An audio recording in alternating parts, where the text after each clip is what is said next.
Chapter 401. Soul couldn't figure out Billy's attitude. He seemed to have made overtures to Soul several times.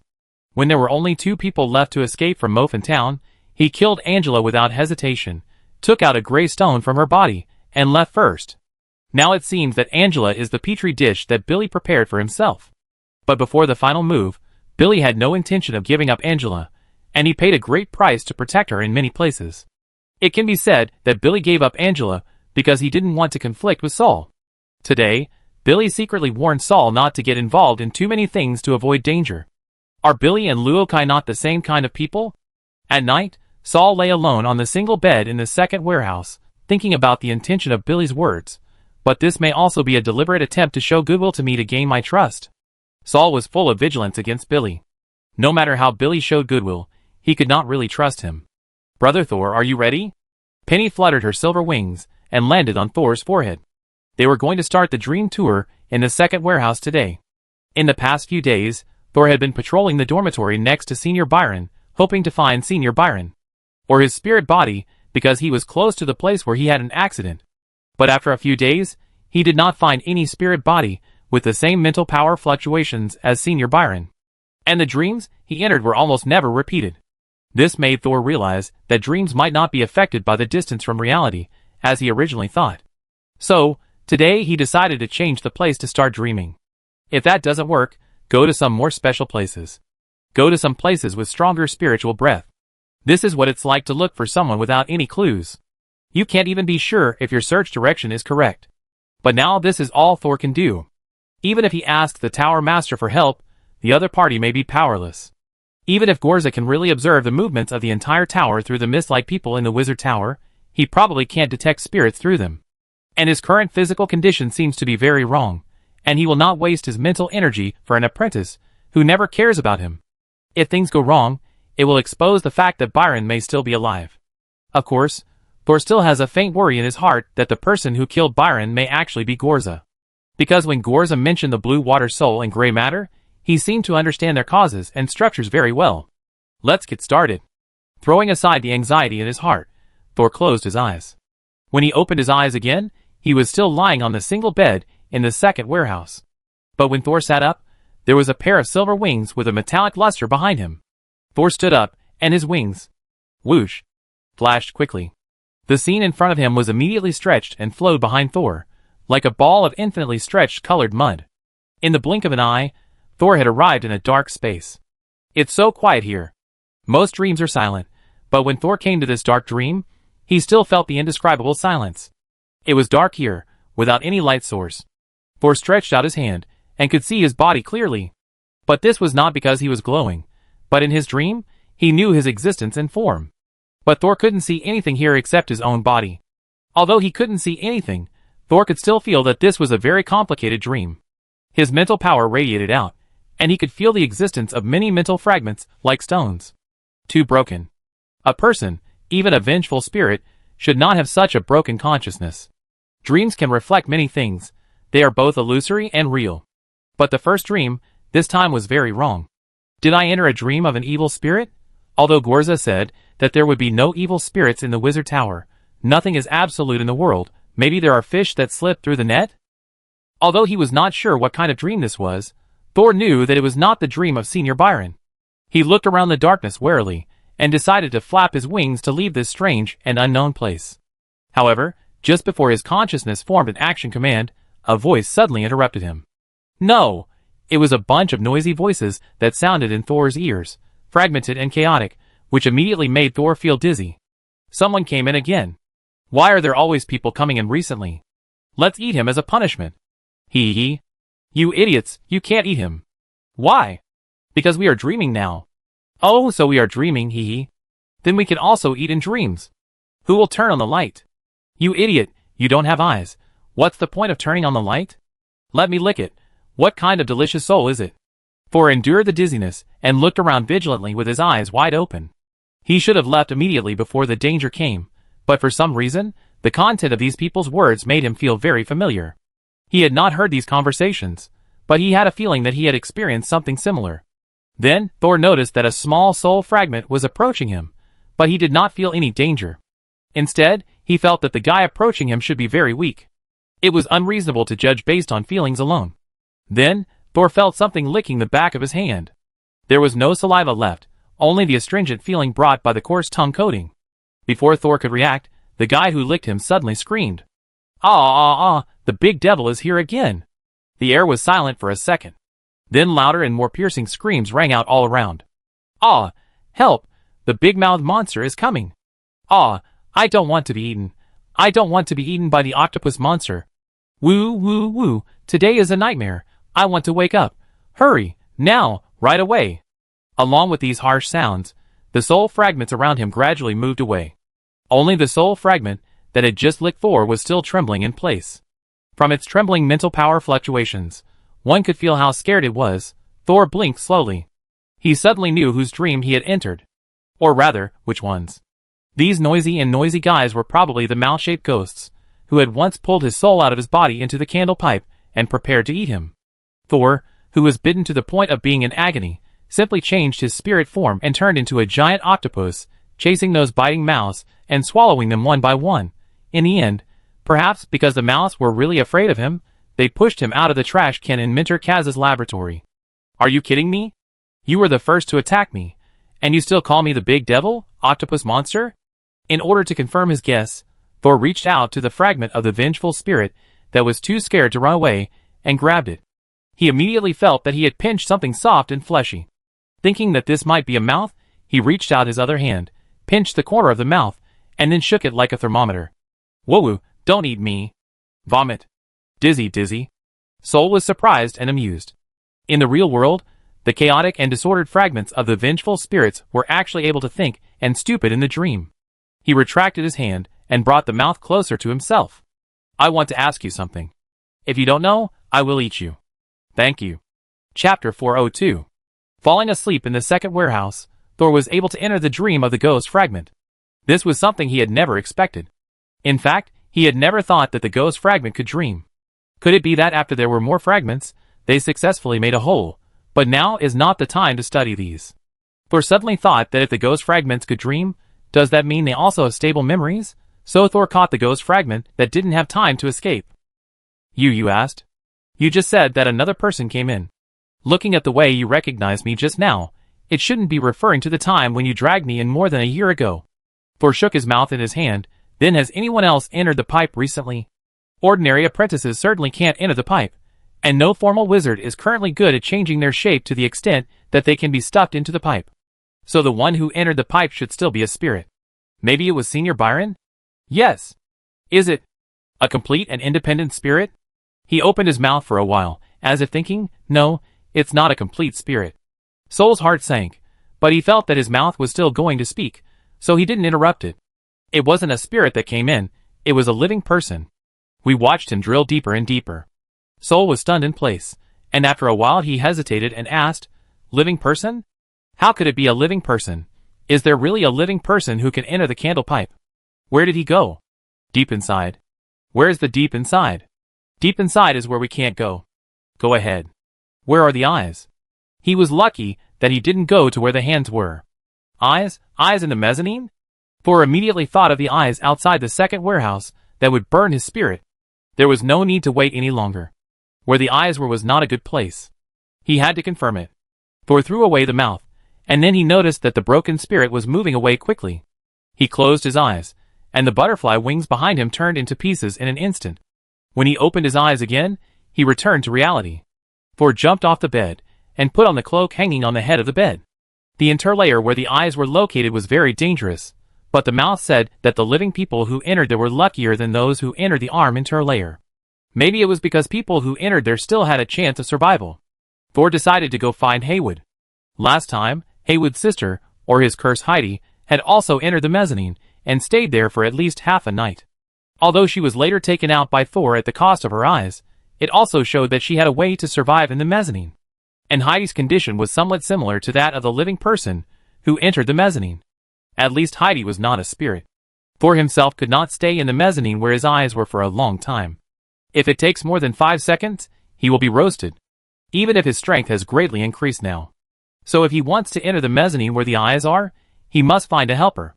10 minutes later, Thor appeared outside the door of the first warehouse, and made a request to Haywood inside the door. Haywood heard that Thor wanted to borrow Heidi, and he did not refuse immediately. He held his chin with one hand, and his fingers kept tapping his lower lip. I must know what you are going to do with Heidi.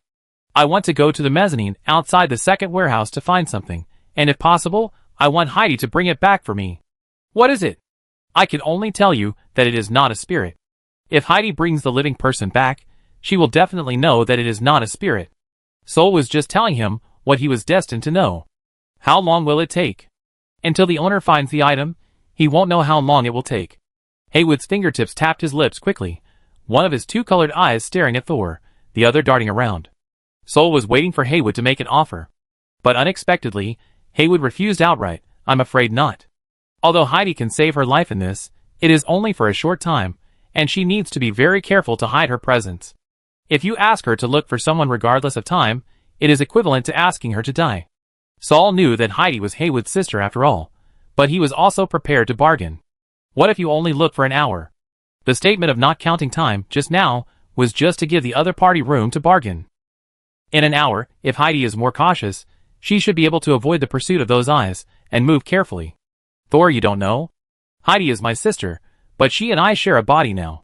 If she died, I would not only be sad, but also seriously injured. I might even lose hope of promotion.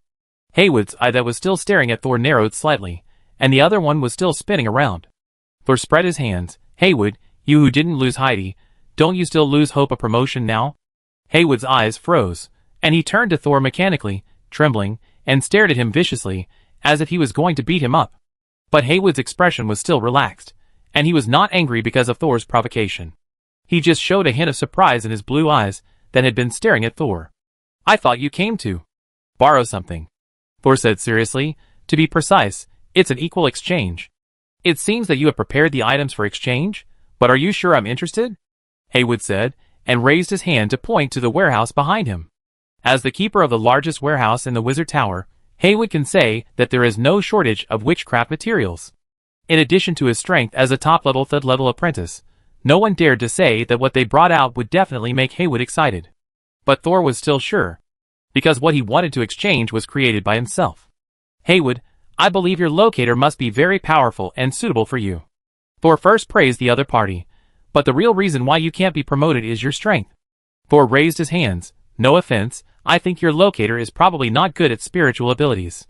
With the help of the locator, your body is too strong, far beyond the spirit, so you have to foster a spirit curse in your body to balance the out-of-control power. This time, the purple eyes that stared at Thor fiercely widened slightly, while the blue eyes that had always been calm narrowed. It is very dangerous to test the locator of a wizard apprentice. The temperature around suddenly rose. It was not that the temperature rose, but that some elemental particles around were agitated. But Thor calmly raised his hands and snapped his fingers. A wave of spiritual vibration plus spiritual power fluctuations, like a stone thrown into the water, spread out in waves. As this spiritual power spread, the restless elemental particles around were quickly calmed down. The room returned to its original slightly cool temperature. Haywood's originally gloomy face also recovered. You are? He looked at Thor's hand with a surprised look. I have a potion for witch body transformation. This potion can make your skin like mine, able to accommodate spiritual body and spiritual power. How about this exchange condition? Is it enough for Heidi to take a little risk? Haywood stared at Thor's hands. He was not mistaken just now. The mental power fluctuation was indeed emitted from Thor's hands. Thor's skin can actually accommodate spirits. This is the biggest shortcoming of Haywood now. He was really moved. Chapter 403. Haywood touched his lips more quickly, and his lips, which were originally bloody, switched back and forth between pale and dark red. Suddenly, Haywood said, I want the formula. Go to bed. Thor smiled. Haywood immediately said, I can provide more exchange conditions. Thor put his hands down and put them back into his cloak. Then we will talk about the price of the formula next time. Anyway, potion in exchange for Heidi, okay? Haywood pinched his chin, as if he wanted to crush it. I want the potion, but Heidi can't give it to you. Haywood shook out a hairtail from his sleeve. I don't care what you want to find in the mezzanine. I can't let Heidi take the risk. And I think if you want to find something, it's best to go there in person. Thor frowned, but it can only be entered by spirits or cursed beings like Heidi. Yes, I know. When a spirit enters, it will be burned strongly. But if you hide in the body of this fish, you can avoid the burning of sight for a short time. Of course, you still need to be careful to hide. If you are chased, it will still be dangerous, and you need to leave immediately. After saying that, Haywood held his chin and smiled at Thor. The movement of the spirit body consumes a lot of energy. If you are hungry inside, you can eat some fish meat, which is very delicious. Haywood had just said this when the hairtail in his hand suddenly twisted its body and raised its head, opening its pointed big mouth to Thor. You can eat me if you are hungry. I am very delicious. I don't know if it was a coincidence, or if Haywood's words activated some switch. Not only was the fish in Haywood's hand talking, but behind him, a dozen white mushrooms with long thin legs suddenly ran past. The first warehouse, which was blocked by Haywood's tall figure, made a giggling sound. It was as if the world behind him suddenly came alive. Thor took the hairtail, picked it up and looked at it. From left to right, it was just the most ordinary hairtail. It was just that it could talk and recommend its delicious meat. Thor's finger gradually became transparent, and then went deeper into the hairtail. Although he knew that Haywood would not lie about such things, he still had to first figure out the working principle of this fish, and whether there were any hidden dangers inside. What was somewhat unexpected to Thor was that this fish could not only store spirits, but also had a large internal space and a stable spatial structure. Haywood saw Thor's surprise, and couldn't help but explain with some pride. Although I can't achieve soul-out-of-body experience myself, I am very interested in these things. Including the information about the nightmare butterfly I gave you before, it is the result of my many years of collection and deduction experiments. Thor checked it several times, and had to improve his evaluation of Haywood again. As expected, no one who could be favored by Gorza was simple. Haywood did not check the potion given by Thor in person, but prepared to go back and analyze it carefully. If he could solve the potion formula, he would make a fortune. Thor was not worried, because he also had his soul power as a stirring rod. How could Haywood solve the formula that he himself did not have? The two completed the transaction and each took their gains back. Back in the second warehouse, Thor drew a protective magic circle on the ground and asked Xiaozhao to guard his body. Then Thor did not delay, and finally confirmed the itinerary with the diary, and then his soul left his body.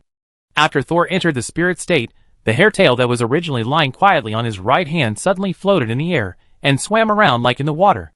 Thor first changed his appearance back to his physical appearance, so that if he found a living person, the other party would not recognize him.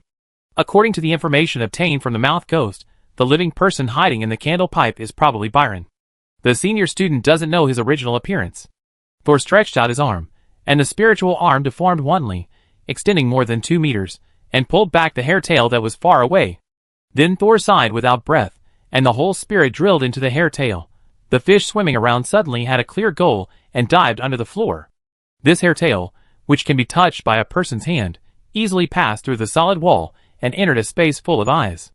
Unlike the last time Thor came in and was burned, this time his spirit was hiding in the hairtail. Then he smelled the aroma of roasted fish.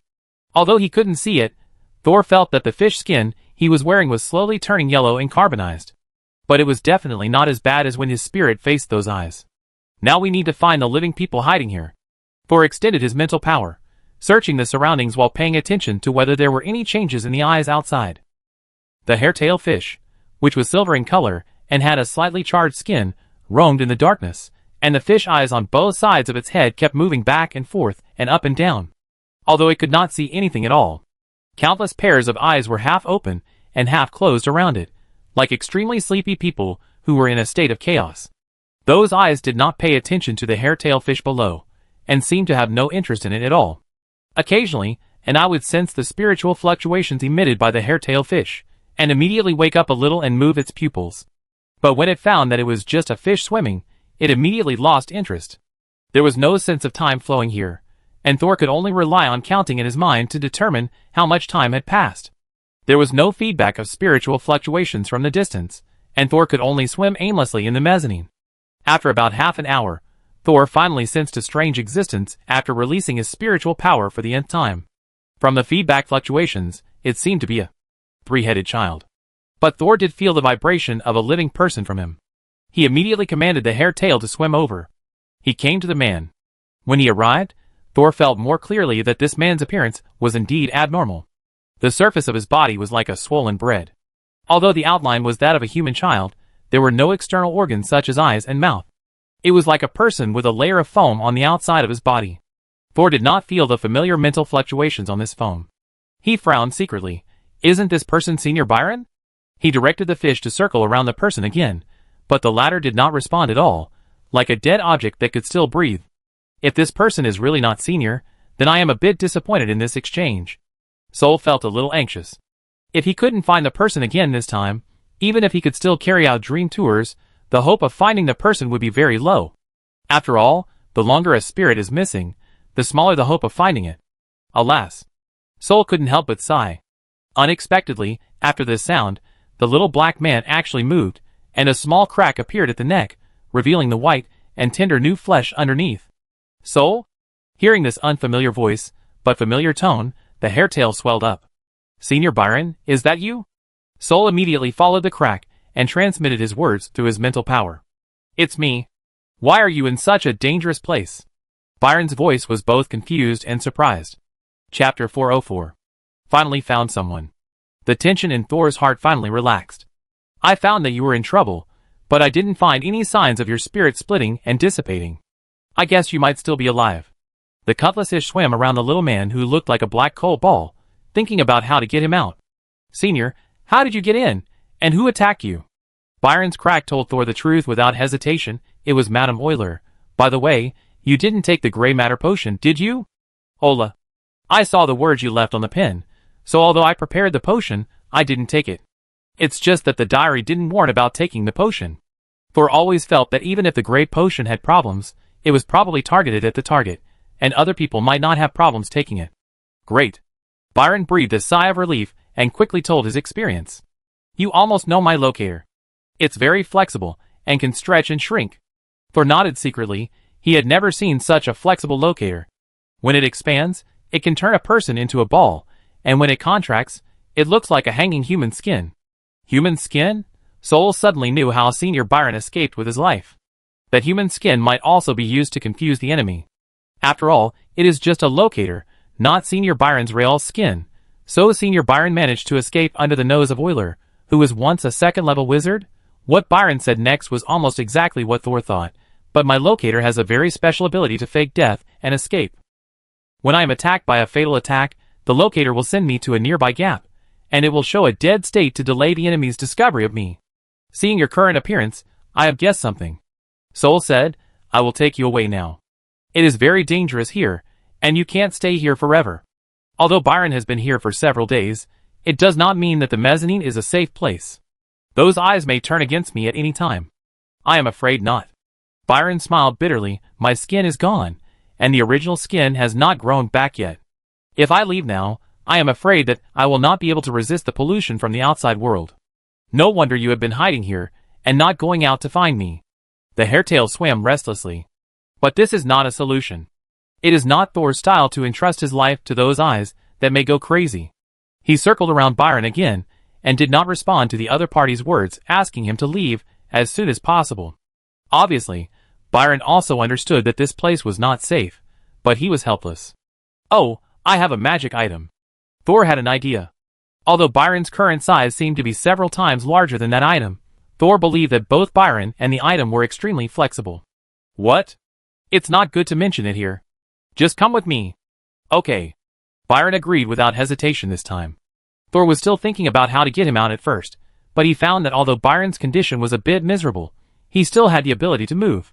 If he is lucky, he can stay here for 3 or 2 years, grow a new skin, and maybe he can get out by himself. However, it is hard to determine what will happen in the next 3 or 2 years. The two began to move slowly. Although they were a little worried about the eyes around them, they still couldn't make too much noise. Thor left a mental mark at the entrance to the mezzanine, and now they are carefully heading towards that mark. However, as soon as the two began to move, eyes around them would occasionally turn their attention to them. Although they tend to lose interest and droop their eyelids after seeing a hair tail and a ball of black charcoal, there are always 1 or 2 who continue to watch them for some reason. As the process progresses, more and more eyes begin to pay attention to them. Thor feels that the fish meat on his body is getting more and more fragrant. If it weren't for the lack of physical form, he would probably swallow his saliva twice. Is it because the two of them are moving too much? Thor has been paying attention to the eyes around him. Byron on the side was also very alert, and he did not speak to remind Thor to be careful. First, he believed in Thor's vigilance and second, he would easily expose more mental power if he spoke. At first, it was fine for the two of them to stay still, but if they moved, it would attract too much attention, and the less mental power they could expose, the better. But despite this, more and more eyes were watching the two of them. After they wandered for more than 10 minutes, most of the eyes around them turned their eyes to them. When these eyes were cast on people, it felt like someone was poking their skin with small nails. It didn't hurt, but it was very uncomfortable, making people irritable and wanting to scream at any time. Thor could feel that Byron behind him was also uncomfortable. His mental power was twice as much as before, and there was a very unstable emotional fluctuation coming. This uneasiness was also affecting Thor, making him more irritable, and he just wanted to attack those eyes regardless of anything. No, they are not paying attention to us, they are also waiting. Thor suddenly realized that something was wrong. So many eyes have been looking over here, it is impossible that they didn't notice them, but the eyes did not attack, but kept staring at Thor and Byron, as if waiting for them to be unable to bear it, and then expose themselves. What are they waiting for? Are they waiting for all the eyes to look over before they take action? Or are they waiting for us to be unable to bear it, and take the initiative to attack? Sol recalled that his spirit had gone crazy after being dragged into the candle pipe. If he hadn't been thrown out by the malice immediately, he didn't know what he would have evolved into in the end. At that time, his mental power was still very weak, and he was more easily affected. Now his mental power has exceeded that of an ordinary first-level formal wizard, so he will not go crazy so easily. But the irritability still follows him like a shadow, and he seems to be able to hear the sound of blood flowing all over his body. But he is clearly in a spirit state now. Where does the blood come from? Thor controlled the hair tail to turn around suddenly, and used the fish head to support Byron's body. He carefully passed through with a wave that only two people could clearly feel. Senior, don't move, I push you away.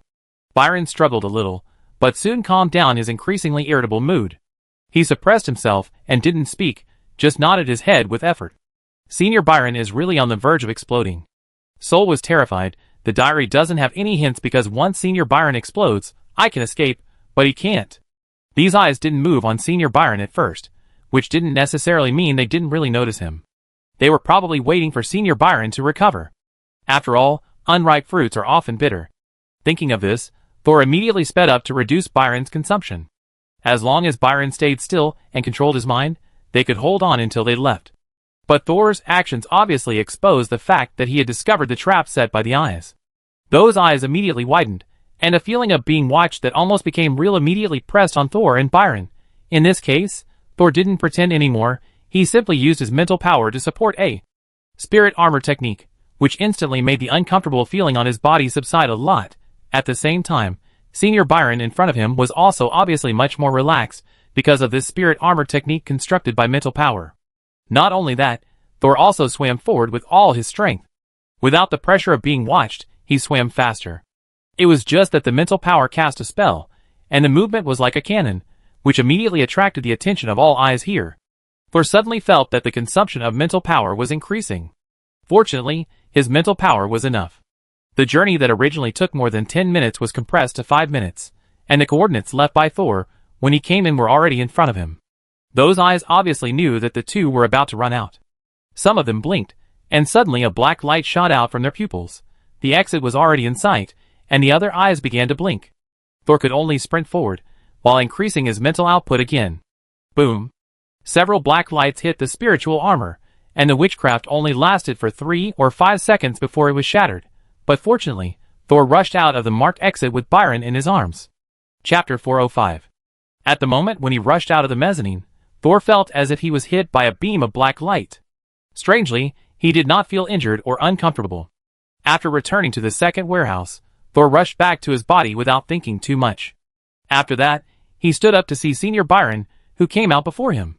But when Thor sat up, he was stunned again. Is this still the second warehouse? All around, there were ruins. If he wasn't lying in the shadow of the corner, he would have seen the sunlight falling on the ground as soon as he opened his eyes. What happened? How come the wizard tower collapsed in the blink of an eye? Xiao Zhao. Thor immediately called the soul-devouring swamp in his body, but no black tentacles came out to respond to him. Penny? No silver butterflies were flying around in his peripheral vision. Thor's face darkened a little, but gradually eased. Hallucination? Hypnosis? He took 2 steps forward and put his hand into the sunlight. It seemed to be warm, but not warm at all. Could it be the last beam of black light? Thor thought. The black light shot out of his eyes did not cause any damage to him, but since it was the last killer to stop him and Senior Byron, it must have worked. The attack from the ghost fragments was not energy damage, so it was basically mental damage. But the scene of this illusion is quite interesting. These ghost fragments living in the mezzanine of the Wizard Tower actually created an illusion of the Wizard Tower collapsing. Although he might be trapped in an illusion, Thor was not too anxious. The most urgent task was to find the flaws in this illusion and then unlock its core based on the weaknesses. Or a strong attack would be fine. Thor walked completely into the sunlight and looked back at the Wizard Tower behind him. The floors above the first floor of the Wizard Tower completely disappeared. Most of the ceiling on the first floor of the East Tower was also missing. There was only a shadow where Thor had been lying before, which blocked his view upward. It disappeared so cleanly, and with the debris on the ground, it could only form a second floor at most. So where did the rest go? Although everything in front of him should be an illusion, finding the logical point in the illusion is also a breakthrough. So Thor carefully observed the surrounding environment and tried to deduce the reason why the Wizard Tower became what it is now. It seems to have been affected by some powerful witchcraft. Thor walked from the East Tower to the West Tower. When he crossed the ramp, a lush patch of grass and trees appeared in front of him. The East Tower was still the same as before, with flat ground nearby, and only 100 meters away did grass begin to appear intermittently. But the West Tower was different. Behind a clear boundary line, grass and trees half a person's height grew. When the wind blew, the lush grass rose and fell like waves of wheat. But this scene was not beautiful at all. When the branches and leaves slightly lowered, half of the skull was exposed behind the green. There were many skulls exposed from behind the bushes. Not just one place, not just one piece, not just one place. Some skulls were taller, with a few remaining teeth on the upper jaw, and some were shorter, with only 2 black eye sockets. Some skulls were relatively complete, and some had obvious fatal scars. But no matter how tall, short, fat or thin, no matter whether they were incomplete or not, they all faced the ruins of the Wizard Tower. Judging from the height, they were either sitting or kneeling. Thor walked into the bushes. The closer he got, the clearer it was. Neither sitting nor kneeling. Under these skulls were rough wooden stakes. They were neatly arranged and propped up on the grass. Carefully adjusted the direction, so that the eyes of all the skulls were facing the Wizard Tower. Even if Thor thought this scene was an illusion, it was too heavy. Who is there? An old voice suddenly came from the other end of the Wizard Tower. Thor immediately became alert and surprised. Changes and the presence of a being that can give feedback are also good things. Thor carefully bypassed the skull standing in the bushes and walked quickly towards the source of the sound. However, just as he was halfway there, a black-gray ray shot out from the front. The magic fluctuations were so clear and familiar that Thor subconsciously activated the spirit armor. The 0th level witchcraft attack on the undead did not penetrate the first level spirit armor. But both the attacker and the defender Thor were stunned for a moment. The operation of magic is very real. Thor looked at his hands. Under the control of his spirit body, his fingers quickly became translucent and very sensitive, almost no delay caused by illusion. But it is also possible that the witchcraft I cast myself is not an illusion. But just like this, it cannot explain why the opponent's magic fluctuations are so clear. Could the opponent also be pulled into the illusion? Thor took 2 steps forward and saw the person who had just attacked him.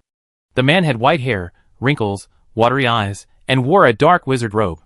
He stood reluctantly behind a broken wall.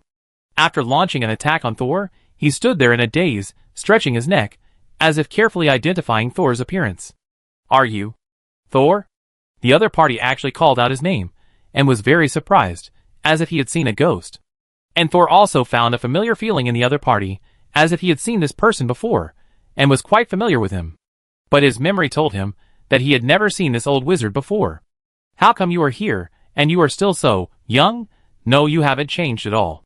The old wizard's eyes kept sweeping around Thor, and the surprise on his face became more and more.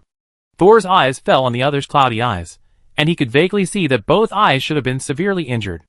And the original eyes seemed to be of different colors. Are you Haywood? Although it was normal to see anything in a fantasy, Thor couldn't help but shout in surprise. It's me. Haywood narrowed his eyes, and walked out from behind the broken wall. Thor, where have you been all these years? These years? How many years? I remember we just met, right? Thor rolled his eyes, and said in agreement. Don't you know, the last time we met was clearly 100 years ago. At this moment, Thor wanted to laugh, but there was also a sense of absurd reality. Really? Thor asked, do you remember what we talked about the last time we met? The old-looking Haywood fell into deep thought. After a moment, he raised his heavy eyelids and looked at Thor. Don't you believe it? Ha. It seems that you have been living a chaotic life for the past 100 years. Thor raised his right eyebrow, but did not defend himself. The smile on the old Haywood's face flashed away, as if his sagging heavy skin could not support such a long smile. Although my body is failing, my memory is not as chaotic as yours. The night before we parted, you came to me to borrow Heidi to go to the mezzanine to look for something. Old Haywood's eyes passed over Thor's head and looked at the grassy corpse forest behind him, and continued to recall, but Heidi's condition was unstable and too important to me, so I didn't agree. I finally lent you a fish, and you gave me a bottle of which body transformation potion. Then why didn't you use it for so many years? Thor looked at the old Haywood's skin. Although it was full of wrinkles and dark due to his age, it was definitely not gray. Because I haven't studied it thoroughly, a rebellion broke out in the wizard tower. The old Haywood's face suddenly twisted, and he cursed loudly, with spit flying far away. Those sons of bitches, they betrayed the Mentor. They killed the Mentor Gorza. Chapter 406. They killed Mentor Gorza. Haywood was extremely angry. His skinny hands clenched into fists, and waved in front of his chest. It seemed that he wanted to beat up those rebels again. I knew that those eyes in the mezzanine would make up a history for the past 100 years. Soul felt funny. In their conception, it was normal to set Gorza to be betrayed and died.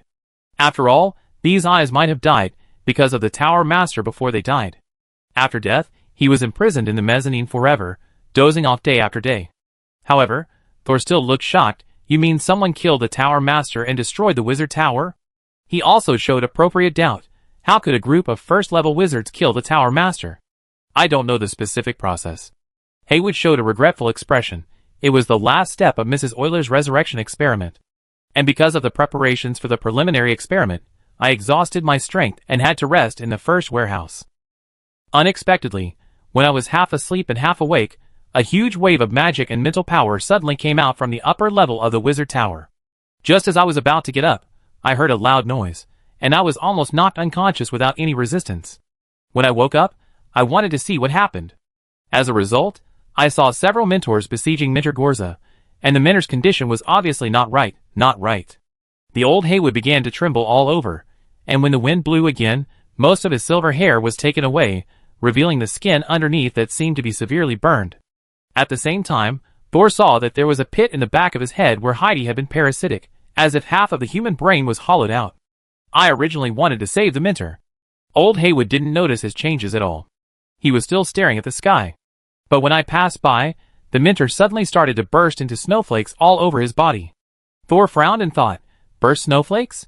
Isn't it blood? Isn't this the appearance of the half-elf when he died? Could it be that this illusion is referring to my recent memory? The wizard tower is a specialty of a large family with at least a third-level official wizard. Thor did not dare to guarantee whether the things in the mezzanine had the ability similar to the nightmare butterfly. But he has the diary to protect him, and the history of his soul itself also has secrets that cannot be pried into. Under normal circumstances, it should be difficult to see his memory. Or this illusion is like a dream. Although it was initiated by others, the content of the dream was actually created by himself. Of course, there are other possibilities, such as the content comes from other people's thoughts. Thor wanted to determine the cause of the illusion, so he tried to ask, why are there snowflakes on the mentor's body? Haywood shook his head blankly. I don't know, no one knows. I only saw the snowflakes. The snowflakes contaminated everyone, all spirits, and all plants within 1,000 meters nearby. I was very scared at the time, very scared. Without thinking about anything, I went into the abandoned underground laboratory and hid in the deepest part of the soul-devouring swamp. But despite this, I was still contaminated. It was Heidi who took the initiative to absorb all the pollution, then separated from my body and exploded, saving my life. I was in a daze for decades before I slowly woke up. I caught a hunter outside and asked him about it, and then I realized how much time had passed. I learned that almost everyone in the wizard tower had died. Only I and a few wizard apprentices, who had not returned from outside, escaped. The old Haywood lowered his head and stretched his hands out from his sleeves. Those hands were like gnarled branches in the dark night, and they were extremely stiff even if they wanted to move. But I also lost most of my strength because of this, and I could only be considered a first-level apprentice. After he finished speaking, He looked up again and stared at Thor's face. Where did you go? Some people thought you were dead, and some people speculated that you knew that the Tower Master was contaminated and ran away. But when I saw you today, you seemed to be exactly the same as when you disappeared. Haywood's eyes fell from Thor's face to his clothes. The clothes are exactly the same, without any signs of wear and tear. It's like time has stopped for you. Thor stepped forward, his feet rustling on the weeds. Me? I fell into a pit for no apparent reason, and when I climbed out, I saw the world become like this, and you came out and told me that 100 years had passed. Thor continued to approach Haywood. The latter did not react at first, but gradually became afraid. He took a step back, tripped by the bricks behind his feet, and stumbled 2 steps. Seeing that the other party was about to retreat, Thor immediately pushed off the ground with both feet and quickly caught up. Haywood turned around and tried to run, but how could his body, which was covered with holes, outrun the young and strong Thor? Soon Thor grabbed his neck and pressed him against the broken wall. What are you going to do? Haywood struggled in panic, not at all like a top-level, third-level apprentice 100 years ago. It seemed that pollution and death had drained his energy. Don't worry, I don't intend to kill you. Thor easily controlled the other party, but it was not as simple as consuming a product of the illusion. As the only creature in the entire illusion with independent consciousness and responsibility, the values and data on him are worth studying and analyzing. Thor extended his mental power to feel the fluctuations in the other party's feedback. After that, he carefully understood Haywood's injuries and physical condition. These data looked so real. Thor let go of the old Haywood, and he suddenly became a little unsure. Is this really just an illusion created by the eyes of the vengeful spirits? Unless you experience it yourself, how can those eyes create such reasonable data? Haywood coughed twice. Whether from his appearance or the data Thor just perceived, his body was very weak. I don't know how I managed to live for 100 years. At this time, the sunlight behind the two began to turn dim. The sun was about to set. Haywood was not angry. Are you testing me? I know it's hard to believe, but it's true.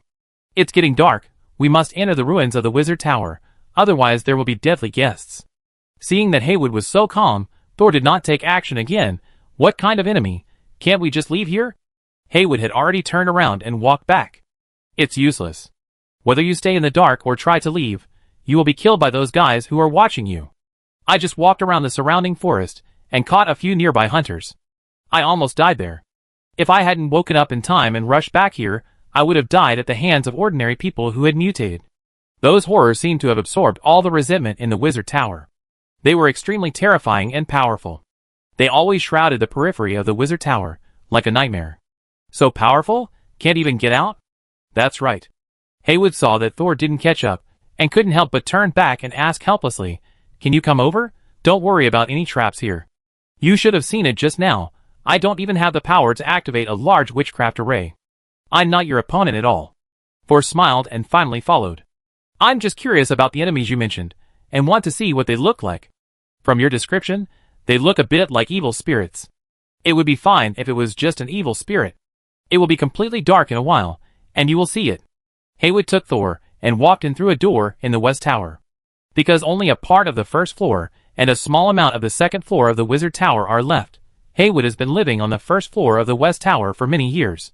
This place used to be like a garbage dump, but many supplies could be found there. Haywood built a small house in this garbage dump. Entering this dangerous building, the first thing Haywood did was to light a candle. This candle was very familiar. It was the white candle that could be seen everywhere in the Wizard Tower. After dark, you must never leave the light source range of the candle. Haywood turned around, and the pale light shone on his face, making the scar on his face even more terrifying. Otherwise you will die. Chapter 407. The candles in the Wizard Tower never go out. The candlestick in Haywood's hand was pulled down from the wall. This sentence used to be the first rule in the Apprentice's manual. Now it is the only rule. At night, the candles never go out. Soul approached the candlelight.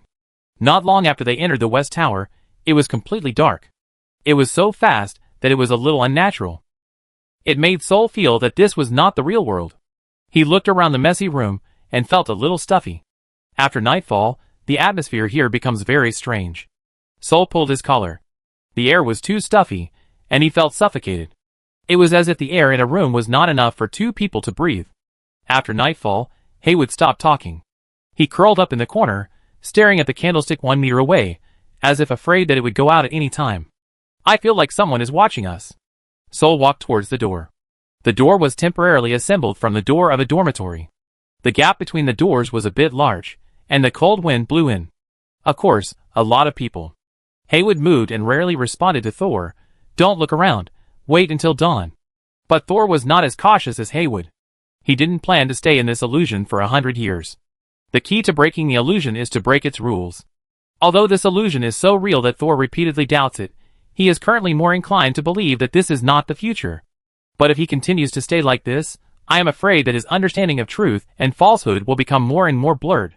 Thor now knows enough about this place, but he has not found enough nodes to break through the illusion. Maybe the breakthrough is not in the wizard tower. Thor leaned towards the crack in the door. The door was facing the bush full of skulls. The wind was still howling, and the dark green grass branches were blown down. The pale head showed its head, but was quickly submerged. As he looked, Thor had an illusion that among those skulls, there was a flesh and blood human face hidden, staring at the people in the room through the crack in the door in front of Thor. Someone is watching me. This is not an illusion. Thor endured the feeling of hair standing on end and scanned every head that was exposed to the grass, but still found nothing. Thor slowly raised his head. There was no moon tonight, but there were many stars. The stars flickered in the sky, which was a little different from the sky in his memory.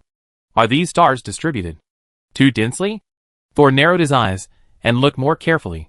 As he looked, he confirmed again that these stars were not the stars in his memory. There seemed to be a small black dot in the middle of the stars here. Each black dot was pointed in the direction of Thor, like the pupil of an eye. Eyes? Thor put his hand on the door and was about to go out. What are you going to do? Haywood suddenly spoke behind him. Thor turned around and saw that Haywood was also staring at him. There was only a little pupil in the large white of the eye. Just like those stars. Thor smiled. I go out and take a look. You must not stay in a dark place, Haywood said gloomily. The stars outside are so bright. Is it considered a dark place? Haywood was suddenly stunned. Where are the stars outside? He seemed to suddenly react to something, and immediately took out more candles from the corner of the wall, not caring about consumption at all, and lit every one of them. When lighting the candles, his hands holding the flint were shaking slightly. Seeing that Thor was still standing at the door, he said angrily, What are you doing? Come and help light the candles. You have attracted those resentments. We need more candles to calm the resentment. Thor originally did not want to pay attention to Haywood. He was eager to check the stars, but at this moment, he suddenly felt that he was being watched more strongly. A vague scream came from the crack of the door behind him. Thor turned around suddenly and was surprised to find that the crack outside the door had become pitch black, with no grass, no heads facing the wizard tower, and no stars in the sky. Come here. Come here. Stay in the dark. You will die. Haywood's voice became hoarse. As soon as he finished speaking, Thor felt a dangerous, murderous intent, which quickly passed from his fingers to his back like an electric shock. There is danger.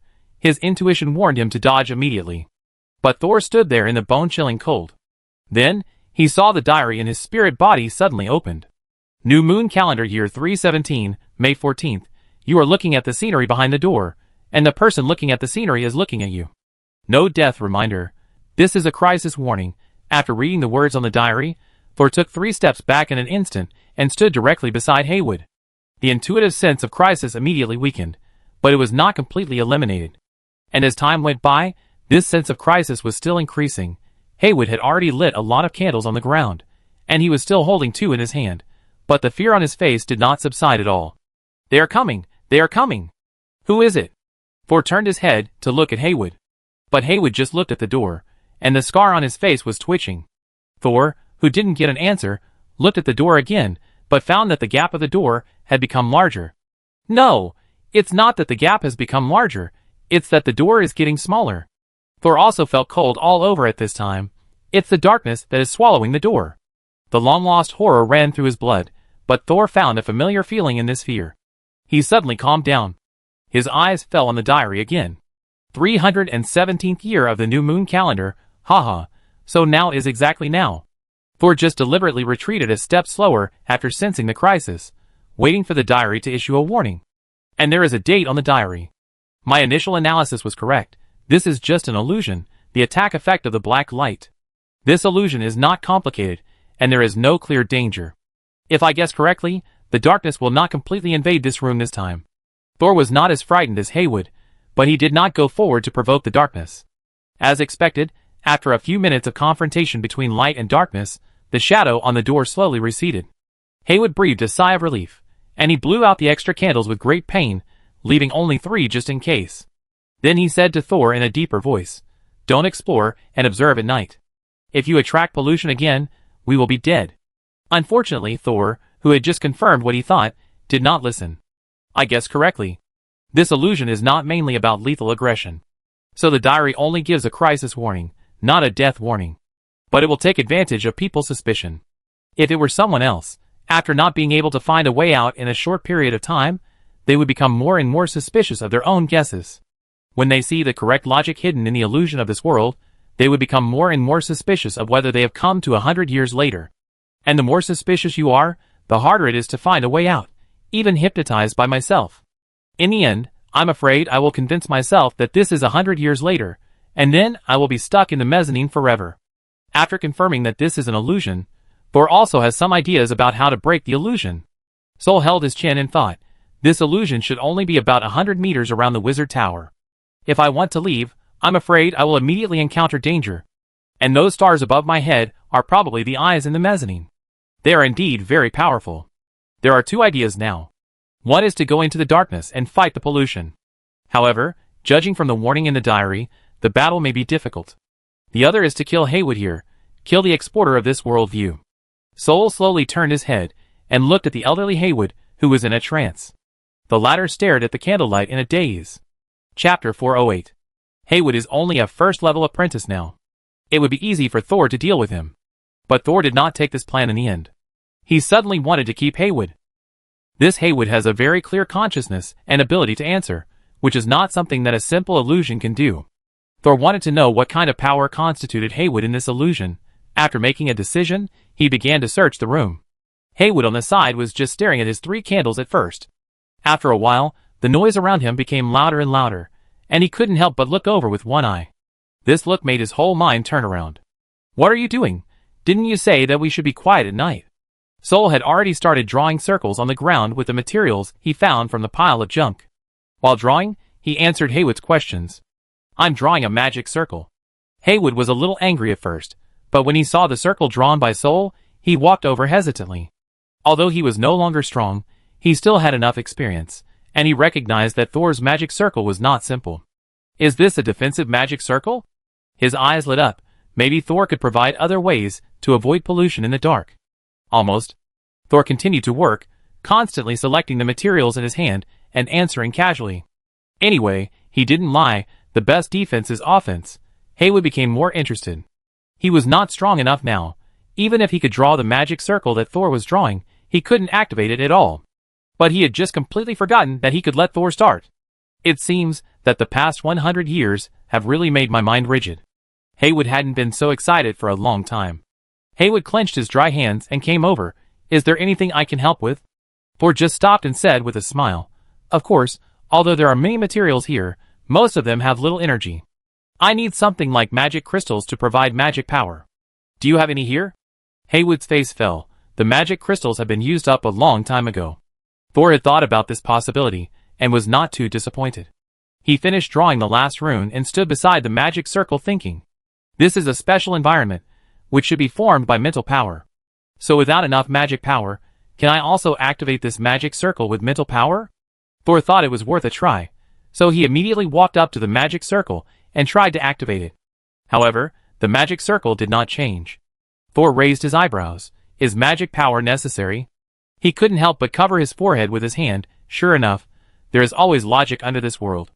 If I hadn't seen the diary, I would probably doubt again whether this is the real world. After sighing so much, Thor still needs to find a suitable source of magic. He couldn't help but cast his eyes on the candles behind Haywood. Are these things okay? But how can I convince Haywood to give me the candles?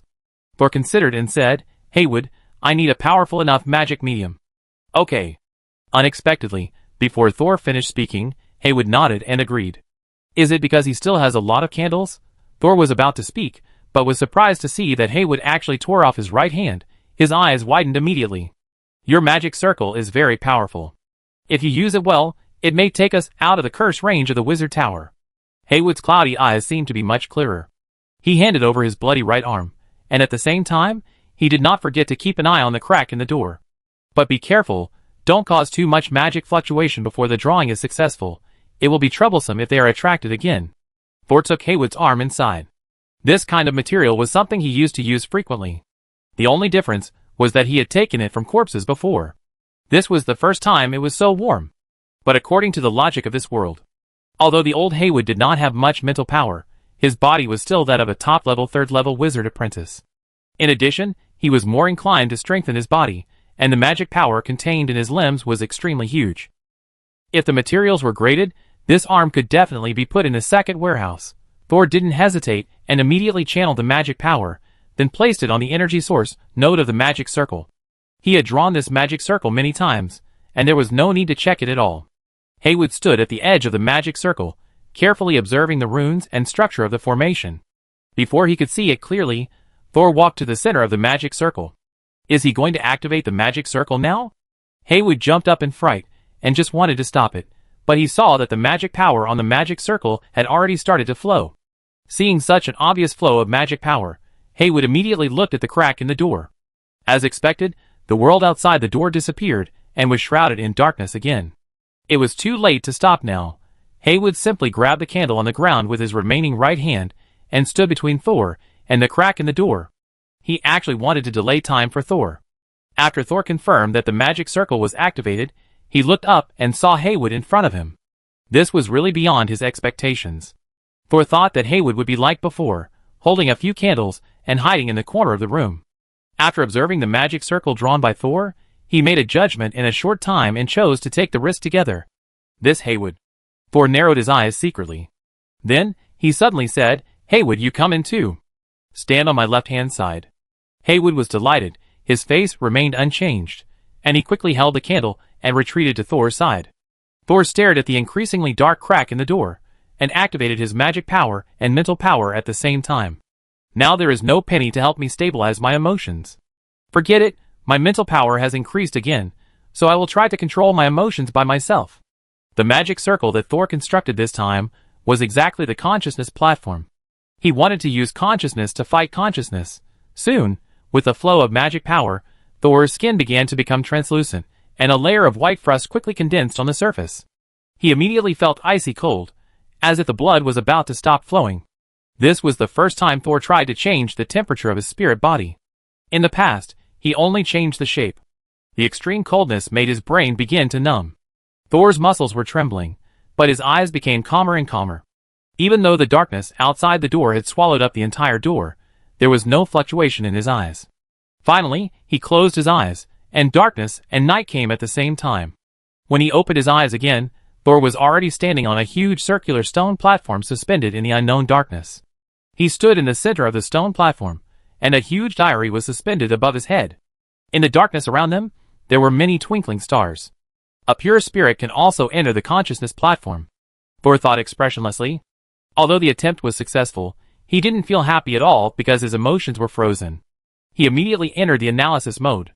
So, if those beings that affected my consciousness still want to attack me, they should appear here. His eyes swept across the stone platform and the diary above his head, and finally stopped at the starry sky in the distance. Although the surroundings of Thor's consciousness platform were originally pitch black, when he looked over, he found that the darkness had become thicker. It was as if someone added viscosity to the water. Moreover, the darkness also began to erode the position of the stars, as if trying to turn this place into a completely black area. Then, the stars began to blink, flickering, as if resisting the invasion of darkness. I have never controlled those stars before. I wonder if the diary only protects me on the platform, or will it protect the stars as well? As Thor was thinking, he suddenly found that the stars had sped up their blinking frequency, just like a person blinking rapidly. Blink? Eyes? For some reason, Thor suddenly felt that the stars in the consciousness platform were like eyes in the interlayer. After the stars flickered quickly, the darkness that had become thick returned to the high and clear night sky. But the darkness did not give up. Soon they attacked again, polluting the night sky again and rushing towards the stars with greater momentum, as if they wanted to swallow up the stars that resisted them first. But this time, the stars that were still flickering suddenly emitted extremely bright light. Even Thor, who was observing, was dazzled and could not see anything. A few seconds later, when he regained his vision, he saw those stars, which had actually swallowed up the invading darkness. The invaders finally realized that they had encountered a tough opponent, but it was too late to escape now. The sticky darkness was not driven away, and they would never leave. The darkness was sucked into the stars little by little, making the stars more dazzling. The diary was not used throughout the whole process. When all the invaders were absorbed, the consciousness platform returned to its previous calm. But Thor knew that there might be some more terrible things in his platform. Chapter 409. A strange rustling sound came from the stone platform. Thor looked down and saw that there seemed to be an invisible engraving pen on the stone platform. With him as the center, circles of eye patterns were carved in the blink of an eye. Thor did not expect that the unknown stars around this space would block the invading dark pollution without the diary. Not only did it block it, but it also seemed to. Does this mean that the invading eyes are swallowed by the consciousness platform? Frozen's emotions showed a little surprise, and his emotional control was a little unstable. Thor immediately suppressed his sigh and looked down at the new eye patterns on the ground. As the master of the consciousness platform, he could feel the changes inside the platform, and these changes were in the new eyes that appeared on the ground. Thor possessed himself, half crouched, and traced the new lines with his fingers. This eye pattern seems to be a rune. Thor's mental power also followed his fingers to draw the eye rune in his mind. Suddenly, the world in front of Thor changed.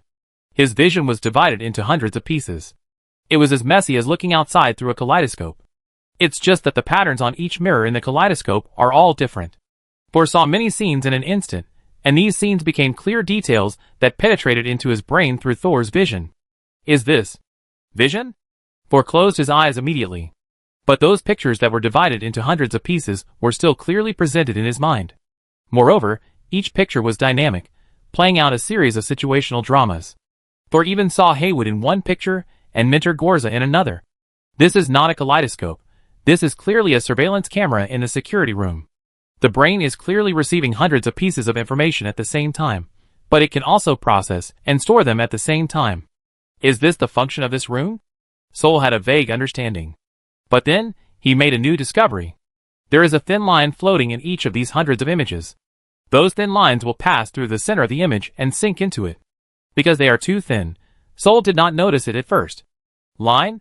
He suddenly remembered that he had seen thin lines when he absorbed the glowing soul fragments under the sea in Blue Water Bay. It was just that the thin line would be connected together, while the thin lines in front of him were all disconnected. What if these lines were connected together? This thought suddenly came to Thor, and he couldn't wait to try it. However, this sense of urgency was too strong, and it broke his frozen emotions in an instant. Strong emotional fluctuations reappeared in his brain, and the consciousness platform was instantly shattered, kicking Thor out. He felt dazed for a moment, and when he opened his eyes again, he was back in the mezzanine. In front of him was Senior Byron, who looked like a piece of coal, and his familiar spiritual mark. I'm back? The hairtail possessed by Thor immediately looked at the eyes on top of his head. The invaders in the illusion were absorbed by him, so what would the eyes in the mezzanine look like? However, when Hairtail Thor raised his head, he found that those eyes were still floating in the darkness, blinking and watching him and Senior Byron. But they did not attack again. Each one looked gentle and harmless. When Thor stared at one of the eyes for a long time, the latter trembled and looked away. It was actually shy. Thor. The senior student next to him finally spoke. What's going on? Why did you stop suddenly? Why don't those eyes attack us anymore? Just now, Byron was about to leave the mezzanine, but he suddenly found that Thor behind him was illuminated by the black beam of light emitted by the eyes, and then suddenly stopped moving. He was about to leave, when he braked suddenly and rushed back. But as soon as he stopped beside Thor, he saw him come back to his senses from his daze, then raised his fish head and looked at the eyes in the sky.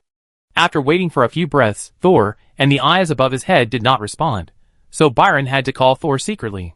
Thor turned his fish head. Senior, how long did I not move after being illuminated by the black light just now? Less than 2 seconds. Byron immediately answered, what happened? It was difficult for him to check Thor's condition now, so he could only let Thor speak for himself. Those black lights can give people very real hallucinations. I spent half a day in the illusion, and then found a way to leave there. Unexpectedly, only a moment passed outside. Thor silently called out to the nightmare butterfly in his heart, and this time he finally got a response. Sure enough, he didn't get a response in the illusion before, because the real time couldn't catch up with the flow speed of Thor's consciousness. Penny might not have heard Thor's call clearly. It seems you did something in there, otherwise these eyes wouldn't have become so honest in an instant. Byron sighed. He vaguely realized that Thor's ability was beyond his imagination. This was no longer something that could be explained by simply extracting evil spirits and absorbing resentment. But Byron silently chose not to ask anything, but was confused for a moment. The gray matter solution given to Thor has problems. I'm afraid it can't be deducted from the credits owed. This time he was saved again. Thor didn't know Byron's complicated mood at this time. He took a last look at the eyes above his head. Some of those who peeked at him immediately looked away, and decided to send Senior Byron away first, and come back to see him when he had time. Then, he turned the fish's head around, and pushed the stunned Byron out of the mark entrance. Leaping out of the water, Byron sank to the bottom like a stone, while the hair-tail fish circled in the air. Soul escaped and re-entered his body. Looking back, the fish was still lying in the same place, golden and crispy on the outside, ready to be eaten with chopsticks. Senior Byron was motionless, lying on the floor tiles, like a burnt and highly carbonized corpse. Thor did not delay, and rushed over immediately. Taking out the Elf King's head, he brought back from the Elf Valley from the compressed bag. This head was originally very dangerous, but before the half-elf died, he deliberately helped Thor remove the magical properties on it, so that it degenerated into a rare witchcraft material. Then, he carefully picked up Byron, who had no reaction at all. After leaving the mezzanine, the senior's condition has been rapidly declining. It is worthy of being a mezzanine that can accommodate a large number of ghost fragments. Thor sighed, not daring to waste any more time, and forcefully stuffed the obedient Senior Byron into the Elf King's head. I don't know how the Elf King's head managed to hold a black charcoal that was 3 times its size, and its appearance remained unchanged, still a beautiful black-haired beauty. Silver butterflies ran out and circled around the beautiful head for a few times. Strange, Brother Thor, why did this head turn into black hair? Has the appearance changed in your eyes? But in my eyes, it still looks the same. It seems that because of the senior's entry, it has lost its ability to transform. I just don't know if it is temporary or permanent. Thor held the head and sat back in front of the experimental table. He still had to process the head of the Elf King to make it more suitable for becoming the new skin of Senior Byron. Byron's original skin was his locator, which saved his life in this sudden attack, and then was disguised as a corpse and taken away by Luokai and Jiro. Not to mention that his locator might have been destroyed. Even if it was found, it would most likely be unusable. Losing the locator must have had a huge impact on Senior Byron, but as long as he is still alive, with his brain and soul, he will recover one day. But his strength may drop back to that of a level 1 apprentice. However, his spirit is still at the level of a level 3 apprentice, so there is no need to worry about alienation after his strength is reduced. Moreover, this new skin comes from the former level 4 Elf King. Even if the other party is dead, even if it has been deprived of all its abilities by the half-elf, it is still a very high-level material.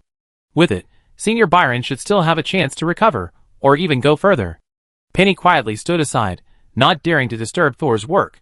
But at this moment, another voice suddenly sounded behind Thor. Is this the Wizard Tower? Thor stopped what he was doing and looked back, and saw that the golden, crispy, and fragrant fried hair tail had actually raised its head. The shriveled eyes on both sides of the head barely turned in circles, as if observing the outside world. Oh my god, the food is moving! Penny screamed. Chapter 410. Thor and Penny looked at the hair tail at the same time, and the same surprise surged in their hearts. He understood what Penny meant. She didn't really mean that the hair tail had become food, but that the hair tail, which had obviously exhausted its energy in the interlayer, had started to move again.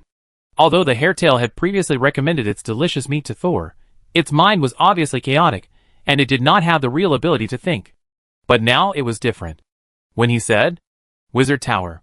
When the 3 words were said, it indicated that there was a real, independent consciousness in the hair tail. Xiao Zhao, bring the fish here. Soul paused and added, don't eat it. Xiao Zhao quickly stretched out from the back of Soul's neck and came to the hair tail, drooling.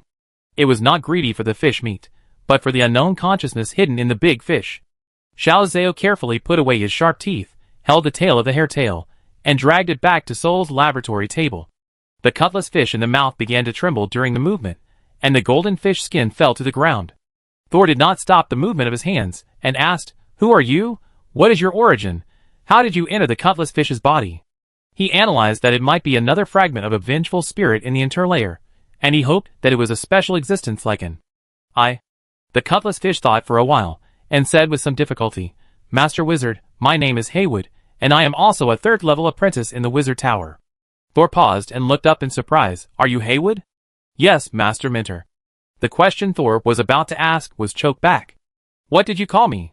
Daiyu began to tremble again. Master Mentor, aren't you the mentor of the wizard tower? Sol stood up suddenly and looked down at his hands.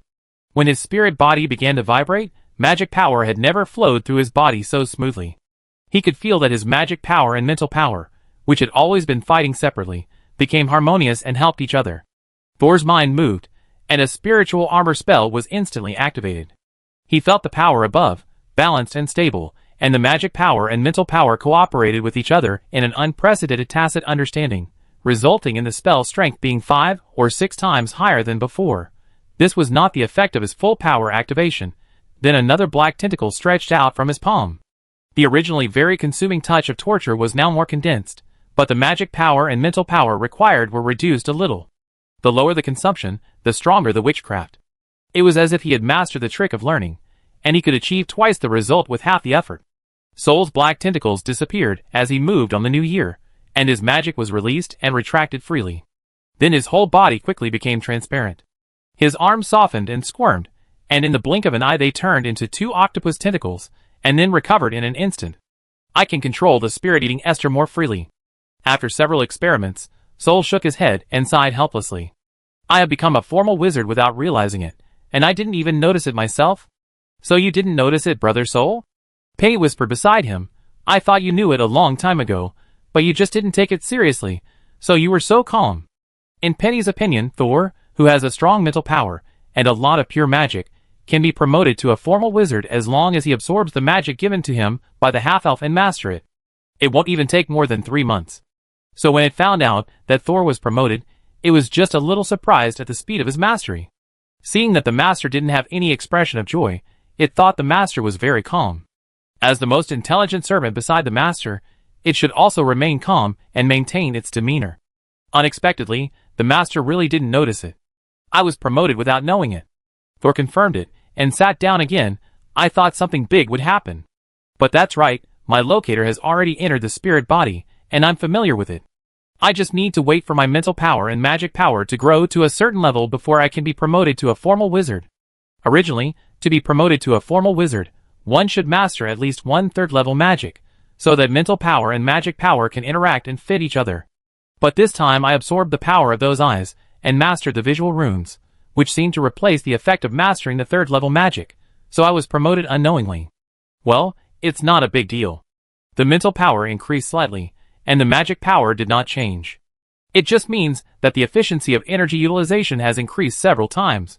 It's expected, Although thinking this in his heart, Thor still had a smile on his face.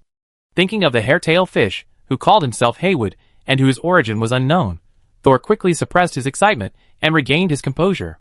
He picked up the experimental props on the table, and continued to help Senior Byron deal with his new skin. Senior Byron is now in a state of closed consciousness. Only after the skin is initially integrated can he regain his perception of the outside world. Then he will tell him the good news. Without stopping, Thor continued to say to the dumbfounded hair-tail fish, "Are you the Haywood from 100 years later?" After the excitement, his mind became much clearer. Thor remembered that when he built the consciousness platform, he also included the old Haywood in the magic circle. Perhaps that was why he was brought out of the mezzanine. Haywood 100 years later?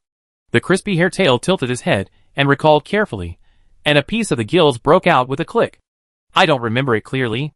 It seems that many memories ran into my mind, but left in a hurry. I only know that my name is Haywood, and I am a 3rd level apprentice in the wizard tower. Thor put the processed elf king's head on the shelf behind him, made some disguises, and continued to ask Hairtail after returning. So you don't know me now? This time, Hairtail was silent for a while before saying, Should I know you? Sol thought for a moment. Could it be that the person he brought out from the mezzanine was not Haywood in the illusion? So how many memories can you confirm? Or in your memory, what year should this be? I remember that this year should be the 304th year of the new moon calendar. By the way, tomorrow should be the day for Kong Sha, Ivan and I to transform together. Transformation? Tomorrow? Sol was immediately curious. The year 304 in the hairtail's mouth was 13 years ago. At that time, Kong Sha should have been a teenager and might have just entered the 2nd level apprentice. Ivan was not familiar with him, but he did not expect that more than 10 years ago, Haywood was already a 3rd level apprentice. Has he not been promoted to a formal wizard for so many years, with his qualifications? Sol suddenly found a strange problem. It seems that after teacher Monica, no apprentice has been promoted to a formal wizard. Although the probability of being promoted to a formal wizard is indeed very low, it is not possible that there is no one after so many years, right? For example, Billy and Jiro, who are about to be promoted, how much time have they spent in the third level apprentice stage? No one has been promoted to a formal wizard for so many years. Will my unexpected promotion this time cause any bad effects? Sol solemnly placed the hairtail in front of him. Were you about to be promoted to a formal wizard at that time? The hairtail didn't know what he remembered, and his body twisted for a while, and the golden skin fell all over the table. Yes, I have seen the hope of promotion. If I can successfully complete the wizard body transformation tomorrow, there is a great possibility of being promoted to a formal wizard. Chapter 411. Hiding in the hairtail, Haywood's memory was missing. He remembered that he, Kong Sha, and Ivan were going to start the wizard body transformation experiment, and he also remembered that he was about to be promoted to a formal wizard, but he was vague about the things before, as if he was just Haywood on a certain day. What kind of transformation are you three going to do the next day? Thor felt that this Haywood could not appear out of thin air. He must have some reason for staying in the mezzanine for so long. In fact, our transformations were all for the Mentor's resurrection experiment. But only one of us completed the transformation, and the others failed completely. When Sol heard this, he couldn't help but think of Kong Sha's horrible half-glass head, and Ivan's blurry figure wandering in the corridor every night without a body. The hairtail is still talking, and he also wants to find out the reason why he has become what he is now through his memories. Kong Sha's transformation is to accommodate multiple incomplete souls in her own body, so as to observe the body's acceptance of different spirits over a long period of time. Ivan's soul left his body, and temporarily resided in the corpse of a faceless man to see if he could control two bodies at the same time without dying in his original body, and then slowly transfer it completely to the new body. Hearing the faceless man, Thor suddenly remembered where he had heard of this race. He said in his heart, "Agu, Ivan is not using your body for the experiment, right?" "Agu, no, master. I wish my body could still be preserved until now, but in fact, my body has long been dismembered and studied by the previous owner of this wizard tower." He was very curious about the physiological structure of the faceless man. Dismembering a person while letting his soul watch, it seems that the owner of the previous generation of Wizard Tower was also a ruthless person. Thor was a little curious. Who was the owner of the previous generation of Wizard Tower? Is he related to Gorza? "Agu, I only know that his name is Camus, and he is also a member of the glowing family, but then one day he suddenly left, and a few days later Gorza appeared and took over the Wizard Tower. Such a large Wizard Tower. The handover was quite casual. Gorza had promised Thor that he would give him the Wizard Tower after the resurrection experiment was successful. He didn't quite believe it at the time. Now it seems a bit possible. After all, Gorza's process of getting the Wizard Tower seemed quite easy. While Thor and Agu were communicating quickly in the diary, Hairtail was still telling about the tragic experience of him and his companions. Ivan's transformation completely failed. The body of the faceless man had mutated and began to contaminate Ivan. When he tried to return to his original body halfway, he was severely rejected by his original body, and then, poor Ivan had no body. It's quite pitiful. Thor sighed as his attention was called back. Eula gave up his original body on his own, and Gorza supported him. Ivan gave up because of the experiment. Who knows if he was willing? Without a body, and Gorza obviously did not protect him like he protected Eula's spirit, so Ivan probably became a kind of vengeful spirit. Even worse than a vengeful spirit. It depends on how much pollution affects him. After talking about Kong Sha and Ivan's experience, Hairtail was silent. Thor believed that if the Hairtail's eyes were not too dry, a line of tears would have flowed down at this moment. "What about you?" Thor asked. "What transformation are you undergoing?" Until now, Thor was still unsure whether the Hairtail was Haywood. This guy had recent memories in the illusion of the mezzanine, but after coming out, he had chaotic memories of more than 10 years ago. He clearly said that the transformation would be carried out tomorrow, but he told the results of the transformation. It was like a disordered memory and a confused mind. This made Thor wonder if the spirit in the hairtail fish had just seen what happened in the wizard tower through some means. After all, it was an eye, so it was not surprising that it could peek. And there were many places in this wizard tower where there were some misty people that could not be seen by the naked eye or meditation.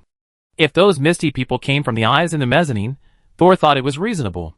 In response to Thor's question, the hairtail fish suddenly trembled slightly, but it did not seem to notice it, and began to answer Thor naturally. My transformation was done with my sister Heidi. Suddenly, the voice of the hairtail stopped. A pink finger touched the crispy head of the hairtail.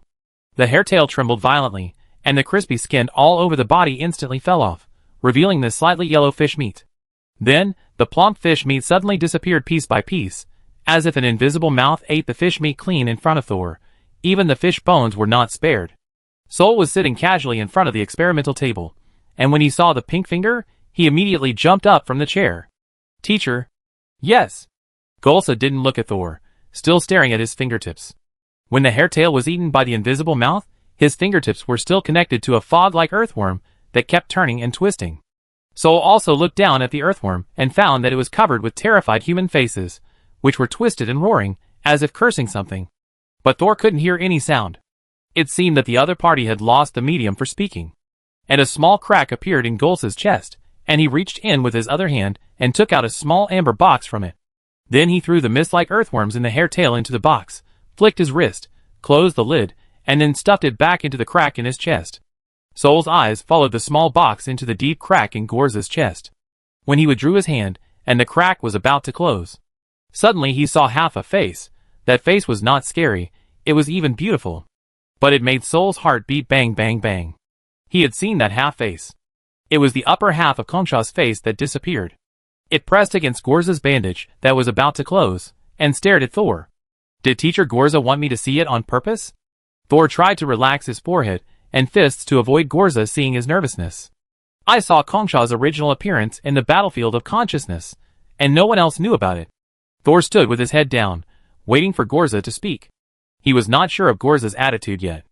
I wonder what the other party's attitude is towards his exploration of the secrets of the Wizard Tower in the past, and Senior Byron was recovering from his wounds in the Elf King's head. Although Thor had disguised himself, he was not sure whether Gorza would see through him. What would his attitude be if he found out? There was no way. Thor could not put Senior Byron in the compressed bag.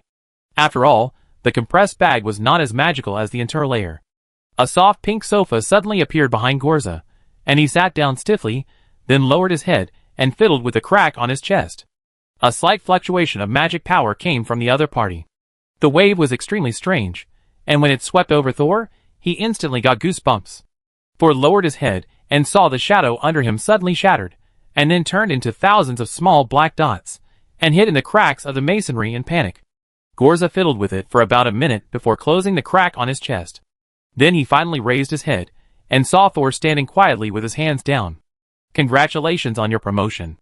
There was a solid surprise in his voice, and then it slowly calmed down to its original gentleness. Want to know about Haywood's transformation? Let me tell you. Chapter 412. Golsa in front of him brought a great sense of oppression to Thor. This feeling would usually be carefully hidden by Golsa. Otherwise, no apprentice could face the Tower Master directly. But when cracks appeared in his chest, especially after half of Kongsha's face appeared, Thor instantly felt as if he was carrying a mountain on his back, pressing him so hard that he couldn't even breathe smoothly. Fortunately, when Golsa finally closed his chest and started talking again, the pressure finally dissipated. On the ground, Thor's shadow hadn't come back yet. Want to know about Haywood's transformation? Let me tell you. Thor looked up. Although he didn't know the other party's attitude, he couldn't remain silent when the teacher asked him questions. Teacher, I found this spirit in the mezzanine. He claimed to be Haywood from more than 10 years ago. So I want to confirm his true identity. Thor tried his best to make his curiosity seem reasonable.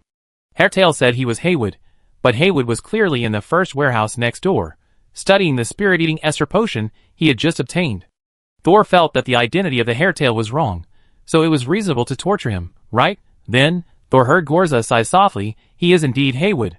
Sol immediately widened his innocent eyes. Gorza continued, but he is only a part of Haywood, or Haywood for a period of time. Gorza closed his eyes slightly. Haywood, Ivan, and Kongsha, the three of them are all adaptive transformations for the resurrection experiment. It's a pity that except Kongsha, the experiments of the other two ended in failure, and their corresponding resurrection plans were also suspended. Only Kongsha's transformation was successful, but unfortunately. Humph! Gorza clearly expressed his dissatisfaction with Kongsha. Thor knew that it was this transformation that made Kongsha start to resent Gorza, and also made Gorza completely disappointed in Kongsha. As for the reasons, it was probably that one felt forced, and the other felt that the rare experimental results were wasted. Regarding Ivan's transformation, you just heard that his spirit has gone out of control, but fortunately it is not contagious, he just lost most of his consciousness. I kept him in the mezzanine of the wizard tower, and he would run out by himself at night. But most of the time, he was very quiet. If he could regain his sanity one day, he might be able to become my student again. When talking about Ivan, Gorza's voice returned to gentleness. As for Haywood, his transformation experiment also failed, but fortunately the pollution was controlled without spreading. It's just that part of his spirit body also underwent irreversible alienation. In order to save his life, I and several other people cut out that part of the spirit body, isolated it in the mezzanine, and let the eyes watch it. Since then, Haywood has lost his memory of that period. And he had to change his original promotion plan, so he is still a third-level apprentice. Golsa's eyes curved. As a result, this polluted memory was released by you. Fortunately, you did not take him to find Haywood immediately. Otherwise, I would have lost another well-behaved student. Is it really like this? No wonder Haywood has strong qualifications and will, but he has not been promoted so far. Then none of the other apprentices have been promoted in these years.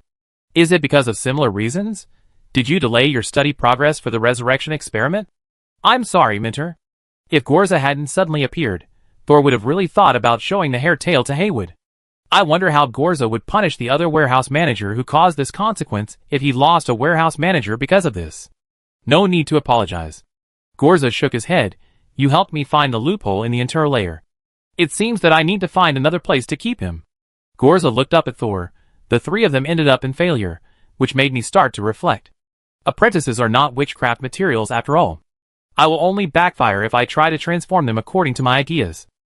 Even if there is a successful case, it will fail because they are unhappy. So after meeting you, I just let you study the soul and control the general direction. I didn't interfere with your specific learning, so as not to make you become the next Ivan or the next Kong Sha. Fortunately, you are not only talented, but also smart. Finally, you have made a way on your own. Well, you are the only apprentice who has been promoted in the past 10 years. It seems that life in the Wizard Tower is still too comfortable. Soul thought secretly, can life in the Wizard Tower be considered comfortable, but doesn't the Tower Master know why no apprentice has been promoted for many years? Soul was thinking when he heard Gorza muttering vaguely, but it doesn't matter. Gorza threw a piece of paper to Soul. I have studied the drug that delayed the rejection reaction you gave me before. Have you been participating in Gudo's experiments in his laboratory recently? Soul nodded repeatedly. I am working with Gudo's students to study how to reduce the damage caused by adhesives to spirits. Soul didn't want Kelly to be noticed by Gorza, so he deliberately didn't mention her name. Gorza really didn't care that much about other apprentices, and nodded slightly when he heard it. Starting tomorrow, you will also join the research of the Blue Water Soul Potion. I have already told Rum and Kaz that all the experiments related to the Blue Water Soul can be open to you.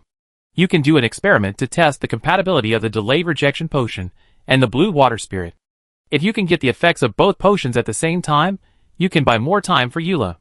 Want to extend the time of the spirit and the container combining again by superimposing the effects of the two potions. If there is no problem with the Blue Water Spirit Potion itself, it is feasible. Unfortunately, Thor intuitively felt that the Blue Water Spirit Potion not only had problems, but also had big problems. However, participating in the Blue Water Spirit experiment was exactly what Thor wanted. Although Senior Byron has been found, Senior Byron actually doesn't know why Eula attacked him. Or Eula killed him. Who was he trying to hide? When escaping in the mezzanine, Thor also discussed with Senior Byron that there were impurities suspected of evil thoughts in the gray matter and Blue Water Spirit. And this thing can alleviate some abnormal conditions in Eula. After learning about this, the first thing Thor thought of was that the real purpose of the resurrection experiment was not resurrection. The reason why Eula wanted to conceal it was because this experiment was not a good thing for the other people who participated in the experiment. If the Tower Master was behind Eula, then Thor had to prepare a way out for himself while preparing for the resurrection experiment. If it was someone else, the Wizard Tower is likely to face a very terrible storm. Thor didn't want to wait for the storm to come. The storm has already swept Byron, but Thor, as a participant in the resurrection experiment, or even a backup material, must have entered the center of the storm. There may be a huge crisis behind the temporary calm, and he must take action in advance to hold the ticket to the trouble in his own hands. Thor looked up and said to Gorza in a firm voice, Teacher, don't worry, I will seriously cooperate with Teachers Rum and Kaz to conduct the fusion test experiment. Chapter 413. Golsa simply smiled when he heard Thor's words of loyalty. He had already clearly told Thor that if Thor's research did not play the role it should in the resurrection experiment, then Thor would become the object of research. With such a threat, he was not afraid that Thor would not be serious. Sol naturally said so. If Golsa can keep his promise, Thor will naturally complete his work seriously. Teacher, I want to conceal the promotion for the time being, is it okay? The promotion will definitely not be hidden for too long. However, in the short term, the identity of an apprentice is always more relaxed than that of a formal wizard. Moreover, formal wizards have teaching tasks in the wizard tower, but facing the resurrection experiment that will begin in half a year, Thor does not have time to teach other apprentices every day. Okay. Gorza agreed, and he didn't even ask why. Thor asked again, is Madame Eula with you? Gorza stood up and said very easily, the conversation between you and me will not be known to her. After saying that, Gorza walked in front of Thor and raised his hand to suddenly press on his left shoulder.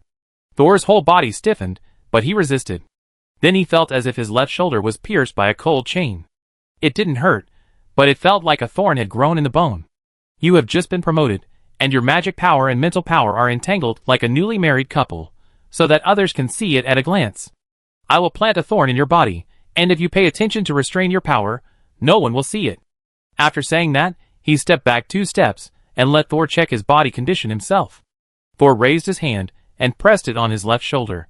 His mental power probed over, and found that the existence of this thing would indeed make the magic power and mental power, which had been getting along well and cooperating tacitly, show signs of quarrel. But if Thor exerted a little force, he could break through this disguise. Gorza helped him disguise based on the principle of formal wizard promotion, which was much more reliable than simply restraining his strength. With this disguise, the news of Thor's promotion could be concealed for a longer time, perhaps until the last moment. And did Instructor Gorza help him without asking anything? Was it because he also discovered something? Although he seemed to be indifferent, as the master of a tower, it was impossible for him to be unaware. Facing the upcoming resurrection experiment, no matter how proud he was, he would be prepared, right? Seeing that Thor almost immediately understood the principle of concealing his strength, Gorza smiled slightly. Okay, do you have any other questions about participating in the experiment?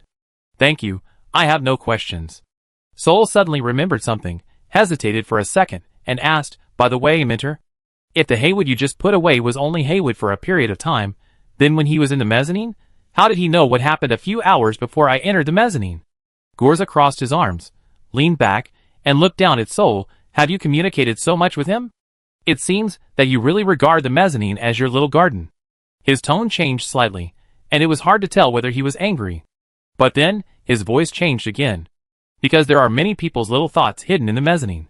He blinked his right eye at Thor. Including me. Golsa disappeared from Thor's sight, and then the shadow that disappeared in the room jumped back again. Thor thought about Golsa's words, and stood there for a long time without coming back to his senses. The next day, in the dormitory of Instructor Rum, Eula, who had just completed a round of adaptation experiments, emerged from a puppet doll without eyes, turned into a black silhouette, and sat on the seat with his legs crossed. On the other side, the agile Kez immediately stepped forward to record the changes of the puppet. Rum was still sitting in the corner, and he kept a close eye on Eula's condition. Have you not had any abnormal reactions in the past few days? Rum was referring to the incident a few days ago, when Eula suddenly lost control, and had to use the blue water spirit to stabilize his emotions. Kez also heard about this incident, but he was not there at the time. He only knew that with the help of Rum, Eula stabilized his condition again. It's okay, I went back and asked Gorza. He told me that my condition was affected because the mark I left on Thor was destroyed. Eula grabbed her hair, pulled it off, and stuck it back. You left a mark on Thor? Kez found that he knew nothing.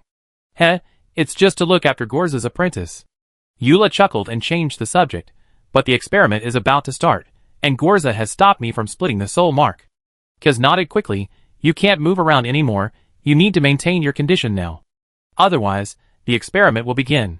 He paused, and then said, by the way, I looked at the gray matter potion developed by Byron.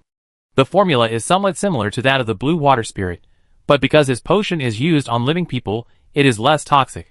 He suggested to Eula, if you think taking the blue water spirit is too painful, we can actually try Byron's method. No need.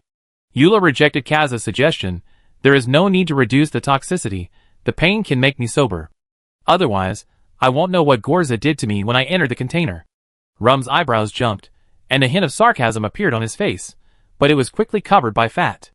Kaz said helplessly, "The Tower Master is sometimes, yes, more powerful, but he is after all for resurrecting you." Eula sat in the same place, changed one leg and waited for more than 10 seconds before slowly speaking. "I know, haven't I been cooperating with your experiments? Anyway, I have the least say in this matter," Rum said with a relaxed smile.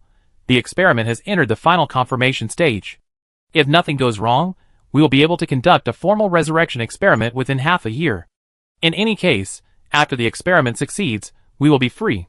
Kaz quickly agreed, "Yes, when the experiment succeeds, we will have completed the Tower Master's request, and we can do whatever we want at that time."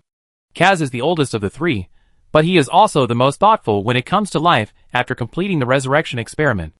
"I don't plan to leave the Wizard Tower, after all, I'm used to living here. But I can take a long vacation and walk around." It is said that the city of Calkley near Blue Water Bay has been built into a magical place by Bidon Academy. Even ordinary people can use wizard props to live. I really want to go there to see it. Eula sneered. "Use wizard props? Aren't those ordinary people afraid of being contaminated? Or do the wizards of Bidon Academy not care how long ordinary people can live?" Rum was obviously also very interested in this topic. It's impossible to really let ordinary people use witchcraft props. Even if there are, they must be restricted to certain groups of people. After all, if Bidon College wants to recruit new apprentices, it must consider the population base. They only have the territory of one city. That's why I said I'd go and take a look. Kaz touched his beard, still looking very curious. Eula poured cold water on him again. "Come on, even if the resurrection experiment is completed, Gorza might have new ideas. This person likes to make decisions for you without your consent." Chapter 414. Kaz and Rum were also deeply touched by Gorza's tyranny. Kaz also knew that what Eula said was likely to happen. He stroked his beard and was speechless. The room suddenly became quiet.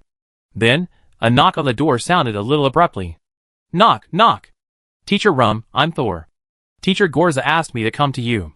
The three people in the room looked at each other, and for some reason, they suddenly remembered the scene when Byron came over a few days ago. Finally, it was Rum who stuck his head out from the fat. "Come in." After a while, Thor came out from behind the heavy curtain, smiling politely and greeting the three. "Teacher Kaz, Teacher Rum, good morning." He looked at the black silhouette sitting on the experimental table, with his feet hanging naturally, and the corners of his mouth rose a few degrees. "Mrs. Eula, you are here too." Eula raised her neck proudly and snorted, "Humph, I almost got killed by you." Thor was stunned. "What's wrong?" He and Eula had been together quite a few times, so he was not nervous when facing her sudden criticism. Eula jumped down from the table and walked in front of Thor, looking him up and down with her black head. "Why did you erase the spiritual mark I left on the puppet?" Thor spread his hands helplessly. "It's not me, it's the elves, Mrs. Eula. How could I have the ability to erase your mark? Besides, it was the elves who did it, and the Minor told you about it." He joked with Eula with a relaxed look. Although he could not receive feedback from her expression, he could sense that she seemed to be a little more relaxed from the way she looked at him. Judging from the expressions of several instructors, they are also interested in the Elf Valley. However, I don't know if they are afraid of the pollution of the elves or Gorza has explained it. They didn't ask in detail. Instructor Kaz walked behind Thor with his hands behind his back. "A few days ago, Byron submitted a great potion." "Thor, you are usually close to Byron. Do you know about this potion?" Thor turned his head to look at Kaz, and nodded obediently. "I know that Senior Byron has studied this potion. It is said that it can strengthen the soul, but I happened to be going out at the time, and didn't study it carefully.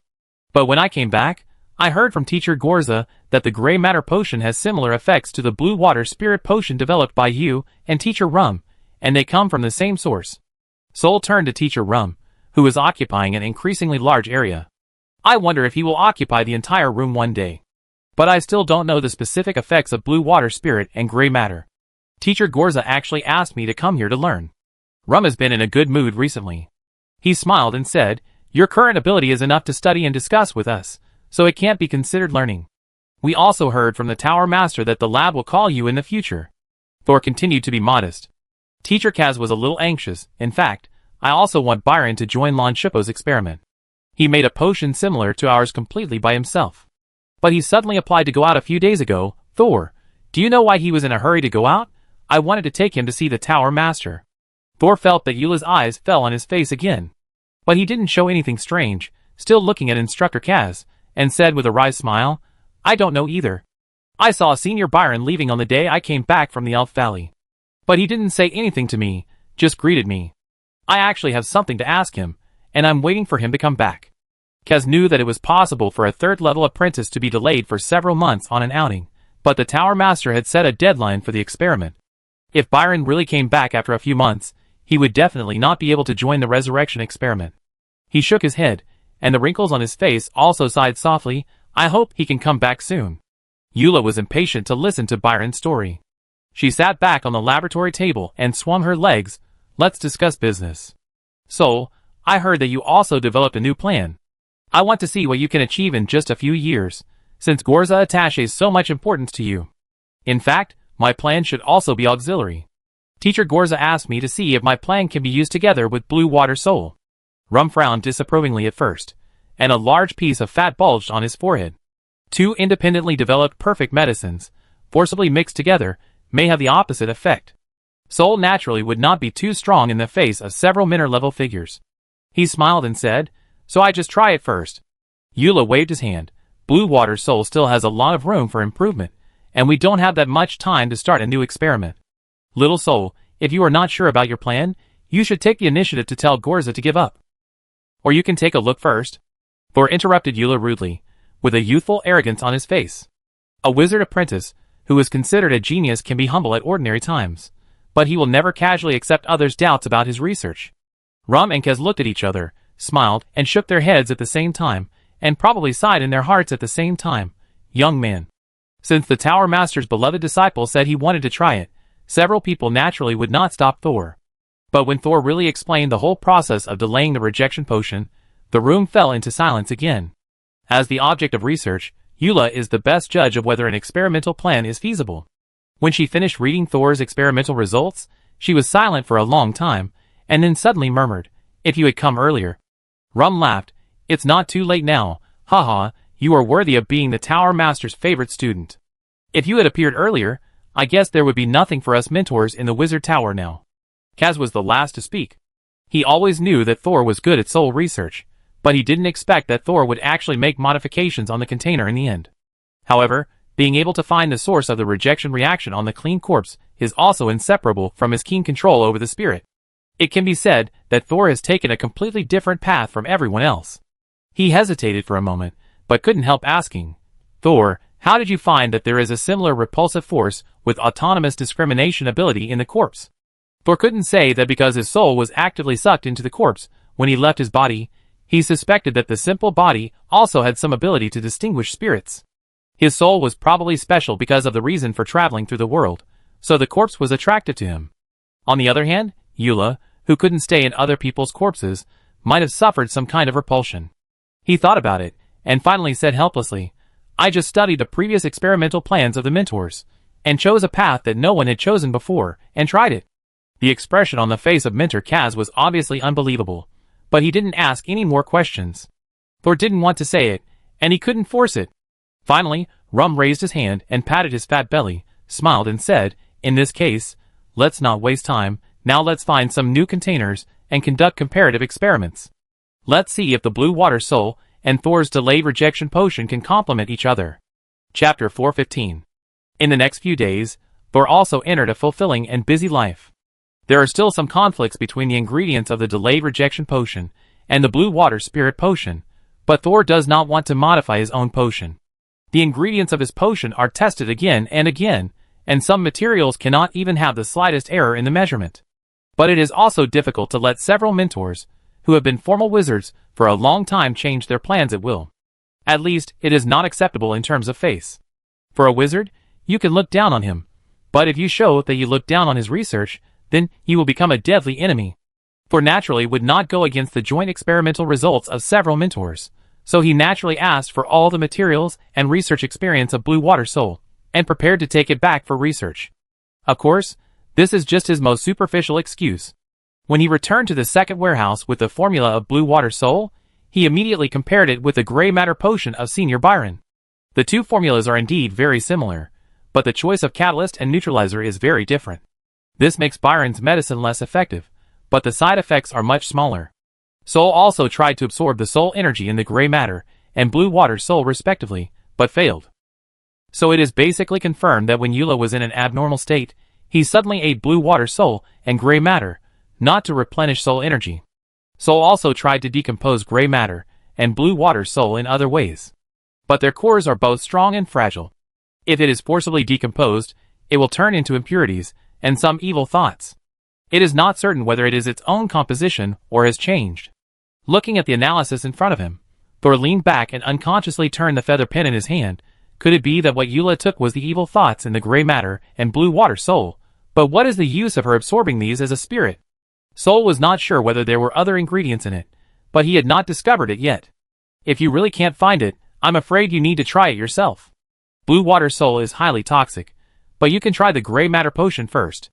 At least Senior Byron has taken it for more than half a year, and has no obvious problems with his body. The diary did not give any warning about Thor taking the Gray Matter potion. Apparently, Thor's life would not be in danger if he took it. There should be no long-term hidden dangers. Today's Gray Matter solution is basically used up, and Thor decided to prepare a few more, and then take them himself to feel the efficacy of the potion. Of course, the raw materials in his hand are not enough, but anyway, he has been approved to study the compatibility of Blue Water Soul and Delay Rejection Potion, so he can naturally ask for it from mentors Rum and Kaz. The next day, before the materials he needed were delivered, Thor went to find Kelly to continue her adhesive experiment. Adhesives would also be used in the resurrection experiment, so Thor naturally needed to confirm whether it had any conflicting effects with his own anti-rejection potion. So, he went to find Kelly with his potion. Kelly was indeed in Goodo's laboratory at this time. Kelly did not sit on the chair, but stood and bent over, with her elbows on the table, staring down at the notes on the table, wishing she could stare at the runes on it.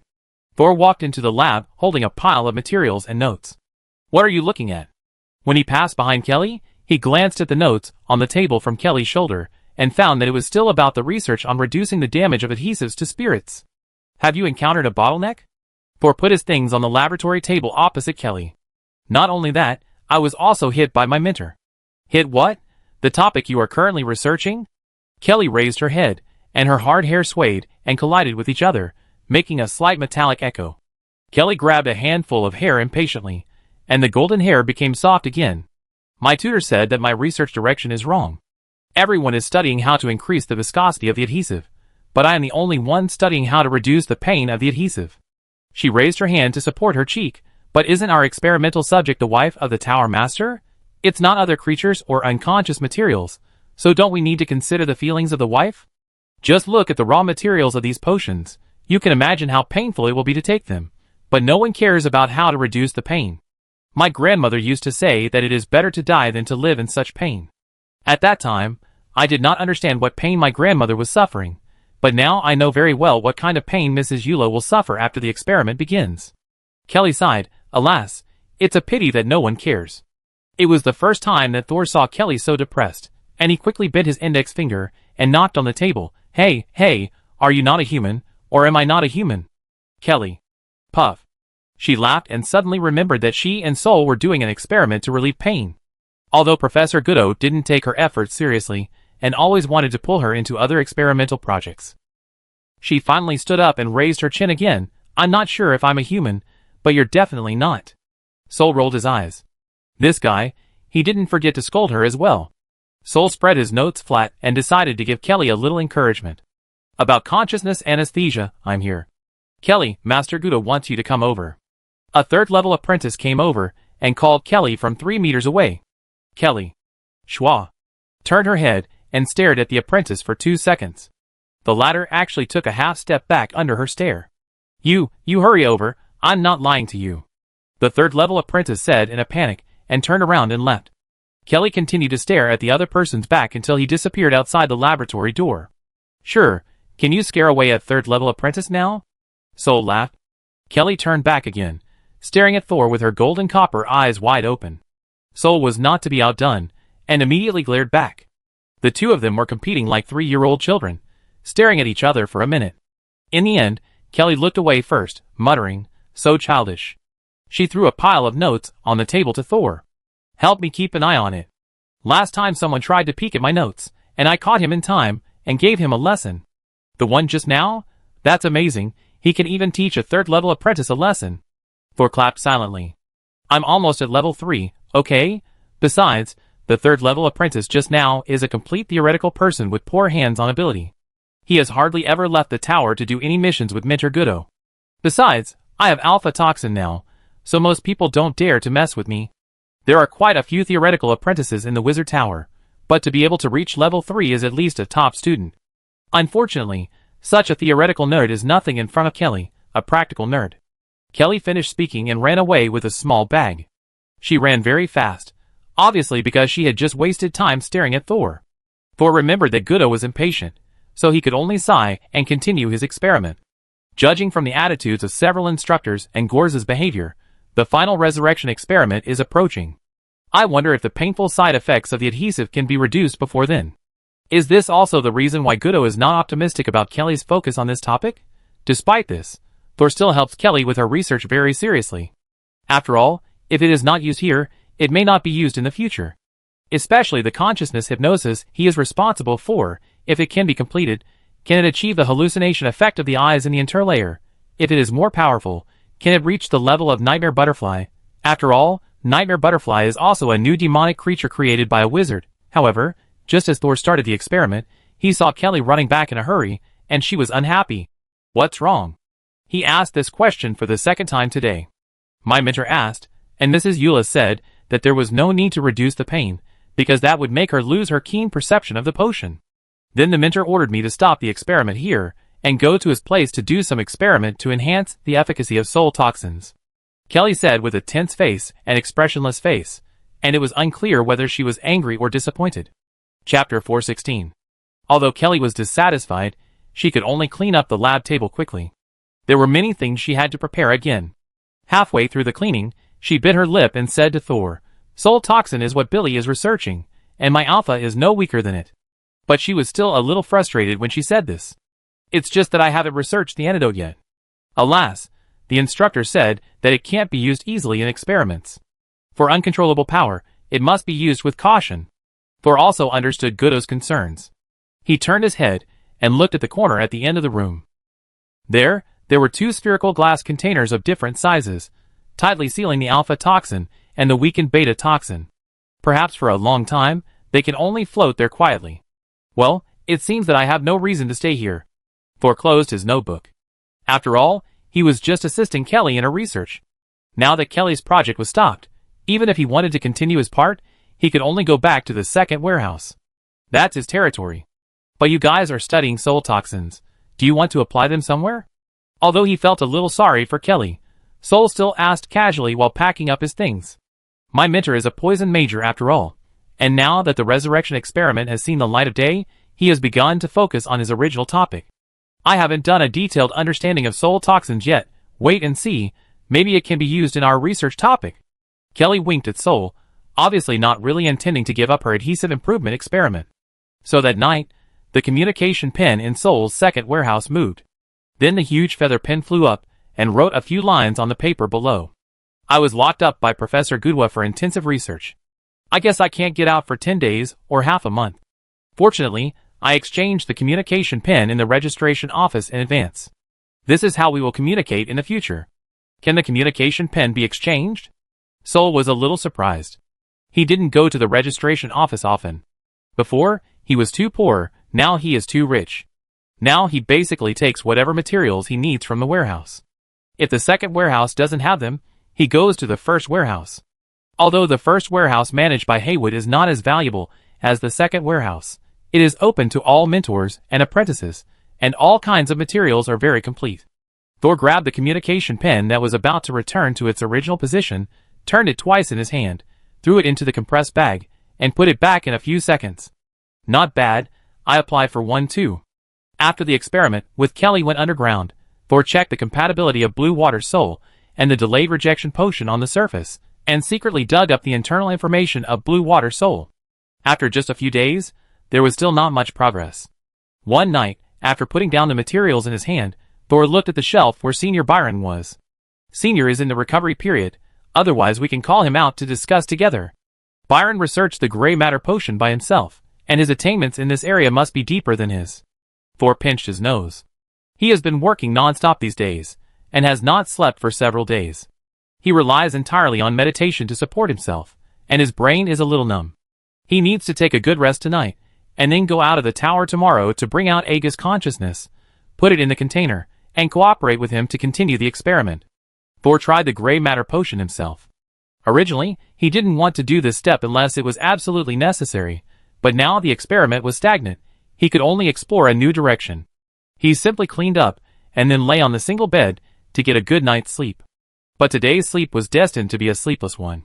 Probably in the first half of the night, Thor was still dreaming under the influence of Penny. The sky is the first, the earth is the second, and he is the third, and suddenly felt something strange. Thor rolled his eyes, but did not open them. At this time, Penny also whispered in his mind, "Brother Thor, someone is approaching." "I know, don't alarm the person first." Thor's brain woke up in an instant, and continued to sleep. A spirit just entered the second warehouse from the mezzanine. But it just slipped its head and went back. Is someone trying to confirm what he is doing? If I pretend not to notice, will he come in? With the protection of the bronze door, ordinary people cannot enter without permission. As for the people who can enter the warehouse through the mezzanine, Thor currently knows only 3 people. The first one is the Tower Master Gorza, but there is no need for him to test him like he did just now, because Thor can't find him at all. The second one is Heidi. Although she certainly doesn't dare to attack Thor again, it is possible that she just came to spy. The third one is Eula. After Senior Byron got into trouble, Thor could feel that she was very concerned about his reaction. After so many days, she won't come to test him again, right? Thor is not worried about anything else, but Senior Byron on the shelf must not be discovered. Now the other party was just peeping. If he entered the warehouse, Thor would have to stand up and scare him away even if he exposed his keen perception. But then, he heard Penny fly to his ear and say, "Brother Thor," he went back again. "I go and take a look." Penny flew up into the ceiling above her head, and entered the mezzanine. Thor was worried about Penny entering the mezzanine like a butterfly, so he took the initiative to leave his soul and followed her. When she found that Thor had followed, Penny immediately flew over to report the news. "Brother Thor," she didn't come in, she ran deep into the mezzanine. Thor did not chase him immediately, but looked at the eyes above his head. These eyes had pulled him into a fantasy world in the mezzanine last time, and tried to invade his consciousness platform. However, they failed and were swallowed by the stars outside Thor's consciousness platform. After that, as soon as they looked at Thor, they immediately looked away, as if they were afraid that Thor would not notice that they were peeping. Although the attitude of these eyes has become strange now, at least they will not actively stop or hurt him.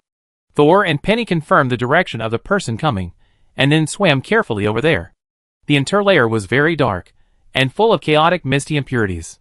From time to time, there were eyes floating around.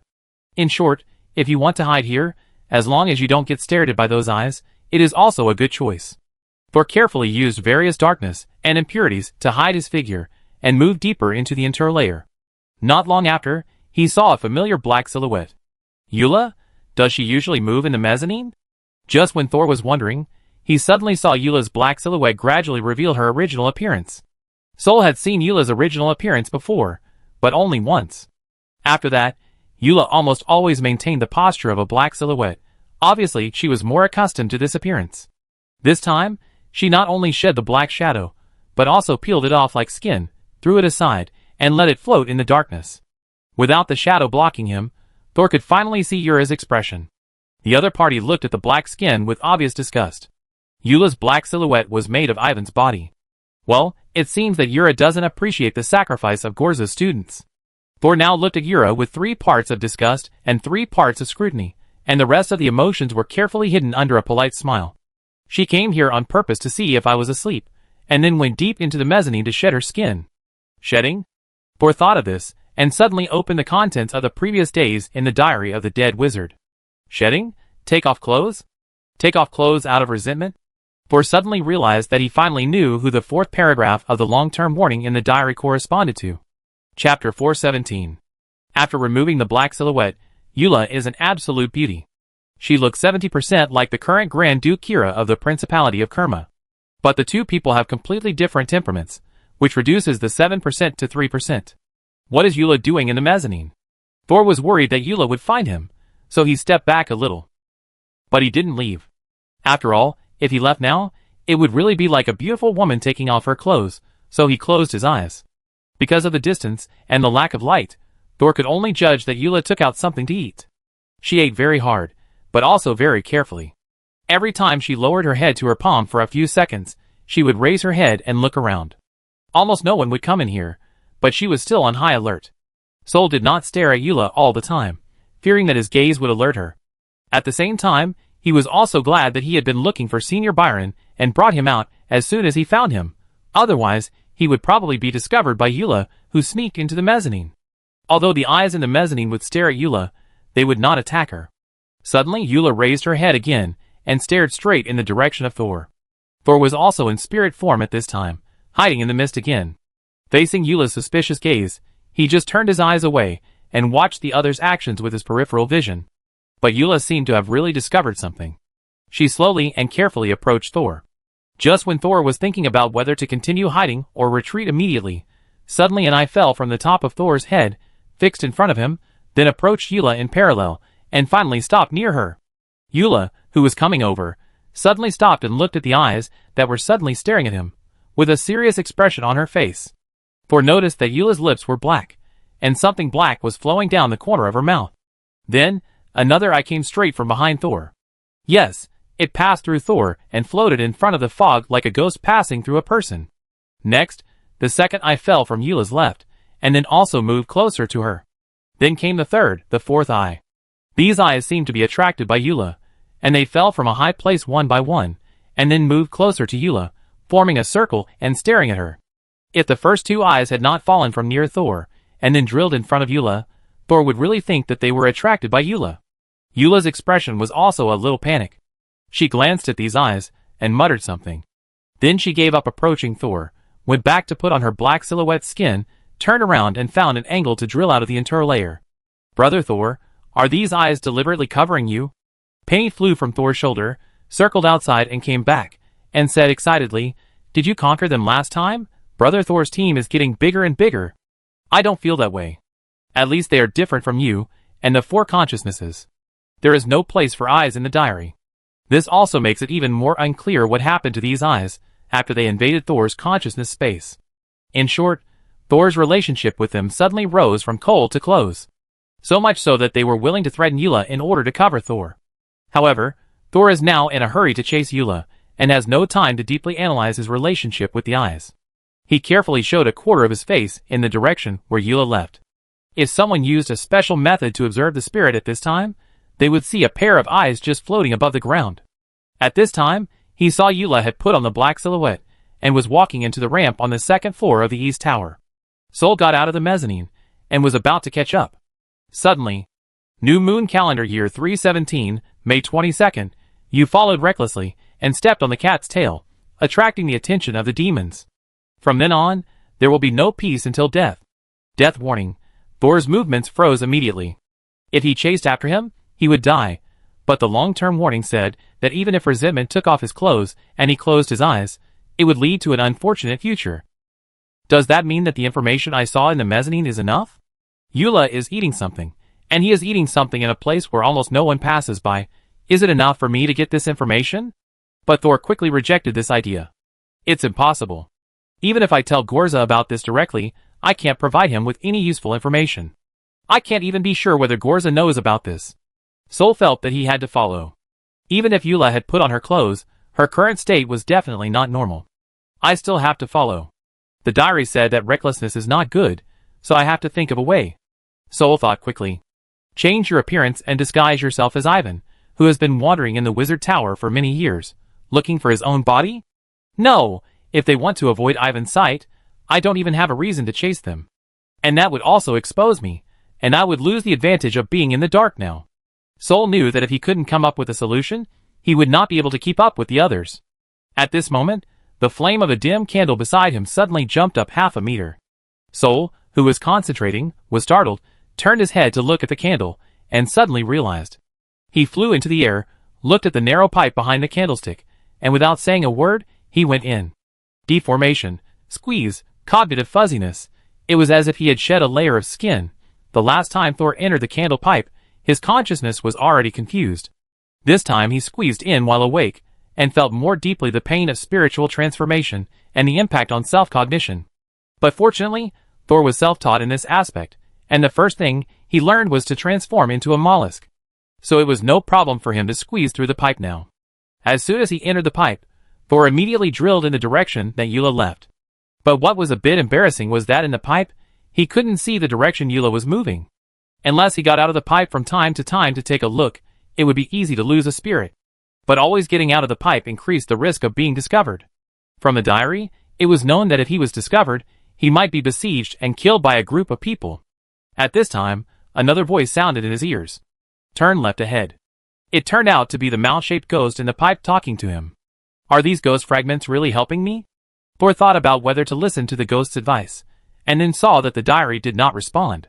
We can give it a try. Sol followed without hesitation. The mouse could easily observe the outside without being suspected by Eula. Sol was in the pipe, following the mouse instructions. He moved quickly along the way, made several sharp turns, and almost crashed into the wall. Finally, he suddenly heard the mouse cheering, "She's in! She's in!" Sol quickly entered the pipe where the mouse gathered, trying to get out, and the diary did not stop him. So Sol confidently drilled his head out of the pipe. But in front of him was a tightly closed door. Thor didn't come here often, but he could tell what this place was at a glance. This was actually the laboratory of Nzei's teacher, the mouse told him. She went in. Could it be that Eula entered Nzei's laboratory? Thor didn't rush in, but asked the mouse, "Can you go in and see what she is doing?" She went in. She went in. But the mouse were still cheering. "Can't you get in?" Sol tried to ask again, but the mouse still didn't respond. Cheering in chaos and restlessness. Well, now it is confirmed that these mouse really have no brains, and can only handle the simplest problems. They are more awake in dreams than in reality. Maybe the pipes will also confuse people's consciousness. Maybe I can get into that laboratory along the pipe? Sol thought tentatively. Very good, the diary has no warning. Sol breathed a sigh of relief, but was also a little nervous. There are candlesticks in every room in the wizard tower. As long as Thor determines the direction of the pipe, he can get in along the jar. But when Thor returned to the inside of the pipe and approached Anne's laboratory with his memory. However, bang! Sol suddenly hit a barrier. Chapter 418. He retreated more than 10 meters in a flash. This pipe was barricaded. Can you get through? No. The road is blocked. No candles, no way through. Sol's mouse heard this, and immediately responded with a chattering noise. These mouse have no brains, but they can still respond to some simple questions. It was just a little noisy. Sol waited for a while, but no one or mental power came to check the barrier that was hit. It seems that this barrier has no warning function. He waited for a while, before approaching and observing carefully again. There was indeed a barrier there. When Thor's mental power covered it, he immediately saw the pattern of the witchcraft array. It's just a simple array to isolate spirits. The array surface is an arc surface, which should be a spherical isolation. There is no other way to enter unless the array is cracked. However, Eula may not stay there for that long. Thor waited for a while. Now his spirit can stay out of his body for a long time, and he doesn't have to worry about being contaminated by not being able to return in time like before. Sure enough, after waiting for a while, the mouse told Thor that Eula had left. Thor thought about it, and didn't follow immediately. Instead, he asked the mouse to follow Eula, and he himself remained outside the room of Anne's laboratory. Not long after, the mouse who stayed in place told Thor that someone had come out again. Thor waited for the second person to come out for a while, before he popped his head out of the pipe to take a look. After only one look, he immediately retreated back into the pipe. He saw Luo Kai. The other party seemed to be very happy, and walking in a relaxed manner, but Thor only took one look at him, and found that there were weak mental fluctuations emanating from many parts of his body. It was as if he had some kind of creature with certain mental power in various parts of his body. Therefore, Thor immediately retreated when he saw him for the first time. The other party's mental power was not as strong as his, but it was quite sharp.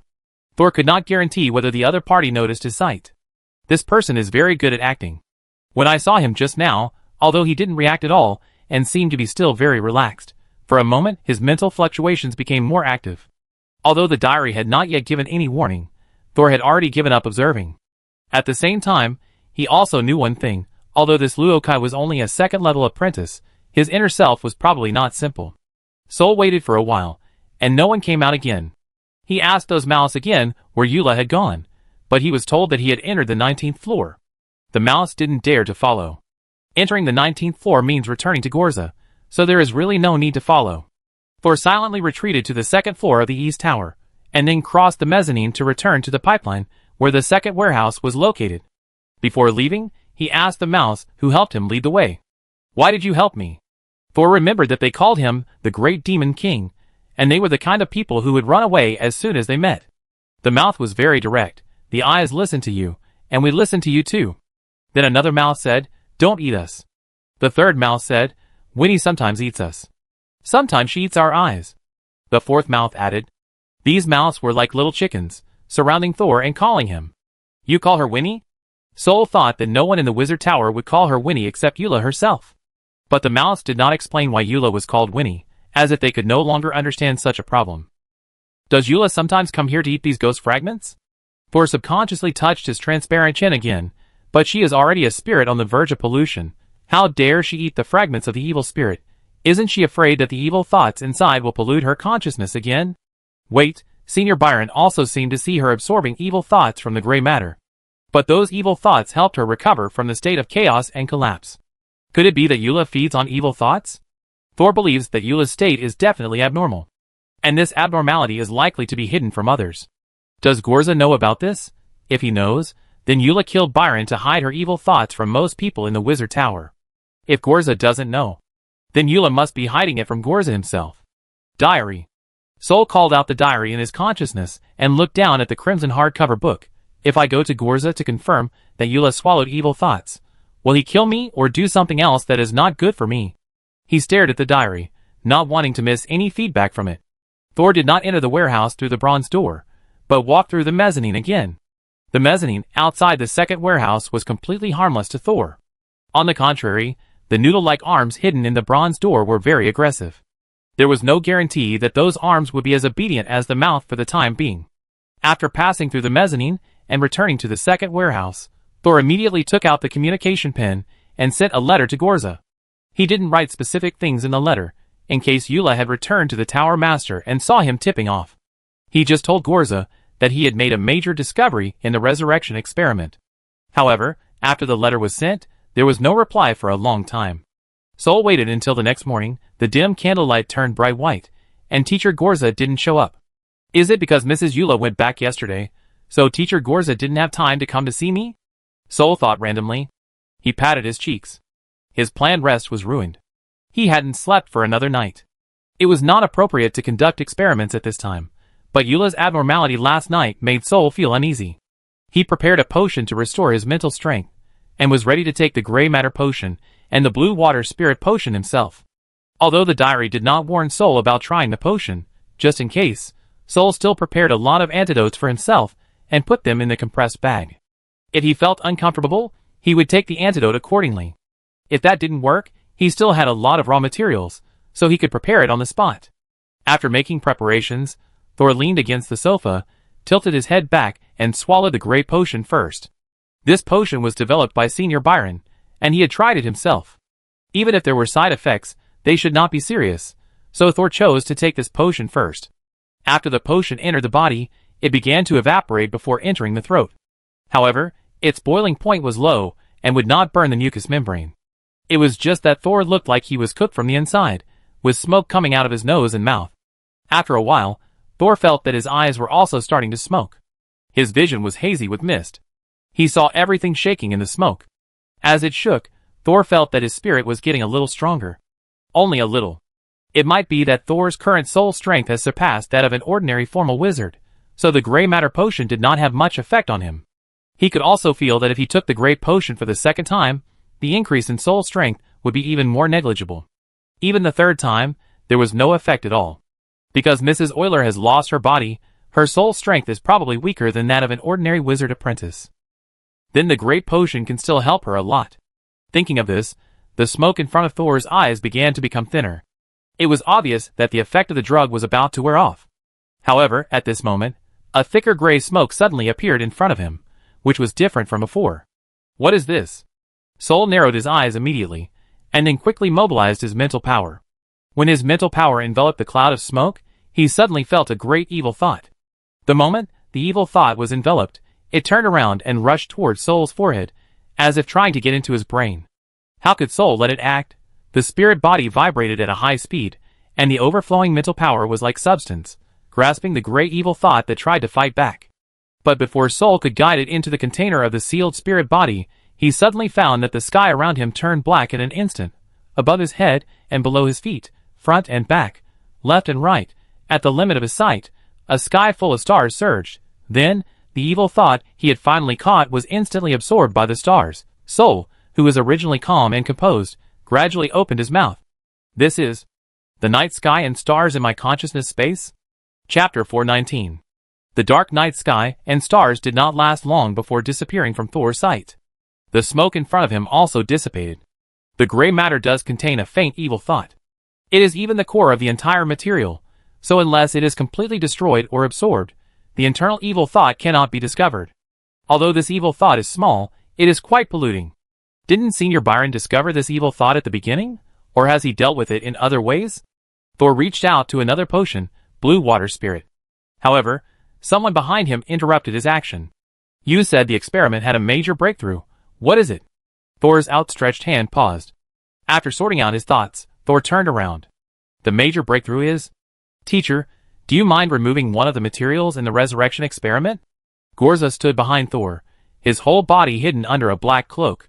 He had a faint aura of impetuousness, as if he did not rest well last night. What material do you want to remove? Gorza asked softly. Remove? Blue Water Soul, okay? Gorza's originally calm eyes became sharp for a moment, but he quickly returned to calm and gentle. What did you find? Thor took a deep breath and handed over the Blue Water Soul in his hand. Gray matter, which is the raw material of Blue Water Soul, contains quite strong and stubborn evil thoughts. Gorza still stood there. I know this. I will solve the problem of evil thoughts. Thor was a little surprised that Gorza already knew what was in the gray matter. But it was true. After all, the other party was a second-level wizard. It made no sense that Gorza couldn't find what he could find.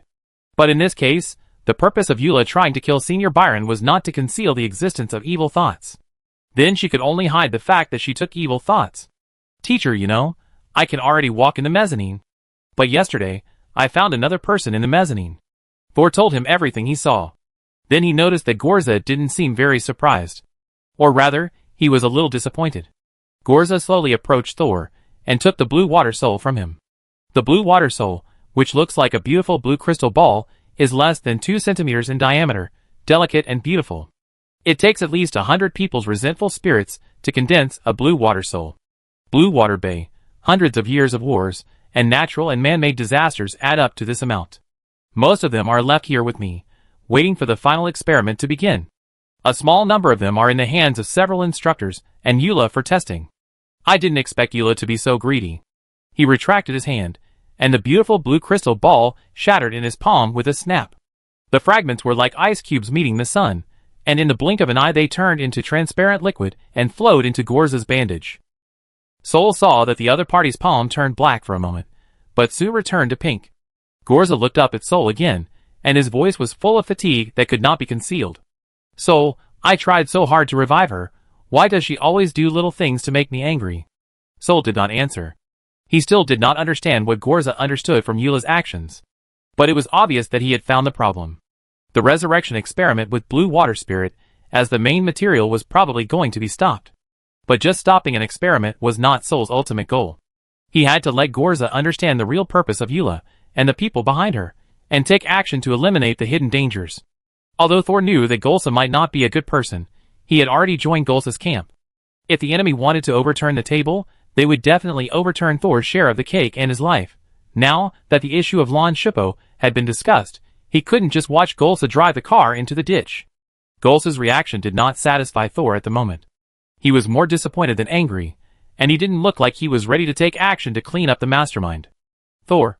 Golsa, who was silent for a while, spoke again. How confident are you in the drug that delays rejection? Soul raised his chin. It's just a matter of a few years. But Golsa shook his head. But I don't have time now. Soul was stunned. Didn't they say there were nearly 5 years left? Golsa turned his back and looked up at the ceiling. Do you know what I am mainly responsible for in the resurrection experiment? To lead the experimental ideas and judge the pros and cons of the subject? Thor guessed subconsciously. No, my main responsibility is to keep Euler's spirit pure. To maintain her special nature between life and death. Gorza turned around abruptly, and his cloak lifted slightly. Thor saw that the pink bandage under the cloak was very old and dim. Just like a person who has aged. You can say that I pulled her back from the hands of death. But death has never let go of her other hand. I can't cut off the hands of death, that's not what I can do now. But I can do everything I can to prevent Euler from being pulled back into the abyss by death. But this task has become more and more difficult as time goes by. Thor. Teacher? Give me all your notes on the delayed rejection potion, and then you prepare it. Gorza raised his hand, and a piece of paper, whoosh, flew onto the table in front of Thor. Thor quickly picked up the paper, and saw that there were many witchcraft props and materials written on it. The most complicated one was a schematic diagram of the structure of a witchcraft array. I will let you know within 10 days. At that time, you notify everyone else and ask them to bring all the necessary materials to the designated location to prepare for the experiment. 10 days? Golsa actually wants to start the resurrection experiment within 10 days? Soul's eyes widened. Don't tell others about today's conversation. Yes. Although he agreed quickly, Thor was actually surprised. He thought Golsa would suspend the experiment for investigation, but he didn't expect the other party to start the experiment in advance. He has already made the delayed rejection potion, but the delay time is not long enough to offset the contamination of the Euler spirit every time it transfers the container. Or did Gorza want to place Euler in a long-term container first, and then slowly study how to eliminate the pollution? And what did Gorza want with all his notes? Was the other party going to extend the rejection time to more than 10 years within 10 days? But even if he could rely on the diary for unlimited trial and error, Thor could not complete this experiment within 10 days. No one answered Thor's question. That day, Gorza took Thor's notes and disappeared in the warehouse. Then the whole wizard tower seemed to suddenly become lively. Unaware of this, Rum and Kaz continued to improve the blue water Soul on time. They would also call Eula and Soul to discuss it together. Kelly was locked up in Gudo's laboratory and worked overtime until the sun went down, but she would talk to Soul every day about her ideas about consciousness anesthesia. She proudly said that she got a lot of inspiration after participating in the Soul toxin experiment. The number of outings in the registration office suddenly decreased significantly. The second-level and third-level apprentices lost their jobs and were not used to it for a while, so they wandered around the wizard tower. Luokai took the opportunity to hold 2 exchange meetings, but Soul didn't go because he had experiments to do. 8 days passed in a daze and busy. Everything seemed to be going according to plan. Until the 9th day, Gorza suddenly appeared in the second warehouse again. Then he told Soul, the formal experiment will start tomorrow, and the location is in the garden outside the tower. After a few days of absence, Gorza looked more tired, his silver eyes were full of red bloodshot, and the pink bandage on his body looked wrinkled. Yes. Soul, who was originally conducting an experiment, immediately put down what he was holding and stood up to answer. Gorza chuckled, don't be nervous, I have notified other instructors, non-experimental personnel, anyone who gets close will die. Soul took a deep breath. Go prepare the materials. Yes. Chapter 420. Golsa informed Soul that the final test would start tomorrow, and then disappeared into the warehouse. Soul immediately took the list that Golsa had given him a few days ago, and started to prepare the materials. Although he had already received the list from Golsa, Soul did not mobilize the materials before the other party clearly said to start, fearing that others would notice it in advance. Not only that, other people also received an order. All those who are qualified to participate in the experiment do not need to bring materials to the companion flower garden. This made the mentor, an apprentice, who had worked hard for a long time dumbfounded. Thor finally went to the first warehouse to get some important materials, and then saw Haywood opening the warehouse door in a daze. Yes, is the final test about to start? He was not wearing a hood, and the terrifying woman's face on the back of his head tried desperately to turn to the front, as if she also wanted to get an answer. Yes, it will start tomorrow morning. After Thor finished speaking, he suddenly realized that Haywood still didn't know, that is, he was not on the list of experimenters at all. A powerful third-level apprentice, Gorza's apprentice, didn't even have the chance to attend the experiment. Haywood smiled bitterly, and Heidi at the back of his head cried out wow. The sound was sharp and piercing, making people want to cover their ears. Haywood sighed, and lightly tapped the back of his head, and the crying stopped abruptly. The final test was also launched once, but unfortunately we failed completely that time. Haywood explained to Thor, that day, Ivan, Khan Shah and I walked into the laboratory on the 20th floor with great confidence, but the plan that time even failed most of the preliminary experiments. The entire subsequent experiment was forced to stop. Even the instructor was seriously injured by the backlash of the experiment. Haywood seemed to have returned to more than a decade ago. The three of them were carefully selected by Gorza. According to the plan, they should have undergone the final test after completing the transformation of the witch body. In other words, they were actually the necessary candidates for the final test. But the transformation experiment failed at the beginning. Haywood no longer remembers the situation of that day. He only remembers that when he woke up in the horrible pain of the brain eating by thousands of insects, Instructor Gorza was covered in blood, and 2 of the other 5 instructors were also seriously injured. That day he was informed that the experiment was terminated, and then he was exiled to the first warehouse. Although he has been constantly improving himself and conducting various researches over the years, even some very dangerous ones. But he still didn't even have the opportunity to participate in the second resurrection experiment. After collecting all the materials on Thor's list, he handed the cart in his hand to Thor. But when Thor was about to take the cart, he found that Haywood was still holding the cart, and after a few seconds, he slowly let go. "I wish you all the best, and complete the experiment." Haywood smiled awkwardly, and Heidi behind him burst into tears again. And this time, Haywood did not stop Heidi until Thor pushed the cart away. Just as Haywood had said to Kong Sha before.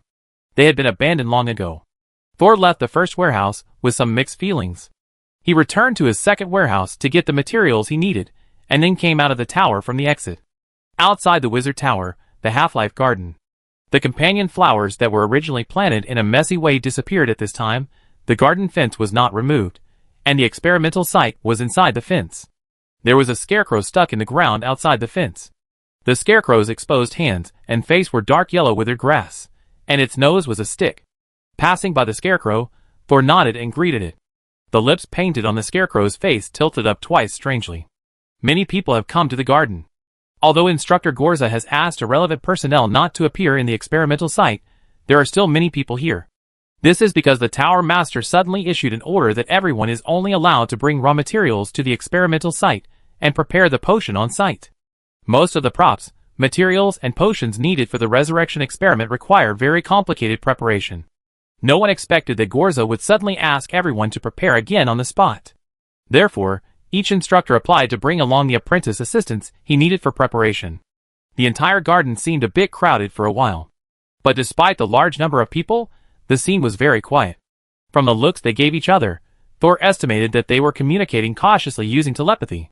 When Thor walked to the innermost part, he also saw Kelly standing not far behind Instructor Gudo.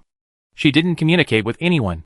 She had dark circles under her eyes, and was yawning without caring about her image. When she wiped away the tears from her eyes, she saw Sol coming over with a cart and immediately waved to him with a smile.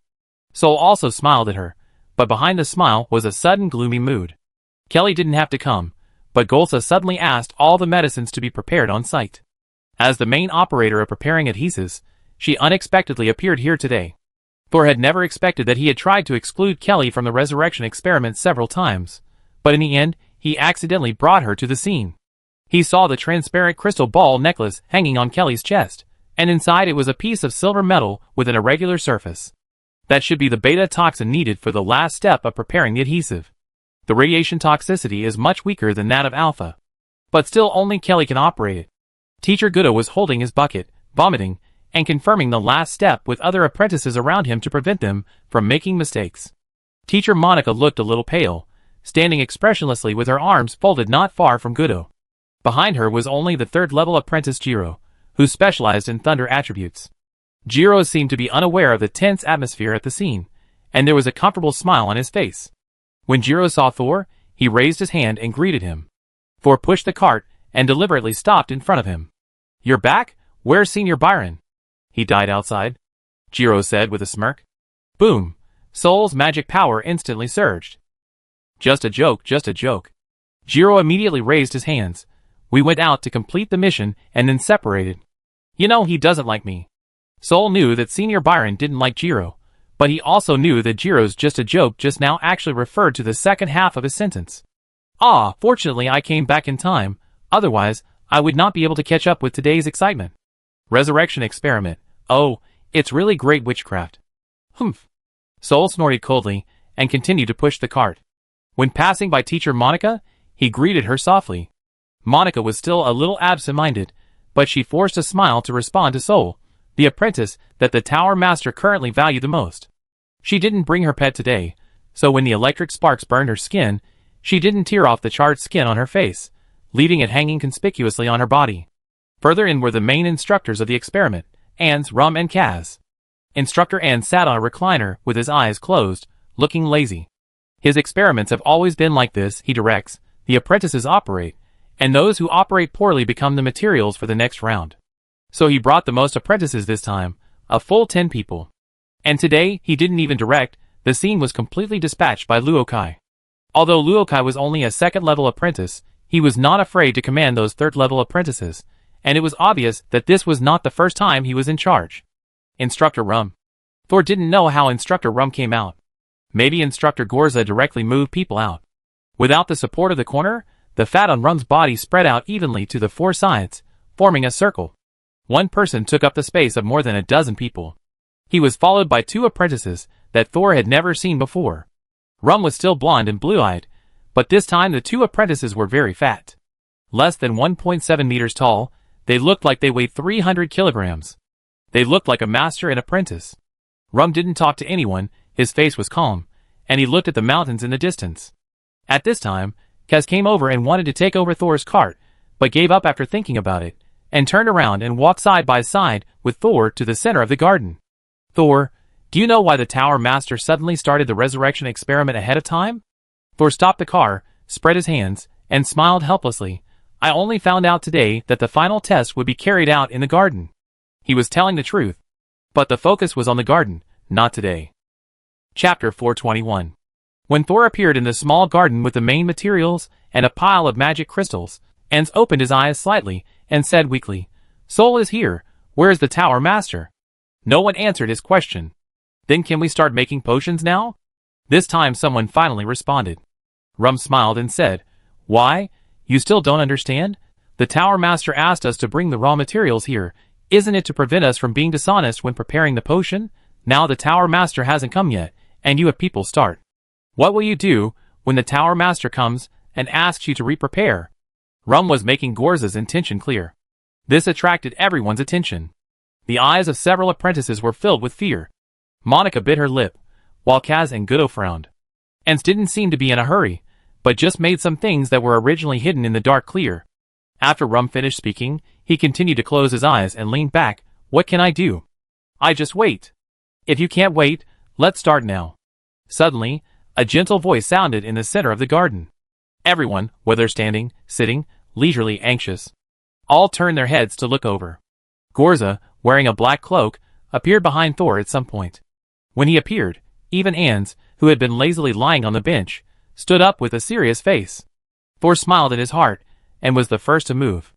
Instructor Rum seemed to want to ease the atmosphere.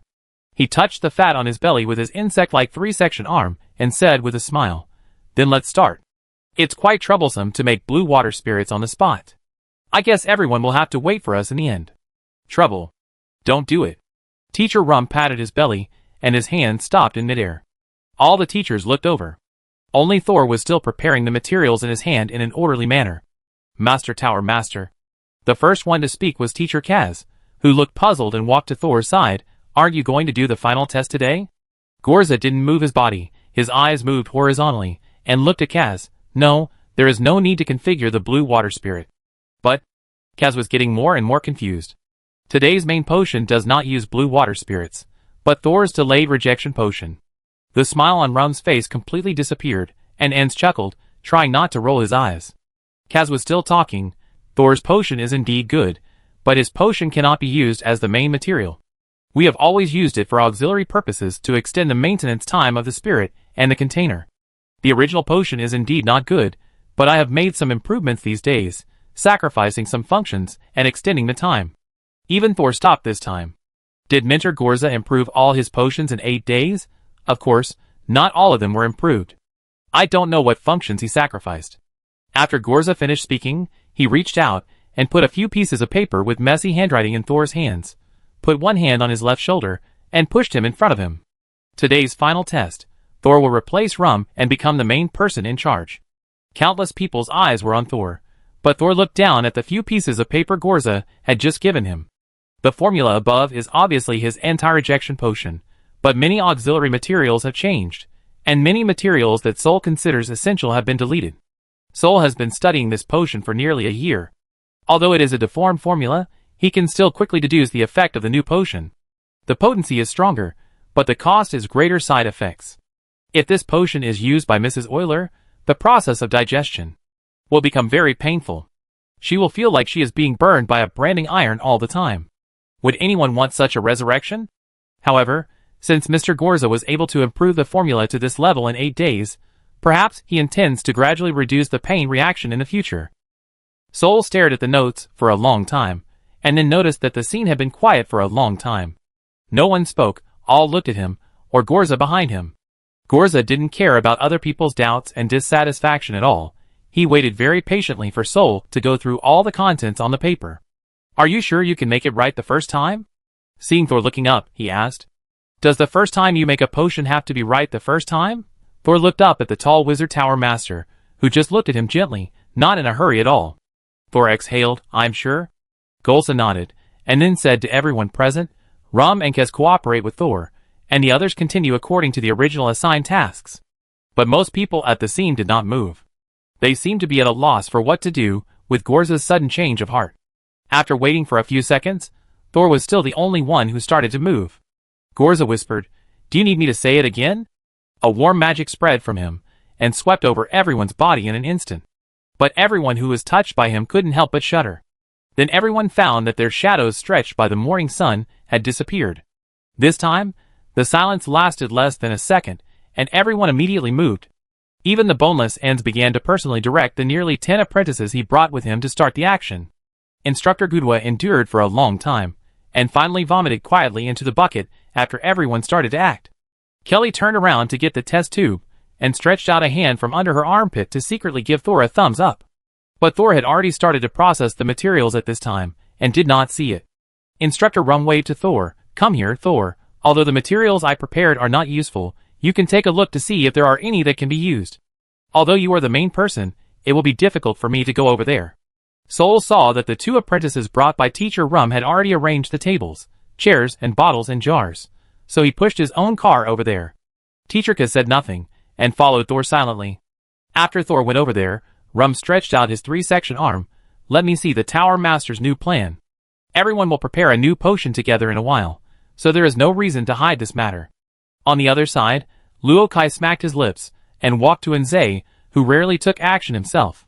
No wonder the Tower Master took away all the blue water spirits in our hands a few days ago. You said he? Luo Kai had just said half of his words, when Nzei suddenly glanced at him coldly. Seeing that look, Luo Kai shuddered all over and immediately closed his mouth, pretending to be a mute. Stop talking nonsense. Do more work. Mentor Nzei was not far from Thor, so Thor naturally heard the movement over there, and seems to be particularly irritable today. He would never talk to Luo Kai like this before. Of course, Luo Kai was also a little bit abnormal. But Thor just glanced over there. Almost all the big guys in the Wizard Tower were dispatched today, and as a relatively young generation, he only had to do his job well. Instructor Gorza was the most leisurely person in the room. Even Instructor Monica and Jiro had to help process the materials, while Gorza just summoned a sofa and sat stiffly in it, observing everyone's actions. As the sun gradually came from the east to the top of everyone's head, some simple work had been completed, and only Thor and Gudo were still busy. At this time, a black silhouette slowly emerged from the ground without any shadow. Gorza saw it and immediately waved to it, Come here, Eula. After today, I think you don't need to wear this skin all day long. Chapter 422. Eula did not respond to Gorza, her body like a paper cut turned around in place. Several apprentices could not help but secretly look over. They rarely saw the Tower Master, and almost never saw Mrs. Eula. Some people did not even know that their resurrection experiment was for the Tower Master's lover. Eula? Gorza called Eula again, his voice 2 degrees lower. The black silhouette was half a beat late to come back to his senses, as if waking up from a dream, and murmured, I go see them. After saying that, she walked around the small garden without paying attention to Gorza's reaction. In fact, some apprentices here have already completed their work, but no one said they wanted to leave. When Eula walked past these people, they would stiffen all over, but when Eula's thin body was far away, they would secretly look up at her back. Several instructors would greet Eula openly, but none of them received a response from her. Thor was still making the final adjustments, but when Eula came over, he still put down the beaker in his hand and nodded to her. He stopped moving because he was more prepared for Eula to do something suddenly or secretly, so his nerves were tense when he saluted. Eula slowly scanned the whole place, and her eyes did not stay on Sol. Sol suddenly had a feeling that she was not observing everyone's work, but saying goodbye. Gorza suddenly gave up the blue water spirit and used the potion chosen by Sol, which might have ruined their arrangement. Most of the materials were taken out by Sol from the first and second warehouses. Other special materials are brought by the instructors themselves. But it is difficult to tamper with the raw materials. These materials are rare and fragile. If any other harmful substances are added, it can be easily seen from the appearance. But semi-finished potions are different. There are too many additives. Who knows what ingredients are inside? This is why Gorza asked them to prepare all potions on site. Although it is time-consuming, it can prevent people from tampering. Naturally, this operation will also make those who want to tamper with it despair. In the silent and oppressive atmosphere, Eula walked around the small garden. She looked up at the sky for the last time, then returned to Gorza and stood quietly. Others were busy, seemingly having nothing to do with her, the object of resurrection. Finally, when the sun began to move westward, Thor also completed his task. The contents of the crucible finally turned into a silver potion with a disgusting smell like a sewer. Thor breathed a sigh of relief and touched the non-existent sweat on his forehead. Really? But it was finally completed without any danger. Sol breathed a sigh of relief. Golsa really didn't ask anyone for advice when making any decision. Of course, with his status and strength, he could really decide anything on a whim. Be careful, this potion is very volatile, I help you seal it. Teacher Rum also cooperated with Sol to pick up the glass ball on the table. He unscrewed the small lid of the ball, and after Sol carefully poured all the solution in, he immediately put the lid on, and then activated the micro-magic array on the glass ball to trap all the magic fluctuations of the solution and the evaporation of the potion inside. At the same time, Teacher Kaz also finished dealing with the remnants in his hand, and came over, staring at the potion in Thor's hand with a complicated heart. On the other side, Teacher Gudo took the same spherical glass container from Kelly and walked over carefully. Since the preparation of the potion this time is led by you, then the introduction of the potion this time will be left to you. Teacher Rum handed the potion in his hand back to Thor. According to the original plan, he was the one who would introduce the potion. Teacher Kaz frowned and said, Sol has not participated in such a big thing, so let me do it. As he said that, he was about to take the potion from Thor. Let Thor do it. At this time, Gorza behind him interrupted Kaz's action with a smile. He has also experienced many great things. Kaz had to withdraw his hand after hearing this. Don't be nervous. Some steps can be repeated in your mind before operation. You are just introducing the potion in this step, and you don't need to react quickly, so you still need to be stable. Kaz whispered to Thor quickly. Seeing that Teacher Kaz was instructing him very seriously, Thor was a little moved, but now he needed to stay calm, so he just nodded to Teacher Kaz, and then held the spherical vessel and walked towards the medium-sized witchcraft circle that had been drawn. This witchcraft array is not large in area. It is based on an acute triangle, and each corner is covered with a circular array with a diameter of 1 meter. The area is only the size of a bedroom, but the inside of the array is extremely complicated. The most critical position was drawn by Gorza himself. No one else could get involved. Thor held the potion and walked steadily to the circular array in the bottom left corner, without distracting himself to observe the runes on the array. At the same time, Gudominter also stood in another circular array in the bottom corner holding the same spherical glass vessel in his hand. He made a gulp in his throat, as if he swallowed something, then he turned his head and smiled at Thor. I thought it would be Kaz standing here with me. I didn't expect it to be you, a little guy. But this is also good. Thor was stunned, not knowing what Gudo meant. Okay, everyone else leave the garden. Gorza stood up stiffly, raised his hand to untie the tie on his collar, and threw the black-white cloak behind him. A few low inhalations sounded behind Thor. Gorza, wearing pink bandages, and with a slender and tall figure, was very impressive even in the daytime. He tiptoed to the top corner of the triangular magic circle step by step.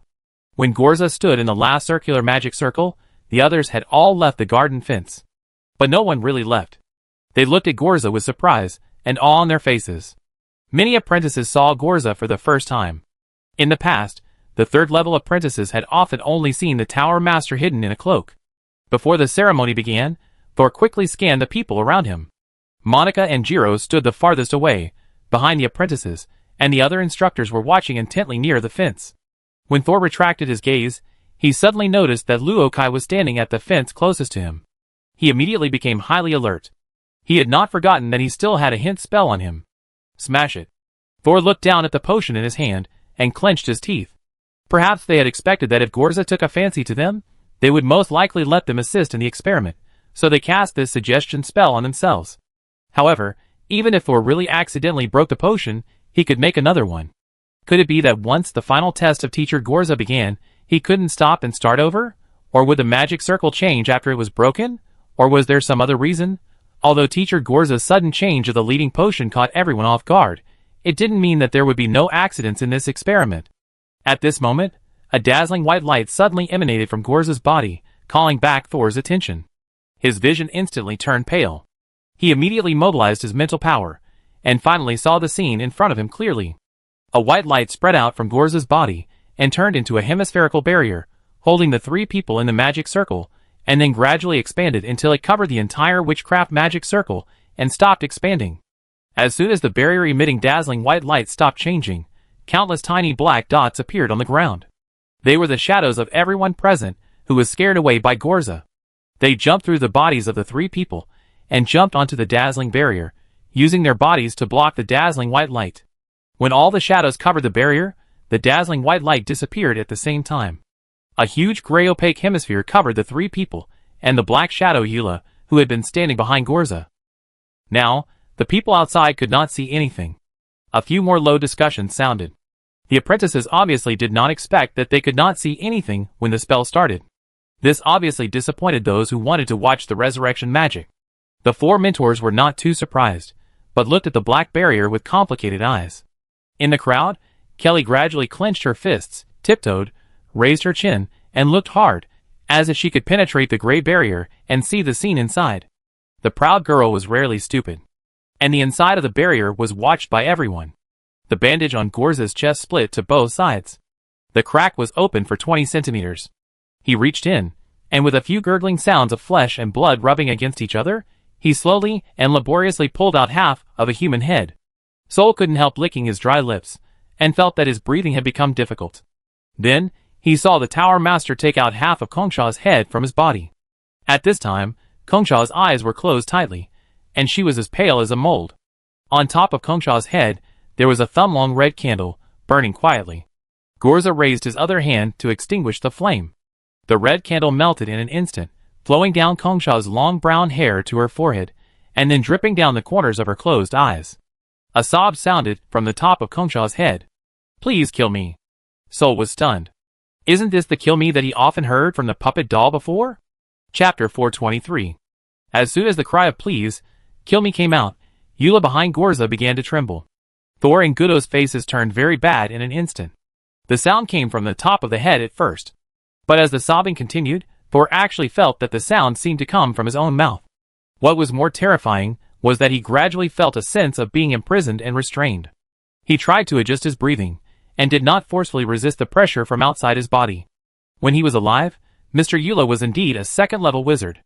Even a malicious cry had such a great impact on him. I have already become a formal wizard, but I still feel so uncomfortable. Is the gap between a first-level wizard and a second-level wizard so big? Ugh! Mentor Gudo beside him suddenly retched, but then he raised his hand and wiped his mouth. The place where the mouth was originally was now empty. After doing this action, Gudo glanced at Thor in surprise. He could see that Thor was also in some pain, but it was obviously better than his. This made Gudo a little unbelievable. Thor noticed Gudo's surprise at this time, but he didn't explain anything. Mrs. Eula's pressure just now came suddenly, and his body instinctively made the most real reaction. Before he had time to adjust, he was seen by Gudo. It's better not to explain anything, and let him figure it out himself. What worries Thor now is that Gorza's condition has become unstable after crying. The big hole in his chest did not heal after half of his head was taken out. It was exposed outside. It was pitch black inside. Although there was no blood, there was a smell of decay. Gorza squinted his eyes at this time, as if he did not hear the crying. He stretched out his left index finger, and inserted it directly into Kongsha's head. When he gently pulled out his finger, a black and sticky gelatinous substance came out from his fingertips. As the volume of the black object being pulled out became larger and larger, The crying became more and more obvious. Behind Golsa, Eula's trembling became more and more intense. When the black object was pulled out to a height of more than one person, Golsa gently shook his index finger. The jelly suddenly began to stretch into form, turning into the shape of a petite woman, and then the black faded, revealing a beautiful face. Thor, who was watching from the side, could not help but quickly switch his eyes between Eula and the new woman. Because the woman who was pulled out of the head looked exactly like the face that Eula had revealed. Could it be that the oiler that Thor had always thought of was not the real Lady Oiler? The next second, Gorza whispered, "Winnie, come here." "I don't want it." At this moment, the original oiler, or Vinny, actually screamed loudly. "Don't think of letting me sacrifice myself to revive Oiler." Gorza turned his head away. Because Vinny was still standing behind him, he turned his head 270 degrees and repeated to her again, "Winnie, come here." "I don't want it. I don't want it." Winnie covered her ears and kept retreating. Golsa sighed softly, with an almost imperceptible tremor in his voice, and raised his left hand, with his palm facing Winnie, who had retreated to the edge of the gray barrier.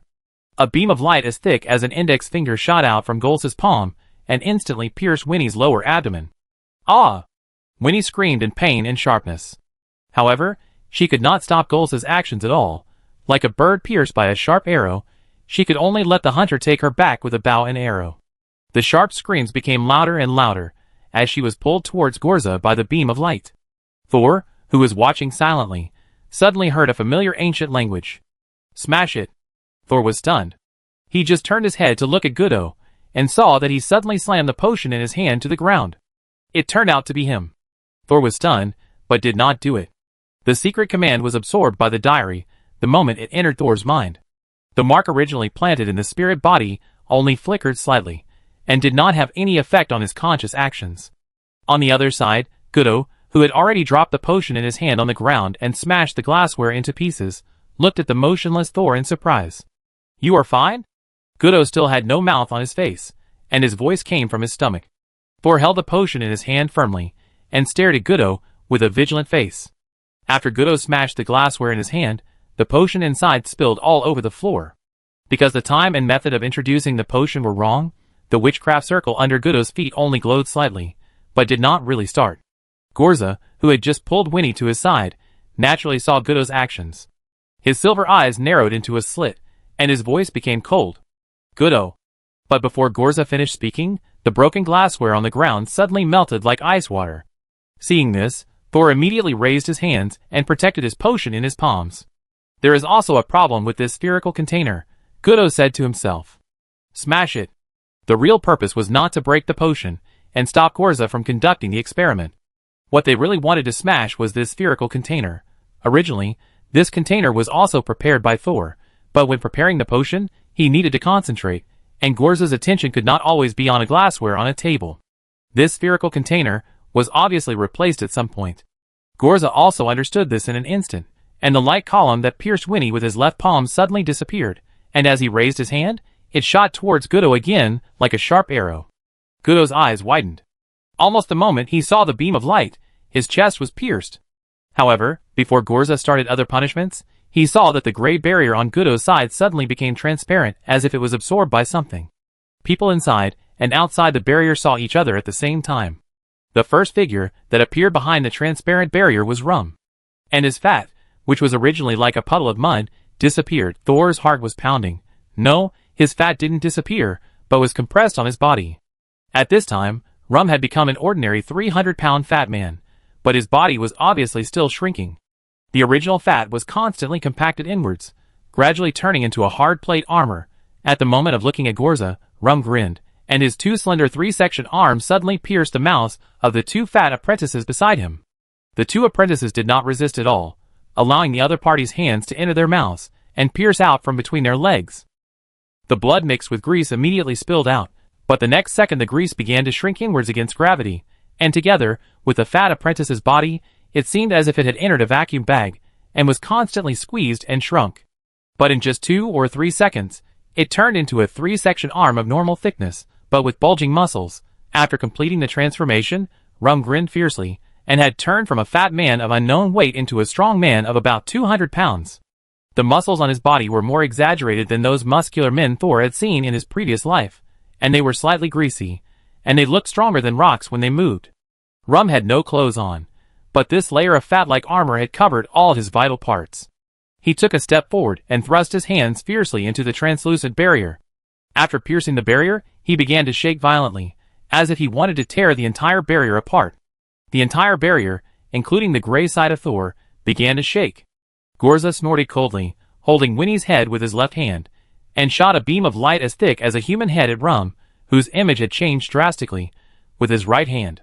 The beam of light penetrated the transparent barrier without any hindrance and hit Rum fiercely. However, it only left a fist-sized hole on Rum. Although yellow grease flowed out of the wound, it did not hinder Rum's actions. The latter raised his head and looked at Gorza, his eyes full of madness. Chapter 424. Just as Rum transformed and tried to destroy the magic circle, Ans on the other side looked at the gray barrier in front of him that did not change at all and chuckled. Heh, as expected, there is still a problem with Thor. Fortunately, I never put my hope on one person. Kaz also noticed the shaking of the barrier. When he heard Ans' words, his expression suddenly changed. Ans, what are you doing? Ans turned his head lazily and looked at Kaz with a smile, of course. Taking back what belongs to us. You're crazy. The wrinkles on Kaz's face were almost straightened because of astonishment. Ans looked at Kaz and suddenly stretched out his hand to pull his neck. He pulled out more than a dozen black lines as thin as hair from under the skin of his neck, half a meter long. Looking closely, those black lines were still twisting and wriggling slightly, and they turned out to be black worms. Go, let's add some ingredients to the Great Tower Master. As soon as the voice fell, Kaz suddenly found that several third-level apprentices standing near the barrier around him began to tremble all over. They trembled, raised their arms in unison, their hands in the shape of eagle claws, raised their heads high, and then torn their throats, fiercely. A large amount of blood wrapped in countless black insects sprinkled on the gray barrier. The barrier, which was originally only shaking slightly, began to tremble violently the moment it came into contact with the strange blood. The gray on it also began to split and shrink, gradually revealing the scene inside. However, it is not so easy to break through the gray barrier from the outside. The gray shadow on the barrier began to struggle to expand and heal after splitting. The blood mixed with black bugs continued to sprinkle on the gray barrier, and the gray matter melted and regenerated, and the two fought fiercely. The barrier did not show any signs of being completely destroyed for a while. Despite this, people inside and outside the barrier still saw each other's movements through the transparent areas that kept appearing. Gorza noticed that the barriers on both sides began to have problems, and instead stopped attacking Rum, whose defense suddenly exploded. He took back his hand and began to press the back of Winnie's head against the face of Eula, who stood there expressionless. The sound of crying continued to come from Eula, and Winnie also struggled violently. Kaz, kill Ans. Gorza suppressed Winnie's resistance with all his strength. He seemed to have no energy to deal with others. He could only order Kaz outside to fight against Ans. His movements were not so easy. His arms kept shaking, and even one of the pink bandages was broken. On the other side, Rum attacked the barrier even more frantically, but because Thor did not break the spherical vessel, he could not completely pass through the barrier in a short time. Rum's angry eyes kept wandering between Thor and Gorza, as if he was thinking about how to kill them to relieve his hatred.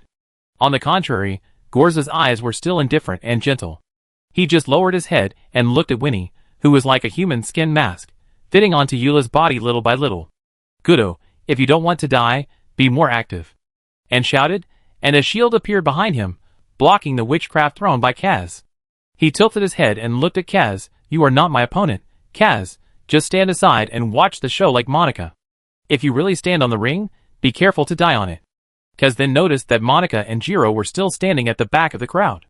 They did not flee in panic like some low-level apprentices, nor did they approach the barrier like some third-level apprentices. They just stood there quietly, watching everything in front of them indifferently. Especially Jiro, who was stroking his chin, with an expression of watching a good show. The muscles on Kaz's cheek twitched fiercely, and he gritted his teeth and said, I am indeed not your opponent, but you are definitely not the opponent of the Tower Master. And Lady Kira is rushing here. When she arrives, you will have no chance of survival. Kaz stopped to take a breath, and then advised, Ans, stop it. In view of your service and dedication to the Tower Master for so many years, he will spare your life. Ans had a sarcastic smile on his face. Kira can't come. Nas has already launched a surprise attack, and someone in the Principality of Kerma is leading a rebellion. Kira can't protect himself now. How dare Nas? Kaz was shocked. Nas wanted to form a marriage alliance with the Principality of Kerma before. What did he think of? Aruba was promoted. Yes, it consumed a lot of my resources, and that waste finally got promoted. Kaz's face was gloomy. A newly promoted second level. Do you think you can hurt Lord Kira? What about Wild, who is injured but still able to work? What? Kaz showed an expression of disbelief again. Wild is also a senior second level wizard, and should be able to fight Kira on equal terms. Even if he is injured, with the newcomer Aruba. I'm afraid that Kira really can't get here quickly. No wonder she didn't show up when the test started. Kaz's face kept changing. So why don't you just stand aside obediently? However, what Anne's responded to was a new round of attacks from Kaz. Anne smiled coldly, and went straight to Kaz. At the same time, he secretly kicked Luo Kai. Hurry up! Luo Kai's eyes flashed with struggle, and then, as if he had made up his mind, he took advantage of the gray barrier just becoming transparent, and fiercely inserted his right hand into the transparent barrier. At this time, Thor inside was following the Tower Master's order, opening the potion and carefully introducing the silver solution into the magic circle under his feet. These potions were not given directly to Eula. After all, a spirit does not have an organ like a mouth. Originally, the delayed rejection potion and adhesive were to be introduced into the witchcraft array, and then the magic power was introduced into Eula's body through the array. But now, the adhesive has not played much role, and Thor can only introduce the delayed rejection potion according to the original plan. At this time, Gudo, who had just been shot in the chest and abdomen by Gorza, was struggling to get up. He saw Thor start to introduce the potion, and then looked at Gorza, who was struggling to stick Winnie to Eula. His face twisted for a while, as if he was forcibly running magic power, and then he suddenly raised his hands and aimed at Thor. But suddenly, a golden beam of light hit Gudo's face first. When the beam of light disappeared, Gudo's head also disappeared, leaving only a burnt neck with blood and flesh, still emitting green smoke. Gudo staggered and fell to the ground in the next second. The huge movement made Thor unable to help but glance over there, and then he heard Gorza say, "Concentrate on introducing the medicine." Thor quickly gathered his mind, and continued to control the inflow of the medicine with his mental power. The magic circle under his feet began to emit a soft white light, and it was about to be fully activated. At this time Eula, who was already close to Winnie, suddenly began to struggle for the last time. She opened her mouth, and the painful voices of two women came out. "Kill me! Kill me! Kill me!" Countless voices echoed in the gray barrier. The echoes drilled into Thor's head, just like an electric drill piercing into his temple. Thor's forehead was sweating instantly, but he gritted his teeth, held the blood in his mouth, and his hands remained stable. Crash! Eula's roar seemed to be the last straw that broke the camel's back. The gray material on the entire defense barrier instantly disintegrated and fell like dust, leaving only a transparent barrier that did not look that strong.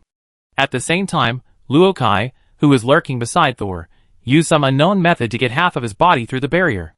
There was a slight flash of lightning on his body, and when he saw Thor close at hand, he showed an excited and twisted smile on his face. "You are mine." He stretched out his hands, and each finger was wearing a purple ring. The rings also gave off purple sparks, and a smell of burnt flesh immediately spread. At first glance, it was a very powerful witchcraft prop. It might even be a witchcraft prop that only a formal wizard could use. The purple electric current was about to take shape, and the terrifying attack was about to come. At this moment, the last drop of silver potion in the spherical container dripped from the bottle mouth. Thor stood up suddenly, and the pain and forbearance on his face disappeared in an instant. He stretched out his left hand to meet Luo Kai's attack. As the palms were about to touch, Luo Kai's eyes showed an excited light. Before the two palms touched, a gray translucent octopus tentacle suddenly emerged from Thor's palm. It bypassed the purple lightning and instantly wrapped around Luo Kai's neck and head. Then, like cracking a whip, Thor twisted his waist and arms, turned around, and pulled the tentacles back fiercely. Along with the tentacles, a translucent twisted spirit came back. The spirit drew a semi-arc in the sky with the gray tentacles, and then was thrown hard on the magic circle, and instantly turned into fragments. Luo Kai's body softened instantly, hanging on the barrier, shaking slightly. The spirit that fell to the ground, and was shattered into pieces was still struggling to gather together. However, the gray tentacles that fell with it immediately moved closer. Each suction cup on the tentacle turned into a mouth full of sharp teeth, sweeping the fragments on the ground like a gust of wind, and swallowing the spirit clean in a few seconds, like sucking jelly. A warm current flowed into Thor's body along with the tentacles, instantly dispelling all the pain and coldness. Ah! Thor raised his head and couldn't help showing a bit of enjoyment. The surroundings were quiet for a moment. Even the instructors who were fighting fiercely stopped their actions at the same time and looked at Thor in disbelief, as if they saw the former Gorza. Jiro, who had been watching from a distance with a smile on his face, had a gloomy expression for the first time. Monica, who had an expressionless face, suddenly bit her lower lip. Rum's arms, who had torn the barrier with brute force, stopped in midair. Enz narrowed his eyes. Kaz was surprised and happy. Kelly, who had been hiding in the dark and had not escaped, covered her mouth with joy and shouted in her heart. Pervert! Thor, first-level official wizard. Heh. Only Gorza lowered his head and chuckled, very satisfied with the effect of Thor's appearance. Chapter 425. Soul suddenly went berserk and directly absorbed the soul of an apprentice. And this apprentice was none other than the famous Mutual Aid Association president Luo Kai. No! However, when the pain in Soul's body disappeared and his nerves relaxed, he immediately found something wrong. He looked at Luo Kai, who was stuck on the transparent barrier with both sides of his body drooping. The other party's spirit had indeed been completely eaten by Soul, and his body was rapidly losing its vitality. But Thor always felt something was wrong. Could Luo Kai die so easily? Brother Thor, that guy's soul and body are not the same. Because Gorza was present, Nightmare Butterfly Penny had been hiding in the diary disguised as a bookmark. Without the cover of the diary, Gorza would probably discover Penny's existence. The soul and body are different. Soul suddenly understood something. Xiao Zhao. He called Xiao Zhao to check on the dead Luo Kai. As soon as Xiao Zhao rushed to Luo Kai, he found something unusual, and it hissing. It roared fiercely at the corpse, as if it had found its prey. The next second, Luo Kai's corpse suddenly began to spray black threads outward like a shower. As soon as those threads fell to the ground, they turned into black bugs, and quickly began to devour the magic runes on the ground. This time, Soul and Gorza didn't need to do anything. Xiaozhao took the initiative to rush forward. It turned into an equally tiny clone in the air, bang, and swallowed up the black bugs on the ground one by one with precision, and ate them all. After eating the bugs, Xiaozhao merged into one, but Thor didn't pay attention to Xiaozhao's achievements. He stared at Luo Kai's body. After hundreds of black bugs left Luo Kai's body, his appearance suddenly changed. He turned into Ku Jin. Ku Jin! Thor took 2 steps forward, feeling confused. Yes, this appearance is the same as the appearance of the soul. Penny cheered in Thor's mind. But Thor was not happy at all. Why did Ku Jin, who didn't need to appear at the resurrection experiment site, disguise himself as Luo Kai? So where is the real Luo Kai at this moment? A thought flashed through Thor's mind, but before Thor could grasp it, he was interrupted by the huge movement behind him. After being enraged, Rum behind him finally exploded completely, and broke the large defensive barrier set up by Gorza. Of course, he was able to break the barrier not only because of the help provided by Ans and others, but also because Gorza was fully focused on helping the Black Shadow Winnie and Eula merge, and did not divide his mental power to replenish the magic power of the barrier. After the power of one part of the barrier was unbalanced, the magic power of other parts soon became chaotic, and was disintegrated by Rum. The transparent barrier instantly melted away, like thin snow meeting the scorching sun, in the blink of an eye. Ans, who had just stopped because of Thor, took advantage of the gap when Kaz was distracted and suddenly attacked. Several black nematodes emerged from the ground and attacked Kaz. Kaz was not careful for a moment, and was unable to dodge. He was wrapped into a giant cocoon by the layers of nematodes. As soon as the cocoon closed, it began to shrink and expand continuously. Obviously, it could not trap Kaz for too long. Ans did not take the opportunity to kill him, but turned around and rushed into the half-melted barrier with Rum. Now! Ans' eyes were shining, and he directed Rum, who had turned into a muscular beast, before he resurrects Eula. It's the most vulnerable time. Accompanied by Ans' roar, Rum swung his arms like giant hammers and rushed forward. Gorza was at the critical moment of fusing Winnie and Eula.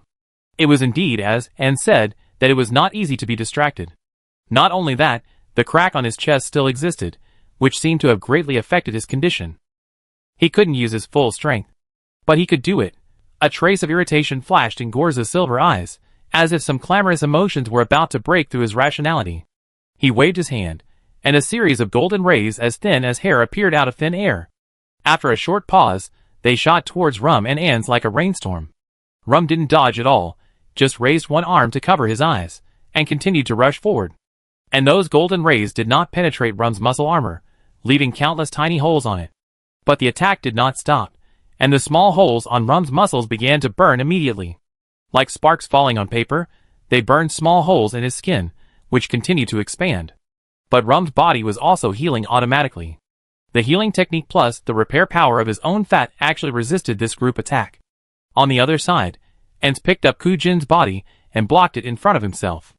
The golden light penetrated Kujin's body without any hindrance, but before it touched Ans, it was blocked by an advanced mage armor. Now is indeed your most vulnerable moment. Ans sneered, staring at the crack on Gorza's chest. Get over here, he doesn't have much magic power to squander now. Whoever hurts him can pick anything in the warehouse. After blocking Gorza's casual attack, Ans did not rush forward like Rum, but stood there and began to command. The few apprentices he brought did not run away, but watched from a distance. When they found that the great tower master could not threaten the first-level wizard, the greed in their hearts began to take over their reason. They don't need to run to the front, as long as they harass from a distance. If they are lucky, can they also hurt the great tower master? However, just as this thought came up, several third-level apprentices suddenly began to twitch all over and foam at the mouth. But these apprentices who looked very painful did not fall down. Instead, they rushed towards Gorza like Rum and launched a suicide attack on him by detonating themselves. But from their eyes, fear and reluctance can be clearly seen. This group of third-level apprentices were actually controlled by Ans. This Ans nematode is terrible. Sol was still standing in the circular magic circle at this time, and did not move at will. The resurrection experiment has not been completed yet. Now that Gudo is dead, only he can assist Gorza and provide him with help. Looking at the current situation, Gorza has no intention of stopping the experiment, but it is more likely that it can no longer be stopped. In this case, only by letting Gorza complete the experiment as soon as possible can we free up our hands to deal with Ans and Rum. If Sol ran away at this time, if Gorza really capsized accidentally, those who overturned Gorza would come to trouble him next. Thor was confident that in a one-on-one fight, most first-level official wizards were no match for him. But he was not so arrogant as to think that he could fight all enemies at the same time. Even if he activated his last big move, the consciousness battlefield, and pulled 2 or 3 official wizards in at the same time, it might take a long time to kill their spirits. But at that time, his body, which had lost its ability to move, would become very dangerous. So in this kind of multiplayer melee, unless someone could protect Thor's body, it would be a death sentence to rashly activate the consciousness battlefield. Thor narrowed his eyes as he watched Ans, who had stopped in front of him while letting others charge. Let others charge. Ans seemed to be extremely lazy, and he was unwilling to rush to the front at such a critical moment. He looked at Thor and licked his lips. You really didn't disappoint me. There are surprises everywhere. It's a pity. Boom. With a loud bang, accompanied by a short flash of light like lightning, several senior apprentices who rushed forward instantly lost their upper bodies. Their lower bodies ran forward a few steps before they fell to the ground with a bang. It turned out that Gorza had used a big move again. This almost frightened all the apprentices, but most of the apprentices standing on this battlefield had lost their self-control. When their wills tried to overcome the constraints of their bodies, some black threads would come out of their bodies and control them to run forward again. Only Rum never retreated. Although the front half of his body had become charred, he was not injured. It was also him who resisted most of Gorza's attacks, and was getting closer to the opponent step by step. Seeing this, Ans chuckled, Rum has accumulated fat for decades. It's not so easy to consume. He turned to Sol, who was alert, and said, Gorza won't survive today. As long as you smash the glassware and throw it into the magic circle, I can spare your life. Sol shook his head, and continued to operate the magic power of the magic circle under his feet, not listening to his nonsense. He had seen this kind of promise on TV before. It's all a fucking word game. But Thor also wanted to preserve his strength at this time. First, he believed that Gorza could not be injured by the group of minions, and second, Ans in front of him also put a lot of pressure on him. Thor even suspected that Ans already had the strength to advance to the second level. It was just delayed, or suppressed for unknown reasons. Rip. A sound sounded behind Ans, and Teacherkiss finally broke out of the cocoon made of fine nematodes. As soon as he saw Thor's appearance, he knew that he was still helping Gorza complete the experiment. On the other side, Ans had already walked towards Thor. Ans, you bastard, your opponent is me. Kez hesitated for only half a second, then roared, and his eyes instantly turned dark. A dozen bones suddenly spurted out from the ground in front of him like a fountain. The bones moved quickly, combined and assembled with each other, and in a few seconds they turned into 3 strange human skeletons. Level 3 Witchcraft Natural Skeletons. Each human skeleton has the strength close to that of a formal wizard. Kaz summoned 3 natural skeletons at once, which was equivalent to releasing 3 level 3 witchcrafts at once. Then he finally showed the necromancy ability of a dark wizard, multitasking, commanding the 3 natural skeletons to attack Ans together. Ans was stunned and stepped back a few steps. Many black nematodes emerged from the soil under his feet, entangled with the skeleton's lower limbs. Since you saved me before, don't force me to kill you. But Teacher Kaz didn't listen to Ans' instigation at all. He followed the 3 natural skeletons, and continuously released witchcrafts for long-range attacks. Thor, pay attention to the Tower Master's movements. After successfully driving Ans away from Thor, Mintricus quickly gave a warning and continued to fight Ans regardless of consumption, trying to take him to a farther place. When Thor saw Ans being beaten back by Kaz's sudden outburst, he did not feel relieved. He always felt that Ans did not fight back at this time. Not really considering Kaz's kindness, he seemed to be waiting for something. At this moment, the shrill roars of Winnie and Eula behind him suddenly stopped. Thor immediately turned his head to look. The shadow that was originally attached to Eula had disappeared, and Gorza had forcibly merged into Eula's body. After the fusion was completed, the pain on Eula's face disappeared. She blinked her eyes, opened them again, and her face showed a bit of confusion. Gorza? Her voice was still a little shrill, but her emotions were much more stable. He looked at Mrs. Eula with a very gentle look. Don't be afraid, you will have a body again soon. He had completed the fusion of the potion and Eula's spirit, and sent Winnie back to Eula's body. Now that the spirit of Eula is complete and stable, the last step can begin. Soul infusion. He swept his hand across the ground, and a beautiful woman with blonde hair and blue eyes appeared. She closed her eyes and slept, her hands folded in front of her belly. If it weren't for the lack of movement in her chest, she would be a living sleeping beauty. This body? Seeing that Gorza finally introduced magic power and delayed rejection potion into Eula's spirit, Thor was finally able to break free from the magic circle. It fits Rum's aesthetics very well. Could it be that this body was also transformed by Rum? There was no warning in the diary, and Ans was temporarily taken away by Teacher Kaz. Thor finally breathed a sigh of relief, but he was still alert and concerned about Gorza's movements. Gorza held Eula's spirit and gently helped her sink to the female corpse on the ground. Seeing the beautiful female corpse, Rum's eyes suddenly turned red. Gorza! You deserve to die! He roared, and the original wound on his body began to heal quickly, and expanded twice again, and punched Gorza with a terrifying wind whistle.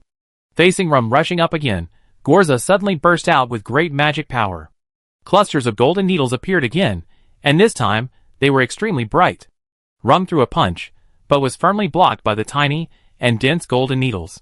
Then the golden needles suddenly exerted force, and pierced Rum's arm directly, and also pierced several apprentices near Rum. Rum's arm, and the bodies of those unlucky apprentices immediately began to melt. Apparently, the golden needles showed a powerful and terrifying attack this time. Ans! Rum shouted loudly, enduring the pain of losing an arm. Ans paused and chuckled. Got it. Then the ground under his feet suddenly raised huge earth spikes, which overturned the natural skeletons running forward one by one. Then he suddenly flashed and approached Kaz. One of his fingers suddenly turned into a black cone with countless thin threads wrapped around it, and stabbed Kaz's back of the head. Kaz was about to cast a spell to resist, but suddenly his movements froze, and 2 black thin nematodes appeared in his pupils. Just as the black cone was about to pierce the back of Kazi's head, a dark tentacle suddenly appeared from the air and blocked Ans' attack. Not only that, a gray translucent tentacle suddenly stretched out from the black tentacle and attacked Ans' head directly at close range. It was Thor's soul hidden in Shiuza's body fishing. Chapter 426. Faced with the attack at hand, Ans' pupils suddenly shrank, and a layer of black light suddenly appeared on his face, trying to block Thor's sneak attack. But Thor's gray tentacles penetrated the black light without any hindrance, and even corroded it a little. What a powerful spiritual attack!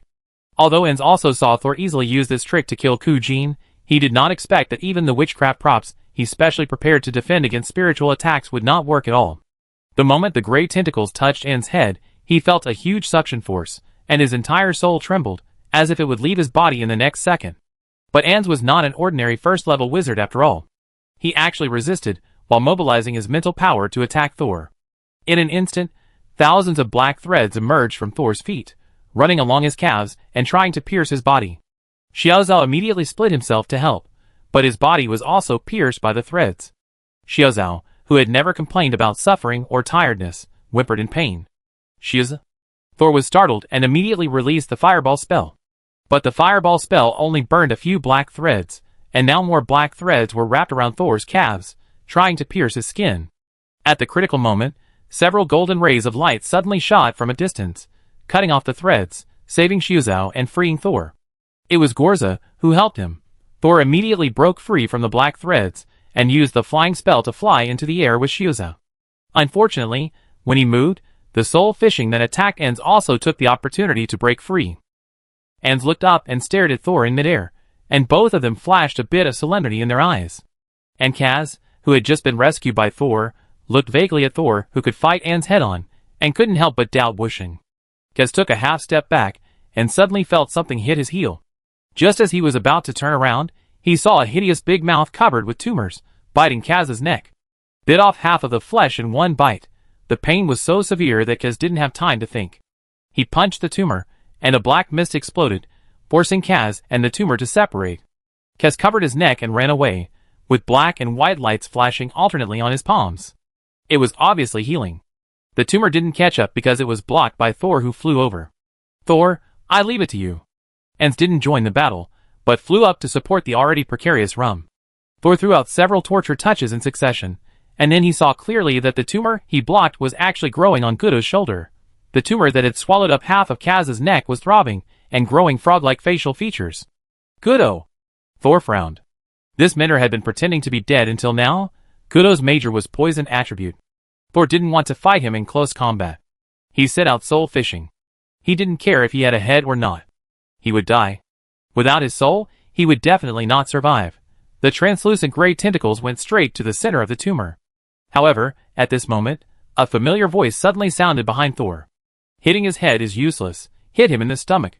Kelly couldn't bear it anymore, and jumped out of the gardener's house. "Kelly, you little ungrateful bastard, I know you're hiding for Thor. Don't forget who is your mentor." Gudo's voice came from the tumor. Kelly's face was full of struggle, and she was obviously in pain for betraying her mentor. Thor immediately turned his attack around, and his gray transparent tentacles turned to Gudo's lower abdomen. Just as the latter was about to dodge, he found that his legs were tightly hugged by a natural skeleton. It turned out that it was the seriously injured Kaz who was trying to control it from a distance. Because of this delay, Thor's tentacles finally pierced Gudo's abdomen. He immediately grabbed Gudo's spirit, but when Thor was about to suck it away, something suddenly entered Thor's tentacles before Gudo's soul. Thor was stunned, and the next moment, a warm current was directly transmitted from the tentacles into Thor's body. Snap! First there was a feeling of falling at a very fast speed, and then a soft touch. "Thor!" Kelly's voice suddenly changed. After being awakened by the girl, Thor looked up in a daze, and then he realized that he had fallen down without knowing when. If Xiaozhao had not curled up into a cushion in time, he would have fallen directly to the ground. But this was not over yet. When Thor sat up, he saw that his hands were a little deformed. After the second witch body transformation, the soul-eating Esther now looked as if melting.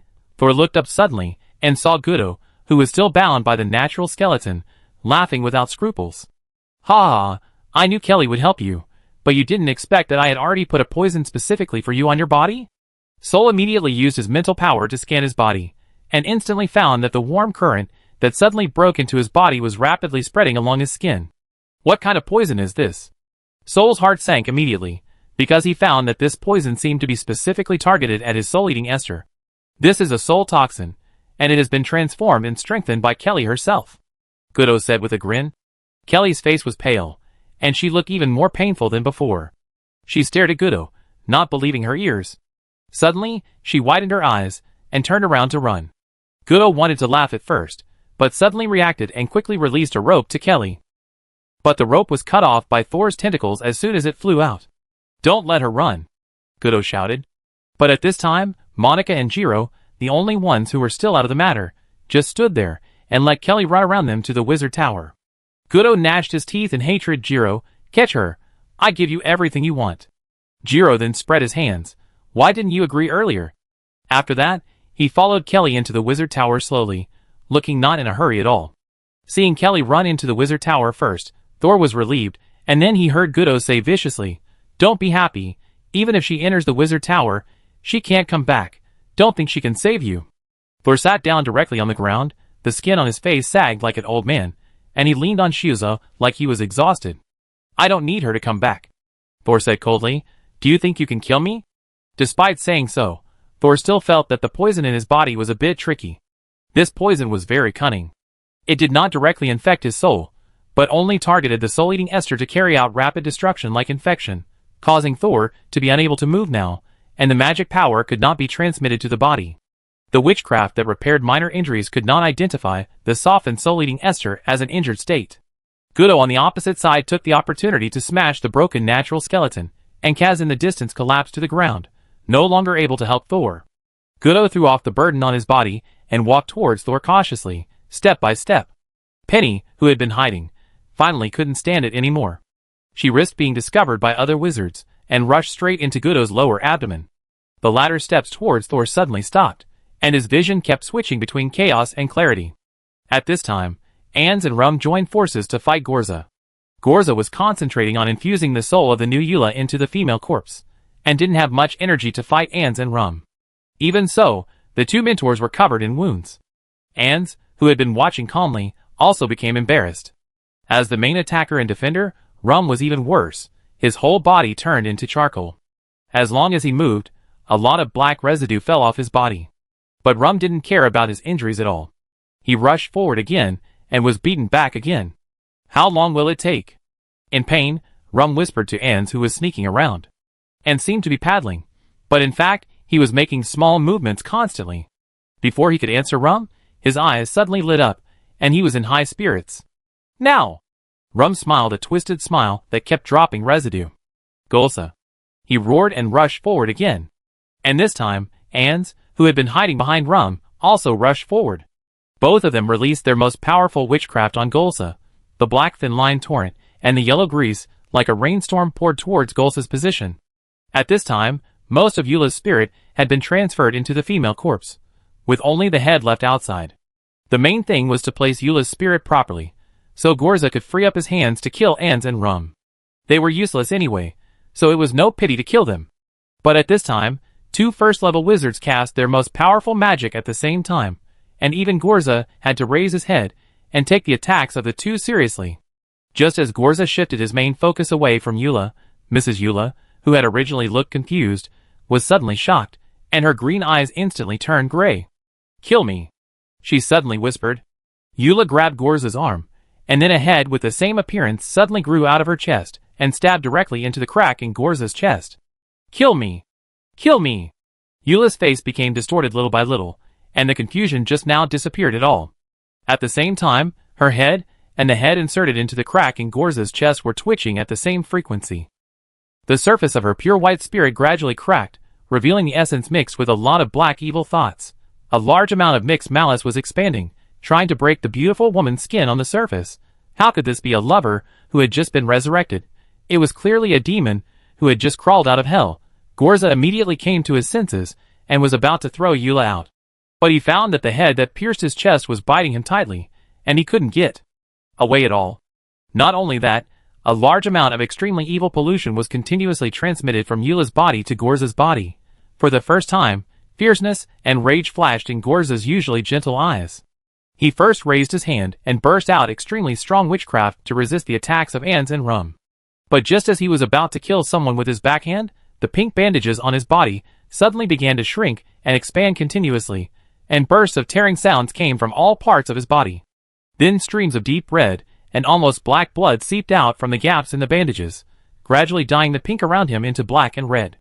Gorza groaned in pain and tried to pull you away with his backhand, but it was only in vain that he was infected with more evil thoughts. So, the distortion of his whole body intensified again, and he had to curl up to fight against the violent breath around him. Ans finally laughed. Gorza, you didn't expect that.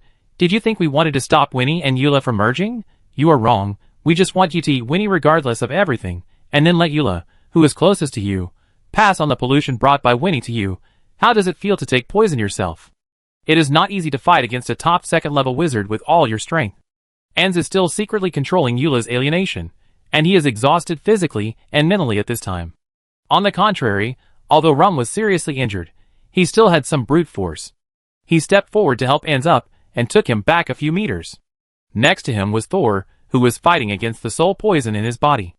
The black tentacles tightly protected its owner, and bared their teeth, and made threatening sounds to Ans and Rum, who were approaching. Ans glanced at Thor, and it was impossible to tell from his appearance whether he was poisoned and unable to move. He glanced at Goodo, who was standing there for some reason, and cursed him secretly. Waste, but he was also concerned about Gorza's sneak attack and did not attack Thor. Your sudden abandonment of Blue Water Soul really caught us off guard. Fortunately, I never give the chance of a comeback to one person. Ans cast his gaze on Thor again. I have long since let Winnie devour evil thoughts. As long as she gets into your body, she can release all the evil thoughts on you. Gorza's whole body was twitching. At this time, Eula and Winnie had already melted most of their bodies into the crack in Gorza's chest, and at the same time, the strong malice that was about to turn into substance also overflowed from the crack. Gorza raised his eyelids weakly. After swallowing so many evil thoughts, Vinny can't stay sane. So we have been preparing for it. For many years. And smiled proudly. Do you want to know how it was done? I won't tell you. But Thor on the side suddenly asked, Moshing fruit? Gorza looked over, and a trace of doubt appeared in his twisted eyes. Moshing fruit once appeared in a plan for the resurrection experiment, but because it did not bring results in the end, it was terminated. He spoke hoarsely. It seems that you concealed the true effect of the experiment. Used it on Winnie. Ans curled his lips. He originally wanted Gorza to guess to death. But Thor thought more in his mind. When Nick led him to Mofin Town, he probably wanted the moshing fruit to appear in front of him. But Thor did not think of it as a resurrection experiment, and Gorza obviously did not pay enough attention to it. The Tower Master conducted too many experiments, and it was inevitable that there would be omissions. Ans and his men deliberately hid this omission, and did not reveal it until today. So they wanted the barbarians to destroy Mofin Town. But then Mofin Town was turned into a bloody prison by Kismet. Did Kismet also cooperate with them? Thinking of Kismet, Thor became a little nervous. Would he sell himself out? But then he thought, if Ans and his men really knew about the diary, they would probably immediately target him. Thor felt relieved and continued to think about the current countermeasures. The diary had been hanging in front of him for a long time, constantly warning him that he was about to die. If the poison took effect, he would die. If Gorza died, he would be buried with him. If Gorza transformed, he would be killed by Gorza. In short, the diary was busy again. But Thor didn't understand why the diary didn't warn him when he attacked Goodo. There was no time to think about these things carefully. He had to think about how to get rid of the soul poison in his body. Now he and the Tower Master are in a standoff with the enemy Ans and others. Both sides are injured, and those who are not injured are poisoned or in a fantasy. They are just waiting to see which side gets better first or collapses first. Ans obviously knows this, and he looks at Gorza. His mouth is not idle. Who would have thought that we, a group of first-level wizards, would actually be able to kill the second-level Gorza? Rum also understood what Ans meant, and followed with a sneer. Doesn't he think that we can't beat him even if we head up? Ans took a breath before continuing. Of course we can't beat him together, so we have to wait for him to transform. But this is too slow. Oh, right. Ans raised his right hand to the sky. I know that as the owner of the Wizard Tower, the ghosts in the mezzanine of the Wizard Tower will also share your pollution, so you can hold on for so long. Then I'll add fuel to the fire for you, Ans said, and suddenly released a huge fireball to the sky. I'm really curious. What does a second-level wizard look like when he transforms? Will he really blow up the Wizard Tower? Chapter 427. At the same time, in front of the bronze gate on the 20th floor, the president of the Mutual Aid Association, Luokai, who was still only a second-level apprentice, stood expressionless. Suddenly, a voice of an apprentice came from the end of the corridor. I saw the fireball spell. Hearing the signal he had been waiting for a long time, Luokai raised the corners of his mouth exaggeratedly. He smiled very strangely and looked at the bronze gate in front of him. The mentor sent me a signal, so now, I will satisfy your appetite. Suddenly, the same strange laughter sounded behind Luokai. Behind him stood a group of low-level apprentices with numb expressions, and the same smile on their faces. After laughing, they moved their feet. Even the angles of their joints were the same, like puppets, step by step towards the bronze gate. As the low-level apprentices approached, a strong pressure began to emanate from the bronze gate. Several low-level apprentices closest to the gate fell to the ground with a plop. But they quickly got up again, with tears of fear flowing from their eyes, but they had to keep moving forward. Even Luokai, who was standing behind them, felt the pressure, but he was not afraid, but extremely excited. Let me see what's in the mezzanine. Dozens of apprentices stood in front of the gate, stretched out their arms, and pushed the bronze gate open a little. After pushing open this little gap, the colorful world behind the door appeared before everyone's eyes. Before they could recover from their amazement, they saw pale and slender arms reaching out from behind the bronze gate. They greedily caressed the low-level apprentices who were smiling while crying, and pulled them into the bronze gate like a loving lover. Several low-level apprentices finally struggled to break free from the control. They shouted unconsciously, and tried to squeeze out of the crowd. But Luo Kai, who was standing at the back, raised his hands, and several transparent thin lines were faintly visible at his fingertips.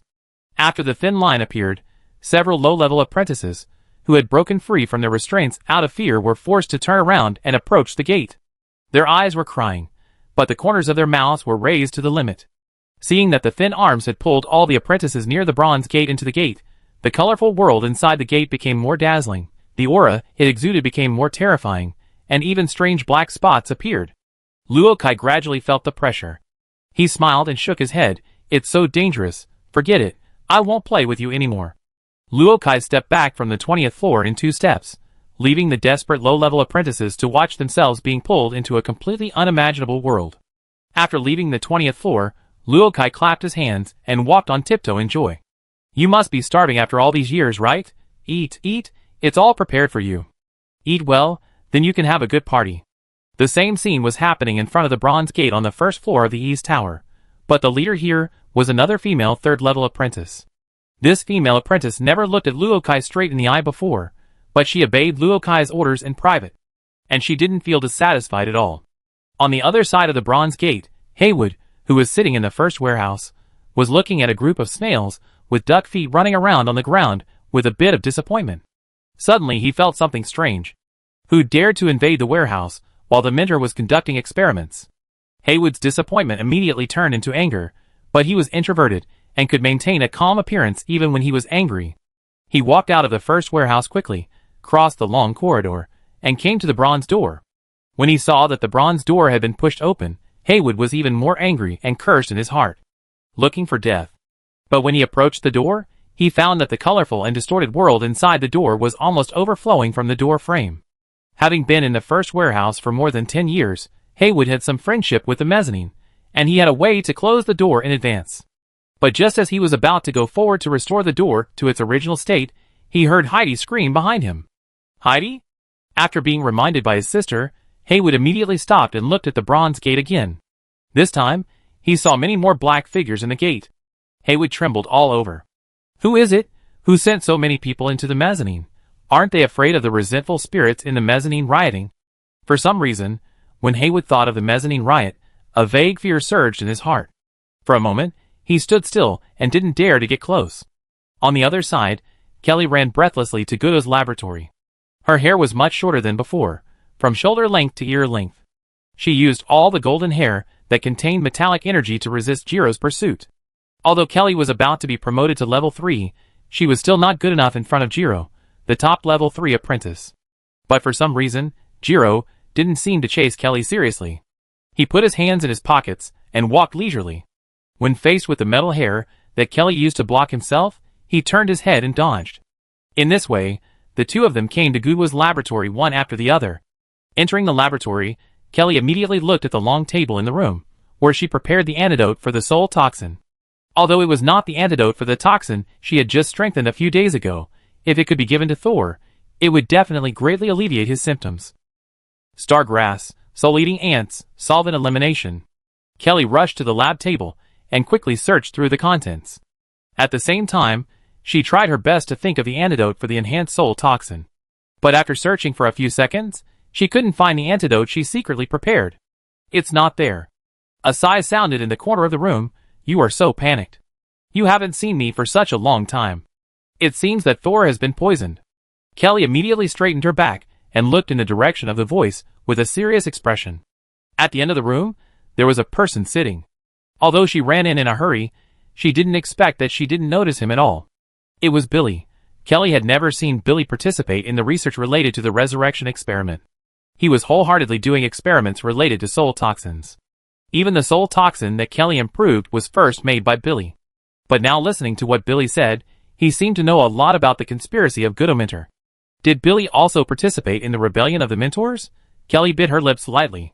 If this was the case, it would be difficult for her to get the antidote for the soul toxin. At this moment, Jiro also appeared outside the laboratory door. Hey, are you back to the laboratory?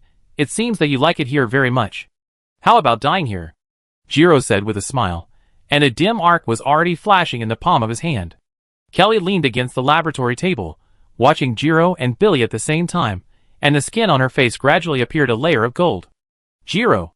Suddenly, Billy spoke up and interrupted the atmosphere of the battle. Jiro obviously knew Billy's strength.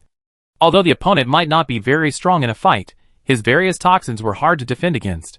Jiro didn't want to fight Billy unless it was absolutely necessary. What? You want to do it yourself? Jiro's eyes moved between Kelly and Billy, gradually showing interest. Then I give it to you. Just don't let her go back to the small garden. After saying that, the arc in Jiro's palm dissipated, and he clasped his hands on the back of his head, humming a strange tune, and left. Before Jiro's figure completely disappeared, Kelly immediately looked around. Even if she really wanted to fight Billy, she had to find out where the antidote was first. Billy did not take action, and let Kelly look for it. Finally, Kelly's eyes were fixed on the corner of the room. There were two spherical glass vessels, one large and one small. The small one still contained beta toxin, but the big one had something else. Kelly was very familiar with its appearance. It was the antidote for soul toxin, and it was the bottle she prepared herself. Kelly immediately rushed forward and was about to take out her own antidote. Kelly! Billy, who was sitting on the other side, called her out. Don't give Thor the antidote. You stay here honestly. I promise that no matter who succeeds in the end, I can take you out of the wizard tower safely. Kelly's hand in the air froze, and she slowly turned her head, then looked at Billy with a look like a fool. What did you say? Billy lowered his head, and did not look at Kelly, so he naturally did not notice the complexity in her eyes. Emotion. Thor has been targeted by Ans and Goodo for a long time. Don't step into death for him. You are a genius, and there is still a lot of room for growth. Billy usually doesn't like to talk much, and this is the first time he has talked so much with Kelly. But Kelly didn't want to listen halfway through. She simply turned her head and pressed her fingers directly on the spherical glass to draw runes. When her fingertips passed the last symbol, the spherical glass was also opened. Kelly laughed excitedly. Although the sealed small magic circle was different from the original one, it didn't bother her at all. She reached in and grabbed the antidote. Alas! Billy sighed. Kelly's nerves immediately tensed up. Maybe Billy wanted to wait until she got the antidote before attacking her. Kelly was ready for a fight. Billy was not as good at fighting as Jiro just now. If he faced Kelly head-on, he would be sure that Kelly could escape with the antidote. Who knew that just when she was about to pull her hand out of the glass, she suddenly felt something sharp against her wrist. Seeing that Kelly's movements had stopped, Billy said slowly, "The syringe inside is already filled with your alpha radiation toxin. If you want to take out the antidote, the toxin will be injected into your body immediately. Radiation toxins, as you know, there is still no antidote." Kelly sneered and looked back at Billy. "So you were waiting for me here?" Billy looked up at the angry Kelly and said with a complicated heart, "So you are not so reckless. It seems that you are really anxious. This trap was not set by me, but was specially left for you by Goodo. He knows that you have a good relationship with Thor, and it is very likely that he came here to get the antidote to save him." Billy explained for Goodo.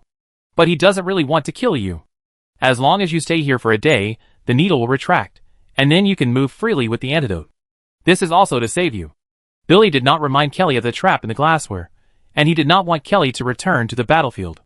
Kelly's breathing trembled, and she looked down at her arm stretched into the glass. The needle against her wrist was transparent, which might be the effect of some kind of witchcraft, but Kelly could clearly feel a sharp object against her skin. She looked at her wrist, but in her mind, she saw Thor's skin slowly dissolving. "What about you? If I leave, will you do anything to me?" Kelly's voice softened, but her back was stiffly straight. Billy smiled, "No." He patted the chair under him. "In fact, to prevent me from making trouble, they also put me in a restraint. Before dark, I can't leave the 1-meter area around this chair. So that's how it is." Kelly nodded. Her eyes were empty, as if she had accepted her fate. Seeing this, Billy said hesitantly, "If you feel bored, we can talk about your radiation toxins. I have always been interested. Maybe we can explore." "Kelly, what are you doing?" Billy was shocked. He was talking excitedly halfway, but found that Kelly suddenly took her hand out of the glassware, and her palm was still tightly holding the bottle of antidote. Although her wrist was covered with a layer of metal protection, there was still a black needle hole on it. Billy didn't know what to say. His lips were trembling. He could only watch as Kelly took out the antidote, grabbed a bunch of materials from the lab table, and ran out of the lab. "You're going to die." When Kelly was about to step out of the room, he finally shouted out his surprise. Kelly paused, half turned her head, and said calmly, "Sorry, I can't wait, I have to pee." As soon as she finished speaking, Kelly's figure disappeared in the corridor. It can be seen that she was really in a hurry. Very urgent. Outside the wizard tower, in the small garden, when Thor saw Ans release a fireball into the sky, he knew that Ans might have a backup plan. He immediately thought of Luo Kai, who had run away to who knows where. "We can't wait any longer, maybe we can try to force the detoxification." For this terrifying soul toxin, Thor is not without a solution. This soul toxin only targets Thor's skin, but it doesn't mean that Thor's soul energy can't take the initiative to attack. He decided to use soul fishing to attack his own skin. Thor's skin is made of soul-eating ester, which contains a rare material, which is Thor's own soul, so he is targeted by soul toxins. And except for giving soul-eating ester to Senior Byron and Haywood, no one else has the formula.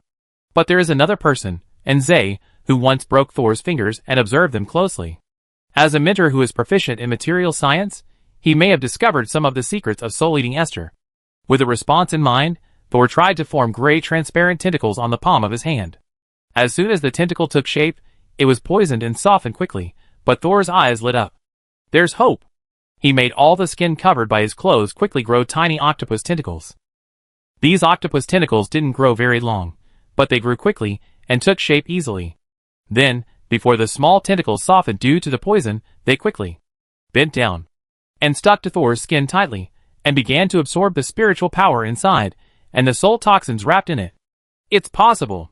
Thor's eyes were filled with joy, and he could already feel his skin melting slower, as long as he held on for a while longer. Suddenly, a muffled groan came from Gorza's side. Thor looked over immediately and found that the riot that had been slightly suppressed in the other party had worsened again. Streams of black blood flowed out without cost, and soon formed a small pool of black water on the ground. Eula, who was holding him tightly, smiled. "Kill me."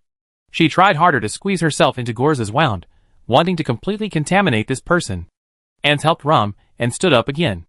"I know that the wizard tower is the trump card of your glowing family. With it, you can't be killed under normal circumstances, so until just now, you probably didn't think you would die today, right?"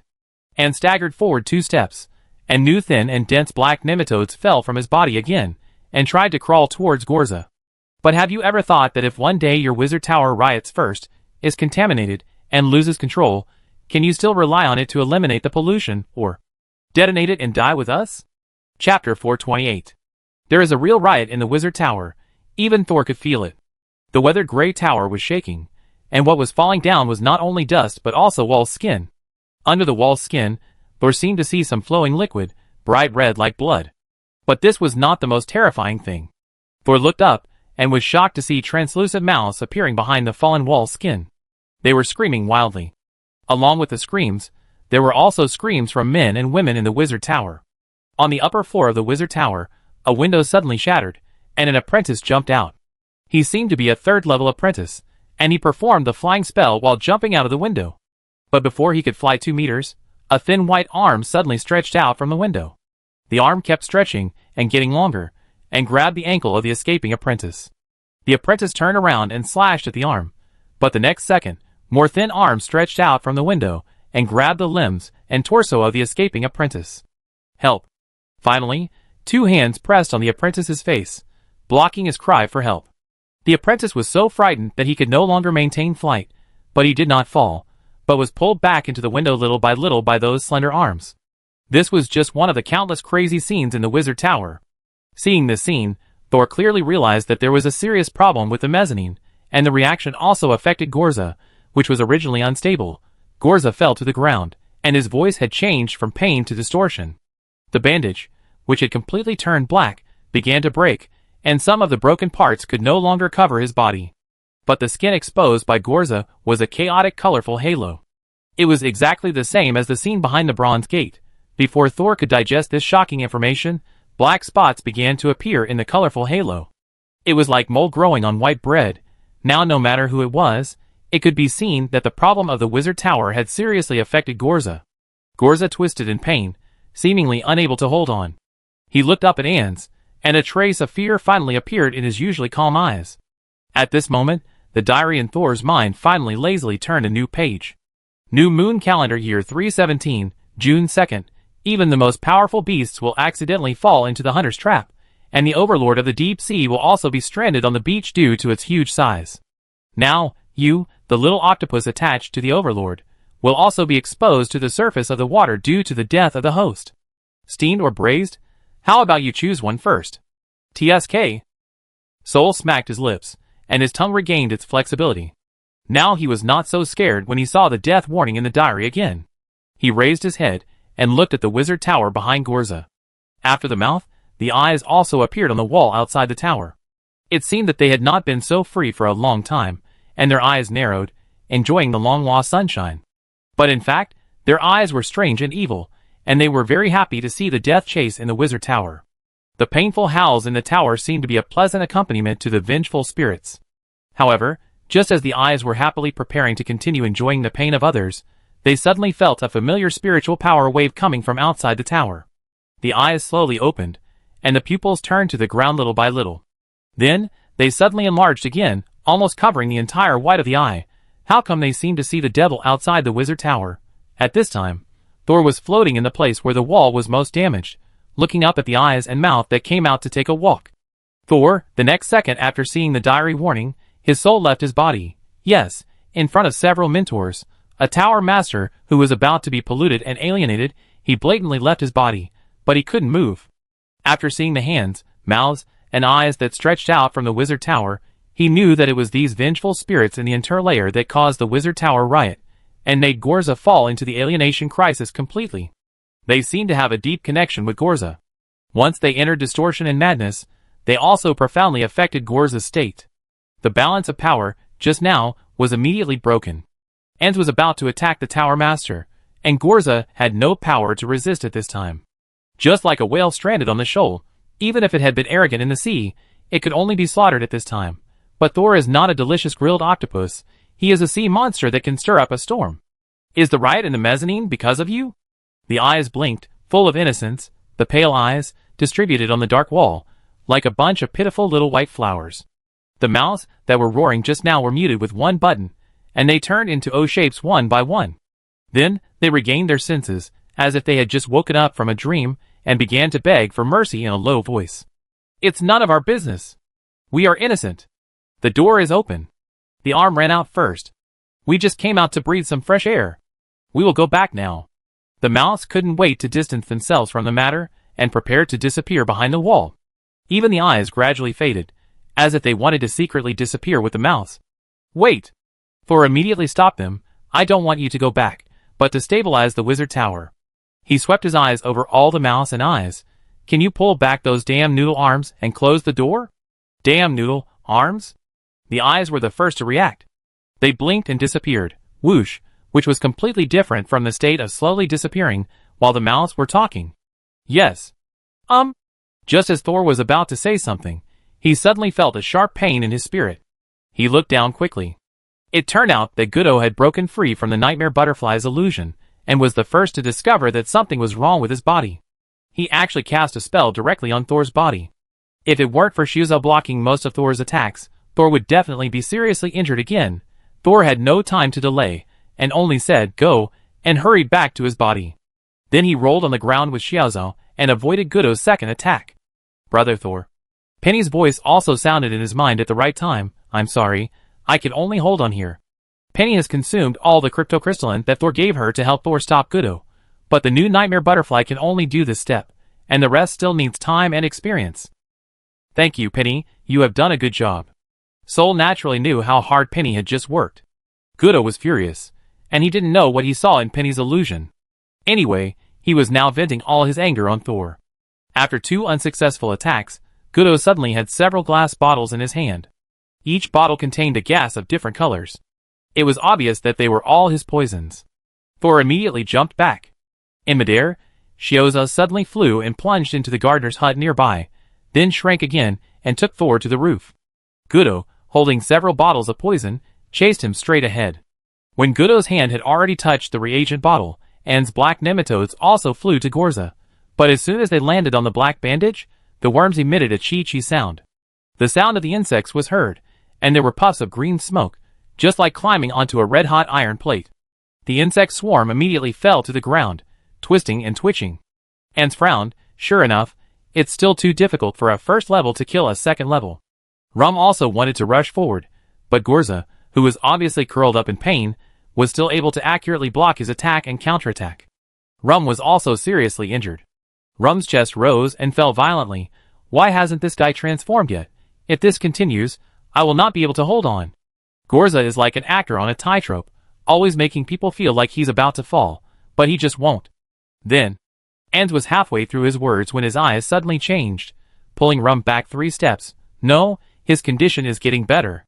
Rum was startled at first, then suddenly turned around and looked at Thor, who had jumped onto the roof. It's Thor! Rum shouted angrily. His mental power is connecting with the wizard tower. The movement in the tower has become smaller. Several instructors were startled. They couldn't imagine how Thor helped Gorza stabilize his condition. This apprentice, no, the newly promoted official wizard, had such powerful means. Their fear of Thor immediately rose to the point second only to Gorza. Kill Thor first. Anne made a quick decision to let others take action, while he himself risked being killed by Gorza and attacked, trying to interrupt the other party's recovery. Gudo, who was attacking Thor, was stunned at first, but then he became ruthless. Okay, I don't want your body anymore, but it's good to keep your body for research. He just wanted to keep Thor as a research subject? But now he found that this little guy, who was supposed to be a trophy, could actually pacify the riot in the wizard tower, and indirectly save Gorza once. Doesn't that mean that Thor can also control their lives? Such a dangerous person must not be kept. Thor, who fell to the roof, was also very anxious. Just now, in order to pacify the vengeful spirits in the wizard tower, the toxins in his body showed signs of spreading again. If Gudwa and his men continued to hunt him down, he would definitely not have the energy to continue detoxifying. Being chased by 3 official wizards, if he loses his concentration for a moment, he might die on the spot. Shioza continued to lead Thor back. As soon as he fell from the roof, the place where Thor was standing was smashed by Rum, who came later but got there first. After condensing his fat, Rum seemed to have completely changed to a melee route. His compressed muscles had extremely strong magic resistance. If he hadn't been resisting Gorza's magic, Anne and his men wouldn't have had a chance to wait until Eula attacked Gorza. Brother Thor, be careful behind you. As soon as Thor landed, his legs went weak. He finally managed to stand up when he heard Penny warning him.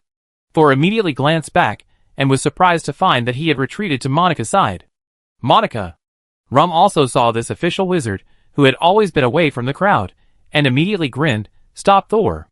Monica didn't move, but Thor had already moved to the left again vigilantly, away from Monica. Monica, your electric shock just restrains Thor. If you don't want to kill him, you can help me stop him. Thor thought to himself. It seems that the news that I am not resistant to lightning has spread.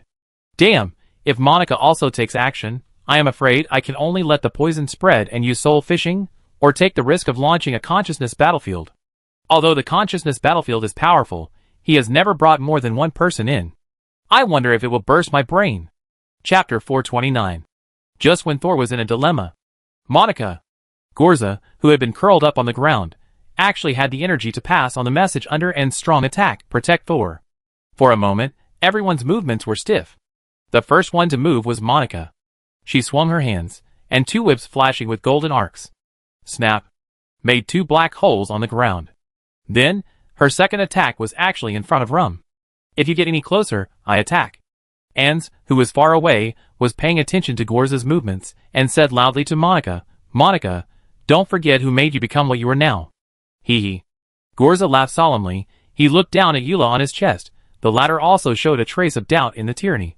But I can also solve Monica's physical problems. Ahem. Gudo immediately shouted, Monica, do you still want to believe Gorza? At the same time, Anne attacked Gorza again and knocked him down directly. Looking at Gorza, who was easily knocked down by him, Anne felt a little relieved. Maybe Gorza was just holding on. Look, he can't save you. Rum said to Monica quickly, he won't survive today. But although Gorza fell to the ground, He was still talking, and his voice became clearer. I am the only one here who can cure Monica. This is the power of knowledge. You don't have enough strength, but you blame me for delaying your life? Gorza shook his head. Ans was furious. He didn't care about his mental fatigue and wanted to release the third-level witchcraft again at Gorza. Thor! Suddenly, another voice sounded behind Thor. It was Kelly. Thor turned back immediately. Because he turned back too hard, the muscles on his neck melted and his head tilted at a very strange angle. But Kelly, who ran over, was not in a normal state. Her whole body was covered with a layer of metal shell, just like the full body armor she wore when she first started studying radiation toxins. But this time, Kelly was wrapped more tightly, with only a pair of eyes exposed. Her running posture was strange, and there was a crackling sound inside her body. It was as if the metal armor was not a flesh and blood body, but a pile of broken glass. Thor immediately judged that Kelly was not in a good state, and regardless of the fact that he was also half disabled, he forced himself to let Shiazo roll Kelly to his side. On the side, Monica had already started fighting with Rum, but it seemed that she was no match for Rum. Thor hugged Kelly, and both of them rolled to the ground. Here you go. Kelly reached out and pressed a bottle of reagent against Thor's chest. Drink it quickly. Sol did not hesitate at all, lowered his head to pick up the bottle stopper, spit it out casually, and then raised his head to drink the medicine clean. The medicine was very light, and it disappeared after it was drunk into the stomach, as if it was not a solution, but a gas. At the same time, the toxins in Thor's body were also decomposing rapidly, and some black and gray things condensed on the surface of Thor's skin, and when the wind blew, they scattered and floated away. The loose skin that looked like an old man became tight again, and even the color of the skin changed from the original grayish-white to pale. This time, the poisoning and detoxification seemed to have changed Thor's spirit-eating Esther. Are you okay? Kelly grabbed Thor's collar and asked. Okay. Thanks to you. Kelly, what happened to you? I think you are really looking for death. Gudo finally arrived at this time, and his tumor-like head began to bleed. Since you want to save him even if you die, then you should die together, Gudo said, and threw the newly unsealed poison bottle at the two of them. But this time, Thor jumped away holding Kelly. But when he landed, he suddenly heard the sound of something breaking in Kelly's metal armor again. And Kelly screamed. Kelly! Thor didn't dare to move immediately. Why did he feel that it was the sound of Kelly's bones breaking? Gudo raised his arm slightly, and the mist running out of the poisoned bottle approached Thor quickly like a living thing. He sneered. She has been poisoned by radiation. If you think she is dying too slowly, just keep moving her. Gudo threatened Thor like this, but the controlled poison had no intention of stopping at all, and enveloped Kelly regardless of her life or death. Sol immediately released the spirit armor technique, wrapping himself and Kelly in it. But the spirit armor technique obviously could not last long, and was sizzling under the corrosion of the mist. The situation was critical, but Thor did not pay attention to the danger outside at this time.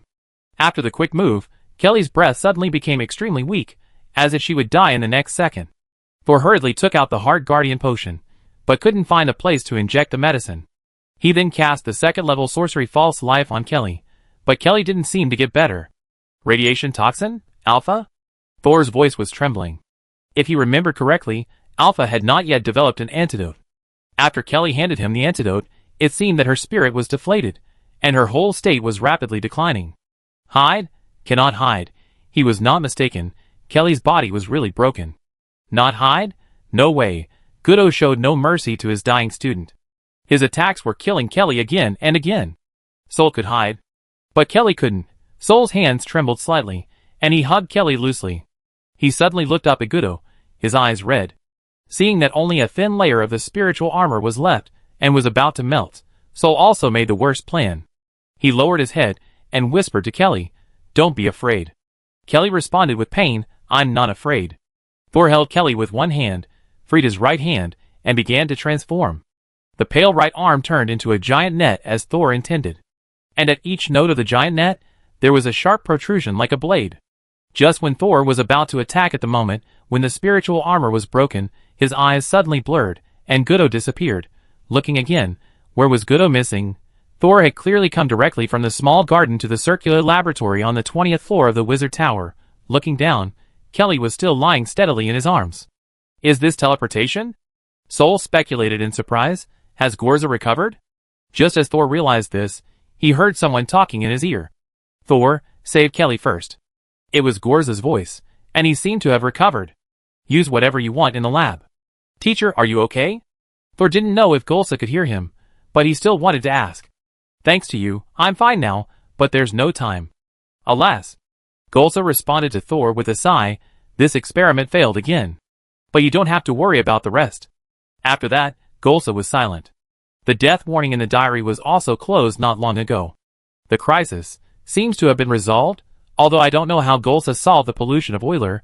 It can be seen from the diary that this major crisis has finally been resolved, but Thor was not very happy.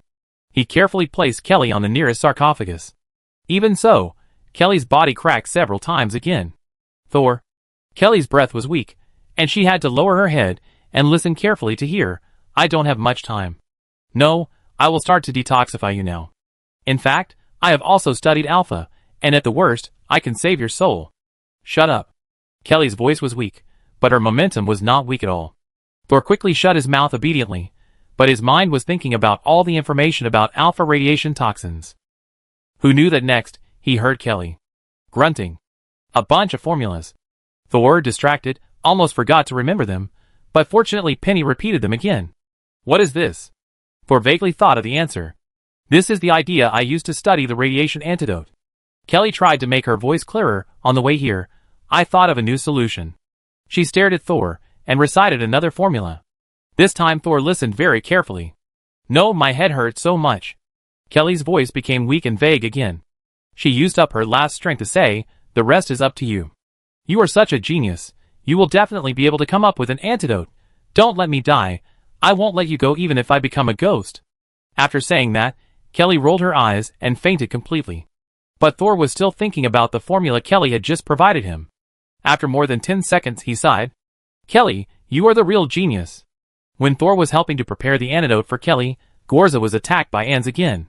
But this time, he did not fall down. At the crack in his chest, almost the entire body of Eula merged into his body. But there was no sign of the pollution on Gorza's body getting worse. He slightly bent his waist, waved his arms in front of him, and raised his head a little bit. The resurrection experiment seems to have to stop.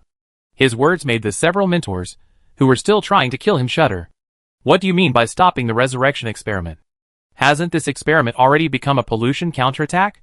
An's expression changed, and he felt an urge to escape. When Thor suddenly disappeared, he knew something was wrong, so he grabbed Rum and tried to kill Gorza, who had not yet transformed. But Gorza, who was seriously injured, was getting better mentally. This is unreasonable. Just now, we almost capsized. Gorza said, and suddenly grabbed the back of Eula's head on his chest. In order to kill me, you don't hesitate to plant so many evil thoughts in yourself. He pulled hard, swish, and actually pulled Eula's spirit out of his wound. Along with it, the flesh and blood in his body that had turned black. But after falling to the ground, the flesh and blood began to wriggle and merged with the black blood on the ground. Then, a burst of terrifying magic power suddenly came from Gorza. Ans was startled, and the next second he turned around and was about to run. But before he turned around, a huge pressure came from the sky, directly pressing him and Rum beside him to the ground. Only his eyeballs were left, staring upward desperately, looking at Golsa in disbelief. You? This time it was An's voice that was hoarse. You lied to us. The black bandages on Golsa's body peeled off little by little. But this time what was revealed was the white skin that had not seen the sun for many years. The skin even emitted a pearlescent glow. As the bandages fell off little by little, a brand new, handsome Golsa appeared in front of everyone. His silver eyes closed and reappeared, turning into a white gold color like the blazing sun. Monica, the only first-level wizard still standing at the scene, trembled her lips. Could it be? This is the original appearance of Gorza of the glorious family? Gorza waved his hand, moved the cloak not far away, and put it on himself, and at the same time gathered the spirit of Eula, who was held in his left hand. You are very powerful. His voice became gentle again, as if the person who was almost killed just now was not him. It seems that I was overstimulated, and you almost succeeded. At this point he still sighed, but you ruined my resurrection experiment. I am really angry. He slowly walked to An's side, looking down at this man who had used all his efforts. I know that besides Lon Shippo, you will definitely do something else. I just didn't expect that Eula would be willing to drag me to death in order to help you. Add to that the Wizard Tower mezzanine. For a moment, I thought I was really going to be alienated. Gorza tilted his head. If I hadn't been busy, I would really like to applaud you now. An's eyes were about to pop out of his sockets. You are not about to be alienated, you have been pretending. I never said I was going to be alienated, I just said I didn't have much time left. But I did mean to mislead you. Otherwise, why would you work so hard to conduct research in order to attack me while I was weak in the resurrection experiment? You know, I can definitely tell the feasibility of the experiment, so you will definitely do your best to research an experiment that can really succeed in order to kill me. Enze listened and put on a sarcastic smile. Oh, so, the future illusion in the mezzanine is not a prediction of the future, it is all a false illusion you made to mislead me. Gorza also smiled and responded to An's. It's just a little thought of mine. At this point, Gorza seemed to have thought of something, and his expression became depressed again. You succeeded in one point. The time I had left was already short, but now it has been completely reduced to 0. Beside An's, Rum, who was still trying to use his physical strength to support himself, widened his eyes in surprise after hearing what Gorza just said. But before he could say anything, he heard Gorza continue. I have suppressed myself for a long time, so long that I almost thought I was really going to be alienated. Unfortunately, I still couldn't complete the resurrection experiment before the promotion. I had to go back to the old path of the family. As soon as the voice fell, the black blood under Gorza's feet suddenly began to move on its own, just like a quill pen dipped in ink, and began to paint on the ground. In just a few breaths, the resurrection experiment array under everyone's feet turned into another array. The magic power began to flow along the magic runes, and the magic power fluctuations that echoed Gorza's body were fed back from the array. Since you have made me lose another possibility of promotion, then become the source of magic power for my promotion. In the pure black blood array, a dazzling white light suddenly rose. And Ans and Rum, who were pressed to the ground, screamed at the same time that were not like human words. Chapter 430. 2 first-level wizards were already the top figures in the wizard tower besides the tower master. But when they faced Gorza, who had returned to normal, they still had no resistance. The inky magic array drained the 2 powerful first-level wizards in a short time. Ans, who was exhausted from the battle, was the first to die. At the moment of his death, he stared at the wizard tower behind Gorza. Rum, who was charred and the most seriously injured, held on for a longer time. As the magic circle continued to operate, his originally strong body shrank little by little. When the alternating black and white light disappeared, the originally 2-meter-tall strongman shrank into a body less than 1.5 meters tall. But Rum, because all the muscles on his body disappeared, restored a relatively normal appearance. Golsa. I want to kill you. He was still mumbling. Golsa slowly walked out of the center of the magic circle and looked down at Rum. A new, soft white gold long hair hung down and hung beside his ears. Do you hate me so much? I saved your life. You killed my whole family. Rum stretched out his hand tremblingly, holding Gorza's neck in his sight, as if he could strangle Gorza to death. Gorza shook his head. I've already said that I was just passing by to pick up the corpse. Forget it, you can hate me if you want. He slowly squatted down and stroked Rum's body with his hand, as if he was stroking a piece of fine leather. Is this the highest achievement of your light attribute witchcraft? It can transform energy into substance, and at the same time maintain its dual defense and attack power against matter and energy. No wonder it can last so long under my hands. Golsa's eyes lit up little by little. It's really a material suitable for being a container. He suddenly turned around and looked at the 20th floor of the wizard tower behind him. After thinking for a moment, he smiled and shook his head. Forget it, at least I was saved by that kid once. Golsa's hand moved from Rum's back to the back of his head. Well, we need to remove the impurities first. A glimmer of light flashed, and Rum's head disappeared. There was only a little ashes on the ground, which might be the last remains of Rum. The rest was taken away by Gorza. Not far away, Monica came over with Kaz. Both of them were shaking, and their faces were pale, like dead people. Gorza stood up. Where is Gudo? Monica bit her lip. The arc on her body was flashing, and her skin was black and white. This was the price she paid for every large-scale consumption of magic power, and it was also a huge hidden danger. Just now, he escaped while you were promoted. Promoted? Gorza raised his eyebrows. Now you can see his eyebrows, which are darker than his pupils. Did you let him run away on purpose? Kaz, who was standing by, covered his neck. Now he had healed a little, but his injuries were still serious, and he needed Monica's support to come over. Master of the tower, Kaz sent a message to Gorza. Gudo has alpha radiation toxins in his hands, and we can't get close to him. Alpha? Golsa was not angry. It is said that Thor gave it a strange name. Now the developers of alpha toxin have all fallen under its toxicity, and it is not known whether they can survive. It is normal that you dare not chase Gudo. Several people can more or less guess what happened to Kelly. Golsa looked at Monica, who shrank. Because Monica could not fight for a long time, she chose to stand aside at first. Although she protected Thor at the last moment, it was equivalent to threatening him to treat his hidden dangers in a critical moment, so when Golsa suddenly promoted to level 3, Monica was already panicked. The only reason she still had the courage to come over was that Gorza always kept his promises. Even though he was a big liar most of the time. Now that I have been promoted to level 3, I must return to the family to inherit the wizard tower that belongs to me. You just follow me. Monica looked up suddenly, with fear and joy in her eyes. Although she didn't quite understand why Gorza already had a wizard tower and wanted to inherit another one, but when she heard that Gorza was going back to the family, her confidence in Gorza's ability to cure her body increased several times.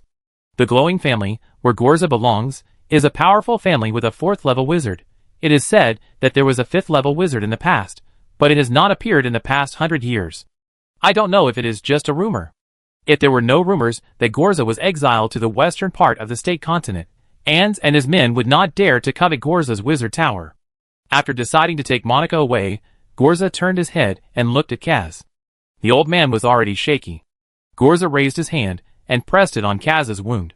When he let go, the half of his neck had actually returned to its original state. What is this? Kaz touched his neck.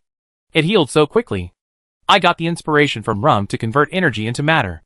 But it is relatively fragile. Be careful to protect your cervical spine.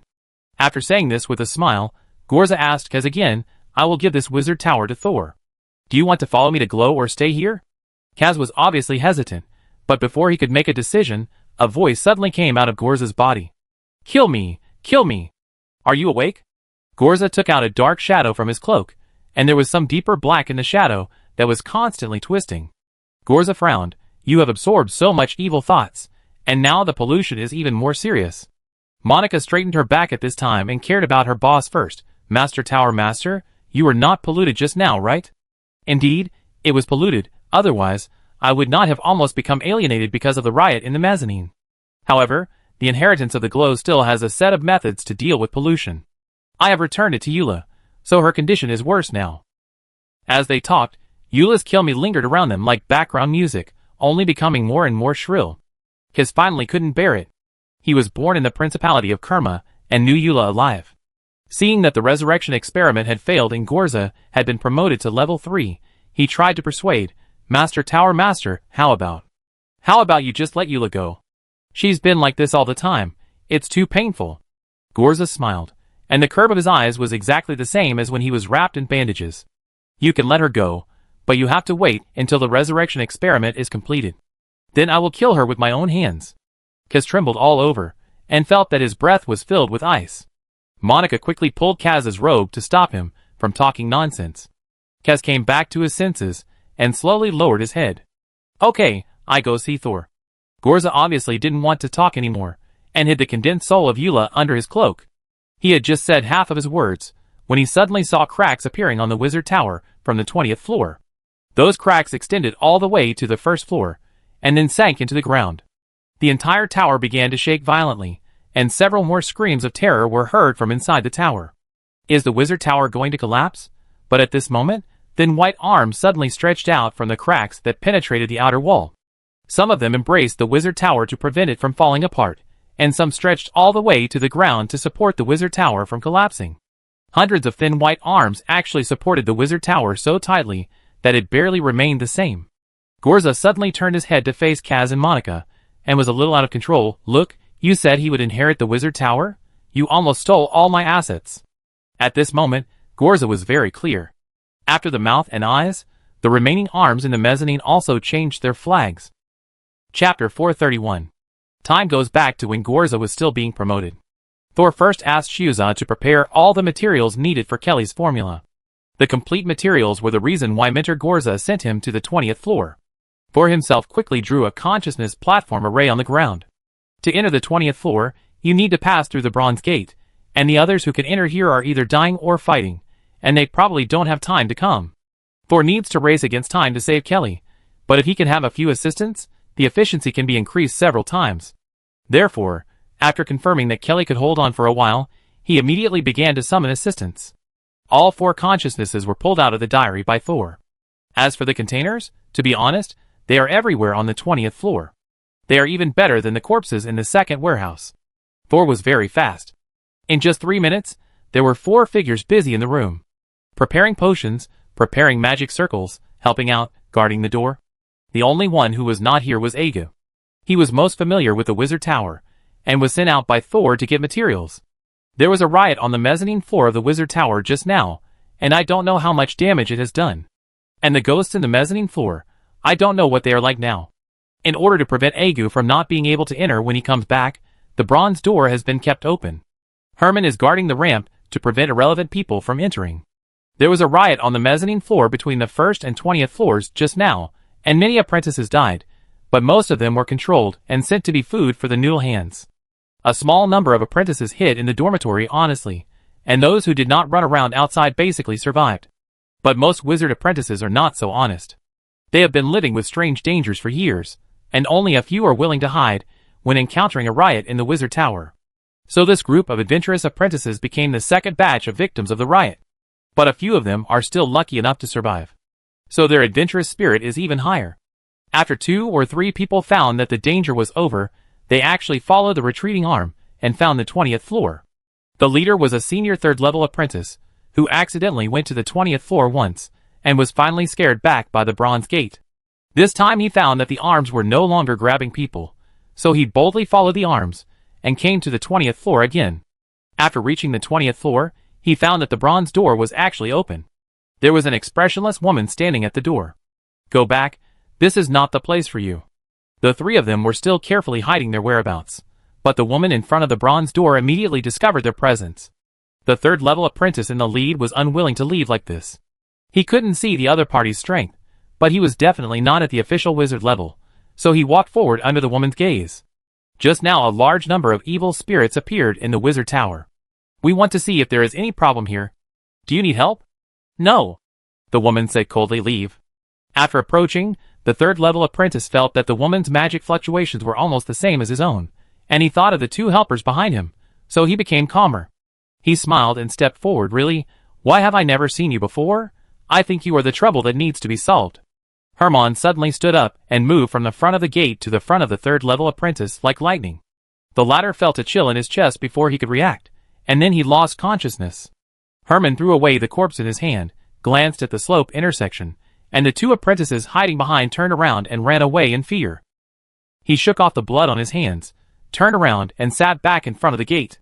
Thor naturally noticed the movement outside, and did not have any opinion on Herman's handling method. His order to Herman was, use a polite way, and don't let outsiders in. Herman did it. But not long after, Thor found Herman retreating back into the laboratory.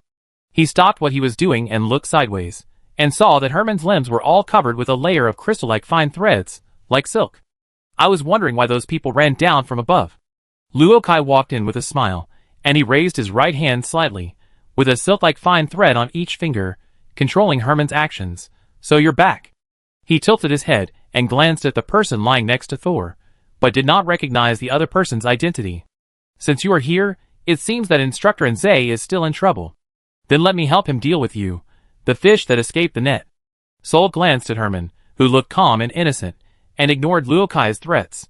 He continued to deal with the potion with his head down. And, who was helping him, stood up and walked over. "Master Sol is busy. Please come back later. If you are in a hurry, you can kill him first." Herman, Luokai, Luokai was a little confused.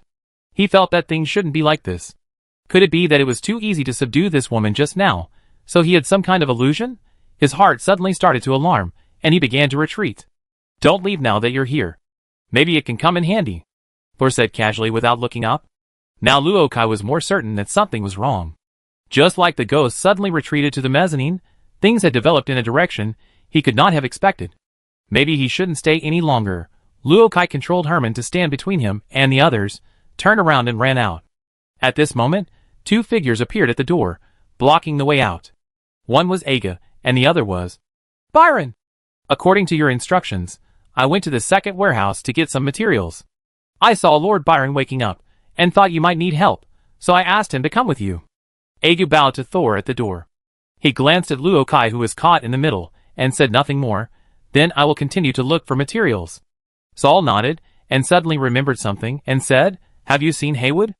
Aegu shook his head. The first warehouse is in a mess. Someone may have broken in, and there are only a few bodies in it now. Sour paused. Hugo, if you meet Billy, tell him that if you don't want the gray matter to be leaked, come and help. Yes. Aegu left again. In the room, Luo Kai was inexplicably ignored and was surprised. At this moment, he suddenly found that he seemed to not understand Saul at all. How do you know the relationship between gray matter and Billy? He couldn't help but ask. Saul ignored him and said to Byron, who was also confused, Senior, have you recovered? Byron walked into the laboratory and deliberately ignored Luo Kai in the middle. Well, let's not talk about me first. Do you need help? He heard what Saul said and knew that he needed help now. Yes. Saul looked up again, but he still didn't leave Kelly. I need help. Without saying anything, Byron came over and looked down at the potion that Thor was mixing. He glanced at the straw paper next to Thor, which was densely covered with words, and frowned. It's related to metal, and it's related to toxins. What is this? He looked carefully at the person lying on the sarcophagus. Is this Kelly? She. Byron finally recognized the person lying on the sarcophagus and frowned. She was poisoned by a kind of metal radiation, and the straw paper showed the idea of the antidote.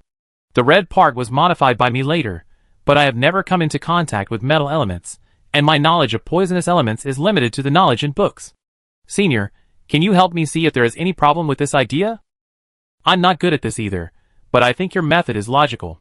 Saul nodded, and he also looked at the notes left by Kelly. To save Kelly, we need to remove the radiation toxins in her body first, so that we can remove the metal on the surface of her body and treat damaged limbs and organs.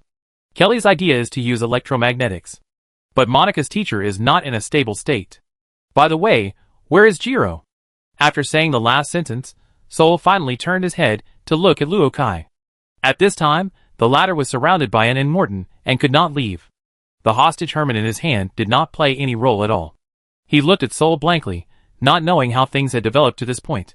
Chapter 432. Luo Kai couldn't accept that he had become Thor's captive. But he could also see that the two people surrounding him were at least third-level apprentices. Add to that the mysterious Thor, and Byron, who appeared again for unknown reasons. Wasn't Byron dead? Or was it the corpse he sewed with his own hands, and sent out of the wizard tower under his control? How did he come back to life now? And Thor said he had recovered. Could it be that Byron was not dead at all? Seeing Luo Kai's eyes rolling around, but he didn't say anything, and frowned and urged him. If you know, just say you know.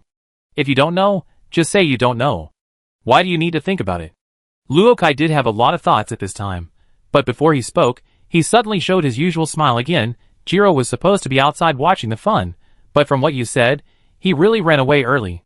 Then he might go to the library. After all, for wizards, the most important wealth is knowledge, and he always likes to take advantage of the situation. There are two libraries in the wizard tower. One is the public library on the 5th floor, and the other is the private library of the tower owner on the 19th floor. Thor stood up. Senior, please help me watch over Kelly here. I will go there myself. Now here, except for Thor, no one else will be a match for Jiro. Byron nodded. I want to make some relief potion. Seeing Thor was about to leave, Luo Kai nodded and lowered his eyes, not knowing what he was thinking. But when Thor passed by Luo Kai, he suddenly reached out to him, and a translucent gray tentacle instantly wrapped around Luo Kai's neck. The two were very close, and Thor suddenly attacked. Luo Kai, who was held hostage, had no time to react. He subconsciously controlled the silk thread to try to cut the tentacle, but found that the thin thread only passed through a shadow in vain, and did not touch the tentacle itself. Is this a spiritual attack? Luo Kai's eyes widened, and he finally discovered a very scary fact for him. You have been promoted to a formal wizard. Thor acquiesced. Let's go to the 19th floor first. I'm in a hurry. You'd better keep up with me, otherwise it will be very uncomfortable. Before he finished speaking, Thor ran out first. Although Luo Kai had not yet figured out the principle and power of Thor's attack, he was not a fool. He immediately followed Thor, and kept the distance between them unchanged. Along the way, Thor ran forward without looking back. Luo Kai followed closely behind, seemingly ready to attack Thor at any time. But Luo Kai quickly suppressed this idea. He was not a fool, and Thor was even less so. The other party must be sure that a transparent tentacle could control him. It's not the right time yet. Luo Kai suppressed his emotions, but the corners of his mouth gradually rose, so Thor is already a formal wizard. It seems that the Tower Master, Teacher Nze, is also in danger. I'm sorry, Teacher, the plan has changed, and I can only make plans for myself. The two quickly came to the library on the 19th floor. The door here is still closed, and it has not been broken through because of the riot on the mezzanine.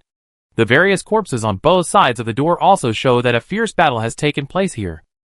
It seems that Jiro is not the only one who took advantage of the chaos to covet the library. Thor glanced at the bodies on the ground and immediately saw the charred electric shock wounds on several third-level apprentices. Jiro came here and left after trying several times and failing to get in. Thor turned around and ran, and Luokai could only follow quickly. When he came to the ramp, just as Thor was about to go downstairs, he heard Luokai behind him suddenly say, "I don't think the proud Jiro would be interested in things on the 6th floor."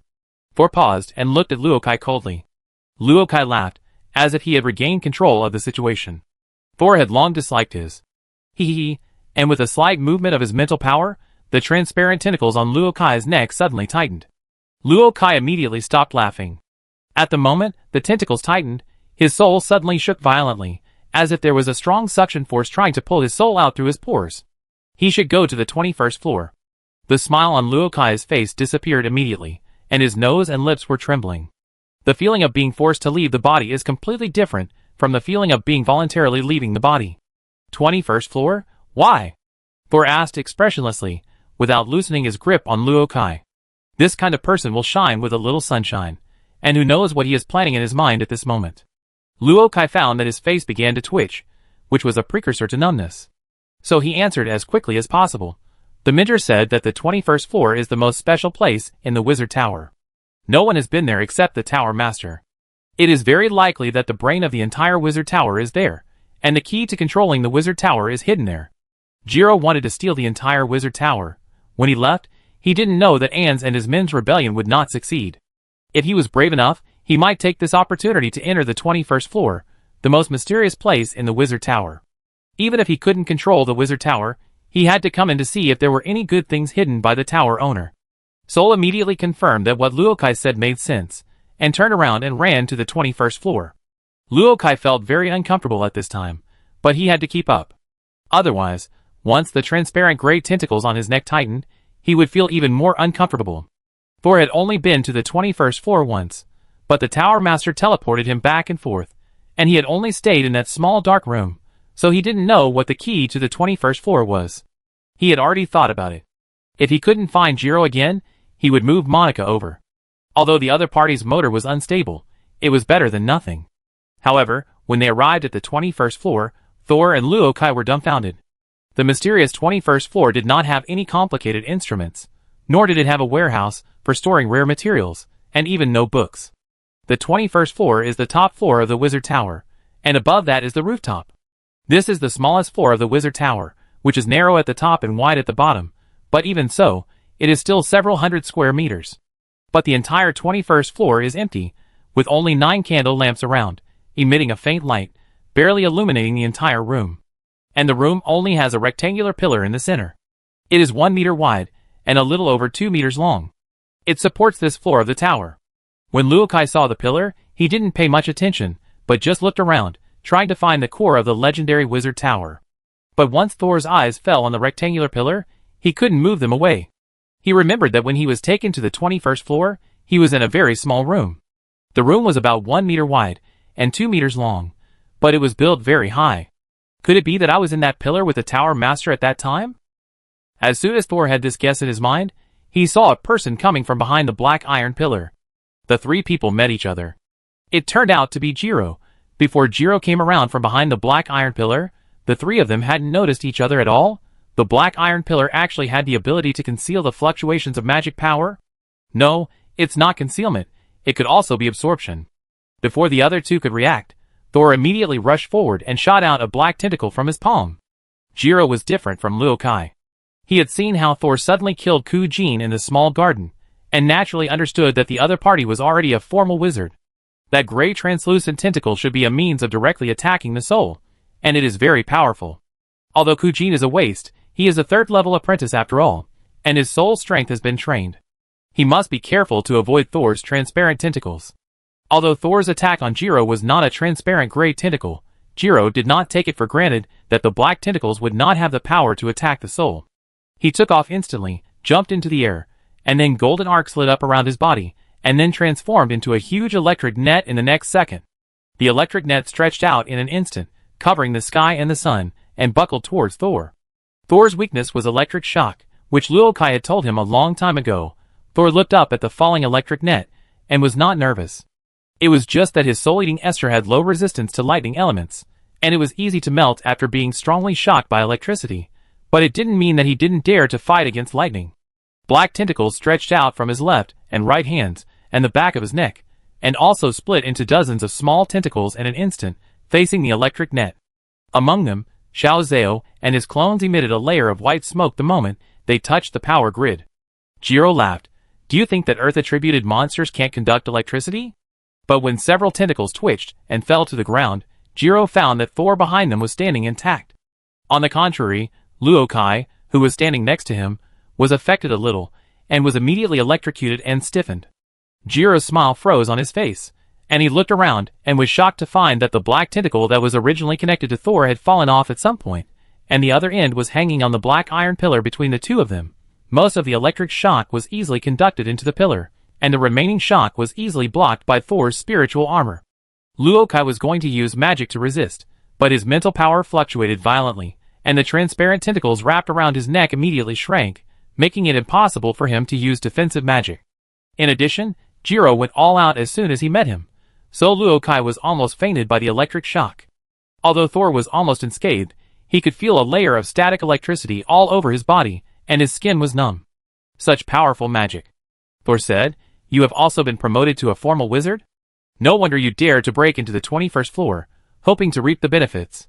If he was just a third-level apprentice, no matter how powerful he was, he would not be able to covet the assets of the tower owner. At most, he would fish in troubled waters and steal. But if Jiro really became a formal wizard, he would have a certain chance to seize the wizard tower in one fell swoop, while both sides were defeated." However, the riot on the mezzanine floor suddenly ended, which put his plan in a dilemma. Should I leave? Should I stay? Finally, the adventurous Jiro entered the 21st floor. But as soon as he entered, he was dumbfounded. There was nothing here. The candles around were nothing special, and the pillars in the middle were not unusual. As soon as Jiro circled the pillars, he looked up and saw Thor, who had imprisoned Luokai, entering together. When he stood behind the black iron pillar, he didn't even notice anyone entering the 21st floor. Chapter 433. There's something wrong with this pillar. Just when Jiro thought of this, he saw Thor on the opposite side attacking. He felt amused, thinking that Thor was hiding his strength, but he didn't expect that he hadn't taken action for so long. In fact, it was also to hide his strength, and his thunder attribute also had a certain restraining effect on Thor, and Jiro was not afraid of him at all. Just seeing Thor coming up, Jiro knew that Gorza won the battle in this small garden in the end. Then he had to prepare to run away.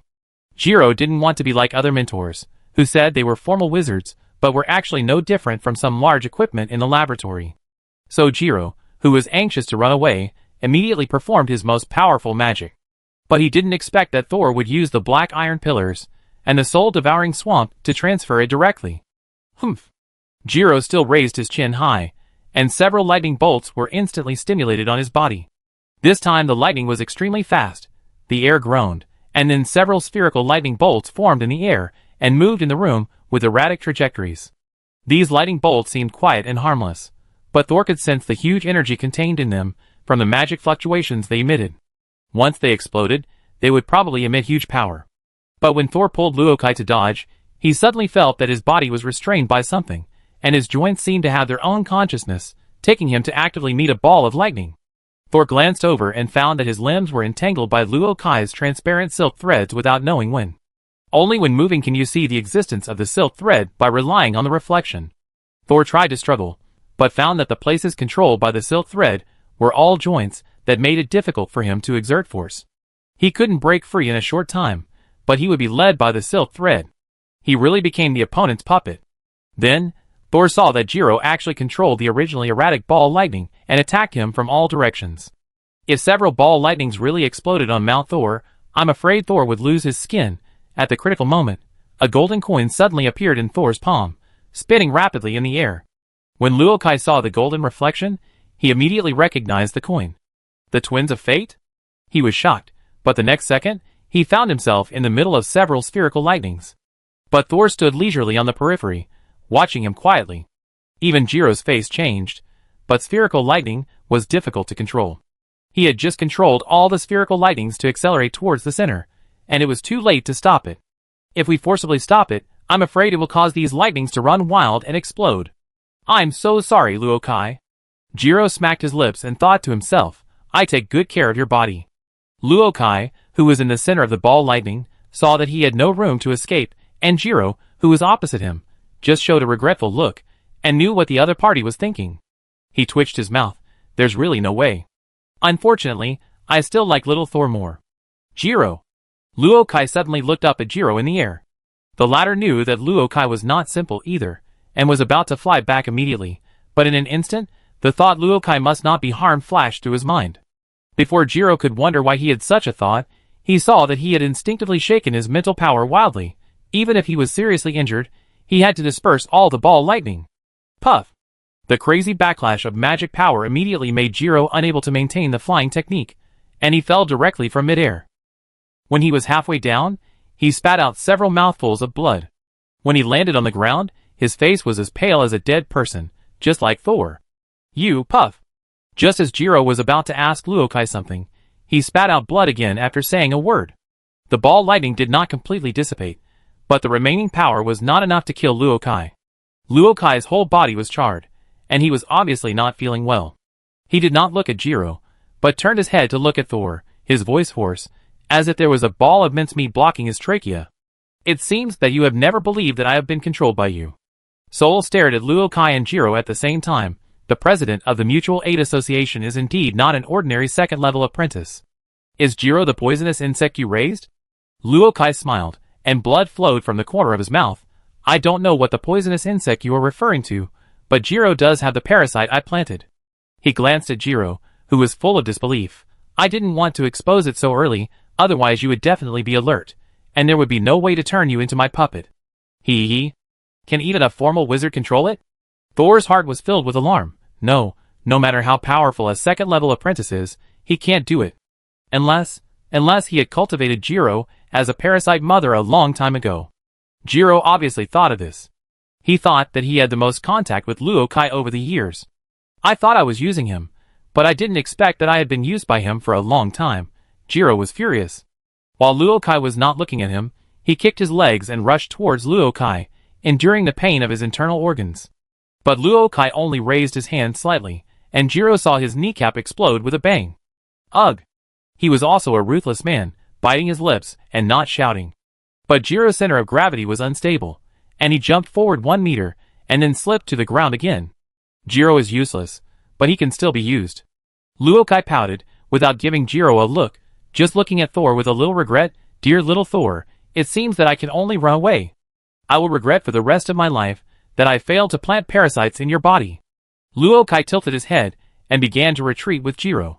The latter was also entangled with transparent silk threads at some point, and was dragged away by Luo Kai like a dead fish. Don't catch up, or Jiro will explode with all his thunder magic. Luo Kai blinked at Thor. Thor narrowed his eyes. In other words, Jiro is now completely controlled by you, right? Luo Kai retreated towards the rooftop, and nodded when he heard it. That's right. Then, if you don't order him to act, he won't attack. That's right now. What do you mean? Luo Kai originally answered with a smile, but suddenly became alert. Nothing, just a joke. Soul suddenly smiled, and stuck out his tongue at Luo Kai. Luo Kai became even more nervous, ready to control Jiro, to rush towards Soul at any time. If Soul really has a way to keep him, then let Jiro explode immediately to buy time. Although it was a pity, Luo Kai was really afraid of Thor now. But Luo Kai didn't expect that the world would change the moment he saw Thor sticking out his tongue. Boom! The bricks under his feet suddenly cracked, and there was an endless dark abyss underground. Luo Kai and Jiro fell down at the same time. The wind whistled upward from the ground, getting stronger and colder, cutting their skin like a knife. But Luo Kai found that the word like was quickly removed. There really was something cutting their skin like a knife. As he fell, he watched his skin, muscles, fat, bones, internal organs being cut off piece by the invisible knife. Severe pain lingered all over his body, and soon even his eyes were split in two. Darkness descended, but the pain never left. Luo Kai seemed to still feel his brain and heart being cut. But at this time, he should have died long ago after being tortured like this. Why is the pain not far away? Why is death not coming? At this time, a voice sounded from the consciousness without ears. This is the punishment of slow slicing, for Senior Byron, and for the apprentices who died because of your parasite control in the past. A young girl's face appeared in Thor's mind. Was it Anne or Anna? He couldn't remember clearly. He only remembered that after the girl found out that she was parasitized, she ran to him in fear for help. But when she appeared in front of Thor, her head was immediately blown off, and the remaining body was eaten up by the parasite. At that time, Sol didn't know who was responsible for the parasite, and thought it was done by his original enemy, Sid. Now that I think about it, it was probably Luo Kai's work. When Luo Kai's spirit finally turned into 3,000 pieces, a black light entered the diary. Where is this place? It's so dark. Sol opened his eyes, and saw Jiro looking at Luo Kai's body, which suddenly became lifeless and fell straight to the ground, with a look of horror on his face. When he looked at Sol again, the pride in his eyes was gone. What did you do? Jiro was still kneeling on the ground, his neck tilted to the limit, his eyes wide, and he asked Thor tremblingly. Sol did not answer immediately. He looked down at Jiro, but in his heart, he was asking the 5th black page of the diary. Is there any way I can control Jiro? You are not the master of the parasite. You can't control it as strongly as I can, but there are a few spells that can make him suffer and drive him to your use. Huh? Who are you? Why should I tell you this? Sol nodded. That's it. But what can I do? Jiro found that his body's strength was recovering little by little. He maintained his superficial fear, but was actually accumulating strength. However, the next second, he suddenly twitched and fell to the ground, and his brain hurt as if there was a bug drilling in it. The pain disappeared in the blink of an eye, as if everything just now was just his illusion, but Jiro knew that it was not an illusion. Just now, he was controlled by Luo Kai, and now his life fell into Sol's hands again. The pride of heaven, in just a few minutes, completely fell into the dust. I want to ask you for a favor, can you? Sol half squatted down, and asked with a smile. Yes, you can. Jiro sighed dejectedly, closed his eyes, and said resignedly. Chapter 434. Sol was naturally curious about the black iron pillars on the 21st floor, but he didn't have time to waste. Kelly was still waiting for him to save her, although at worst, there was a black page as a base. After condensing the 5th page, Sol found that his upper limit had increased by one more page. It seemed that he was promoted to a formal wizard and his mental power increased greatly. But Sol didn't think that becoming a black page was a good thing. His old rival, independent, autonomous, smart, and strong-willed, definitely didn't want to be his servant.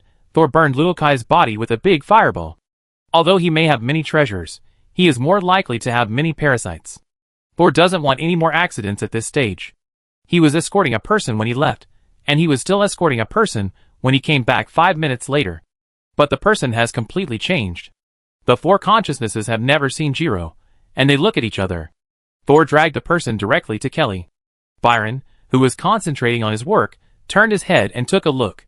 Seeing the miserable Jiro, his mouth twitched, but he said nothing. With Jiro's participation, Thor finally began his detoxification experiment. The detoxification idea proposed by Kelly was not simply taking medicine. Instead, it combined the removal of toxic radiation with the remodeling of body functions. Jiro's electric current played a big role in this.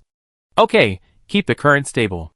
Thor looked down at the data of the star disk, and when the value reached the standard, he began to operate his mental power, using himself as energy, and cooperating with Jiro's electric current to physically eliminate the residual radiation inside the metal shell.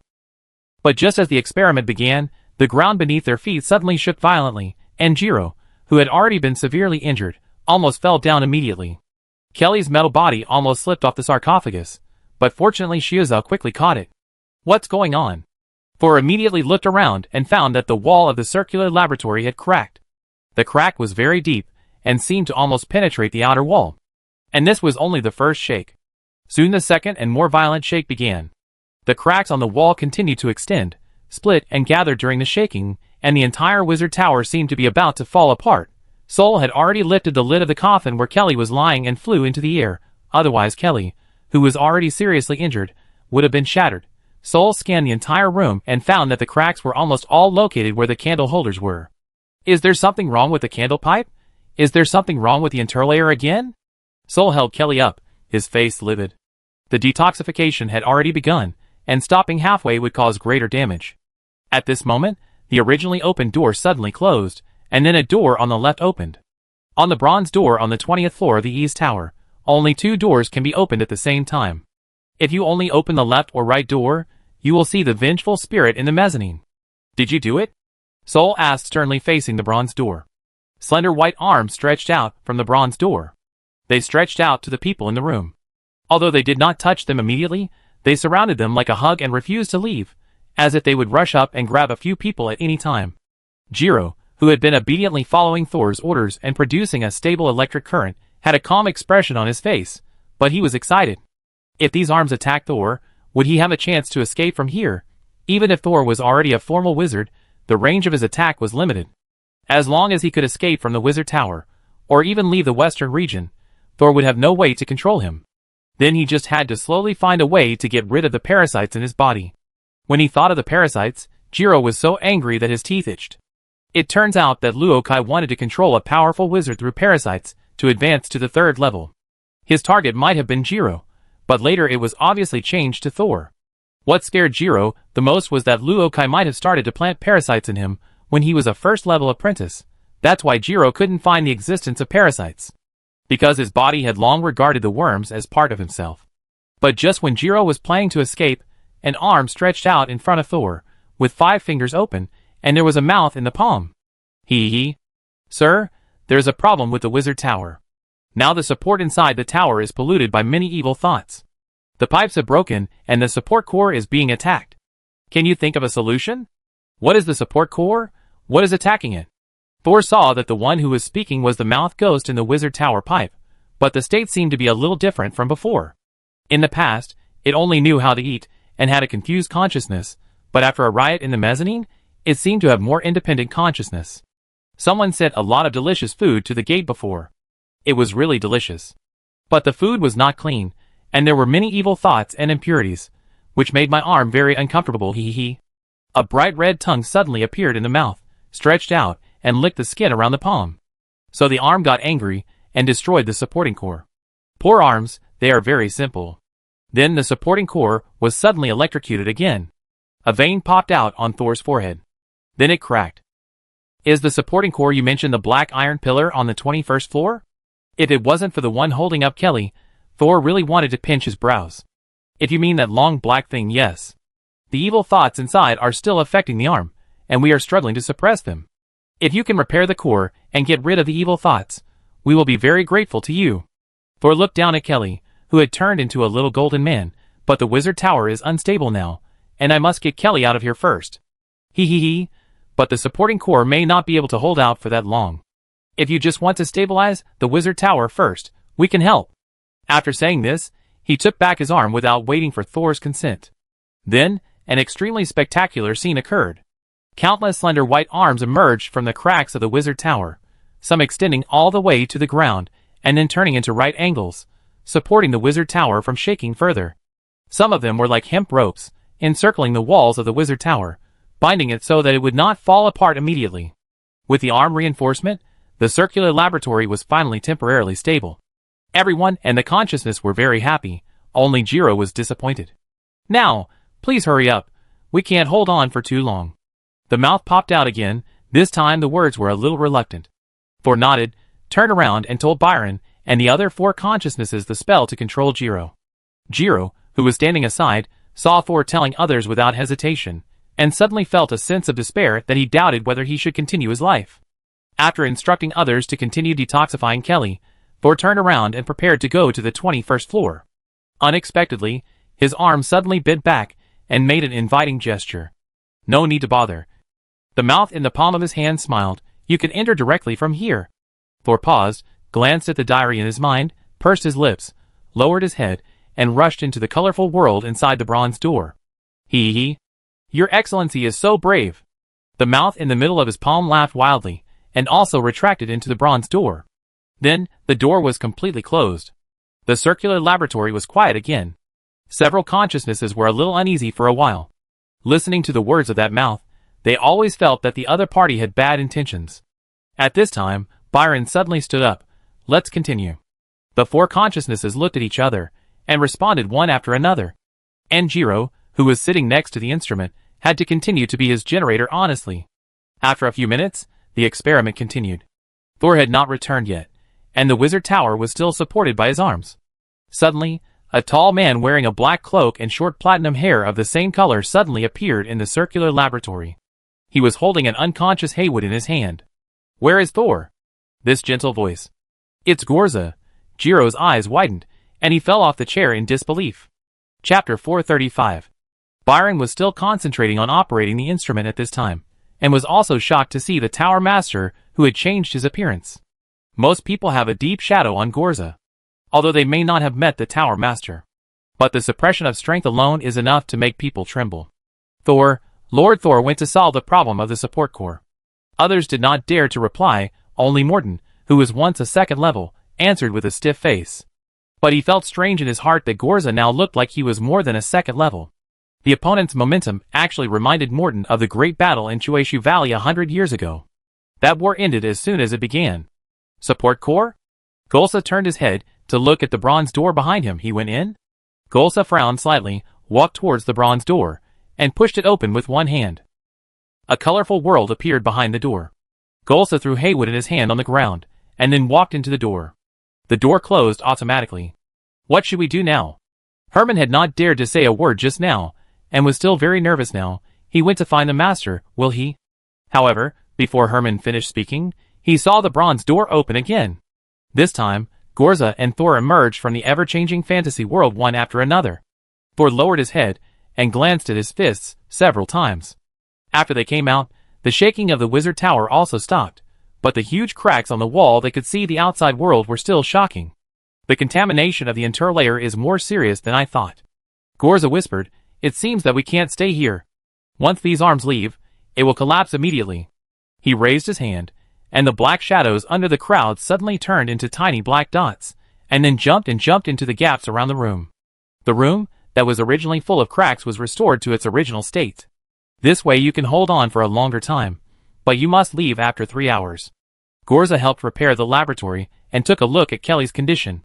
After your experiment is over, you can go to the underground laboratory under the small garden.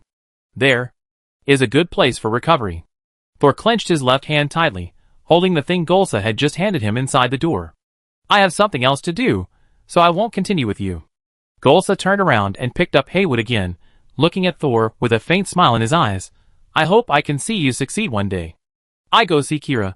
I hope she's still alive. Golsa smiled slightly, and disappeared in front of everyone with Haywood. Thor walked quickly to the bronze door, and pressed his right hand on it. After a while, he came back thoughtfully. He left the wizard tower directly, and he really didn't want anything. Master? Morton walked forward, lowered his head, and whispered to Thor, I found that this tower master. Thor looked up, and knew what Morton wanted to ask. He was promoted to a third-level official wizard. For a moment, except for the machines that were still running, the room was so quiet that it seemed as if there was no one. Thor was also thinking, if Gorza could be promoted to the third level so easily, then what did he mean by the short time he said before? Why did he force the resurrection experiment even though he knew there was something wrong with Eula? From his appearance, he was not sad at all even though the experiment failed. Thinking about the rampant magic power and extreme endurance of the Tower Master before, Thor had to suspect that Gorza was probably trying his best to suppress himself from being promoted. But why? After solving one mystery, he discovered a new one. Thor exhaled a breath, and found that even though he was promoted to a formal wizard, the Tower Master's secrets did not decrease. Just as his mentor had taught him, as a wizard, the more knowledge he learned, the more ignorant he would find himself. This phenomenon is sometimes not limited to knowledge.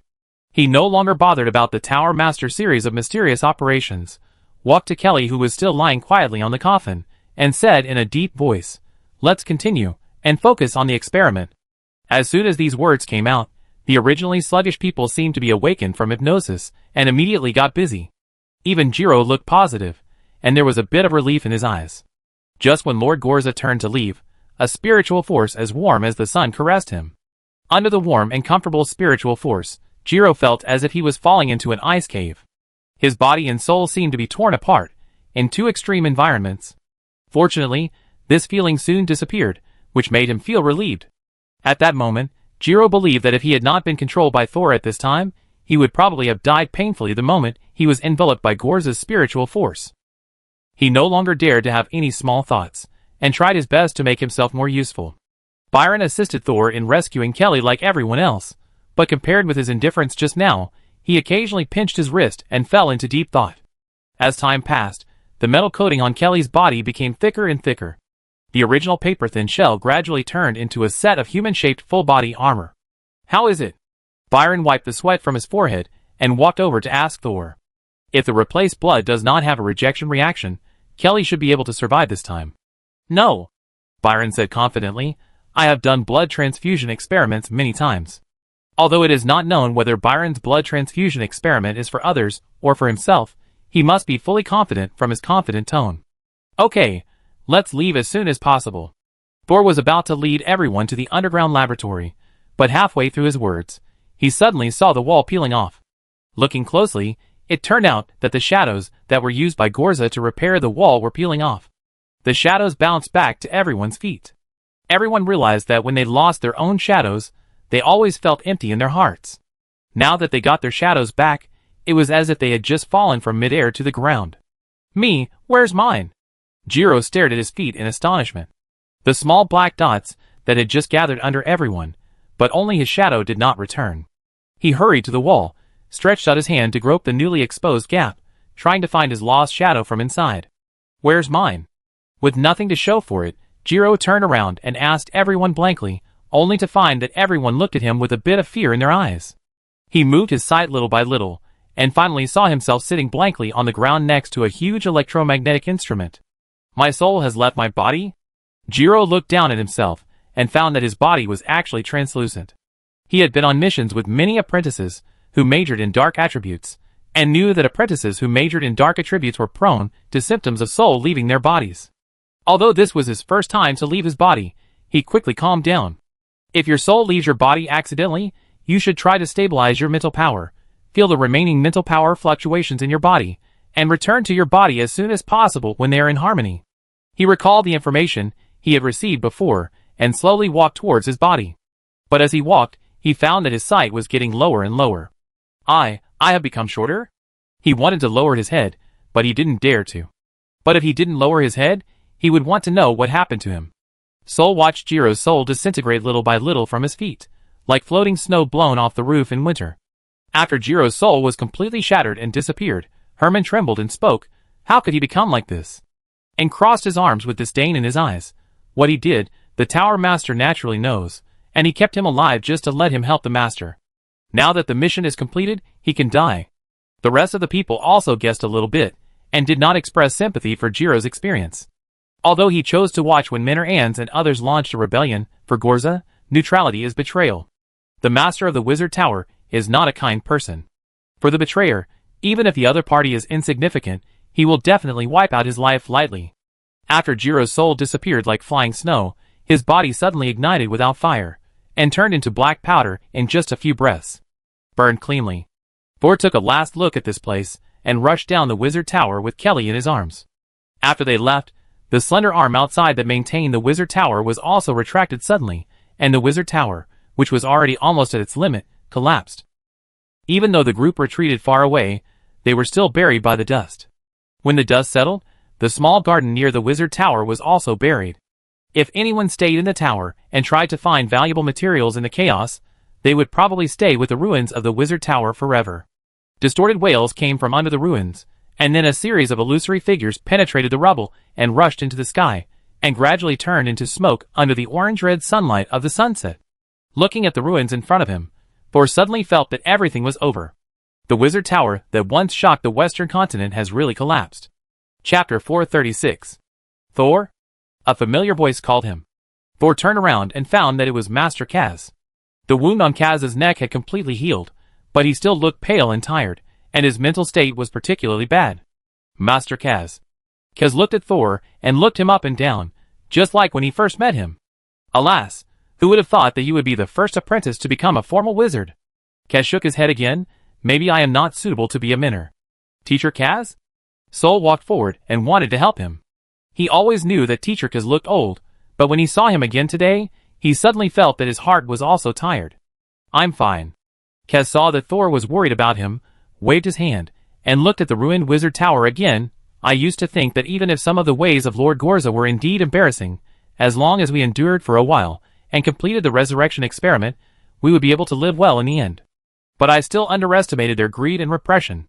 The fire would eventually turn into an uncontrollable fire, and the funny thing was that they only turned themselves into ashes in the end. Kaz looked at Thor again, endured it, and finally whispered, "The Tower Master still wants to revive Eula. He hasn't really given up. You have to be careful. Maybe he will be grateful for your help now, but if one day he still can't achieve his goal, he may still target you again."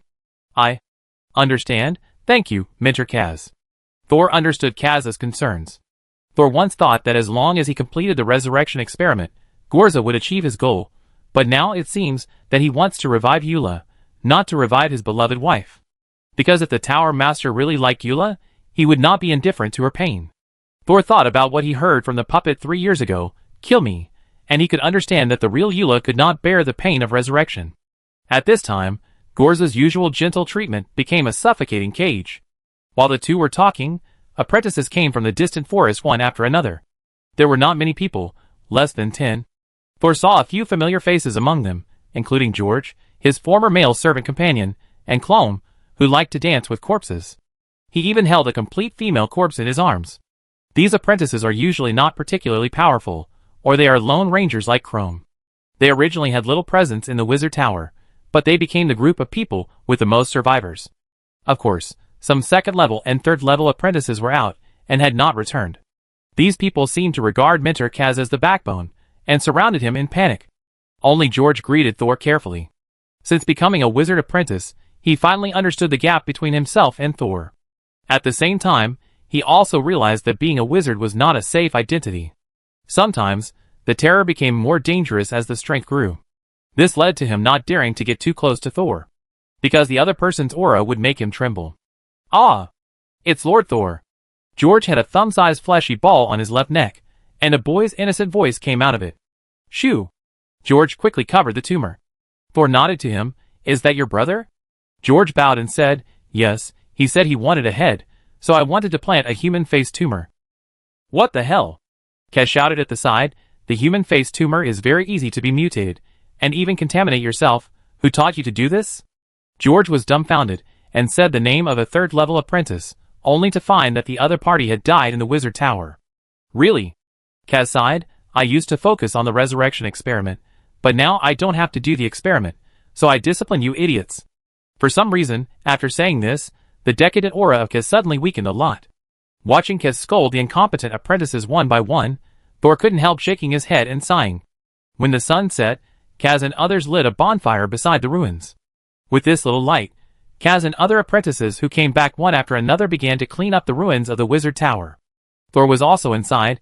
He was looking for the first warehouse. Because in addition to some materials he left there, Hayden was still lying in the sarcophagus.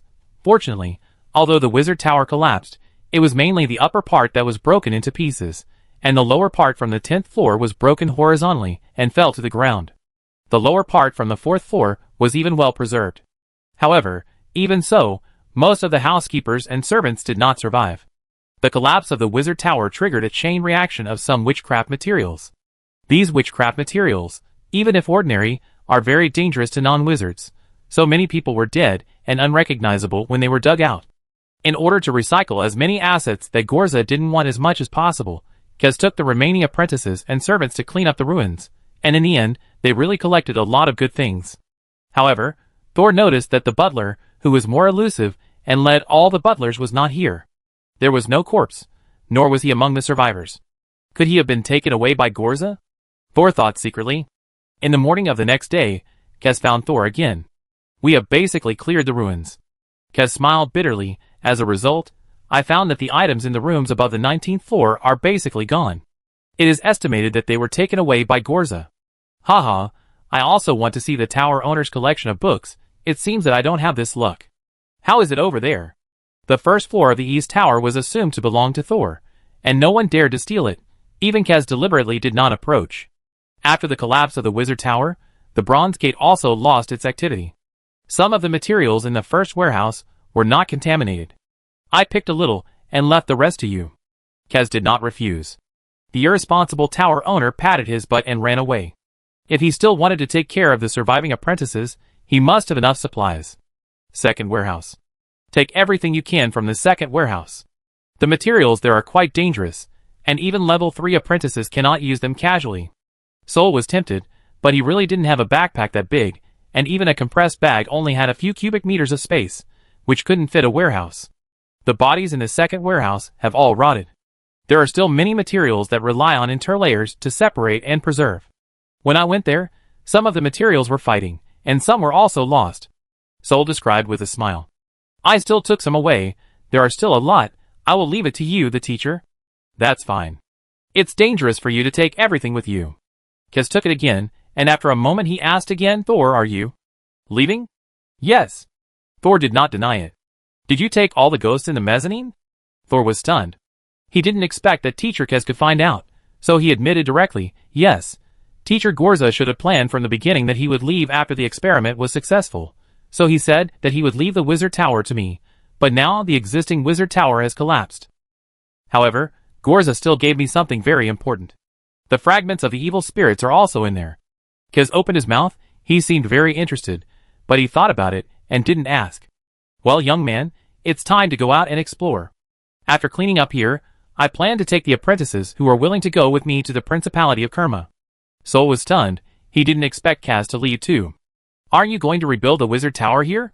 Kaz smiled and waved his hand. How can I be qualified to build a wizard tower?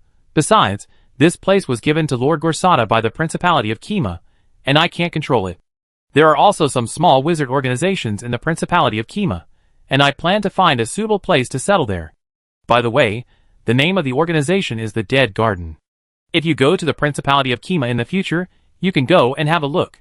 In the words of Mentor Kaz, he seemed to have established the organization of the Dead Garden and carried it forward. Suddenly, a silver butterfly came into Thor's eyes, and then Penny's lively baby voice came.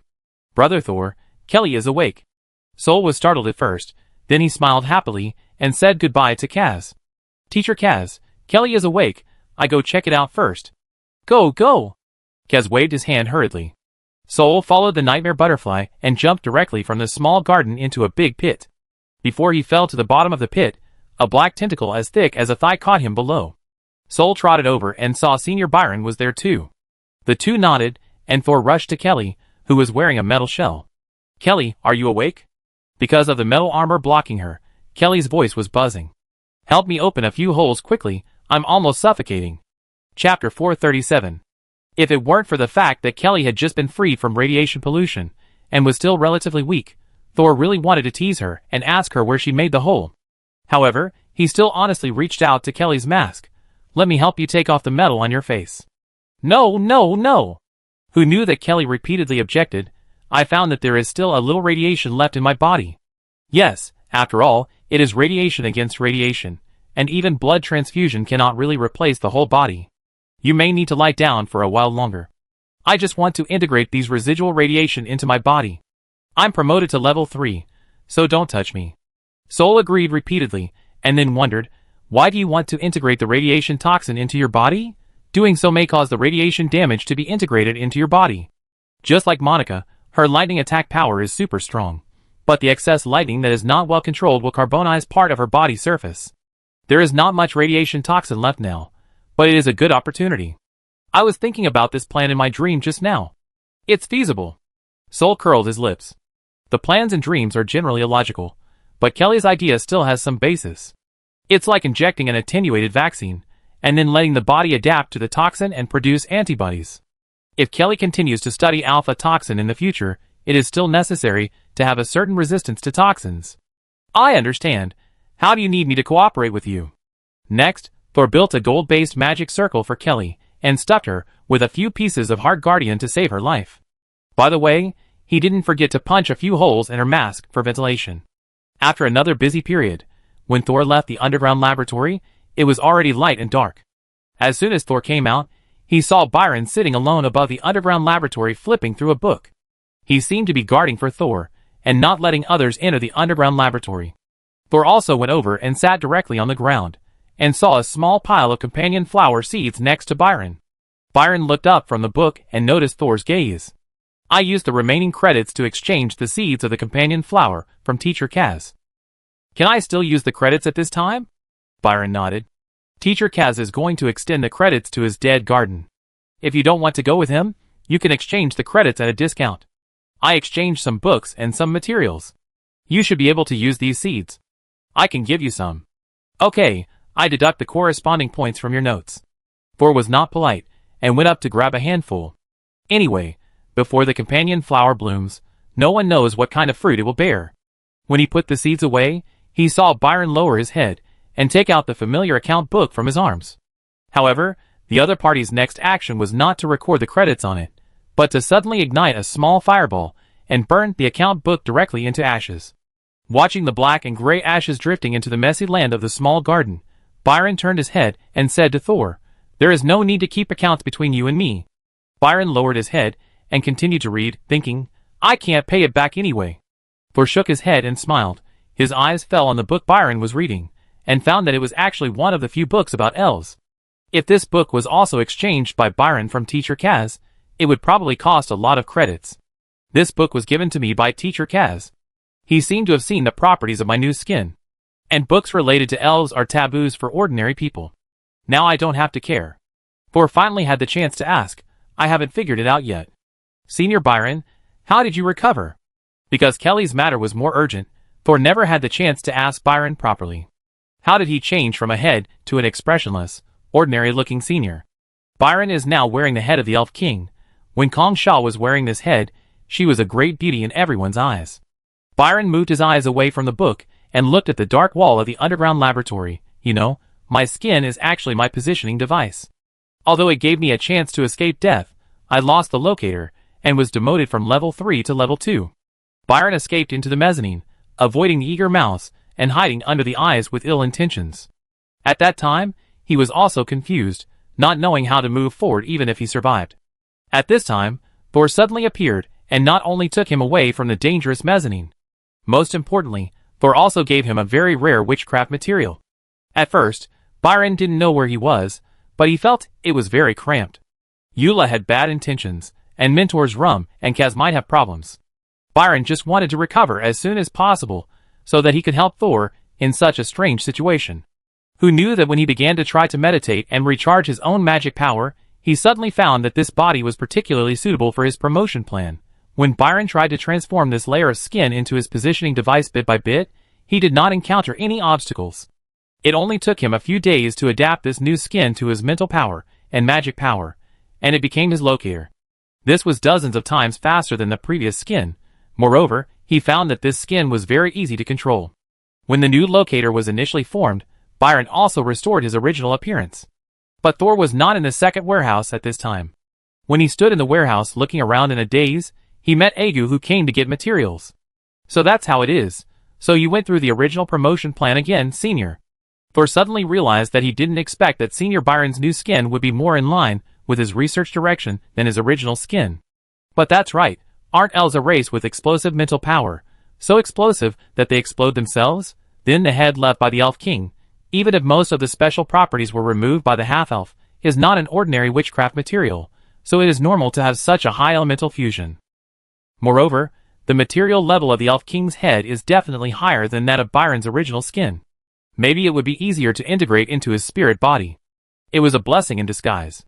The two of them did some analysis on the head of the Elf King and calculated the data of this new skin. Not long after, someone came to see Thor again. It was Agu, who was standing outside the small garden, looking a little uneasy. Thor said something to Byron and walked out. After Thor left, Byron took out the book about elves and started reading. Ever since he knew that this new skin was an elf that had lost its ability to pollute the spirit, he had been learning about the knowledge related to elves. Thor would only think that he wanted to turn the elf head into his own positioning device. But there was one thing Byron didn't tell Thor. In the laboratory on the 20th floor of the Wizard Tower, before leaving, Lord Gorza not only killed Jiro, but also left him a message. That was probably the only sentence the Tower Master said to Byron in all these years. If you take something from the elves, you must be prepared to be found by the elves. The meaning behind this sentence made Byron shudder, so much so that he was considering whether he should give up completely transforming the elf head into his locator. But Byron finally insisted on the transformation. After all, if he didn't have such a positioning device that fit him, he might never have the chance to be promoted to a formal wizard. As for the risks involved, he would naturally shoulder them himself, and would not let Thor run around for him. After all, the wizard's path would eventually require him to walk on his own. But if one day Thor needed him, he would definitely spare no effort and repay Thor at all costs. This was the equivalent exchange that Byron recognized in his heart. Chapter 438. After Thor came out, Egu took him to a farther place. There was no one else within 100 meters. Egu then asked Thor in a low voice, "Master, have you seen my two spirits in the library?" Egu clasped his hands tightly together, feeling a little uneasy. Before the wizard tower collapsed, he went to the library once, but did not see his other two spirits. Now that the wizard tower has collapsed, he followed Kaz to clean up the ruins, but still could not find the middle-aged administrator and the elderly administrator, which made him very uneasy. Could it be that the two of them were also affected by the riot in the mezzanine? Could it be that they were eaten by the powerful evil spirits in the mezzanine? In order to let him come out to find Thor, the other two gave him almost all their strength. Now that they have lost the protection of the library, they may not be able to defeat ordinary evil spirits. Egu became more and more nervous as he thought about it. Unexpectedly, when he looked up, he found that Thor on the opposite side was staring into the distance with empty eyes, as if he was thinking about something. "Master?" he asked carefully. Thor came back to his senses and touched his nose. "Don't worry, all the ghosts in the wizard tower are here with me." Egu suddenly thought that Thor was a strong man who could directly absorb the ghosts, and would not be contaminated by evil thoughts. But did the master really eat all the ghosts in the wizard tower? Even if there was no contamination, wouldn't he die of bloating after eating so much? Thor knew what Egu was thinking when he saw his shocked expression. "It's not what you think. Didn't I enter the bronze gate to delay the collapse of the wizard tower?" Egu nodded. Then Mentor Gorza came in. There he handed me the real core of the wizard tower. The real core of the wizard tower? Egu was a little shocked. Obviously, even Egu, who had been a ghost in the wizard tower for hundreds of years, didn't know what the core of the wizard tower was. Thor didn't explain in detail. He also fell into memories. "Do you remember that I told you that the construction principle of the wizard tower was referenced from the rock giant?" In the colorful world, Gorza found Thor. At that time, Thor was staring at a black box in front of him in a daze. The slender fingers led Thor here and then disappeared. In the world inside the bronze gate, this black box is the only deep color. But now, the box is covered with cracks and rust, and looks very old. Hearing Gorza's voice, Thor turned his head, and was surprised to see a strange man. But the voice is indeed that of Teacher Gorza, so even the color of his eyes has changed. Could it be contaminated? Although when Gorza teleported Sol and Kelly away, Sol knew that Gorza had stabilized. When he recovered, several first-level warriors would not be his opponents. What's more, the diary no longer warned of danger. So Sol could safely detoxify Kelly on the 20th floor. I didn't expect that Mentor Gorza would appear again and actually changed his appearance. Not only did the pink bandage disappear, but even his eye color and appearance seem to have changed a lot. Although his appearance has changed, his temperament has not. Seemingly gentle, yet unfathomable. And seems even stronger.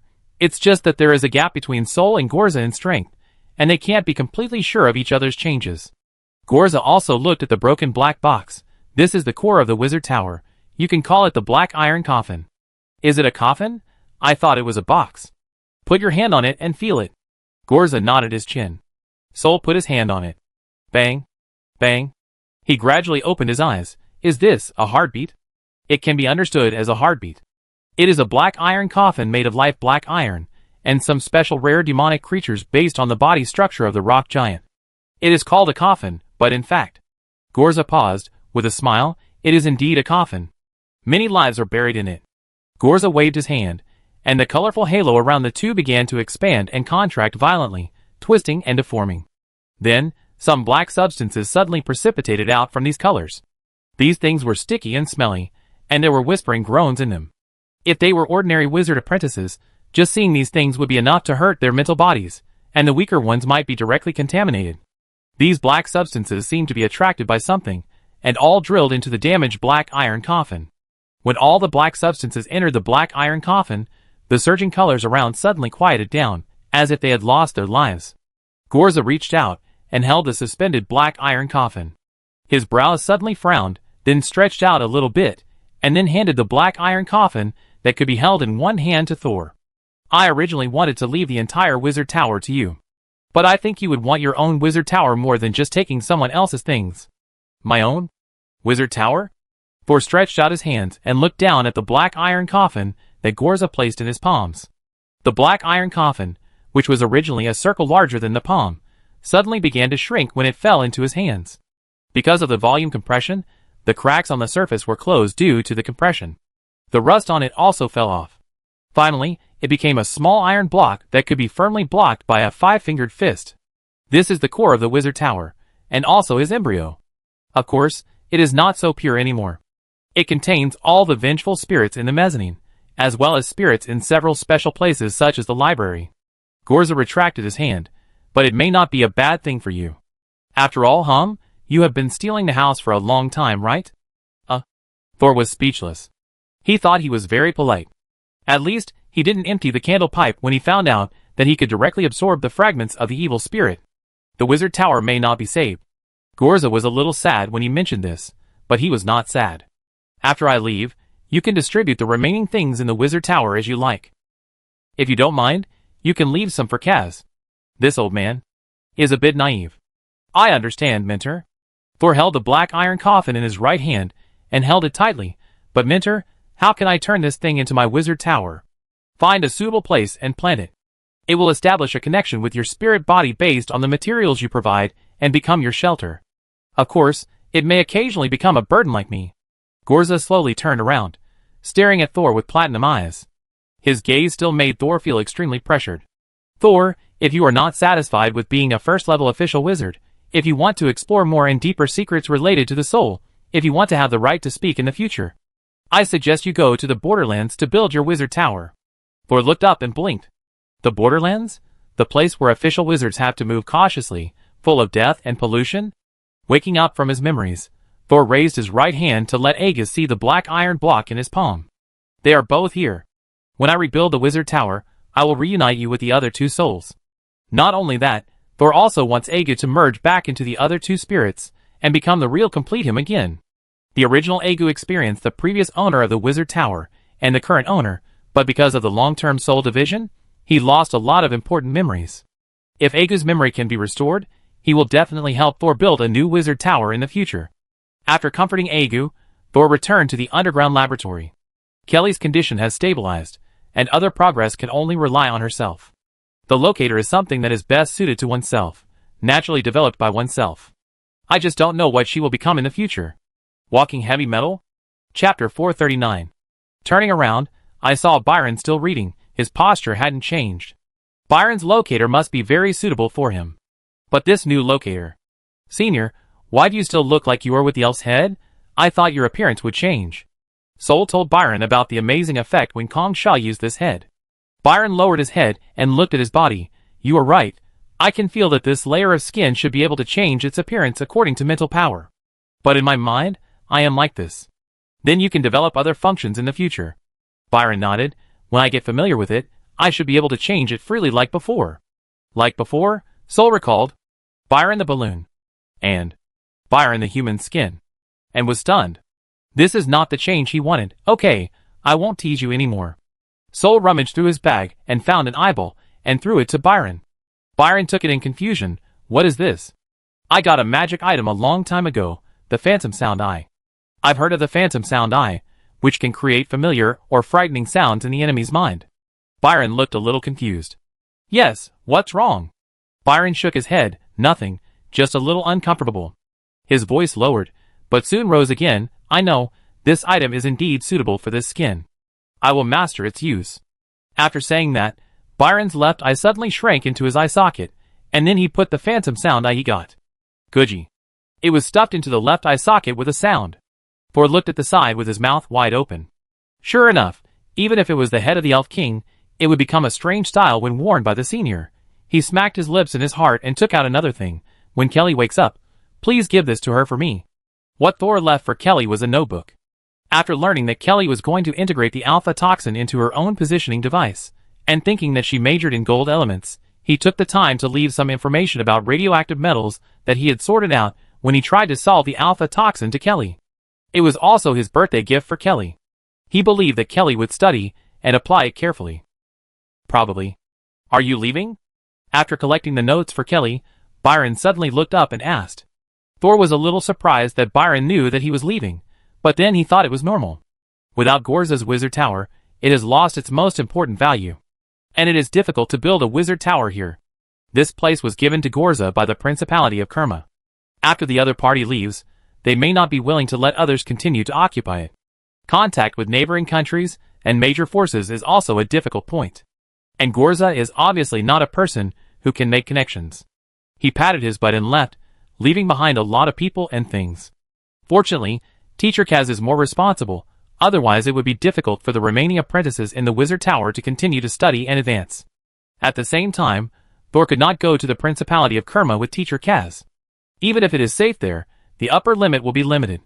What Teacher Gorza said to Thor in the world inside the Bronze Gate was obviously warning him that there will be dangers in the future. If he doesn't want to become a cannon fodder, he must become stronger as soon as possible. After that, Thor thought a lot. He thought about the disappearance of the elves, Gorza, who was obsessed with the resurrection experiment, and the huge vortex on the other side of the planet. The satisfaction of being promoted to a formal wizard was fading little by little, replaced by the desire to be promoted again and become stronger. Byron kept watching Thor's reaction, and when he saw his expression, he knew that he was right. He closed the book and put it on his lap, and said to Thor seriously, "Since you have decided, let's go as soon as possible. There is nothing to linger here." Sol hesitated and looked at Kelly. Before Sol spoke, Byron said, "Kelly's condition has stabilized. Although choosing the locator is also dangerous, you can't always be by her side to protect her. And during this time, you don't have to worry, I will watch over her." Byron patted the book on his lap again. "Of course, I will take this opportunity to re-upgrade to level 3, and then directly sprint to the official wizard. If I succeed, I will find you." Thor's shoulders relaxed a little bit. "I will go to the no man's land. If you come, I will welcome you." "Okay, senior, you are right, I really should leave." It is hard to leave the hometown. Although he has only been here for a few years, he has experienced too much and grown too much. He still feels a little emotional when he leaves. Thor raised his hand, and thick black tentacles stretched out and gently touched his palm, as if they also knew that Thor was leaving and were saying goodbye to him. "Xiao Zhao, I am leaving here, and I don't know how long I will be back. Will you stay or come with me?" Thor whispered. Unlike Penny and the Four Consciousnesses, the soul-devouring swamp's main body is here, and it is not imprisoned by the diary. Over the years, Thor has never signed any master-servant contract with Xiao. So Xiao Zhao is actually a free man. A black tentacle as thick as a forearm emerged from the back of Thor's neck. Its tip opened a shark-like mouth and clicked its teeth at Thor. Then, it circled around Thor's neck again and again until his neck turned into a ball bigger than his head. "Don't play dumb with me." Thor smiled halfway through his speech. "Okay, I understand what you mean." The algae had no intention of leaving Thor. Not only that, it was probably ready to strangle Thor to death. For this reason, it even gave up the huge tentacles that had grown all over the underground laboratory. It was too heavy to carry. Thor finally packed up his own things and left the ruins of the wizard tower at dawn the next day. When he left, he didn't say goodbye to anyone. Senior Byron, the only one who was sure that Thor would leave, did not come out to see him off. It was as if he had just taken a mission and would be back soon. He originally wanted to take Hayden with him, but after checking his condition, Byron thought it was not suitable for him to travel, so he left him to Teacher Kaz. Hayden was also Teacher Kaz's student after all. But even if he left alone, Thor still took a large team with him. He took away a double carriage that could accommodate 6 people, and there was a lot of luggage on the carriage. Many witchcraft materials with life characteristics cannot be put into a compressed bag. Besides, his compressed bag does not have that much space. In addition to the large amount of luggage, there are also many people in Thor's car. "Herman, can you drive more steadily?" And stuck her head out of the car window and knocked on the wooden window frame. "Dong dong dong, my potions are broken," and was sorting Thor's luggage. It was so messy and full that she couldn't bear to look at it. But in the process of sorting, the carriage suddenly jumped up, and she exerted force and crushed a bottle of potion in her hand. "The ground is destroyed. I can't do anything about it. We have to go into the forest soon, so don't clean it up." The longer they spend together, the more familiar they become with each other. They are no longer as polite as before. Morton smiled as he watched Anne and Herman quarrel. Egu had a serious expression on his face. He had been like this since he knew he was going to the borderless land. Silver butterflies flew around in front of Thor, begging in a little girl's voice, "Brother Thor, give me a little more." Thor deliberately put on a stern face and crossed his arms. "No, if you eat too much cryptocrystalline at once, you will fall asleep." "No, no, Brother Thor." The carriage drove into the forest and swayed a few more times. A black tentacle suddenly jumped out of the window and bit off the green fruit on the treetop. Crack, crack, crack. The jagged mouth suddenly twisted, and then was whooshed away by the carriage that was going farther and farther. The increasingly bright sunlight penetrated the branches and leaves, casting beams of light. A sigh echoed in the air filled with fine dust. Xiao Zhao, don't eat anything randomly. Chapter 440. When Thor's carriage was about to leave the forest and enter the town closest to the wizard tower, it passed by another single-passenger carriage. The driver looked over subconsciously. The hat on his head was suddenly knocked off, and a white mushroom twisted desperately. The driver's face changed, and he shouted to the two-passenger carriage that was about to go away, "Is it Master Thor?" The two-passenger carriage did not stop, but the speed gradually slowed down. Seeing this, the driver immediately turned the horse and chased after it. Due to the sharp turn, the person sitting in the single-passenger carriage was almost thrown out of the window. However, when he heard the driver calling his name, the anger on his face disappeared. He leaned out of the window with his entire upper body, clinging to the window frame and shouting, "Senior Thor, the Principality of Now suddenly invaded the Principality of KMA, and now there are serious casualties on the border. Grand Duke Kira is also besieged by many second-level wizards." As he was talking, the carriage caught up, but he saw that the driver was actually a woman. And judging from his attire, he is a third-level wizard apprentice. The other party looked over with his chin raised, and said nonchalantly, "The Tower Master has already gone to the Principality of Kerma. Your information is outdated." "Really?" The apprentice who caught up was stunned at first, and then heaved a sigh of relief. With the Tower Master's help, even the most powerful second-level wizard is no match. He retracted the carriage and said to the driver in front, "You did a good job, but there is no need to chase." As a result, the driver was still shaking the reins and approaching Thor's carriage. "Master Thor, are you going on a long journey?" When the carriage head and the window of Thor's carriage were side by side, the mushroom-headed driver asked anxiously, "It's you." Sol finally stuck his head out of the window, and saw the familiar face of the driver, and a mushroom on his head swaying anxiously. "Yes, I may not be back for a long time," Sol replied with a smile. He was still a little surprised. How did the mushroom driver realize that he was going on a long journey? The driver became more anxious when he heard it. "Then sir, let me drive for you. The journey is long." The driver glanced at Herman, who was sitting in the driver's seat, and said, "You may need a more professional driver, so that the wizard can be free to help you deal with other things." Sol's final destination is the land of no man's land. Although he plans to go to other places before that, the driver may die on the road if he follows him. Sol did not answer immediately. Button, who was sitting opposite him, put his arm on the window, then propped up his chin and said, "We are not going on a picnic. People can die on the road at any time." The driver said anxiously, "It's okay, sir. If something happens, I will hide. If there is really danger, you don't have to save me."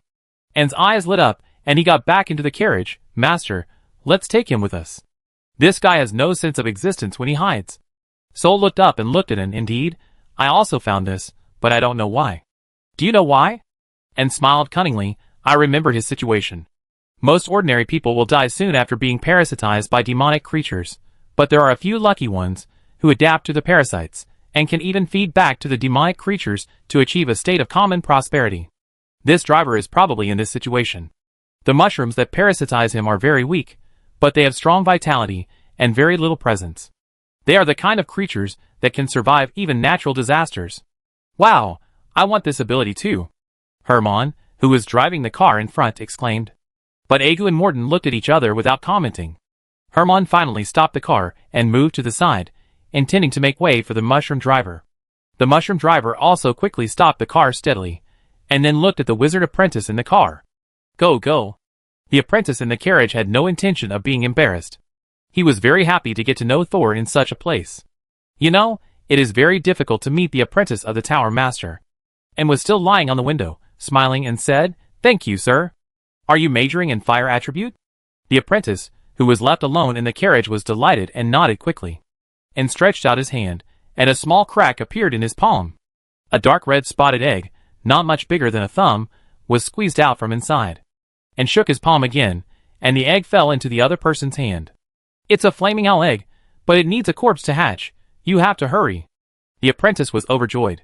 He had seen the name of Flaming Owl in the registration office, but the credits required to exchange it were too many, so he could only sigh. He didn't expect to get one casually today. Thank you, my name is Philly, I'm level 2. He looked up in surprise, wanting to continue to deepen their relationship, but he saw that the mushroom driver had climbed onto the opposite frame and drove away impatiently. It was as if someone was chasing him for debt, and waved his hand casually to Philip and retreated into the carriage. Philip held the flaming owl egg in his hand, still a little bit unbelievable, but then he remembered, oh, by the way, we need to find a corpse to hatch the eggs as soon as possible. I remember it doesn't have to be a human corpse, it can also be a large beast. Thinking of this, Philip was suddenly stunned. How could he remember? The girl just took the egg out of her body?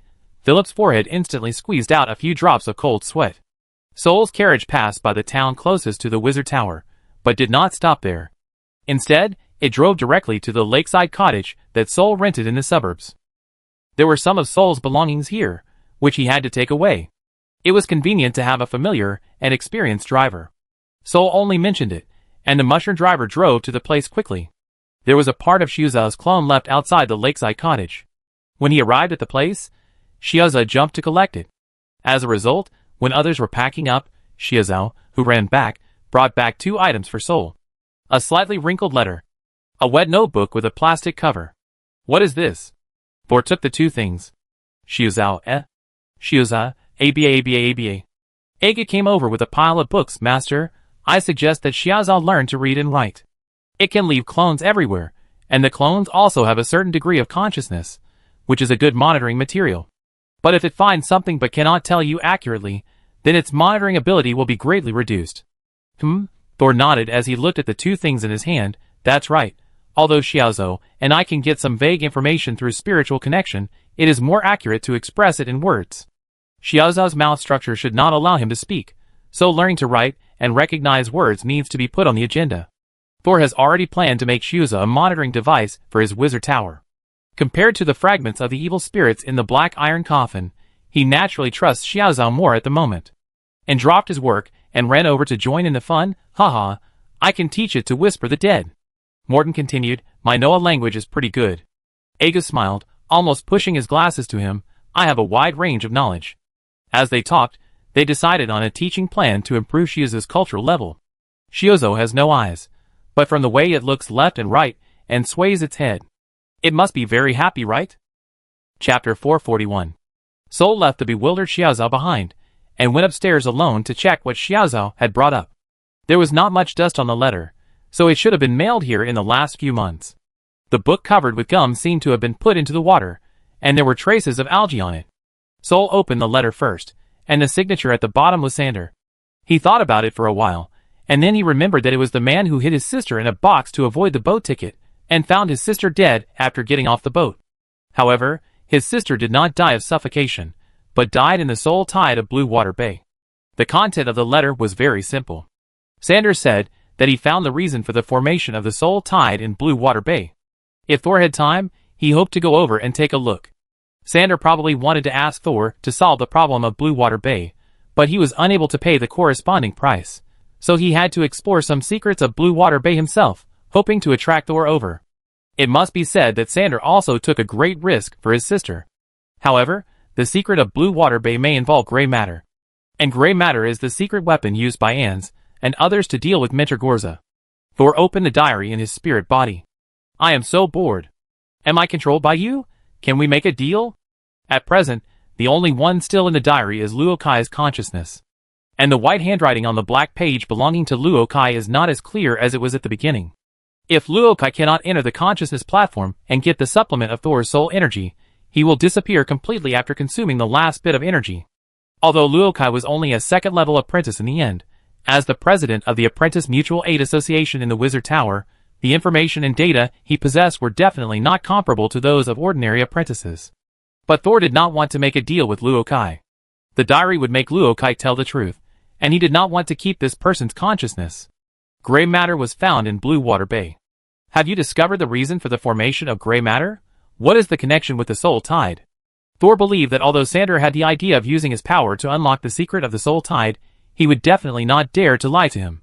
Since he said that the soul tide has a secret, he must have really discovered something. Under Thor's questioning, Luokai couldn't hide it even if he wanted to. The soul tide was actually caused by the Blue Water Bay War 100 years ago, which killed many people. In addition, some powerful and terrifying witchcraft props were used at that time, which caused the entire sea area to be polluted. Although it was later managed to a certain extent, it also generated a lot of resentment and malice. These resentment and malice are still constantly hurting others and causing more deaths, which caused the soul tide to appear every few years. Later, we found a lot of strong evil thoughts lurking under the sea, and the Tower Master Gorza was in a strange state, so we had the idea of using evil thoughts to accelerate his pollution and take the opportunity to kill him. Soul's fingers tapped lightly on the table. It seems that Madame Eula was persuaded by you to contain evil thoughts in herself and infect Mentor Gorza at a critical moment. Yes, but it's not that we convinced her. She didn't want to live for a long time. She would rather kill Gorza, who had been resurrecting her. Soul didn't ask Eula why she didn't want to be resurrected. In fact, since he knew that the extremely sad kill me in the puppet came from Eula, he could imagine that it was not a comfortable thing to be between life and death and constantly being resurrected by others. Maybe the only word that can describe it is that it is worse than death? You found that there was something wrong with the body of Teacher Gorza, and Eula agreed to cooperate, and then found a lot of evil thoughts that could pollute Gorza and the grinding fruit that could cover up Eula's abnormality, so you started the counterplan. It is full of uncertainty. Aren't you afraid of failure? Since you are a wizard, you must dare to take risks. Mediocrity cannot become a formal wizard.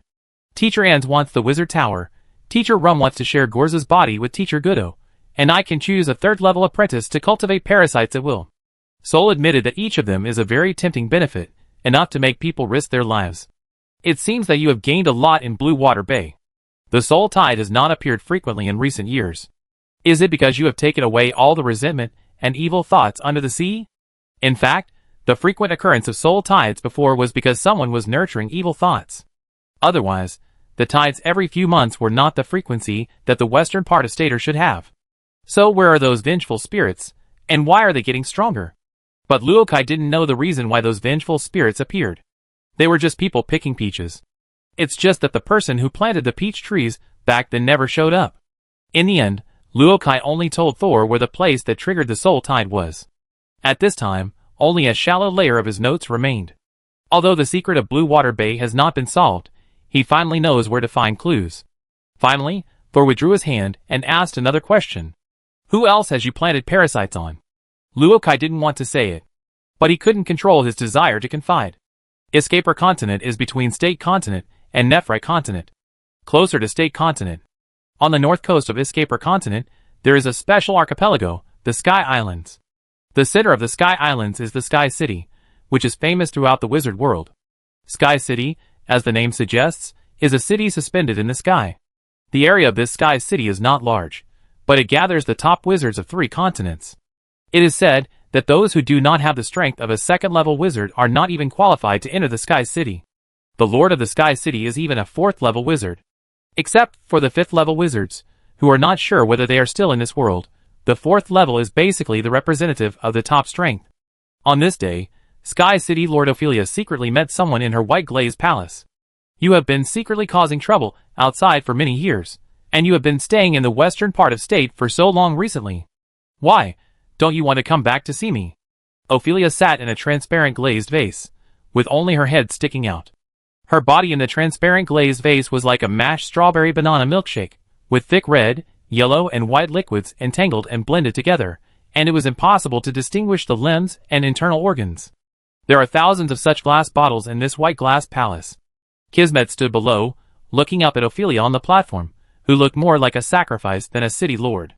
His mouth corners were raised, but his eyes were a little dim. Of course not. Dear Lady Ophelia, the reason why I stayed in the west of state for so long was to condense more pages of destiny. Ophelia turned her head, and the mixed liquid in the glass bottle slowly rotated. You said that as long as you gather enough pages of fate, you can find your original owner. But you already have at least 4 pages now, right? Why is there no news of your original owner? Kismet's eyes became even dimmer, and he said helplessly, maybe my original owner left too long and too far away, so this little page of fate can't make him feel it. Okay. Ophelia said lightly, I'm still willing to let you keep trying. But you just need to remember that I am your master now. Don't wait for your original master to return, and surrender to him immediately. Kismet's smile was a little forced. He lowered his head and said softly, No. Ophelia suddenly smiled. Her neck stretched out half a meter from the glass bottle. If it wasn't too long, it must be a very beautiful swan neck. The flow rate of your blood has increased. Why are you unhappy? She smiled a little coldly. Do you think I am not your master? Don't forget who awakened you from chaos. Or do you still want to be an unconscious feather pen? Chapter 442. Alphea's threat reminded Kismet of the days when he was floating in the depths of the sea. Compared to that time, life now is at least not so desperate. He looked up again, with a sincere smile on his face. Dear Lady Ophelia, the moment the original master abandoned me, he was my former master. I will not forget who my current master is. Ophelia stared at Kismet's silver eyes for a while, and chuckled, Little liar. Then she retracted the mouth of the bottle, and the slender swan neck was minced into a pulp the moment it entered the glass bottle, and mixed into the original solution of the glass bottle. You stay in Iskep for the time being. You can play anywhere except Sky City. Kismet made a beautiful gentleman's salute. Thank you so much. Your character is more dazzling than your beauty. Slippery tongue. Ophelia didn't buy it. Did you also attack Gorza when you were in the western continent of state? I just caused him a little trouble. How dare I attack the third level? Your words are not reliable at all. Ophelia's head squeezed into the glass bottle little by little, leaving only one sentence floating outside. Gorza is a genius of the glory generation. If you weave his fate into the pages of a book, the fourth level of glory will not let you go. Kismet just smiled. Don't worry, sir, I will be careful, and will not let myself get entangled. The glowing family occupies a world side. The world side is a broken world fragment. After bordering the main world, it was absorbed by the main world and attached to it. As soon as you enter this world side, you can see hundreds of wizard towers standing at the entrance like a city wall. These wizard towers have different shapes, heights, and styles, and there is no uniform beauty at all. When Gorza walked into this world side alone, a man's voice came from the lion sculpture next to him. Golsa, you're finally back. Golsa stood there and didn't go in. A few minutes later, someone came over in a hurry. But the attitude of the person who greeted him was not friendly. There are still 4 years to go. If you hadn't had an accident outside this time, would you have waited until the last minute to come back? The person who came over was a middle-aged man with blonde hair and a beard. Golsa frowned when he saw him. The man raised his chin, and the mockery in his eyes was not concealed at all. You have been running away for so many years without caring about the family mission you have undertaken. The patriarch is too permissive to you so-called geniuses. People like you who have excellent magical talents should stay in the family residence and breed more excellent descendants for the family. TSK. Gorza smacked his lips when he heard this. You are already a second-level wizard, but you still treat yourself as a house dog. The other party was not angry, and even curled the corners of his mouth. So what, didn't you come back to be a house dog? Gorza's cloak trembled slightly, and a powerful wave of magic power emanated from him. The man opposite, who was originally proud, immediately fell silent as if his throat was strangled. He widened his eyes, and looked at Gorza in disbelief. How strange. Gorza said with a smile, You seem to know that I am a genius in the family, but you always forget this. He approached the other person step by step. Now, say hello to me again. The man's eyes trembled, and he instantly restrained all his emotions. He slowly knelt on one knee, and placed his hands on his forehead. Welcome back, Lord Gorza. Gorza ignored the provocateur. It is common for wizards to compete for a large amount of resources for more knowledge. Behind the arrogant attitude is nothing but a conflict of interests. Gorza smoothly came to one of the inconspicuous wizard towers. Since he did not hide his magic power, no one came out to stop him. Finally, he entered the underground of this wizard tower. It was pitch black here, with no images or sounds. But when he entered this dark space, a voice immediately sounded in his mind. You were promoted to the third level. Yes. You were promoted using the power of the glow. Yes.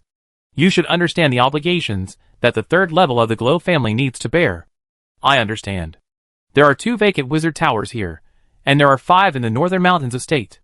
Gorza suddenly interrupted the voice in the dark. Why did the northern mountains become 5 wizard towers again? Didn't Camus just pass away 100 years ago? The voice in the darkness was silent for about 5 minutes. He is dead. Taken away by the black tide of the abyss. Gorza chuckled, then I will inherit his wizard tower. His wizard tower is closer to the wall of size, away from other wizard towers. Just what I want. The family still hopes that you can focus on advancing to the 4th level. We haven't had a new 4th level for a long time. Gorza has already started to walk out. I need a more suitable place to continue my experiment. A few days later, Thor took a car full of luggage to Blue Water Bay. In order to reduce the consumption of magic power, he asked other consciousnesses to return to the diary, leaving only Aegu outside. Aegu's consciousness is the most clear among the 4 consciousnesses, and his knowledge is extensive, which can give Thor a lot of help when he goes out. After staying in the lakeside cabin for one night, Thor decided to take an airship to Blue Water Bay first. Before the news of Gorza leaving the wizard tower spreads, he can get a free airship ticket again. And by coincidence, when they boarded the airship, they found that it was the spaceship of Captain Harry, who was very good at business. After finding Thor's name among the guests, the other party came over to greet him enthusiastically. By the way, he promoted some new witchcraft props developed by Bidong College. Thor was still very interested in some of the goods, especially the 2nd generation of compressed luggage. In addition to doubling the space, it can also be used with some special ceiling props to place life forms in it. However, the new generation of compressed luggage can only be purchased in the ancient city of Guster, where Bidong College is located, and the airship is only for external publicity. After all, that thing is too valuable, and Harry, an ordinary person, can't keep it at all. Although Thor didn't buy anything, he still talked to Captain Harry for a few words, and asked about the views of several forces on the collapse of the Wizard Tower. Although Harry is just an ordinary person, he has heard some news from all over the country. The two were walking slowly on the deck. Originally, the major forces around were ready to move, but since the Lord of Gorza Tower suddenly showed up on the battlefield with people, and directly killed 2 second-level wizards of Nath, there has been no news of any movement. Captain Harry spoke enthusiastically. He tried to make himself appear generous and decent, but his gestures were still respectful and a little stiff. Now everyone knows that Lord Gorza has been promoted to a 3rd-level wizard. Now those who have bad intentions are worried that they will be liquidated afterwards. At this point, Harry asked carefully, "Lord Thor, do you think Lord Gorza will start a purge?" But Thor did not respond to him. "Lord Thor?" Harry called again. But Thor still didn't move. Harry then raised his head carefully, and found Thor staring at a certain direction on the ship, with a hint of coldness in his eyes. "Harry." Thor tilted his head slightly, but his eyes were fixed on the front. "Is your ship resistant to attack, sir?" Harry stuttered. He felt his legs trembling, and could no longer stand. Chapter 443. Thor stared at the other side, not hiding the murderous intent in his eyes. There were 2 people walking slowly towards the bow near the cabin entrance. One of them was holding the other. The person Thor was staring at was the one being held. He was wearing a long cloak, and when the wind blew, the clothes stuck to his body, revealing an unusually slender figure. The other person seemed to be in poor health, and kept coughing with his mouth covered, and wanted to vomit from time to time. The other person supported his arm, and said something with a concerned look on his face. Thor kept staring at them, not worried that his sight would be noticed by the other party. After swallowing the new cryptocrystalline substance, the nightmare butterfly Penny's ability has grown again, and it can already affect the perception and cognition of others to a certain extent. Even if Thor stared at the other party for a whole day, as long as the latter's strength did not exceed Thor's mental power, he would not be able to find it. "Brother Thor, I have confirmed that the man is Goodo." He didn't expect it. No matter how much he disguised himself, the spirit body will not lie. Penny flapped her wings and swayed in front of Thor. Under the wizard tower, Penny also fought with Goodo and helped Thor block the opponent for a while, but in the end, she was driven out of her spirit body. At this time, it was naturally very displeased with Goodo.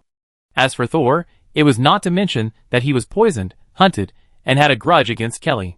He was still a little depressed about the other party's escape, but he didn't expect to run into him on the airship today. Thor raised his foot and walked steadily and firmly towards Goodo, whose figure and appearance had changed drastically. At the same time, under his feet, translucent gray tentacles rose and fell on the deck, spreading in all directions like smoke. After the battle in the wizard tower, Thor gradually discovered that his soul fishing could split multiple times like algae. Although the more splits, the power of each tentacle will decrease, but even so, the power of a single tentacle is much stronger than before. These tentacles first spread to various corners of the deck, and then surrounded the center where Goodo was from the outside. The action was very stealthy and careful. Not only that, Thor also let his mental power and magic power spread on the tentacles of soul fishing, and through the second shock, A new level 3 witchcraft shadow binding was added to it. It can make Thor's attack blend into the shadows around, making it more hidden, and it can also cause a dizzy effect at the moment of launching the attack, increasing the success rate of soul fishing. In front, Gudo, who was disguised, and the man who supported him did not notice the attacks from all directions. In other parts of the airship, there were no other first-level wizards. Even if there were other senior apprentices, they could not see the ambush taking place under the double disguise of nightmare butterflies and shadow bindings. The smoke was gradually approaching the two people who were about to enter the cabin. In Thor's vision, transparent tentacles were also extending from the walls of the passage leading to the cabin. The tentacles were all pointed at the two people, ready to go, waiting for Gudo to step into the final ambush point, and then the clear sky and clean deck would become a cage covered with shadows and smoke. However, just when Thor's ambush was about to be launched, a white shadow suddenly fell from the sky. The white shadow was extremely fast. When Thor's encirclement was about to close, it directly penetrated the last gap and shot at Gudo and another person.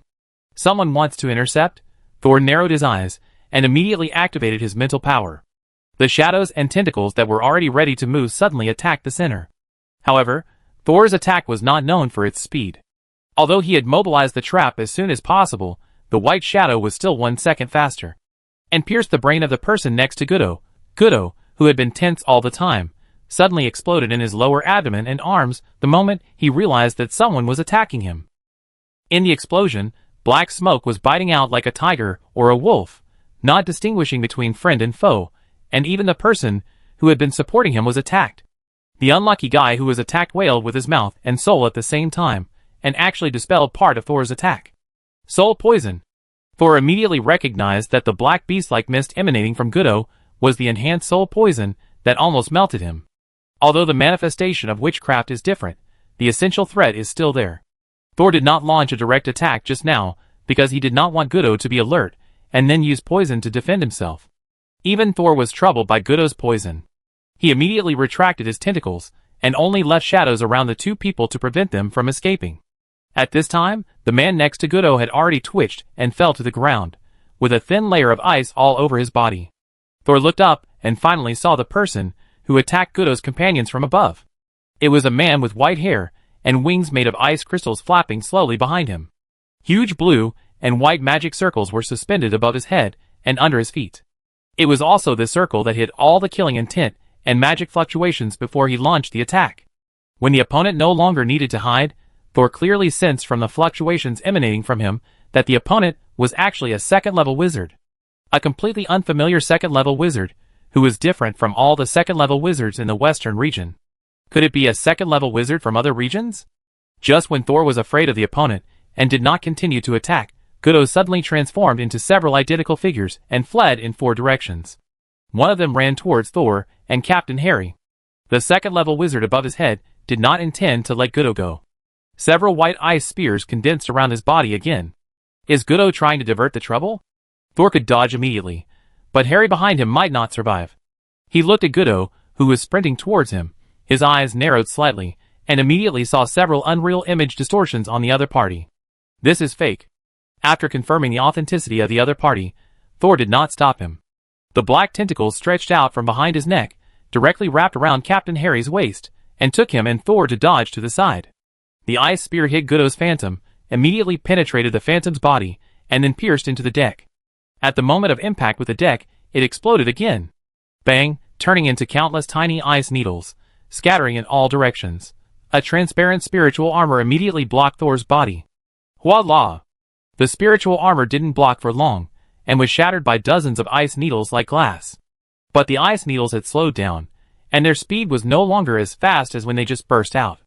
The black tentacles split again, forming a wall, blocking Thor. Tap, tap, tap, tap, tap. The ice needles pierced Xiao Zhao's clone, and lost their kinetic energy halfway into it. Xiao Zhao's main body's mouth immediately vibrated with a crackling sound, as if a person was drenched in ice water. The next second, cracks appeared on Xiao Zhao's clone, and finally it shattered to the ground. Captain Harry, who had not yet reacted to what happened, immediately became weak and could not stand. If Xiao Zhao had not had a tentacle around his waist, he would have slid to the ground. But something even more terrifying was happening. None of the Gudo, who had fled in all directions of the airship, was real. Therefore, All the ice spears penetrated the Phantom and exploded on the deck. The originally intact hull had 4 large holes, and the entire airship began to shake. Lord Thor. Captain Harry, who was originally terrified, suddenly calmed down. Can you take me to the power room? Once the airship crashes, no one can survive except you at this altitude. Thor nodded and asked Xiaozhao to throw the person down through the passage leading to the cabin. He stared at the old man in the sky. At this time, the old man also turned his eyes to Thor. His eyes were like turbid sewage, emitting a cold stench. The third first-level wizard? The white-haired old man sneered. There are 3 first-level wizards on a small airship. I think you are in the same group as them. Then let's die together. The other party's murderous intention immediately turned the hot summer into a cold winter, and even Thor's skin was covered with goosebumps. The survivors who had not escaped in time turned into ice sculptures and could not move. At the same time, in Thor's mind, the dark red diary was flipping. Clattering. Chapter 444. Perhaps because he knew that a war was imminent, the words in the diary were very simple. You rushed forward. You died. You ran away. You died. As expected of a second-level wizard, Thor seemed to have no chance in front of him. Now, he could finally understand the despair that Anne's mentors felt when facing Gorza. It turned out that at the level of a formal wizard, the gap in strength between the first level was so great. It seems that I can only use the last big move.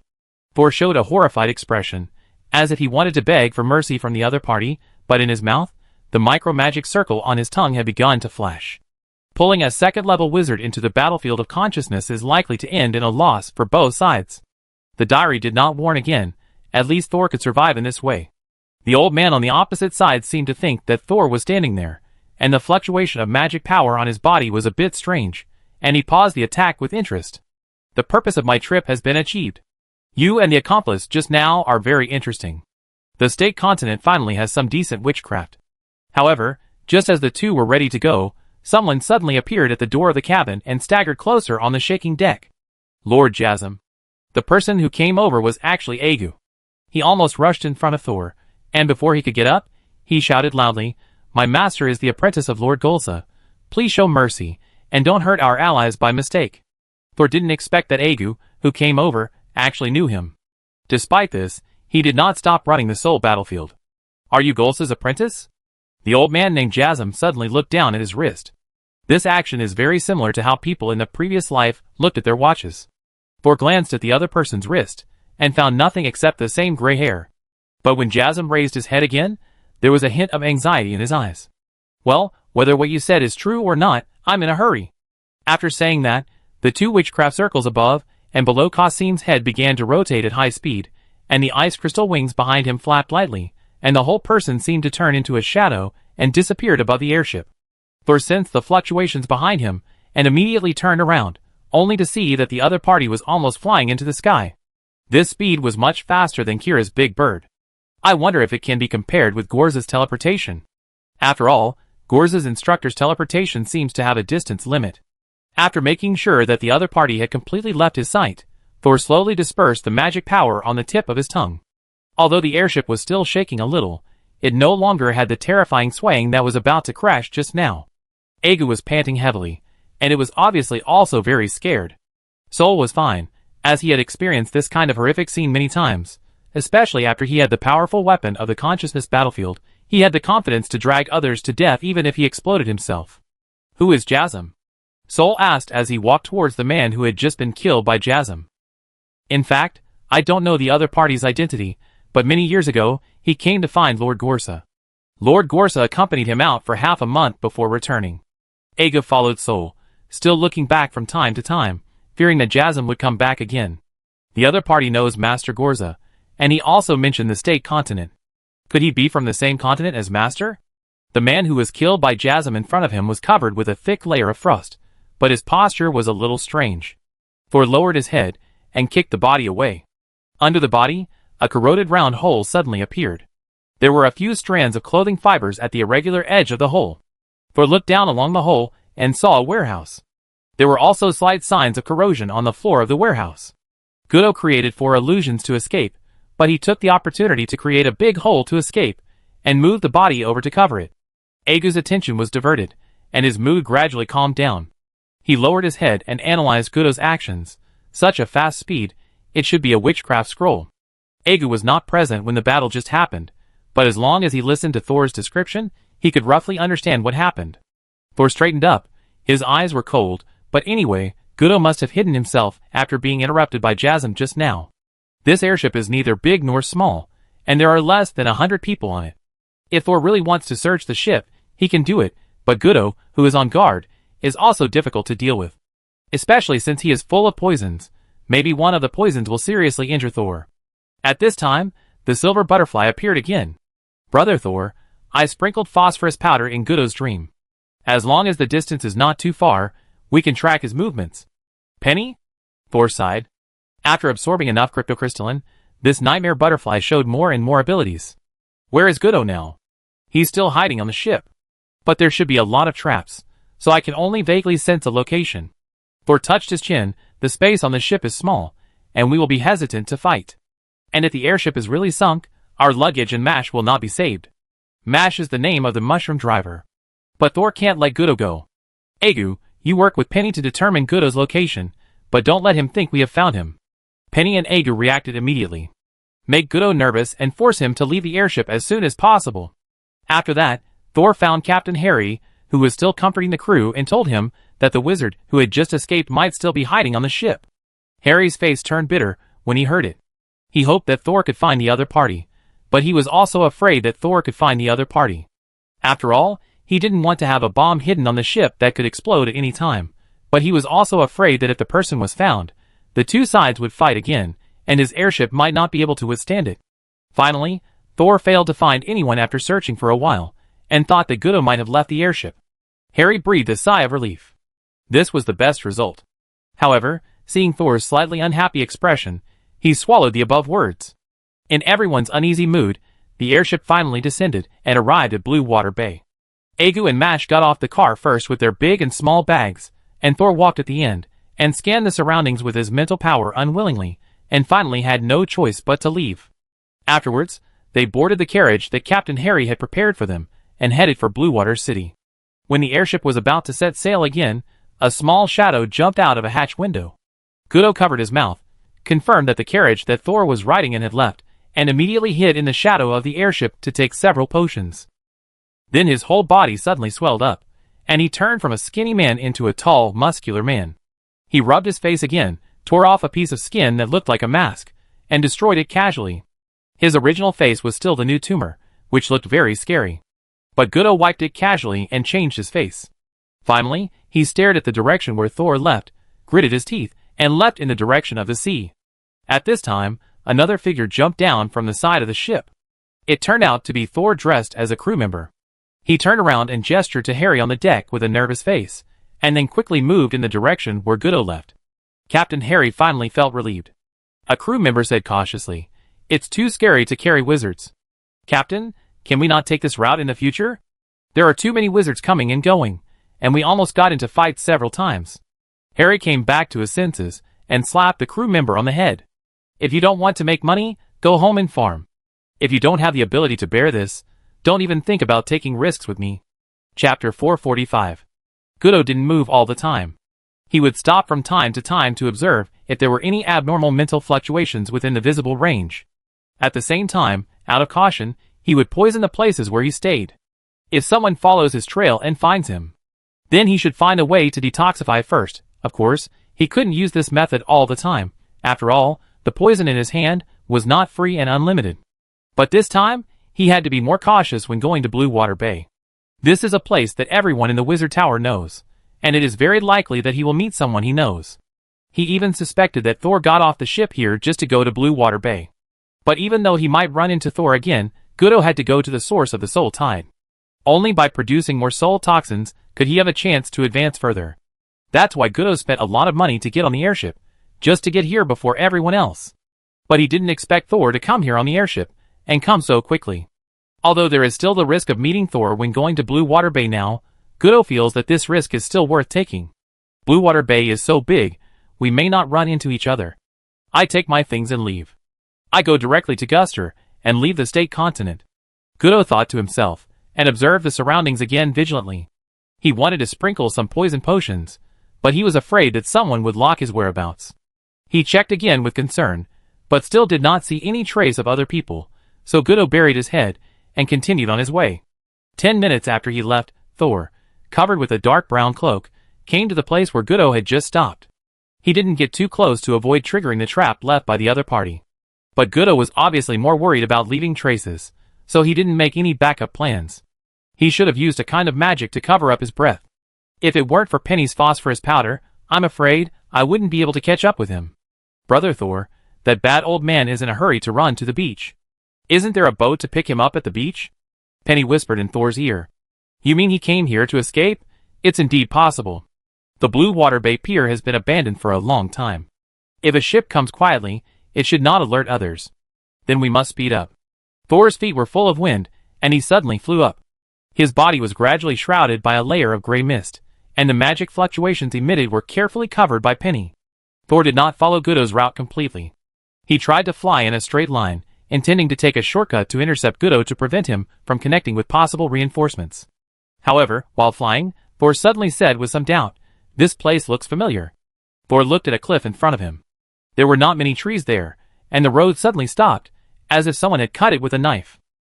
I've been here before. Below should be the beach where the snail pickers are. It's still a distance from the dock, and there are mostly shallows nearby that ships can't get close to. Goodo seems to be over there, but what is he doing here? Sol fell from midair, and immediately began to run forward after his feet touched the ground. Acknowledging that Goodo was under the cliff, the two were far apart, and Thor had the advantage of terrain, so he was not afraid of being noticed by Goodo. When he ran silently to the edge of the cliff, he immediately stopped and used a magic trick to blend himself with the rocks around him, then carefully poked his head out. Because it was not yet dusk, the snail pickers had not yet gone to the sea. There was silence all around, with only the sound of the waves moaning. Goodo's figure did not appear on the beach, but Penny told Thor that its phosphorus powder was moving on the beach. Is it invisible? Thor looked in the direction Penny pointed, and finally saw a vague light and shadow at a beach location.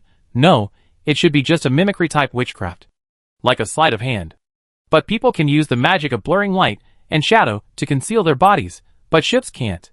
That consumes too much magic power, and the flaws on the edges are more obvious. But Thor looked at the sea. The waves were huge, but there was no ship in sight. Although it was still sunny, and the place where Thor just came was still cloudless, there was a layer of dark clouds over the sea in this place. It was like the sorrow that could not be dissolved by the sea. Then, Thor observed that Goodo had gone underwater. He's going underwater? Penny asked in confusion. Is the person who is going to pick him up underwater? Thor shook his head gently, or maybe he didn't come here to pick him up. After that, Thor opened the diary in his mind. Luokai, what role does Goodo play in your rebellion plan? He doesn't seem to have any grudges against Professor Gorza, and at the last moment of the experiment, the professor also trusted him more. As the only two people who entered the triangular magic circle with Thor, Gorza actually gave Goodo a lot of trust. It took us many years to convince Goodo to cooperate with the operation. He also promised that after the success, he would give him a part of Gorza and the apprentice for experiment. A part of Gorza? The higher the level of the wizard, the rarer and more powerful materials his body, soul, and locator are. We will not waste them. Thor. TSK. Teacher Gorza coveted Sol's soul, and his body and soul were actually coveted by others. It was almost divided into 3 parts. Sol asked again, what about the gray matter? I mean the blue water soul, how much does Goodo know? Does he know the origin or the conditions of formation? We naturally won't tell him such important information. Sol didn't wait for Luokai's font to be fully displayed, and said, but I see Goodo is now diving into the bottom of the Blue Water Bay. He may know the source of the raw materials of Blue Water Soul. This is not impossible. When Jiro and I found this place, we blocked the news and tried to trigger multiple soul tides, and accumulated a lot of soul fragments with evil thoughts. Later, we collected enough evil thoughts and relaxed the monitoring of this place. Byron also discovered Blue Water Soul shortly after that. This is exactly what I want. A serious and honest apprentice like Byron has affirmed the efficacy of Blue Water Soul, and its persuasiveness must be higher in the eyes of the Gorza Tower Master. However, it is reasonable that Goodo only knew the origin of Blue Water Soul after that, and he never had the opportunity to leave the Wizard Tower. Sol stood on the edge of the cliff and shook his head. Yes, it is reasonable that he has no chance to know the specific location of the gray matter. But he came to this place, so I couldn't help but think about it. After Thor finished speaking, he took a step forward and stepped into the air, and the whole person suddenly fell down. However, his figure suddenly slowed down when he was about to land, and finally landed on the ground without even splashing much dust. Feather fall is only a 0-level witchcraft. But when Thor used this witchcraft after being promoted to a formal wizard, the effect and dexterity were very different from before. After being promoted to a formal wizard, Thor gained more powerful explosive power and more lasting endurance for high-level witchcraft. And for low-level witchcraft, Thor can show strong control. If a third-level apprentice and a formal wizard cast the same witchcraft, the formal wizard must win. This is the qualitative change brought about by the integration of the locator into the spiritual body and the leap of mental power. Chapter 446. After Thor landed, he ran towards the sea without delay. At this time, Gudo had been in the sea for a while. Brother Thor, my perception of phosphorus powder is blocked by something. Has he discovered us? Penny suddenly reminded Thor. Thor kept moving, thinking for a while and said, no, it should be this sea that blocks the perception. He thought of the glowing ghost fragments on the seabed. At that time, although he was surprised at the number of soul fragments on the seabed, he only thought that it was because too many people died here. Now that I think about it, there must be wizards who are adding fuel to the fire. Otherwise, it is difficult for ordinary people to form so many vengeful spirits after their death. Normally, after ordinary people die, their souls will quickly dissipate due to their fragile mental power. But wizards can seize the short time before ordinary people's souls dissipate, and force them to become vengeful spirits. The vengeful spirit extraction array discovered by Thor can also do this. When Thor came to the seaside, he did not follow Gudo's example and enter the water, but flew directly on the sea. Gudo went underwater at the beginning, using the fragments of the vengeful spirits in the sea to cover his tracks, and he was very cautious all the way. As for Thor, he could also use the power of the soul fragments in the sea to cover his own tracking breath, and his pursuit was fair and square. Even the shadow cast by Thor on the sea surface became a blurry shadow. If someone looked from below, they would only think it was a big fish or a ship. This is the shadow net, which is also a small witchcraft of level 0. The higher Thor's level, the easier it is to master low-level witchcraft. For example, he has mastered almost all the 0th and first-level witchcraft that are available for exchange in the registration room. But he doesn't know many second and third-level witchcraft. The only third-level witchcraft he knows is Shadow Binding, and the frontal attack witchcraft Flame Arrow that he started to study on the road after leaving the Wizard Tower. However, many formal wizards generally only master 2 or 3 third-level witchcraft. The higher the level of witchcraft, the harder it is to exchange. There are only 3 types of witchcraft that can be exchanged in the registration room of the Wizard Tower, so Thor naturally copied all of them and took them away. If he wants to learn new witchcraft in the future, he can either exchange it with other forces, or look for complete witchcraft notes that have been lost. Both methods are difficult. But Thor has an advantage. He can learn from the consciousness in the pages. So, if he wants to learn that kind of witchcraft, he can find a way to obtain the soul of a wizard who specializes in that element. Ordinary wizards have no way to obtain such a clear-minded soul. Of course, the soul energy required for the consciousness to fully write a set of rune structures for high-level witchcraft is also huge. If Thor doesn't provide any supplement, the consciousness may even dissipate before the retelling is complete. Thor urged his magic power, and he flew faster and faster on the sea's surface, not caring about Gudo's position below. Luokai, just tell me where the source of the soul tide under the sea is. Thor didn't plan to follow Gudo this time. The other party came here secretly, and it must not be for the few soul fragments floating in the sea. He will definitely go to the place where the souls are most dense. The origin of the soul tide, although Luokai was reluctant, he said it very clearly. The energy contained in Luokai's book pages is getting less and less, and it is about to disappear. No matter how powerful he is only a second-level apprentice after all. The consequence of suppressing his strength is that his mental strength is not enough, and he can't last long even if he turns into a book page. Based on Luokai's description, Thor used the flying technique to quickly lock the location. He found that this place is very close to the sea where he and Byron found the gray matter. Plop! Thor did not hesitate and immediately dived into the water. This place was farther from the coast, and the dark clouds above his head began to thin. If Luokai had not pointed it out, Thor would have found it hard to imagine that this place, where the environment was about to return to normal, would be the source of the soul tide. But as he gradually went deeper into the sea, he found that only the surface was clear water, and the area near the bottom of the sea was even thicker than the dark clouds above his head. But in addition to the environment becoming dim, Thor did not find a soul fragment. However, although Luokai liked to lie, the diary would make him tell the truth. Thor did not hesitate and continued to sink. He carefully observed the surroundings, but did not find any trace of Gudo. The other party was advancing from underwater, and he himself was not a major water elemental witchcraft, so his speed was definitely not as fast as Thor's flying speed. Thor continued to descend, and finally touched the seabed with both hands. It's also clean here. Although there are some ghost fragments, they are obviously not as many as the sunken ship, and there is no glow. Thor began to grope on the ground, carefully turning over the water plants and stones. Brother Thor, I can sense my phosphorus powder again.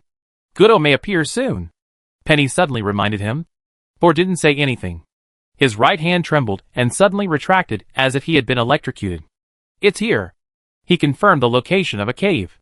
The entrance of the cave was very narrow, hidden in the cracks of the rocks, and covered by seaweed and dust. If you don't explore it carefully like Thor, it would be difficult to find it. Thor smiled and slowly turned his head to look in the direction where Gudo came from. It took about 5 minutes for Gudo to reach the bottom of the sea.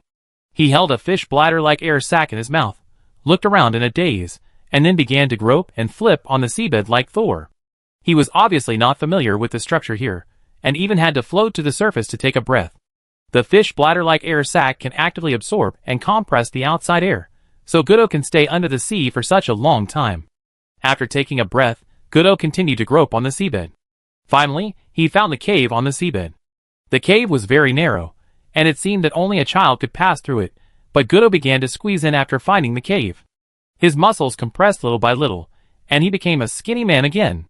In this way, although it was a bit difficult, he still squeezed in headfirst. After advancing 3 or 4 meters while rubbing against the reef, the bottom suddenly became clear. From a narrow cave, it became a cave where you can stretch your arms at will. Here, there are densely packed soul fragments. Although the soul fragments here do not emit light, the malice they emit is more obvious. When Gudwa entered the wide cave from the narrow cave, it was as if he had penetrated a barrier, and his brain was immediately hit by the whistling and sobbing sound. There are so many ghost fragments here. After a few seconds, Gudwa regained consciousness. He was not a wizard who specialized in light and dark attributes. Facing the impact of so many ghost fragments, even if he was already a formal wizard, he would still feel very uncomfortable. Move faster. I'm afraid a new round of soul tide will erupt here. Gudwa continued to sink. The numerous soul fragments here have begun to affect the essence, blocking his vision.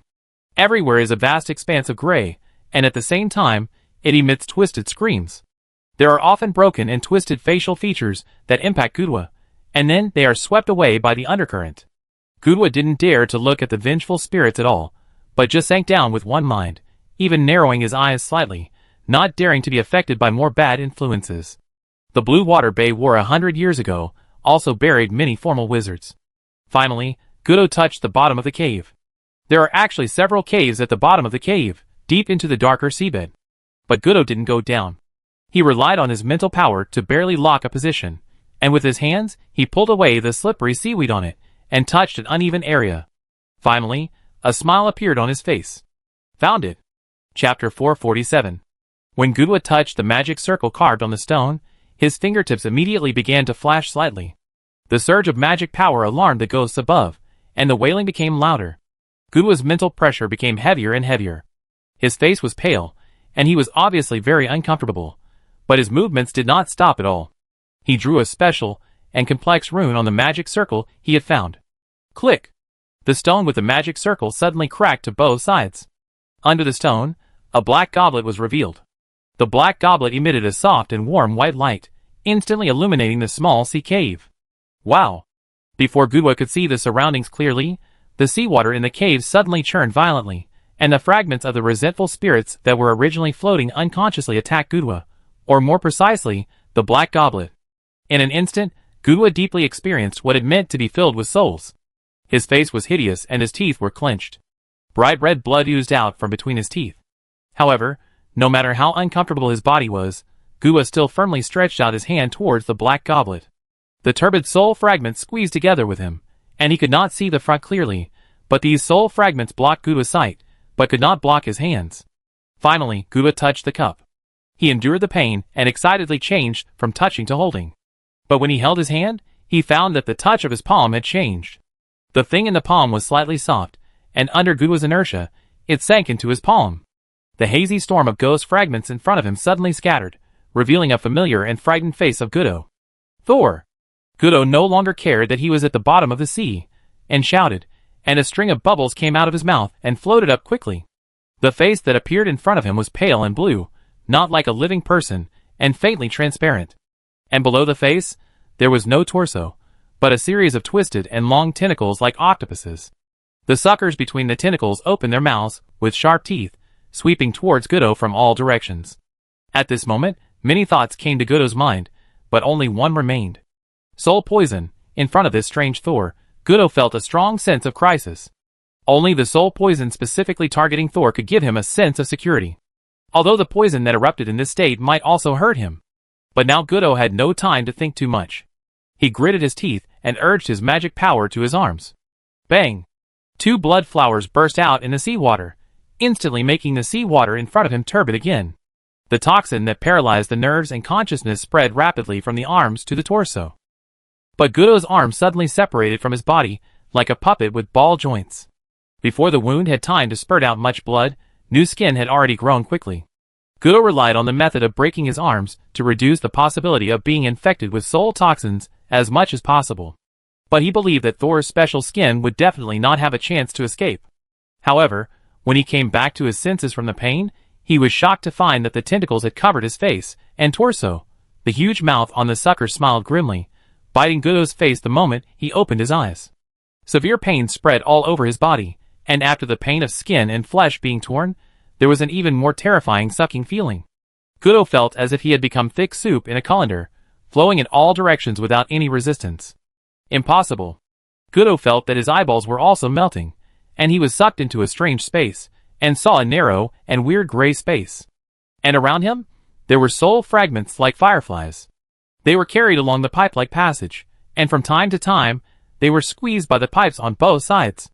So their bodies became more viscous and fine. More easier to digest? So this is what it feels like to be eaten? Gudo's remaining consciousness was blankly thinking, but why is Thor fine and can still kill me? In the outside world, Thor turned into an octopus-like spirit and slowly let go of Gudo. The latter had become a corpse. Although there was no wound on his body, he still gave people a feeling of being on the verge of breaking. Thor was now in a state of confusion. Just now, in order to catch Gudo's spirit as quickly as possible, he absorbed the soul at maximum power. But there were still a lot of soul fragments around Gudo, which led to Thor having to absorb a large number of soul fragments at the same time when absorbing Gudo's soul. The malice inside these soul fragments in the sea cave was so strong that it almost turned into substance. Therefore, after absorbing such strong malice, Thor was inevitably frozen in place. Countless evil thoughts repeatedly entered his spirit body through his pores, and those fragments that were larger and more complete were even crushed in the process. Like jelly, it flowed through the mouth and squeezed into the throat. At the same time, Thor also saw broken pictures one after another, each of which was the most desperate obsession of the soul. But after Thor's promotion, his mental strength was more condensed than before, and he did not fall into confusion like before. He just watched a short movie with chaotic editing for a short time and recovered quickly. Similarly, he still saw a thin line connecting all the pieces in countless clips. But this time, he did not try to move that line. The more you know, the more you will be in awe of the unknown. Thor could already vaguely feel that if he moved that thin line, something more terrible than evil thoughts might entangle him. While Thor was watching the movie, the soul toxin released by Gudo was also splitting and spreading in Thor's spirit body. But what Gudo did not expect was that Thor was completely in a state of soul leaving his body at this time. The body targeted by the soul toxin is not here. The last time he was poisoned in the Wizard Tower, Thor had thought about whether he could release soul fishing on himself to absorb the toxins in his skin. But he was interrupted before he could experiment. This time, he directly used his spirit to bear the toxins released by Gudo. And the diary did not warn. As soon as the soul toxin began to invade his spirit, Thor heard the sound of pages turning in his mind. Almost at the moment, when the sound of turning the book was heard, the toxin targeting the soul was completely absorbed. When Thor regained consciousness, the detoxification process was over. The speed was so fast, and the absorption was so thorough, that it seemed as if he had never been poisoned. Sure enough, with the diary's ability to absorb distracting thoughts, the toxin targeting the soul can't actually hurt my spirit body at all. This also explains why Guduo used soul toxins to harm me last time, but was not warned by the diary.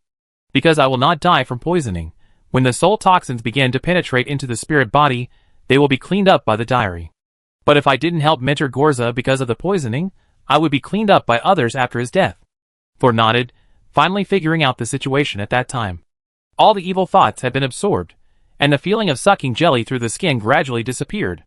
Thor trembled, and dozens of tentacles floating in the sea water slowly merged and turned into a human body again. It seems that the essence of this soul toxin is actually an evil thought, which is restrained by the diary. After confirming that Gudo was completely dead again, Thor took another look at the black goblet hidden in the crevice of the stone. He was in a spirit state now, so it was difficult to carry physical objects, so he quickly got out of the sea cave. 10 minutes later, Thor, who had returned to his body, entered the sea cave again. At this time, the goblet that had been exposed had been hidden under the stone again. This witchcraft array for hiding items was quite advanced.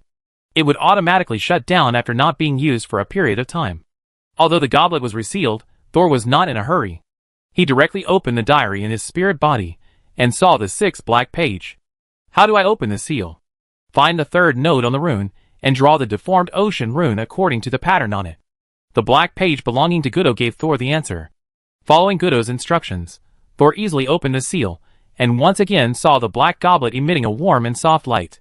Thor did not immediately take the black goblet, but focused his attention on the black page belonging to Gudo. It's really convenient.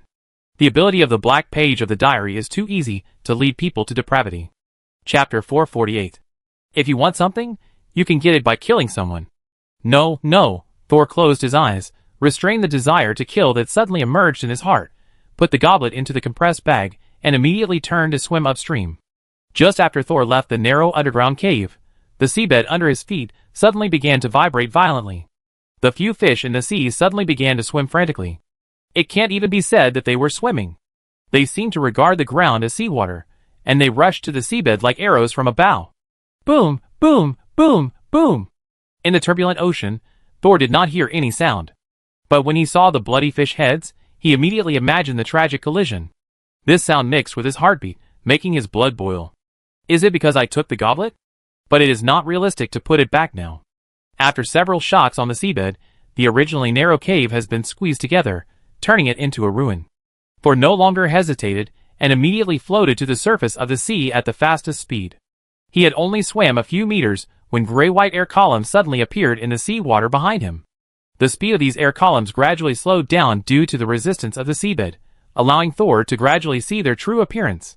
They turned out to be gray-white fish with human faces. The mermaids in fairy tales look like humans at least up to their waists and abdomens, but the fish here only have a human face, and the rest of the face is no different from fish. Because this face grows on the fish's head, it is folded to the left and right with the bridge of the nose as the center. The 2 eyes are located on the left and right sides respectively. More and more air columns are ejected from the seabed, accompanied by a lot of foam, making the sea water more turbid. Thor had to deploy the spirit armor technique to avoid those air columns hitting him. Personally, he didn't really want to encounter those human-faced fish. But despite deploying the spirit armor technique, there were still a lot of air columns hitting the periphery of the spirit armor technique, pushing Thor to the surface of the sea. He just rolled and floated to the sea surface accompanied by a large number of bubbles and turbid sand. Finally, he floated to the sea surface at a very short speed. His internal organs were so uncomfortable that he wanted to vomit blood. Thor had to perform a primary treatment to make himself feel better. But he finally stabilized on the sea surface, looked around, and saw a strange folded face again. The only good news was that these faces did not pay attention to Thor. They looked at the sky, the sun, the clouds, the wind, and the land in the distance. They showed an intoxicated look on their faces, and breathed deeply in ecstasy. They tried hard to float their upper bodies out of the sea, as if they wanted to escape from the seawater. But in Thor's eyes, this action of enjoying the air and breathing turned into a series of fish gills that kept opening and closing. The fish gills were red, and blood was flowing outward. They were actually still fish, not human beings. The remaining soul obsession was attached to them, and as a human consciousness, they were afraid of the seabed and longed for air. Thor did not enjoy taking a sea bath with these human-faced fish. After performing the healing spell on himself, he immediately used the flying spell to fly into the air. Looking down at the sea from a high altitude, the scene was even more spectacular and weird.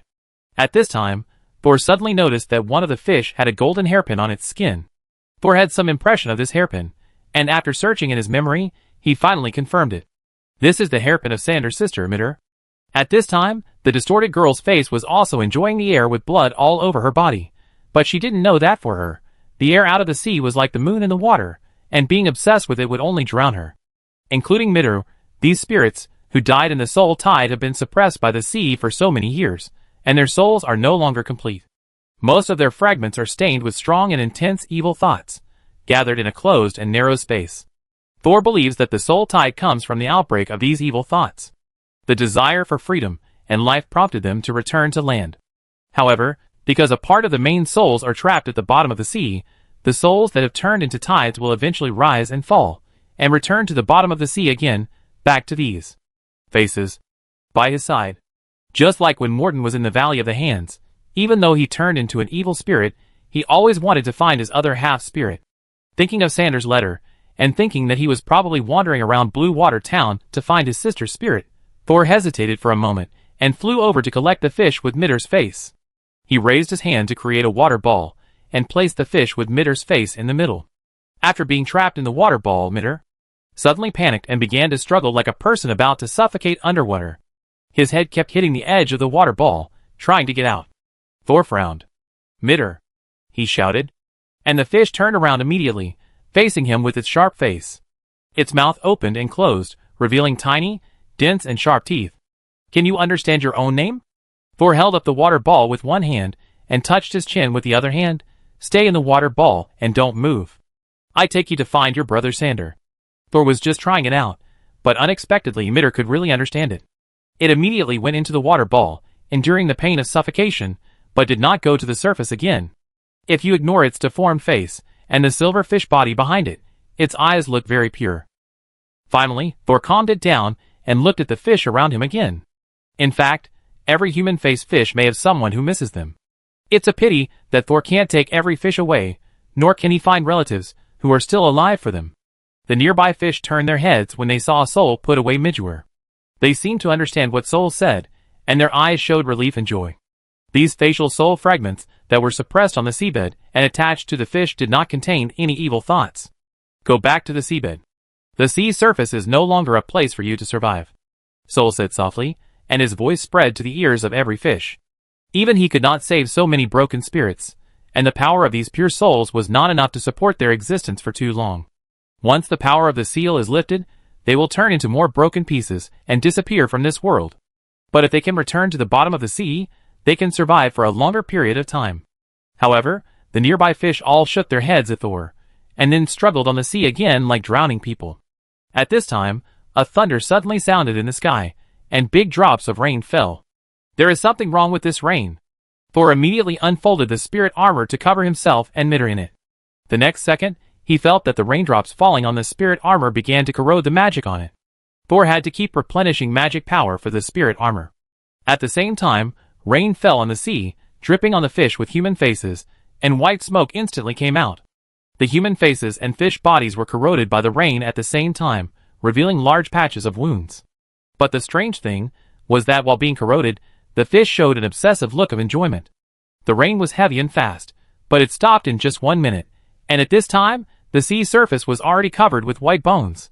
The blood of countless fish dyed the sea red. At this time, white soul fragments suddenly rose up in the sea area dozens of meters around Thor.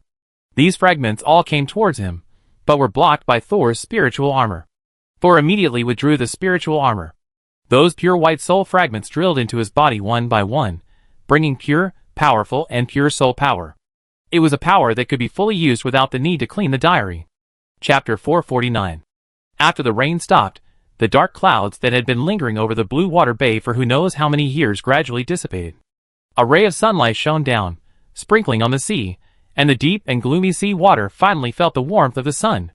If you ignore the fish bones floating on the sea, it is a warm and beautiful picture. Just like the seemingly beautiful wizard world, who knows how many poor lives are buried underneath. Thor took a last look at the sea area and turned to fly towards the shore. As soon as he returned to the shore, Thor saw Aga standing on the cliff. Before entering the sea, Thor left a mark there, so that Aga could find him when he came back. "Master, are you okay?" Egu jumped off the carriage and looked at Thor with concern. Although he knew that Gudo was no match for Thor in terms of absolute strength. But Gudo had the soul toxin that could restrain Thor's skin, and he was insidious and scheming. I wonder what he would do? Mash, who was driving behind Egu, also looked at Thor, and the mushroom on his head jumped up and down, as if a person was trying to stretch his neck. It's okay. Thor tapped his temple. Egu understood immediately. It seems that the 6th page also has an owner. However, how long the 5th and 6th pages can last? That's not certain. A few voices came from the bottom of the mountain, and Thor walked back to the cliff and looked sideways. Although it was not yet dusk, there were already snail pickers coming to prepare. But at this time, they just held tools in their hands, standing on the shore, staring at the sky in amazement. The thick and gloomy clouds over there had mostly dissipated, and rays of sunlight shone through the gaps in the clouds. It was extremely dazzling and beautiful. It was shocking. But suddenly, a middle-aged woman slapped her thigh and cried while sitting on the ground. The snails are going to be gone. The awakened fishermen realized that after the sea surface returned to normal, the snails on the seashore, which needed strange powers to survive, would be reduced in production until they became extinct. Suddenly, there were cries everywhere. There were still a few people who didn't cry, including a thin boy. He stared at the sea blankly, biting his lips tightly. But after a moment, he threw away the hemp rope in his hand, turned around and ran back the way he came. Seeing this, Thor smiled. The boy was Bamboo, the snail picker he had rescued in Blue Water Bay. I think the boy Bamboo has figured it out. Although the strange disappearance on the sea will cause them to lose their current snail-picking job. But at the same time, the restoration of normalcy areas means that Blue Water Bay is likely to prosper again in a short time. The small town that was forced to move to the desert is likely to return again. There will be more and safer job opportunities by then, and it depends on whether he can grasp them. Those who slapped their thighs and wailed may not have thought of this, but they still chose to sit on the ground and cry first. After seeing enough of the excitement, Thor handed the water ball in his hand to Egu and turned back to the carriage. Go to Blue Water City, he ordered. After Egu carefully carried the water ball and got on the car, the driver Mash pulled the reins, turned the car neatly, and drove away. Although Mash's driving skills were very good, the road that had been unmanned for many years was still a bit bumpy. When going out alone, it was not good to drive the shock-absorbing magic circle all the time. Slightly luxurious. In the car, Thor took out the black goblet he had just obtained. Egu, have you seen this thing? Just as Sol was about to introduce the origin of this goblet to Egu, he found that the other party had jumped up from his seat. Master, how come you have a broken wine glass? Broken wine glass? Sol repeated it. The name sounded very unusual. He looked at the diary and found that there were new words in the diary, but he had just seen the wonders on the sea and did not find the new content in time. New moon calendar year 317, June 6th, sunny, you followed the greedy little devil and found the wine glass that held evil thoughts. You poured in the most powerful soul and brewed the most bitter nectar. You poured in the most souls and brewed the most sour and astringent wine. If you are put in, guess what will become of the cup? According to the description in the diary, this broken wine glass can turn the collected spirits into other things. What will it be? Sol looked inside the wine glass, but Egu covered the mouth of the glass with his hand. Master, you can't look inside the wine glass casually, Egu said solemnly. Sol listened to the advice, and immediately put the wine glass into a wooden box of the right size, and covered it tightly. Seeing this, Egu also breathed a sigh of relief. Master, broken wine glasses are rare in the Star Continent, but they are a must-have for every large wizard force in the Nephrite continent. Oh, the thing that makes you so nervous is everywhere in another continent? Sol was really curious. Especially the last sentence in the diary just now, it is hard not to make associations. Because the cultural customs of Nephrite are different from ours. When Ega mentioned another continent, his expression was very complicated. They attach great importance to death. Oh! Sol's attention was divided half to the diary. But the diary did not express anything. How important is it? Funeral? Memorial? None of these. The mainstream thought there is that the end of everything is death, and everything should die or be destroyed at its corresponding time before exceeding the absolute limit. For spirits that should not exist, they usually use broken wine glasses to recycle and crush them. Sol just thought it was ridiculous. Are you sure this is the mainstream thought, rather than a powerful wizard force that studies death controlling ordinary people? Ega smiled bitterly. In fact, I haven't been there either. I just heard about it from the wizards who escaped from there. At that time, There were 5 major wizard forces, or families in Nephrite, and they jointly formulated the law of the limit of life. Of course, the upper limit of this limit is actually very high. Agu explained, it is said that they are mainly to prevent wizards or extraordinary creatures from using extreme methods, such as pollutants, to survive in order to survive. They say that such banned lives are destroying the world and must be returned to death. If that's the case, I can understand part of it. Clean up alienated wizards or pollution to ensure a stable living environment. I think so too. Agu nodded, and suddenly his expression froze, as if he thought of something. I heard that one of the treaties on their continent is to prohibit the resurrection of wizards below the 3rd level. Sultan sat up straight. So is Gudo from the Nefer continent? He stopped Minter Gorza just because he didn't want him to resurrect Lady Yuraz, who was only at the 2nd level when he was alive. After saying that, Thor laughed again. I actually used a word only to describe the 2nd stage? Agu thought for a moment. Your guess is indeed very likely. Thor looked down at the wooden box with the broken wine glass in his palm, thinking about the adjectives in the diary. Greedy little devil. Even if Gudo rebelled to stop Minter Gorza's resurrection experiment, he was not the main messenger. Otherwise, the diary would not say that he was greedy, nor that he was a little devil. Behind Gudo, there is someone else, and that person is the real owner of the broken wine glass. Thinking of this, Thor immediately said to Agu and Mash, the driver, don't tell anyone what happened in Blue Water Bay today. Yes. Agu agreed immediately. Sir, we will go to Blue Water City as soon as we get off the airship. This is something everyone knows. Mash also responded outside. Sol nodded, put the broken wine glass into the compressed bag, and then leaned on the cushion to close his eyes and rest. Does Minter Gorza know the customs of the Nephrite continent? Does he know but doesn't care? Or does he not expect them to reach out to other continents? But in Thor's spiritual body, the diary has turned to the black page belonging to Gudo. Chapter 450. Blue Water City. A very strange city. It seems to be very wealthy, and some of the buildings in the city can even rival the capital of the Principality of Kerma. But it seems to be very poor, and most of the gorgeous villas are empty. On the contrary, the civilian area across the street is crowded. According to economic income, it is not an exaggeration to downgrade it to a town. But as a port city with a brilliant historical and cultural heritage, its lord would rather maintain the original city-level tax than lower his status. In addition to the city lord, there is also a group of once wealthy people who have the ability to move, but still insist on staying here. But the pockets of these rich people, who live in 3-story buildings and large gardens, may be cleaner than those of the poor, who live in thatched houses.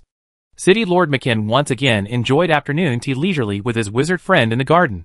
His friend said he was a wizard, but in fact he was just a 2nd-level apprentice. He knew very few witchcrafts, and I don't know which wizard organization kicked him out of the dropout. The 2nd-level apprentice is named Karen. He is over 40 this year, and lives in fear every day. Even the city Lord McKin finds it difficult to invite him out. But since he has been invited out, he naturally needs to communicate well with him. After all, he is the last wizard willing to stay in Blue Water City for a long time. McKin took a sip from the small white porcelain teacup in front of him, looking very comfortable, and looked at Karen with a little flattery. You have locked yourself in the room for half a month. Now the shallow water roses have bloomed. If you don't come out, you will miss the flowering period.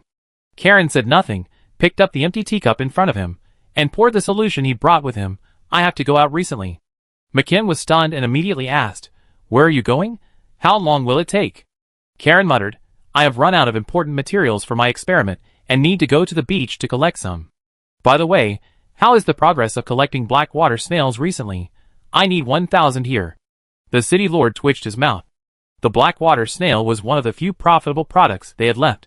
He didn't expect that this wizard Karen would ask for 1,000. But there is no other way.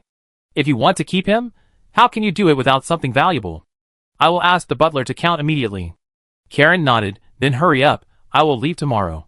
This wizard Karen goes out once or twice a year, and will come back in 3 days or half a month. But every time he goes out, Lord McKin will be nervous, fearing that he will never come back. With a wizard, even if he is just a 2nd-level apprentice, he can solve many problems that ordinary people can't solve. What's the difference between a city without wizards and a village? When the city Lord McKin was thinking about whether to buy something to strengthen the feelings of the wizard Karen towards the Blue Water City, a steward hurried in and bowed deeply to him from a distance, which meant that there was something urgent. The wizard Karen, who was sitting opposite the city Lord McKin, naturally saw this scene. He skillfully picked up the white porcelain cup, gently sipped the unknown solution in it, stood up and said, "You are busy, I'm going back." Although the city lord McKin was very sorry that the time for communication with the other party was too short this time, he knew that if there was no real big thing, the steward would not dare to come in to disturb him. What happened? To show his trust in Wizard Karen, he asked before he left the garden. The soldiers guarding the city sent a message. A wizard has entered Blue Water City. Oh! The city lord stood up. Even Wizard Karen, who was walking out, stopped. The soldiers guarding the city were about to collect the city entry tax from the other party. When Lord McKin heard this, he almost jumped up. How dare he? The housekeeper said quickly. He immediately returned the money, after seeing a white mushroom moving on the other driver's head. Even the coachman behaved so strangely, so the person sitting in the car must be a wizard. What kind of mushroom is it? Wizard Karen turned back. It is said that it looks like the most common white-skin mushroom, with a little gray on the cap. The butler turned to Karen and bowed again. White-skin mushroom. Karen was thoughtful. Where is the wizard going now? Do you know what he came here for? He asked the soldier for an address, so he should be going there. Without waiting for the mayor or the wizard to ask, the butler said the address, number 16 Highshaw Street, where most of the people living are from other places, or poor local civilians. I have asked people to check who lives there now. The mayor nodded, and nervously reminded, don't follow too closely, so as not to be considered arrogant by the other party. Then the mayor of the city looked at Karen. Wizard, should we invite him to come over for tea? Karen thought for a while, and asked the butler, is there any special mark on the car? But before the butler could speak, he shook his head. Forget it, what can you see? Respectfully invite the wizard. But if the other party refuses, don't bother him. He should be at least a third-level wizard apprentice. Hiss. The butler took a breath. Mayor McKin also wanted to, but he held back.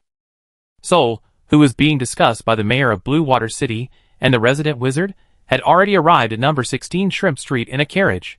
He naturally noticed that someone was following his carriage from a distance, but he didn't care. When the carriage stopped at the door, passers-by stretched their necks to see this double-decker carriage, which was a means of transportation that only wealthy people could afford.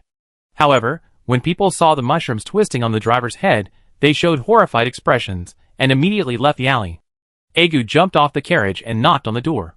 After knocking twice, he heard the sound of hurried running from inside.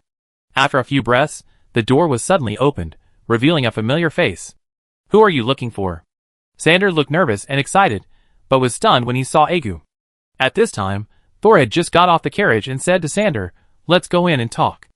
After seeing Thor, Sander's expression turned into joy again. My lord, you are here? Please come in. Sander nodded and stepped in. The courtyard at number 16 Highshaw Street is not big, a bit like a separate space separated by a wall from other courtyards. Sol's carriage could not enter the courtyard, so it had to park outside. The driver waited in the carriage, and Aga followed Thor into the courtyard. They walked through the narrow courtyard and walked into a wooden and stone hut with only 2 rooms. After entering the house and closing the door, the house suddenly became dark. Just as Sander was about to grope for an oil lamp, he saw a soft light appear above his head, completely illuminating the room. Then Agu walked forward, holding a water ball the size of a head.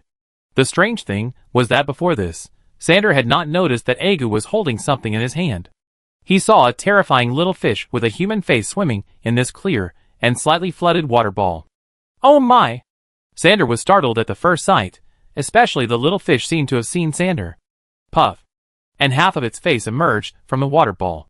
Although the fish quickly shrank back, Sander was still scared and almost sat on the ground. Agu raised his chin. Why, can't you recognize it?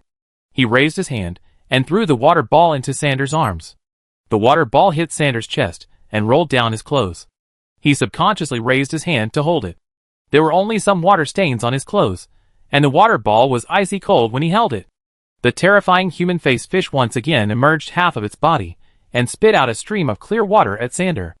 Sander stared at the human-faced fish, and the fear on his face slowly turned into astonishment. Me Midgewar? Chapter 451. Sander stared blankly at the little fish that kept flopping in the water ball. Well, it seems pretty cute after watching it for a long time. Thor also came over, looked down at the unusually active little fish, and smiled. She still remembers you, and is very excited to see her brother. Sander's throat moved, and suddenly he turned around and walked into the bedroom holding the water ball.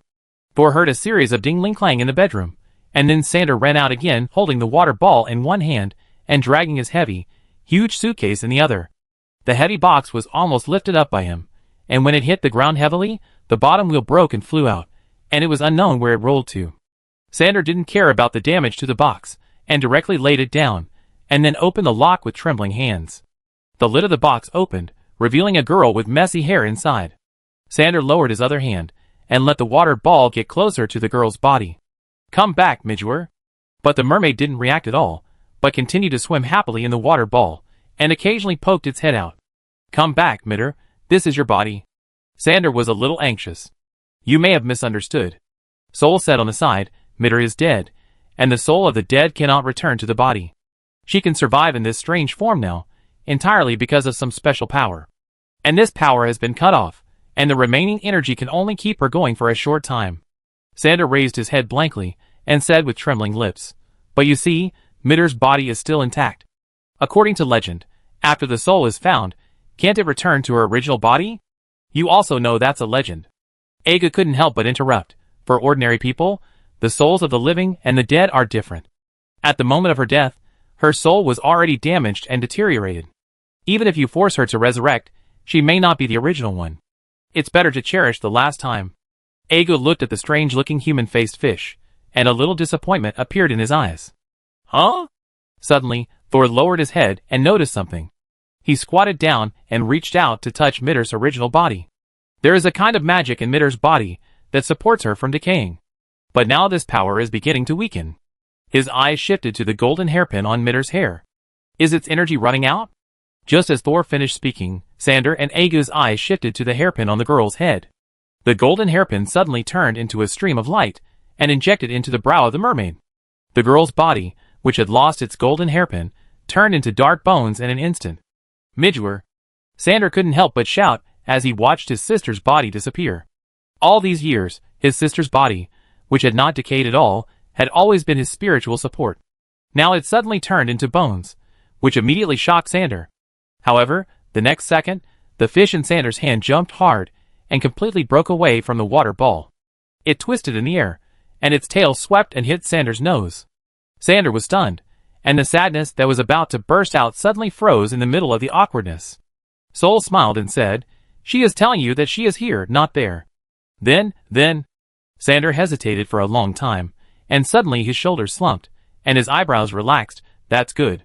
Then he raised his head and looked at Soul with a serious expression. "Should I buy a fish tank or something? What does Mila eat? Can she eat cake or fruit?" Soul's expression also became serious. Originally Midder, who was possessed by the fish, did not need to eat. Eating food in the fish could not provide energy to Midder, who was in the state of residual soul. She could not survive for too long. Even if she maintained the lowest consumption, she could only survive for 7 or 8 days at most. But when the golden hairpin entered the fish's body, the unstable soul body inside the human-faced fish seemed to be much more solid. The witchcraft structure inside this golden hairpin seems to be more complicated than I guessed. But now the witchcraft on the hairpin has acted on the fish, and it seems to be a witchcraft prop that stabilizes the soul and body. The energy of this witchcraft item is not great, and it can only lock the residual soul of Midder. It cannot bind a stronger spirit. With the help of the hairpin witchcraft item, Midder's spirit can continue to exist through some simple ways of replenishing energy. However, these energies basically come from the wizard's materials, which means they are expensive. And judging from Xander's clothes and residence, he does not have much savings at all. Seeing that Thor has been silent, Xander also became nervous. He seemed to have thought of the answer, and his face turned pale again. He opened his mouth, but did not dare to say his guess. Thor finally decided to let Xander make his own decision. After all, it was Xander who wanted to raise Midder. Midder's current state is not ordinary. According to the speed of her energy dissipation, she can last about half a year with the golden hairpin. But after that, she will completely dissipate. Seeing that Xander's body began to shake, Thor continued, "Unless you can replenish her energy regularly. But no matter what kind of energy material it is very expensive. You have to be mentally prepared, otherwise you may end up with nothing." Soul took out a pen and paper, wrote a material and the approximate price on it, then put 2 fingers together, pinched it with the joints of the thumb and index finger, and handed it to Xander. Xander looked down at his sister, who was playing carefree in the small water ball, but still gritted his teeth and stretched out his hand. Just when Xander was about to touch the white paper, Soul suddenly turned his wrist and dodged the other party's hand. Xander looked at Thor in confusion. What is the secret about Blue Water Bay that you mentioned in your letter? I want to see if it is worth the content on this piece of paper. The knowledge of wizards is naturally valuable. Xander pursed his dry lips. I have been making money by managing documents and archives for the mayor of Blue Water City. Although they are just some unimportant records, I will also look through them when I sort them out. I found a record of the entry and exit of the mayor's mansion. Xander subconsciously lowered his voice. I found that a wizard moved into the mayor's mansion before Blue Water City moved, and after other wizards left Blue Water City one after another, he still stayed here. These clues sound like they can't tell you much, but Thor thought of the broken wine glass he just got and hadn't found its original owner yet, so he asked quickly, when did Blue Water City move? About 20 years ago. But I remember you said you came here by boat more than 10 years ago. Yes, at that time, in order to prevent the townspeople from being killed by the Soul Tide, Blue Water City had to move to a farther barren area next door. But although Blue Water City moved away, the dock remained for a while. It was not until nearly 10 years later that the port was gradually abandoned, because there were almost no cargo ships entering the port. So, is there anything else suspicious about the wizard? There is one thing that is particularly suspicious. I checked the temporary outing plan of the City Lord's mansion, and found that every time the wizard left Blue Water City, a soul tide would occur shortly. And he would wait until the tide ended before returning. Chapter 452. After leaving Xander's rental place, the carriage slowly drove on the streets of Blue Water City. Thor was thinking in the car. In fact, Xander said that the wizard named Karen was suspicious, and the evidence was not very strong. Because for a second-level apprentice, who has not been promoted to a third-level apprentice for decades, it is normal to want to find a safe and quiet place to retire. As an ordinary person, Xander could not have thought that wizard apprentices could also predict the arrival of soul tides a certain time in advance. Can a second-level apprentice really predict the tidal changes 1 or 2 days in advance? Thor gently shook a page of recording paper that Xander gave him. That was a string of numbers Xander wrote down based on his memory. Before Thor came, he only dared to remember this information in his mind, and didn't dare to write it down. It seems that Xander has a good memory. It's a pity that Xander is already in his 30s, otherwise he can really test whether he can become a wizard apprentice. There are too many guys around Thor, so he naturally won't accept apprentices. Teacherkas probably wasn't in the mood to accept a new apprentice at this time. However, there were some other wizard forces nearby, the largest of which was the Bidon Academy in the ancient city of Guster. But since Xander was already in his 30s, and approaching 40, all this was just a regretful fantasy. In addition to this piece of paper, Xander also gave Thor an heirloom, which was said to be left to him by his grandfather before his death. At that time, his stepmother had not yet married into their family, and only he and his sister Mitter could receive gifts from their grandfather, and the gift Mitter received was the golden hairpin. What Xander got was a rusty silver pocket watch. The outer shell of the pocket watch was rusty, and the pointer inside was moving randomly. Although his grandfather told Xander that this was something passed down from their family, Xander still had no way to use it, and just kept it close to him as a thought. But since Mitter's hairpin has such a mysterious ability, then perhaps this pocket watch is not simple. The rusty silver pocket watch is also a symbol of Xander's identity. Xander didn't dare to take it out to use it outside, and he couldn't find the special power in it. It's better to give it to Thor, as the only possible reward he can give. The reward he originally prepared for Thor was not this pocket watch. But after Thor brought Mitter here, he no longer knew how to repay this kind wizard. Thor had already written down the contents on the paper, and a string of flames emerged from his palm, burning the white paper to ashes. Then he looked at the rusty silver pocket watch. Mitter's ability to hairpin did interest him, but that was the last support of the poor girl's soul, so Thor did not snatch it away. Instead, Nightmare Butterfly had been urging Thor in his mind to kill Xander and take away the pocket watch and hairpin, so that no one would know that the pocket watch was with Thor. Such behavior is indeed in line with the usual way of dealing with the world of Nightmare Butterfly, but Thor refused. Thor shook the dust off his hands, and opened the rusty silver pocket watch that Xander gave him again. Egu sat opposite, and looked at it with interest. The pattern on the master's pocket watch is very special. I suspect it is not a new moon calendar. As a soul that once wandered in the library, Egu read a lot of books, and suffered a lot of injuries. Despite this, he also insisted on absorbing new knowledge, and looking for opportunities to escape from the Wizard Tower. If it's not an item based on the new moon calendar, then it must have a history of at least 300 years? If that's the case, the rust on the pocket watch is pitifully small, and it has been well preserved. What calendar was before the new moon calendar? This is Thor's blind spot in knowledge. In order to survive and get promoted, he He had learned knowledge that was practical in the present, and he didn't know much about history, geography, and other knowledge. Before the new moon calendar was the dark moon calendar. There are few records in the book, only saying that wizards often fought each other at that time, but the reasons were not stated. At that time, there were generally only 2 or 3 empires on a continent. Unlike now, empires are rare. Most of them are kingdoms with limited area and power, or even smaller principalities. Agu smiled. In fact, the Principality of KMA is considered to have a relatively large territory among many principalities.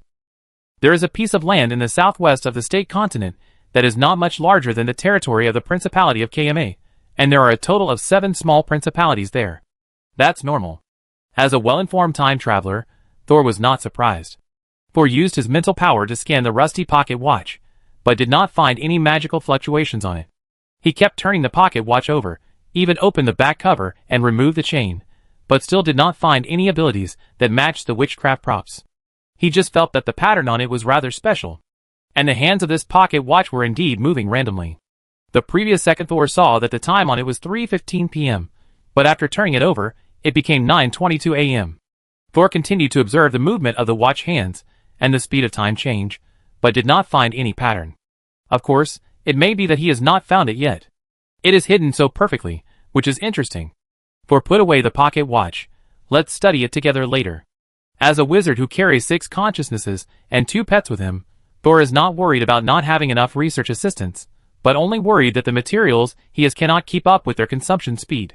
He thought that if he really wanted to build his own wizard tower in the borderlands, he must be prepared for the dangerous situation there.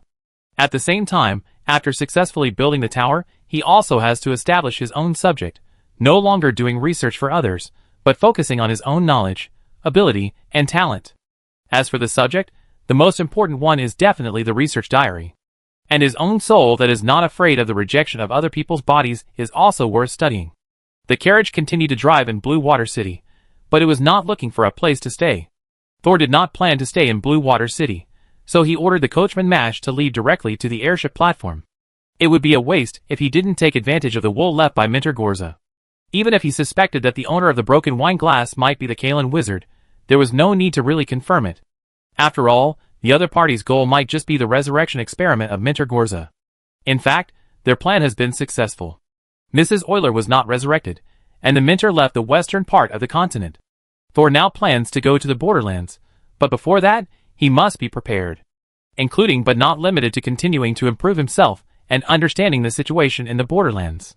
It is impossible to rush in without knowing it. Even with the reminder of the dead wizard's diary, there are some dangers that cannot be avoided even if they are foreseen. Thor's current plan is to go to the rumored wealthy and prosperous city of Archaeost. The city culture there is very special.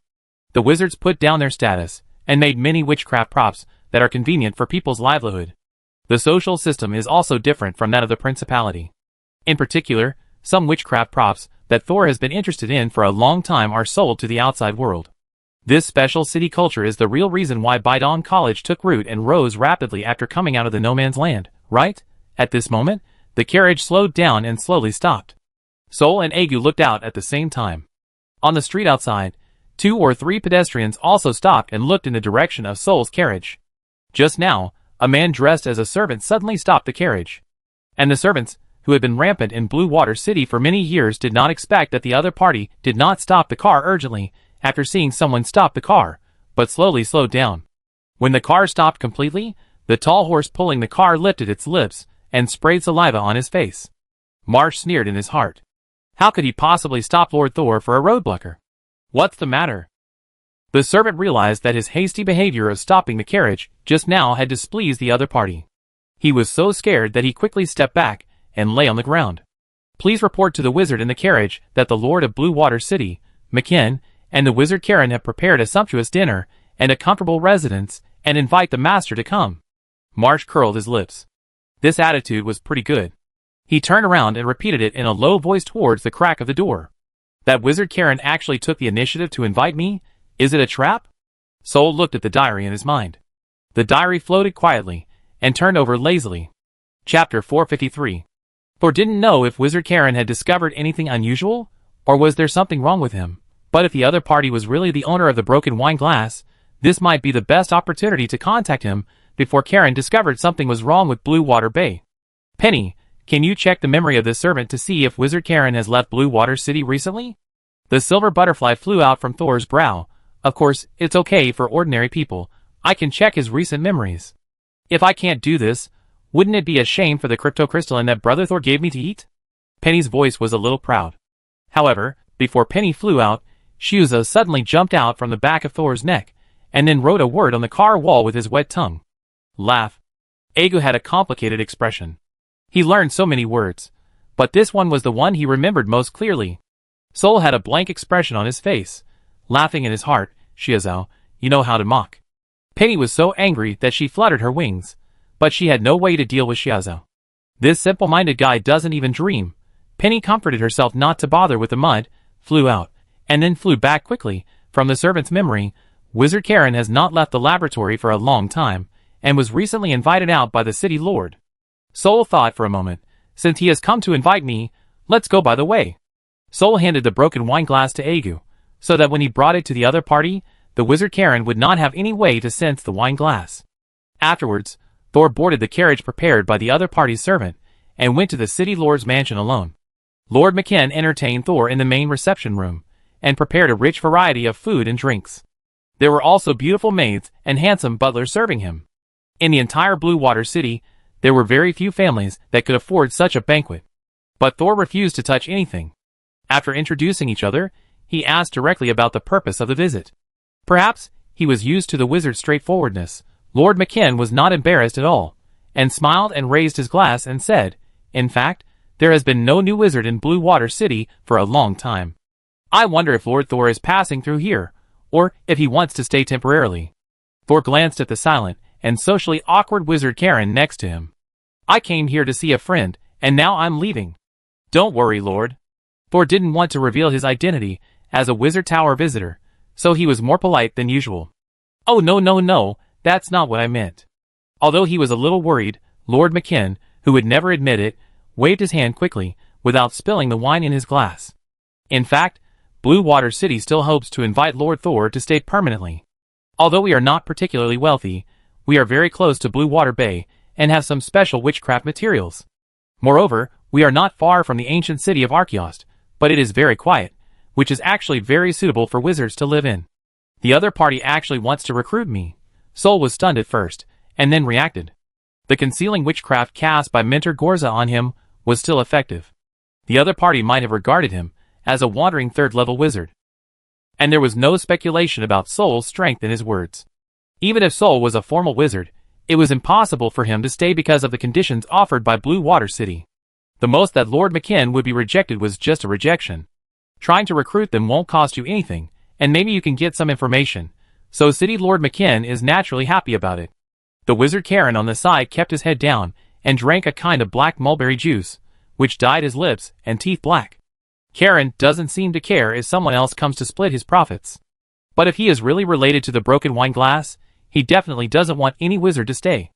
Thinking of this, Thor pretended to be a little moved, lowered his head, and touched his chin in thought.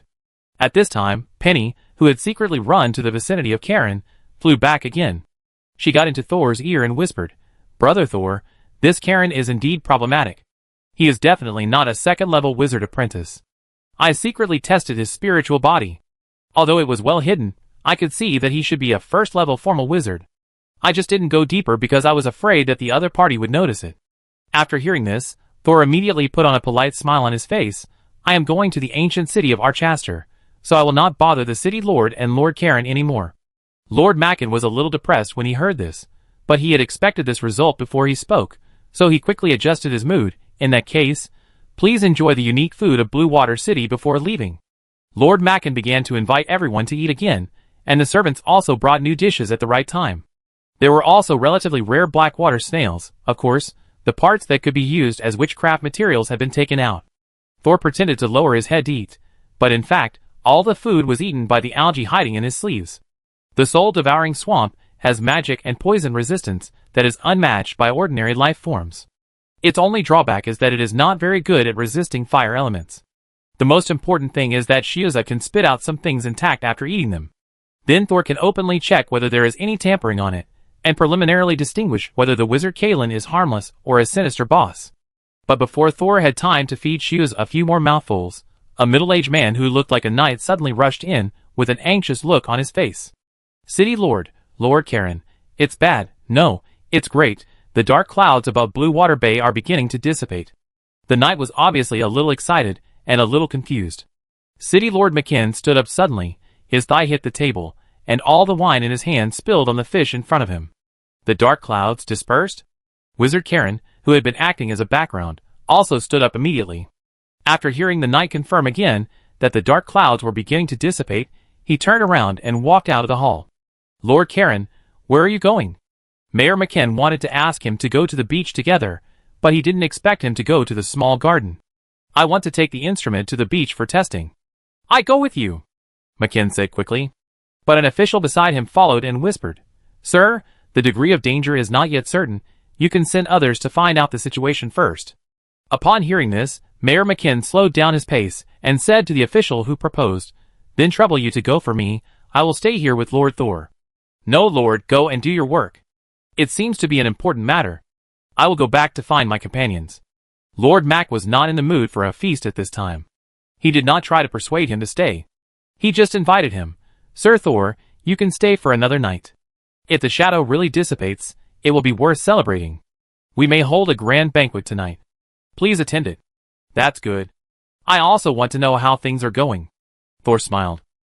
Lord Mackin pointed to a servant and asked him to take Thor to stay temporarily, but he didn't know that Thor was only thinking about running away as soon as the wizard Karen and the main force of Mackin left.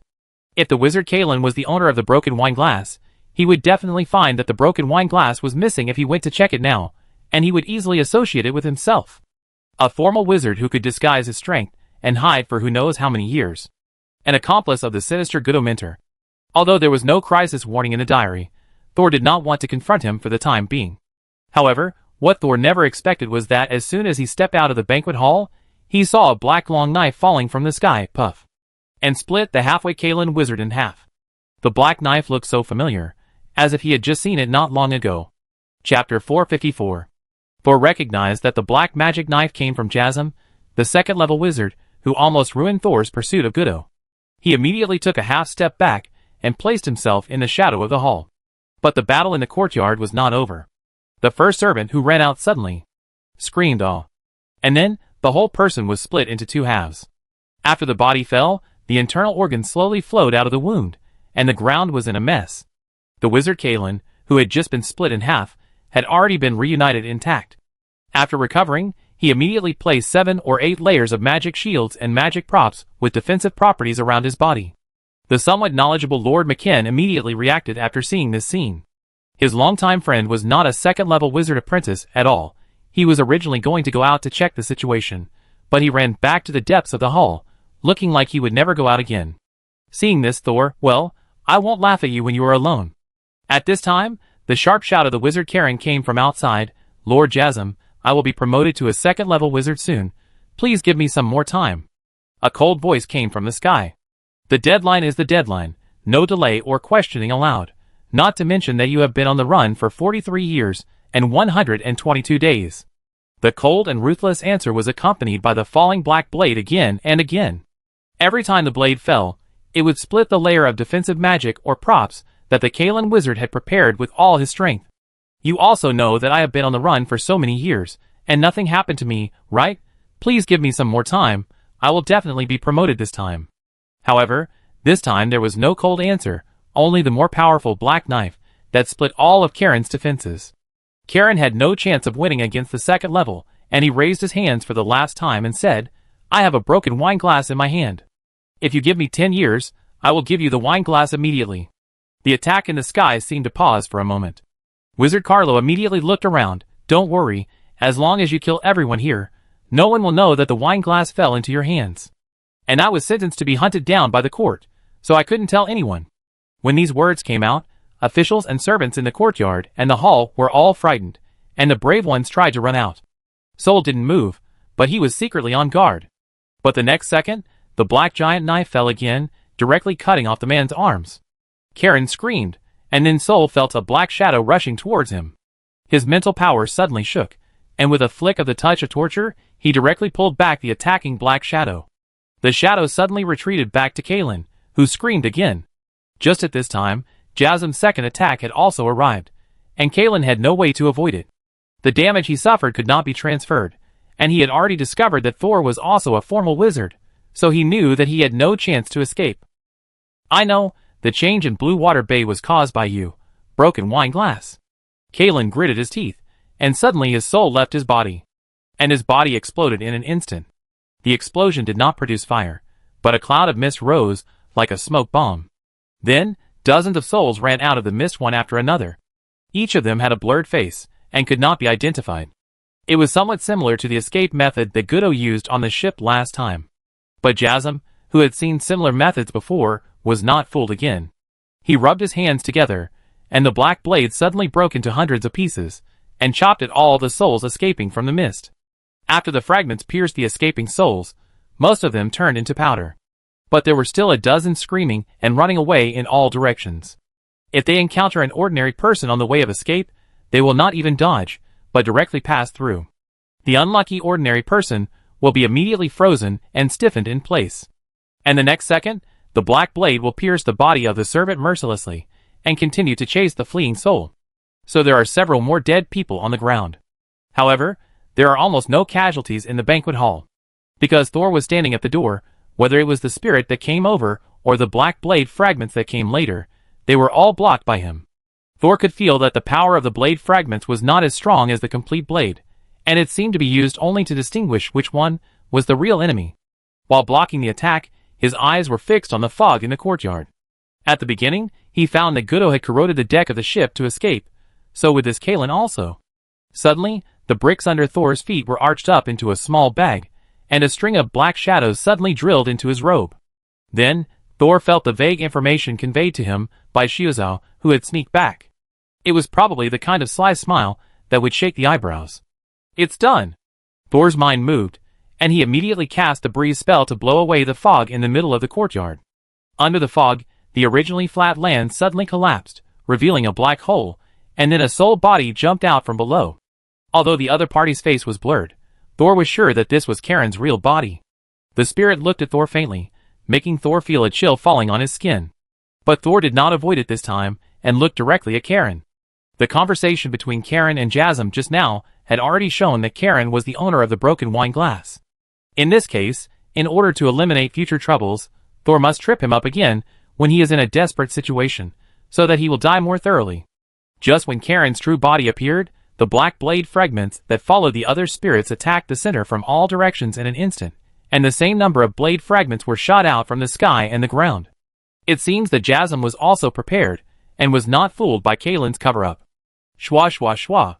Soul seemed to hear the beautiful sound of rain hitting banana leaves. He squinted his eyes slightly, and looked at Kalen's spirit body full of holes, like a colander. A large amount of energy dissipated outward, and Kalen's spirit body soon lost its human form. Soul walked out of the hall a little bit, raised his eyes, and finally saw Jasm flying in the air. The other party had no expression on his face, as if he had never been moved by the broken wine glass promised by Kalen, and only wanted to kill him. It seems that he is not as strong as Master Gorza at the second stage. After all, Master Gorza eliminated the enemy too quickly, and the enemy was gone in the blink of an eye. Just when Jasm was about to release the final blow, his movement suddenly stopped. He raised his left hand abruptly, and looked down at his wrist. Karen, who had already collapsed into a heap, waiting for his soul to be scattered, suddenly laughed like a ghost crying and a wolf howling. Ah ha ha, ha ha ha, ah ha ha ha. Your time limit is also up. Ha ha ha, you're still hunting me.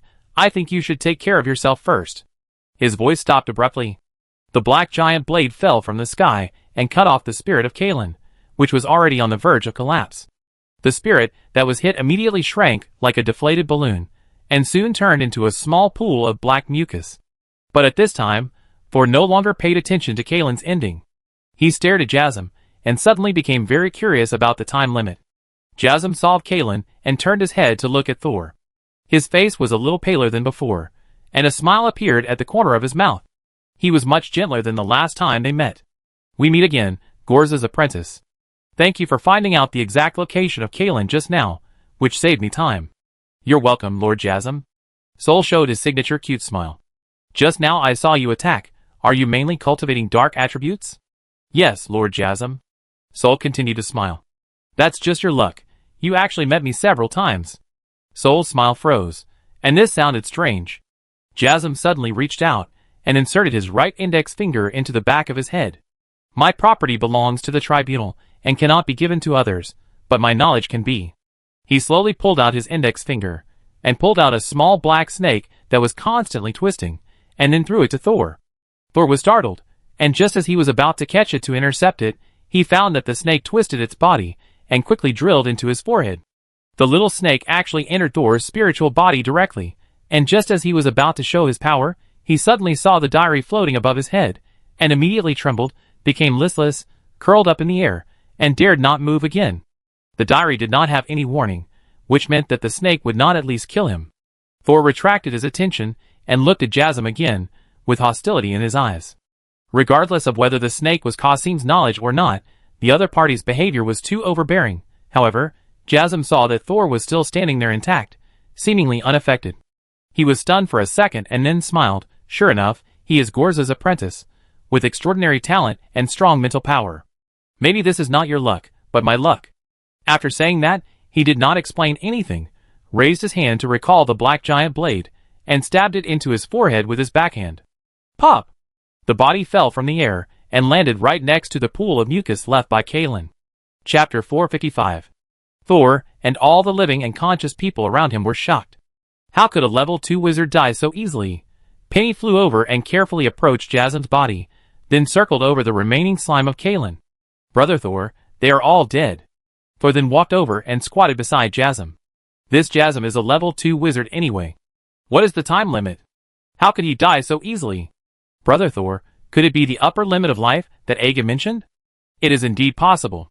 But it is difficult for people to sacrifice themselves so decisively when it comes to life.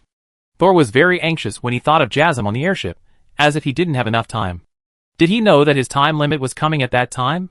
So after confirming that Thor was not his target enemy, he immediately left to chase others? Thor reached out and grabbed Jasm's left arm. Just now, he checked his left arm and confirmed that his time limit had expired. But when Thor checked his left arm, whether it was the mental vibration, the magic vibration, or his semi-immersive meditation method, he found nothing.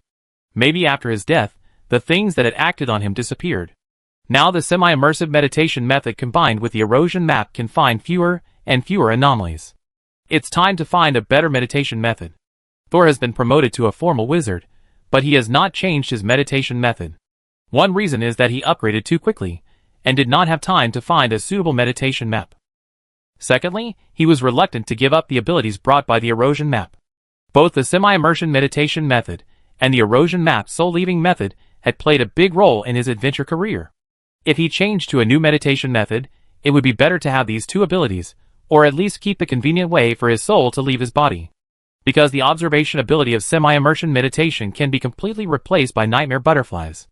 However, if you want to understand what happened to Jasm, I have another way.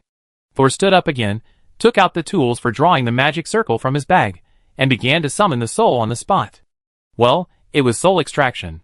When he started to draw, the survivors around him, including the city Lord McKen in the banquet hall, came out with lingering fear. At first, the city Lord McKen's legs were so weak that he could hardly stand, and he needed the support of his guards to walk out. For many years, when he was with the harmless wizard Karen, he never felt the danger of the wizard, so much so that he almost forgot how ruthless the real wizard was when harvesting lives, and how powerless ordinary people are. Even a knight, a great knight, is not enough to be killed by a piece of black blade fragment from the wizard in the sky just now. This world is indeed still a world of wizards. He walked over and saw Thor drawing a magic circle. He mustered up his courage, pushed away the guards who were supporting him, walked up and asked, "Lord Thor, what should we do now? Is there anything I can do?" Thor stopped and looked back. He could clearly see the fear in the eyes of Lord McKen. He smiled and calmed the other party's emotions. "I don't need it here. You go and sort out the others. The noise just now is estimated to have spread outside the city lord's mansion, and if it is not handled in time, it will cause panic." "Oh, okay." McKen agreed, but did not move his legs. "Lord Thor, will there be pollution here?" Thor looked at the black mucus on the side. "Normally not, but it is possible that something may be attracted from other places. I will deal with it simply, and it is recommended that no one enter this courtyard within 10 years. Okay. McKen agreed more readily this time. I will let everyone evacuate now. If you need anything, you can call us at any time. After saying that, McKen seemed to have regained the posture of the city lord, commanding everyone to help the wounded and carry the bodies, and soon the courtyard was cleared. Besides, this is just a courtyard for banquets, and it will not affect McKen's other work even if it is closed for 10 years. Of course, if he is still worried, he can also change a house to be the city lord's residence. After all, in Blue Water City, 5 or 6 out of 10 houses are empty. After the people around were evacuated, Thor's soul extraction array was also completed. He threw the materials in his hand back into his bag and moved Kasim's body to the magic circle. Then, Thor followed into the magic circle, made a spellcasting gesture with his hands in front of his chest, and white flames immediately rose under his feet. The flames flowed like water waves, from burning fiercely to slowly extinguishing. Thor opened his eyes again and frowned slowly. Nothing was found. Jasm's suicide method also shattered his soul. Apart from some energy, he did not have a complete consciousness. In fact, Thor could also use soul fishing to try to absorb Jasm's spirit body at the moment of his death. But, who knows if there are other hidden dangers? If there is a time bomb buried in the spirit of the other person, then Thor will lose more than he gains. For a second-level wizard, there are still too many variables. Jasima should also know this, so he gave me the knowledge directly before he died. Soul felt the little black snake in his spirit body, trying to reduce its presence again, and shook his head. Strong people, strong organizations. He withdrew from the magic circle, raised his hand, and released 2 fireballs, burning the remnants of Kalen's spirit and Jasm's body into ashes. After solving these problems, Thor inspected the courtyard and the banquet hall again, and left only after confirming that there were no evil spirits.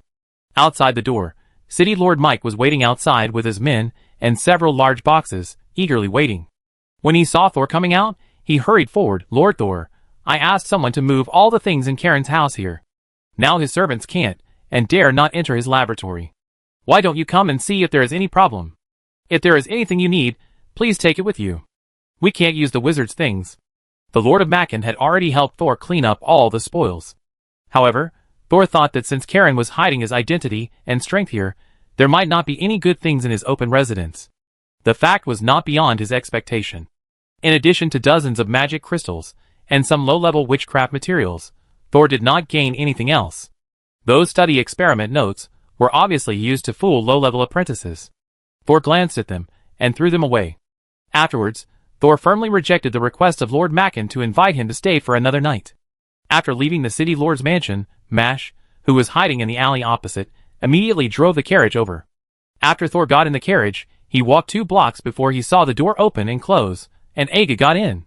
Master, I just found a strong magical fluctuation appeared in the city lord's mansion and then disappeared. I separated from Mash and thought about meeting you. After waiting for a while, I saw someone coming out to appease the civilians, so I asked Mash to wait for you at the door. Jasm just appeared in the city lord's mansion. Thor recounted his experience in the city lord's mansion, and then Agu, do you know what the time limit is? What is the tribunal? Agu shook his head in embarrassment. This is the first time I've heard of the time limit. I've heard of the name tribunal, but I don't know the specific information. The tribunal and the time limit should both be words from the Nefert continent. That continent is further south, and it is said to be more closed and far away from the state continent, so few people come here. Sol leaned his head against the window, and through the gap saw many residents walking out of their homes with uneasy faces, looking in the direction of the city lord's mansion. If Jasm committed suicide because his body was controlled, it means that the tribunal can at least reach out to the state continent. But if Jasm was not controlled, then this matter is even more terrifying when you think about it carefully. Chapter 456. Soon after Thor left Blue Water City, Mayor McKen was finally freed from the aftermath. He collapsed on his exquisite armchair, but suddenly remembered something and sat up straight. By the way, where does Lord Thor's friend live? The personal butler immediately stepped forward and bowed, saying, It's at number 16 Shrimp Street, Lord Mayor. Send 2 teams, one to vacate my small garden villa on East Street, and the other to invite Thor's friends on Shrimp Street to move over. Remember to be polite, the wizard Thor may come to visit his friends. However, when the butler personally led people to help Sander move, he was rejected by the other party. Sander only said that he also wanted to leave Blue Water City, which made the butler very regretful. Sander made a very sturdy glass tank and prepared to take his sister Mitter to Archaeoster City. There he would have the opportunity to earn more money to support his sister, and he might meet Lord Thor again. But his luggage was packed, and as soon as he went out, he suddenly found that Mitter was not in a good condition and kept rolling in the new fish tank. "Mitter, how are you?" Sander immediately picked up the fish tank and looked left and right. However, before the mermaid could tell him anything, he suddenly heard someone knocking on the door. Dong dong ding dong. The knocking sound with a special rhythm sounded. Sander held the fish tank and looked at the door blankly. He remembered that his courtyard door was locked, so how could someone knock on the door of the house directly? And the rhythm of the knocking. Dong dong dong dong. It was the same rhythm again, no mistake. The memory buried deep in his mind finally emerged, and fear gradually climbed onto Sander's face. Then, the knock on the door rang for the third time. Sander suddenly put down the fish tank in his hand, walked to the door, and opened it as if he had accepted his fate. He saw 3 people standing outside the door, one of whom looked much older, but he still recognized his face at a glance. He subconsciously used his body to block the fish inside. You. I have been hiding for so many years. Why are you still chasing me? Sander knew that he and Mitter were able to escape because these people did not really want to kill them. Otherwise, how could ordinary people escape the pursuit of wizards? He thought that as long as he hid in other continents under an assumed name, and no longer appeared in a high-profile manner, he could live a life of poverty. Who knew that these people still came to him? Was it because he took the initiative to contact the wizard for his sister, which aroused the vigilance of his stepmother? You misunderstood. The only old man Sander knew spoke softly. His Majesty Axis died of illness 3 months ago, but none of his children inherited the bloodline of the Eternal Knight. So we are here to take you back for the coronation ceremony, Your Highness Alexandra. Sandy, or Alexandra, opened her mouth a little wider. When you are middle-aged and suddenly inherit a large inheritance, how can you wake up later? 10 minutes later, Alexandra, who was still a little unconscious, hugged her sister's fish tank tightly, walked out of the narrow hut, and boarded a black, solemn, and imposing carriage. The carriage was not pulled by horses, but by 2 tall male centaurs. They wore armor on their upper bodies, and horses with shiny and smooth fur on their lower bodies. Centaurs are many times stronger than ordinary people in terms of strength, physique, speed, and agility. But the disadvantage is that they are unruly and difficult to drive. Only formal wizards can really command them. The other 2 of the 3 people who came to pick up Alexandra were first-level formal wizards. Before getting on the car, Alexandra found that the mayor of Blue Water City was also standing on the side of the street, and was approaching as if he wanted to talk to him. Alexandra just shook her head, and refused the other party to come forward. Watching the centaur pulling the majestic black carriage away, Lord McKen felt that his worldview had collapsed. The wizard friend he had known for many years was not an apprentice, but a formal wizard, and he did not hesitate to attack them. Blue Water City, where no wizards had visited for a long time, had 3 wizards appear at the same time and fought directly. In the end, 2 died, one of whom was a 2nd level. After finally sending off the final winner respectfully, he wanted to build a good relationship with Sander, whom Thor knew. Unexpectedly, the person who was thought to be rescued suddenly became a big shot, who was taken away by 2 wizards in a high-profile manner. What virtue do we have in Blue Water City? The housekeeper beside him sighed. When you sent someone to inform Mr. Sander to change his residence, he was still grateful. I didn't expect that now that his status has changed, he is unwilling to say a word. The housekeeper has served Lord McKen for many years before he dared to say it so directly. Lord McKen lowered his head and thought for a moment, but suddenly shook his head. This matter ends here. Tell the people below not to talk about it outside. Don't talk about the reason why we asked Mr. Sander to move, and don't mention that Mr. Sander knows the wizard. The housekeeper was stunned. Although he didn't quite understand, he nodded in agreement. I have always sent my men to contact Mr. Sander before, and this is the first time I met him. He didn't look arrogant, and it didn't seem like he was rejecting me. The mayor of Macon turned his head and looked at the old and dilapidated courtyard where Sander once lived, thinking, the only common topic between him and me is Thor. He didn't let me speak, because he was afraid that I would mention Thor? It seems that it might not be a good thing for the other party to be taken away. Finally, Mayor Mike decided to pretend that he knew nothing, so as not to cause trouble. At this time, the black carriage pulled by the centaur had left Blue Water City and headed towards the bay. It seemed that they were preparing to go out to sea by boat. The human-faced fish that Sander was holding tightly had been forced to be transferred to another wizard. The other party carefully checked and found that this was a fish with a human soul. However, they did not refuse Sander's request to raise this strange fish, But they had to check whether there were any substances that were harmful to Sander's body. At the same time, they also promised that as long as the human-faced fish was harmless, they would even help Sander raise it well, and ensure that it would not die easily. Halfway through the walk, the ordinary old man suddenly turned around and asked with a kind smile, "Your Highness Alexandra." Sander was still not used to this name that had been abandoned for more than 10 years. "Just call me Sander. If that's what you want." "Then Your Highness Sander, do you still remember the silver pocket watch that Evernight 7 gave you?" Sander's eyelids jumped, and he pursed his lips, with a look of embarrassment on his face. "I'm sorry, not long after I came to state, I sold most of the valuable things on me because of my livelihood." The old man's mouth twitched, but he quickly adjusted his expression. "It's not your fault, Your Highness Sander. Forget it, Yunga has not been able to open the Chaos Domain Compass for hundreds of years. Now it seems that perhaps fate has already determined that it does not belong to the Yunga Empire." Sander still lowered his head embarrassedly, still looking a little apologetic and reserved. In the opposite direction of the black carriage on the same avenue, Sol's smaller two-passenger carriage was running happily. Sol, who was counting his own property, suddenly found that the diary in his mind opened automatically. New Moon Calendar Year 317, June 8th, Sunny. Your good deeds have been rewarded with kindness. The world is sometimes so strange. Good people can also get good rewards, but are you really a good person? Perhaps the Chaos Domain can show the true color of your heart. Who makes the key happen to be with you? Chapter 457. Sol originally wanted to continue to take the airship for free in the name of Minter Gorza. But while he was waiting at the platform, he suddenly heard some wizards discussing the collapse of the Wizard Tower and Gorza's promotion to the 3rd level, and his departure from the state continent after a bloodbath at the border between Kima and Naz.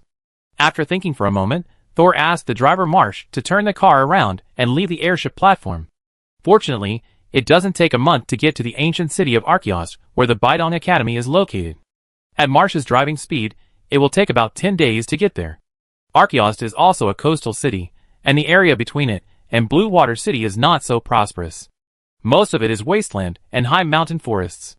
Some places are even emitting abnormal smoke. I don't know if there are wizards conducting experiments that damage the environment there. This world does not care about environmental protection.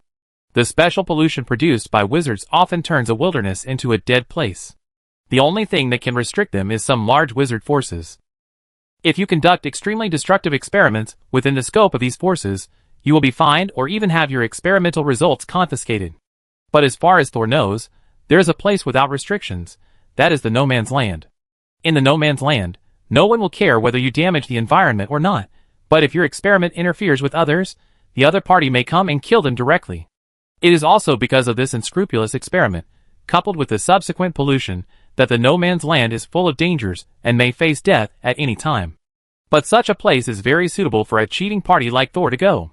Because he has made the decision to go to Chueshu Valley to cultivate his own wizard tower, Thor has been learning about Chueshu Valley recently. But these data are intermittent and very one-sided. The recorder of one of the notebooks wrote at the end of the page, "Actually, I also know that these statistics are useless. The Borderlands is a place that changes at any time. Maybe the Guagua Manor, which I went to this time, is relatively safe, but next time it will become a dead place full of monsters. But I still choose to record it. After all, it is better to leave something in this world before a person dies." The last page of this notebook is stained with some black and brown stuff. Thor did a component analysis experiment and found that it was just ordinary blood. It was getting dark. Thor closed his notebook and took out the broken wine glass and the rusty silver pocket watch. These two things were Thor's biggest physical gains from going to Blue Water Bay. Among them, the silver pocket watch was even rarer than the well-known witchcraft props of Nephrite. After all, the diary only gave a hint about the silver pocket watch. In addition to learning basic witchcraft knowledge, Thor has been studying these two things these days. He put different spirits and soul fragments in the broken wine glass to study what the spirit would look like when it was broken, and whether there would be any byproducts. But I don't know if it's because of the insufficient dosage, too short time, or the wrong activation method. Anyway, the spirit in the cup is still floating leisurely, with no sign of being crushed. Thor put away the broken wine glass, and took out the silver pocket watch to continue checking. The diary mentioned the word Chaos Domain in the prompt, which made Thor suspect that the silver pocket watch might also be the key to a certain world. But to activate the silver pocket watch, a key is also needed. The diary also told Thor that the key was on him, so Thor also took out some props on his body for analysis. He just analyzed it, and didn't really try to open the silver pocket watch. After all, he didn't want to go to another world right now. Today, he rummaged through his bag and suddenly saw something. Thor reached in and took out the crying and smiling gold coin. When Machamochi lent him this gold coin, he said it was a witchcraft prop from the last era. It can be used for short-distance communication, but its real purpose is to exchange the spatial location of the two holders of the gold coin. It is a very rare space-related item. It is very useful for saving yourself or harming others. Thor gently threw two gold coins, and they made a crisp sound when they collided in the air. And when the two gold coins collided, a careful observation would reveal that the space around them was slightly distorted. The effect of these two gold coins is related to space. So is it possible to activate a key on the world side? Thor caught the gold coin steadily, and then looked at the silver pocket watch held by Egu. The pocket watch was open, and the hour and minute hands were still moving at an irregular speed.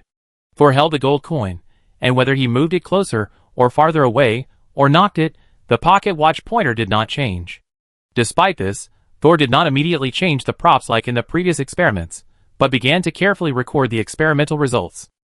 He intuitively thought that he guessed right this time. Now he just had to think about how to confirm it. There was no rush for this. He could wait until he found a place to settle down temporarily, and leave it to other consciousnesses to experiment. With a clear direction, Thor put away the crying face and smiling face coins with satisfaction, and let Aga continue to hold the silver pocket watch. He closed his eyes and began to meditate, and confirmed again that when he arrived at the prosperous archaeological city, he would first look for a meditation method suitable for him. Several consciousness bodies had their own meditation methods when they were alive, but none of them was more suitable for Thor than the erosion map. Therefore, he is still using the meditation method suitable for second-level apprentices. The efficiency of restoring magic power is indeed a bit low. Fortunately, he usually relies mainly on mental power in battle, and the battle is also a quick battle, so the speed of magic power recovery is not important. It was indeed different. 3 days later, Thor and his party finally left the deserted coastal avenue. Villages and towns without walls began to appear nearby. But these places all had one thing in common, which was that they were sparsely populated. There seemed to be a lot of houses, but at dinner time, there was no smoke rising from cooking fires in many places. Based on his experience of frequent outings, Marsh found a town with relatively good conditions and drove in. Thor looked around and found that many houses along the street were locked. The locks were covered with dust, and it was obvious that the owner of the house had not returned for a long time. The carriage finally stopped in front of a tavern. The sign of the tavern read Traveler's Home. Thor and Aga got off the car and walked to the door, but no one came out to greet them. He pushed open the half-open door and found that the whole hall was empty, without a single guest. A big boy who was obviously dressed as a waiter was sitting on a stool in the corner of the hall, holding a book and reading with full concentration. At the bar at the innermost part of the hall, there was a slightly fat middle-aged man, who was also holding a book and reading. The sound of the door being pushed open didn't even wake them up. Do people here like to study so much? Thor appeared silently beside the servant boy and looked down at the book in his hand. Farmer Little John, city life is so hard, noble ladies are too clingy. Thor, ? For the first time, Thor had the urge to rub his eyes. What did he see? A fantasy novel about the wizard world? No, there is no mention of wizards in this book. Oh, sorry, 2 guests. At this time, the owner at the bar finally saw Thor and the others, slammed the book on the table, and ran over around the bar. Thor took a quick glance and found that the boss and the servant were reading the same book. The boss ran out, and the servant was naturally awakened. He carefully put a page of the book in the book and stood up. Do you want to eat or stay? Aga took the initiative to answer, stay for 1 night. Do you have a yard here? Yes. The boy replied, you can live in the yard next door. That family just moved out less than a month ago. I can help you clean it up within an hour. Just moved out. Thor's eyes flashed, and he was not in a hurry to move in. He sat directly opposite the boy and looked at the boss and the boy at the same time. The people in your town won't all move to the ancient city of Guster? Chapter 458. The boss had already observed Thor and Agu, pushed the boy who was about to reply away, and stood in front of Thor. He leaned forward slightly and said respectfully, yes, sir, since the 3rd recruitment order was issued by the archaeologist city 3 years ago, the few people left in the town have moved there. Now only some orphans, the elderly, and the sick live in the town. If I didn't have this hotel to run, I wouldn't stay here. Urbanization? Sol hadn't expected that the city of Archaeost had developed to this extent, but could the bottom-level productivity of this era keep up? If people all moved to Archaeost, what about farming? It can't all depend on trade, right? Sol's question stumped the boss. He had to change the question. Who will farm the land? Oh, the farmers are all serfs and. The innkeeper understood Sol's question this time, but he forgot the words halfway through his answer. And magic tools, sir? The boy looked quite clever, and immediately followed the boss to address Thor. He saw that Thor was not from the neighborhood and explained carefully, magic tools are some props related to witchcraft made by Bidong College, but ordinary people can also use them, and they are very powerful. It only takes half the time to farm. Bidong College actually made a batch of magic tools that ordinary people can use. It should be a simple witchcraft prop. But how do they solve the problem of ordinary people being irradiated when using witchcraft props? And wherever there is magic and spiritual power, there is the possibility of pollution.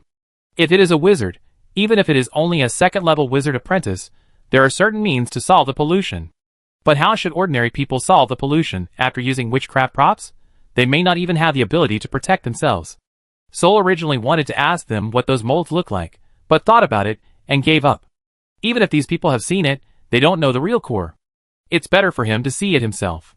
The boy opposite was like a chatterbox. Still introducing, the book says that those molds used for farming in the suburbs are just the simplest molds. The really powerful ones have to go to the big factories in the ancient city of Archaster. It is said that even ordinary people can make more powerful magic tools with the help of magic tools. If I didn't need to take care of my grandfather here, I would definitely go to the city to work with my brother Luffy. The boy wanted to say something, but was pulled back by the innkeeper. Thor glanced at the innkeeper and felt that when he heard about the factories in the city, his expression was not as yearning as the little boy's. There was even a hint of fear. Then Thor asked some more questions, and the little boy told Thor enthusiastically, saying that he had read all of them from books. If Thor wanted to fully understand the ancient city of St. Paul, he suggested reading the book, which was very clear. When he asked the title of the book, it turned out to be the novel that the boy and the innkeeper had just read. Just hearing the name makes people feel unreliable. The innkeeper returned to the bar and took out a brand new novel of the same type to give to Sol. Please accept it, sir, it's free. These books are given to us for free in the city, just to let us give them to the guests staying in the hotel. The boss didn't say that he had charged the guests before. Sol accepted the book without hesitation, and no longer asked the two people, but turned around and followed the boy to stay in the courtyard next door. The innkeeper next to him also came to deliver food, which was very enthusiastic. When they left, Thor heard the little boy still muttering about wanting to work in a factory. The innkeeper seemed not to want to lose the last waiter, saying that the magic tools in those factories had eaten people. The boy said nonchalantly that it was because the workers did not operate properly, and did not follow the regulations. Hearing this, Thor fumbled with the book in his hand, and decided to finish reading it before entering the city. The next morning, Thor and his group left the inn, and continued to go to the ancient city of St. Paul. Last night, Thor read the first extracurricular book in 3 years of traveling through time. But he skipped those parts that were obviously fantasy and entertainment, and focused on the details of life in the city. It turned out that these details also need to be put in double quotes. The book describes many dangers, and even some strange events that Farmer Little John encountered after entering the city, but these things turned out to be caused by the evil hearts of people, or the carelessness of others at work. The book also mentions wizards, but they are all mentioned in a few words, and it is obvious that he dare not write in detail. The wizards in the book are mysterious, powerful, and wise. Every time they developed a new magic tool, it would bring great changes to the lives of ordinary people. Even with Mash driving the carriage, they still spent most of the day on the road. When the carriage arrived at the foot of the ancient city of Guster, the sun in the sky had set again. A huge city stained with orange-red sunlight appeared in front of Thor. The high-rise buildings lined up one after another seemed to bring Thor back to the original world. The ancient city of Guster was built on the mountain, and faced the sea on the southwest. To the north was a low mountain with a gentle slope, and only the east was flat and could be driven in and out. Outside the city was a circle of not too high walls, with soldiers on duty. Every few meters on the wall, there was a giant crossbow, and every 100 meters there was a square hole. The book that Little John used to enter the city said that there were magic crystal cannons hidden in the holes, which could be operated and detonated by ordinary people. There were 3 entrances to the city on the east wall, and each of them had a long queue. But when Thor's carriage approached, 2 soldiers immediately rushed over on horseback. One of them held a compass in his hand, and after confirming twice, He dismounted and came close to Thor. "Dear wizard, you don't need to queue up to enter the city. Please follow us this way." Sol pushed open the car door and looked at the compass in the soldier's hand, which was very interesting. The appearance of his car did not have any marks of wizard identity, and the other party was obviously an ordinary person, but he was able to determine that he was a wizard from such a distance. It was obviously the compass in his hand that was working. When Sol was in the wizard tower before, witchcraft props were either used for fighting or for research, and there were few such convenient infrastructure. The group came to the fourth entrance under the guidance of two knights. There were hidden magic circles drawn on the city gates and nearby walls. After entering the radiation range of the magic circle, the noisy sounds around them suddenly became much quieter. The two knights deliberately stopped outside the range of the magic circle, saluted and left. At this time, another person came up, wearing a blue and white standard dress. It was a simple style, very design-oriented, and would not hinder movement. The other party's cuffs, collar and hem were decorated with two silver embroidery lines. "Good afternoon, sir." The other party stood outside the car and said, "Welcome to Guster. I am Dumar, a second-level apprentice of Bidon College. Is it convenient for you to register your identity?" Agu walked out without letting the other party see the situation in the car. "What do you say if it is convenient, and what do you say if it is not convenient?" Dumar smiled unchanged and took out two metal cards from his front pocket. One red and one blue. "We naturally respect your ideas. Because in Guster, many places require passes to enter and exit and make purchases. So we have prepared two kinds of passes for you. The blue one will simply register your information, so that we can provide you with services.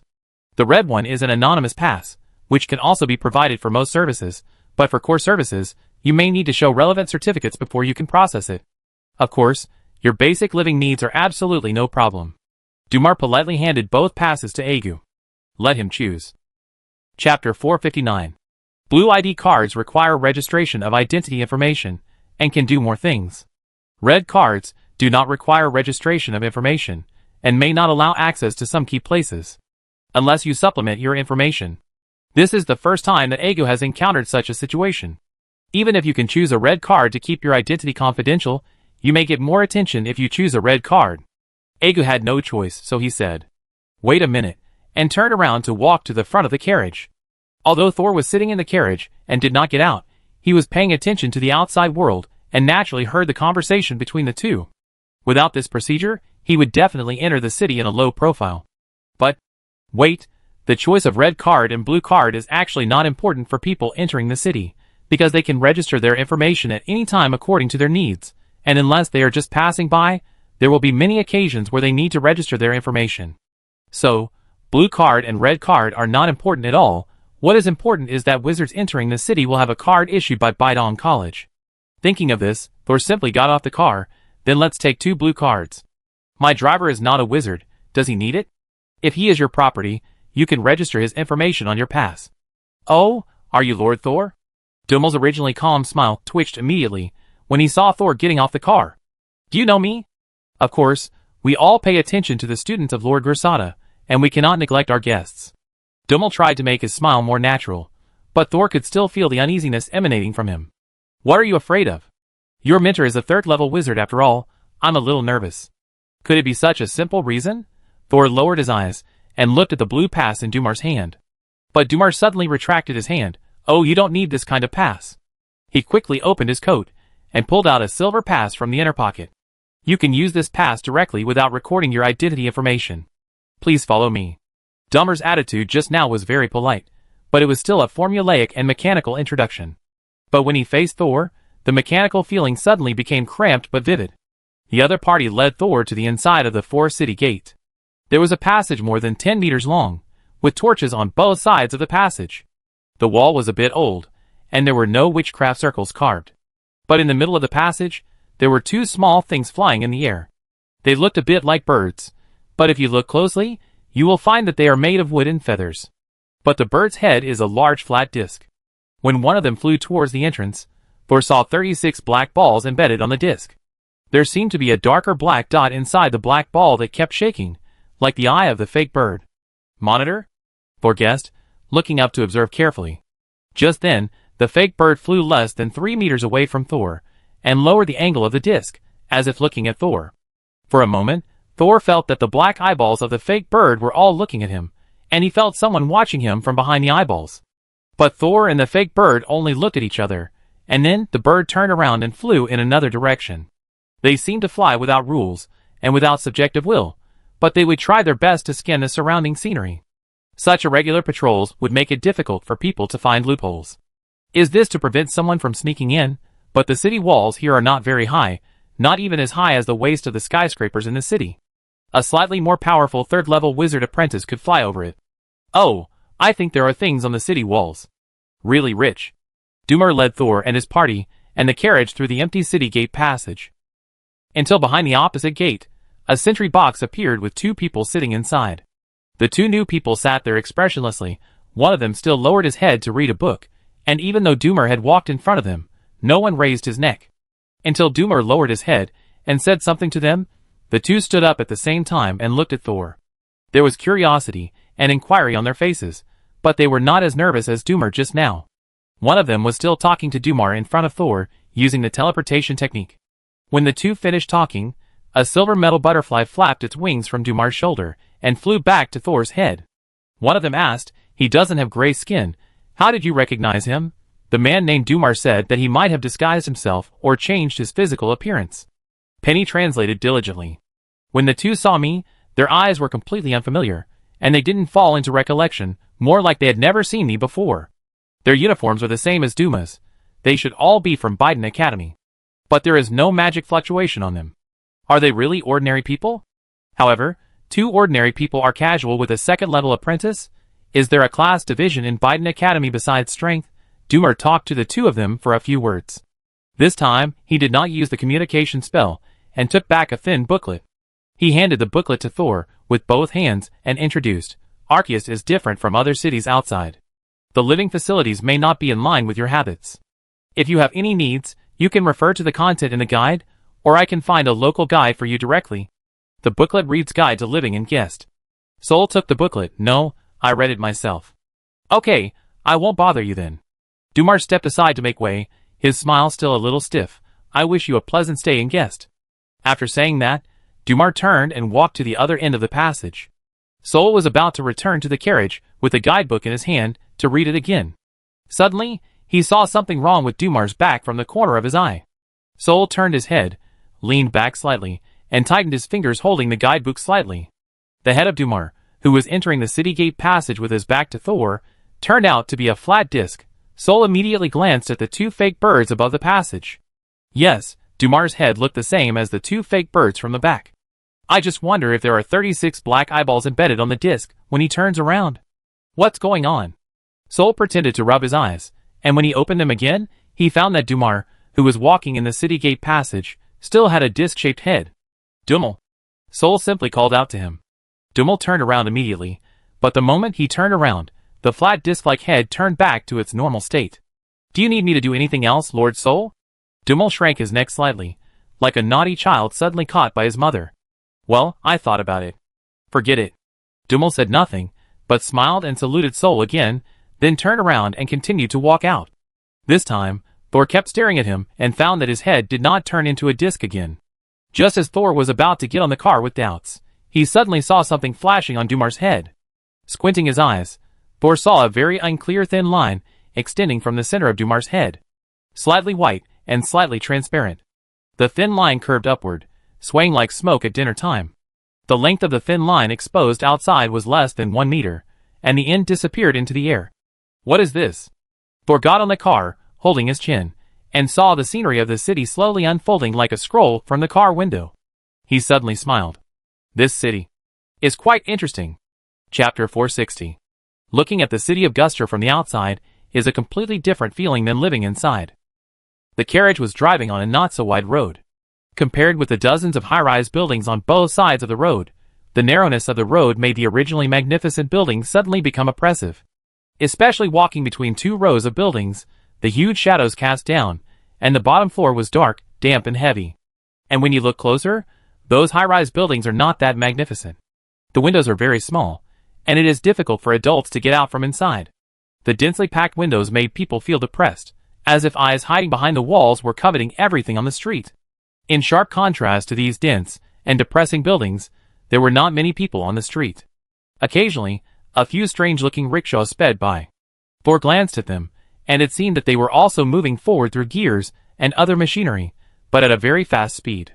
Mash was obviously dazzled, and the speed of his car could not keep up with the speed in the wilderness, and he was soon overtaken by those rickshaws. Then, there was a buzzing sound above his head. Mash looked up, and found a small airship flying over his head more than 10 meters above. The sky gradually darkened, and the tops of the black pillars on both sides of the road suddenly lit up, startling the horses pulling the cart. Seeing this scene, Thor was also amazed and puzzled. The moment the lighting equipment lit up, there was a magical fluctuation. That is to say, at least there is a kind of magical infrastructure running through these blocks. If it was just a single building facility like the Wizard Tower, it would be normal to use such magical equipment, but this is a city. How did Archaeost, or the Bidong Academy behind it, use so many witchcraft resources on ordinary people? Isn't the basic productivity of witchcraft enough? 5 minutes later, Thor finally arrived at the destination on the map of the guidebook. Intermediary Center. The guidebook says that this place is responsible for a series of intermediary matters such as finding a job, finding a house, and finding a spouse. It is the first place recommended for those who have just entered Archaeost. Even if you just come here for a tour, you can find a suitable guide here. Just as the carriage stopped at the foot of a particularly square tall building, Thor heard the faint sound of piano coming from the tall buildings on both sides. Then, as if a switch was turned on, the buildings on both sides simultaneously rang with noisy voices. Shadows emerged from different house exits and slowly gathered on the street, forming a dark torrent. So many people? Even the well-informed Aegu was stunned by the scene before him.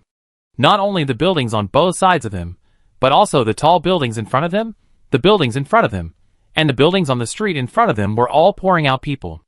The originally narrow streets were suddenly packed with people. As far as the eye could see, except for a few rickshaws, everyone else was walking. Most of the people passing by had numb expressions, and only occasionally smiled when they were talking in low voices. This is to concentrate the population of the surrounding cities and towns in the ancient city of Gloucester. Sol still held his chin and looked out of the car window. The scene in front of him somewhat evoked his previous memories.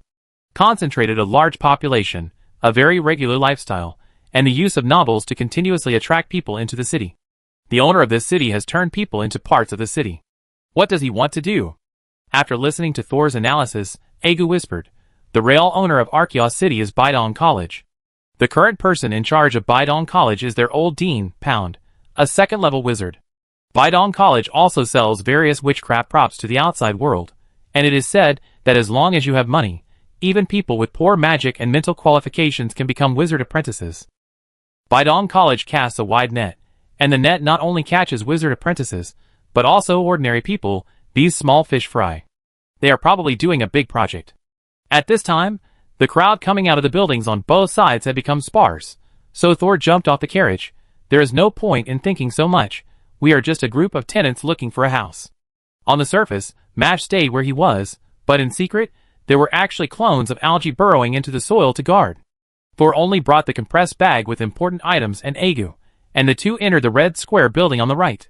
After entering the building, Thor and Aegu saw the door that could be automatically guarded, which required a pass to open.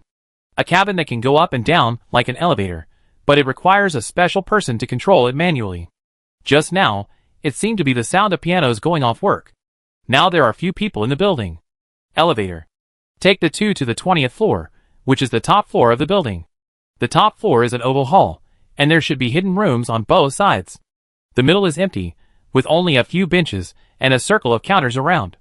Posters and paper scraps are scattered all over the floor, and someone is cleaning them up. As soon as Sol came in, he saw a boy pulling a woman and arguing with a woman behind the counter, apparently about the rent. Taking another look at the sign above the woman's head behind the counter, it was indeed a rental area. Thor walked to the adjacent counter and asked, "Do you have any houses for rent to wizards?" The man behind the counter was originally sorting out documents with his head down. When he heard the voice, he looked up and immediately smiled brightly, throwing the things in his hands aside. "Of course, sir. Welcome to Archaeoster." It took only 10 minutes for Thor to successfully get a key. The key is a copper leaf, but the pattern on it keeps changing. When Thor's hand presses on a certain position, the pattern will stop. The man who entertained Thor sent Thor to the door attentively. Originally, he just took out a file with normal enthusiasm, but when Thor chose a house and took out the silver pass to register, the man's expression changed drastically, and his attitude was twice as respectful. He also took out another house information from the back room. The house Thor originally chose was the top floor of a tall building. The new house information the man brought out was at least villas. Thor took a quick look and compared the prices before choosing the top floor. There was no other way. The wizard tower had collapsed. He still had a small wizard tower, for consciousnesses, and 2 pets to raise, so he had to save money. Although Thor did not choose a bigger and more expensive house, the agent was not disappointed at all. When Thor left, he took out a business card and handed it over respectfully with both hands. "This is my business card, which is also my information. There is our signal number on it. If you need anything in the future, you can find the intermediary center through the communicator in the room. I can provide door-to-door service at any time." Such a familiar scene made Sol nostalgic. He took the other party's business card and looked down. "John?"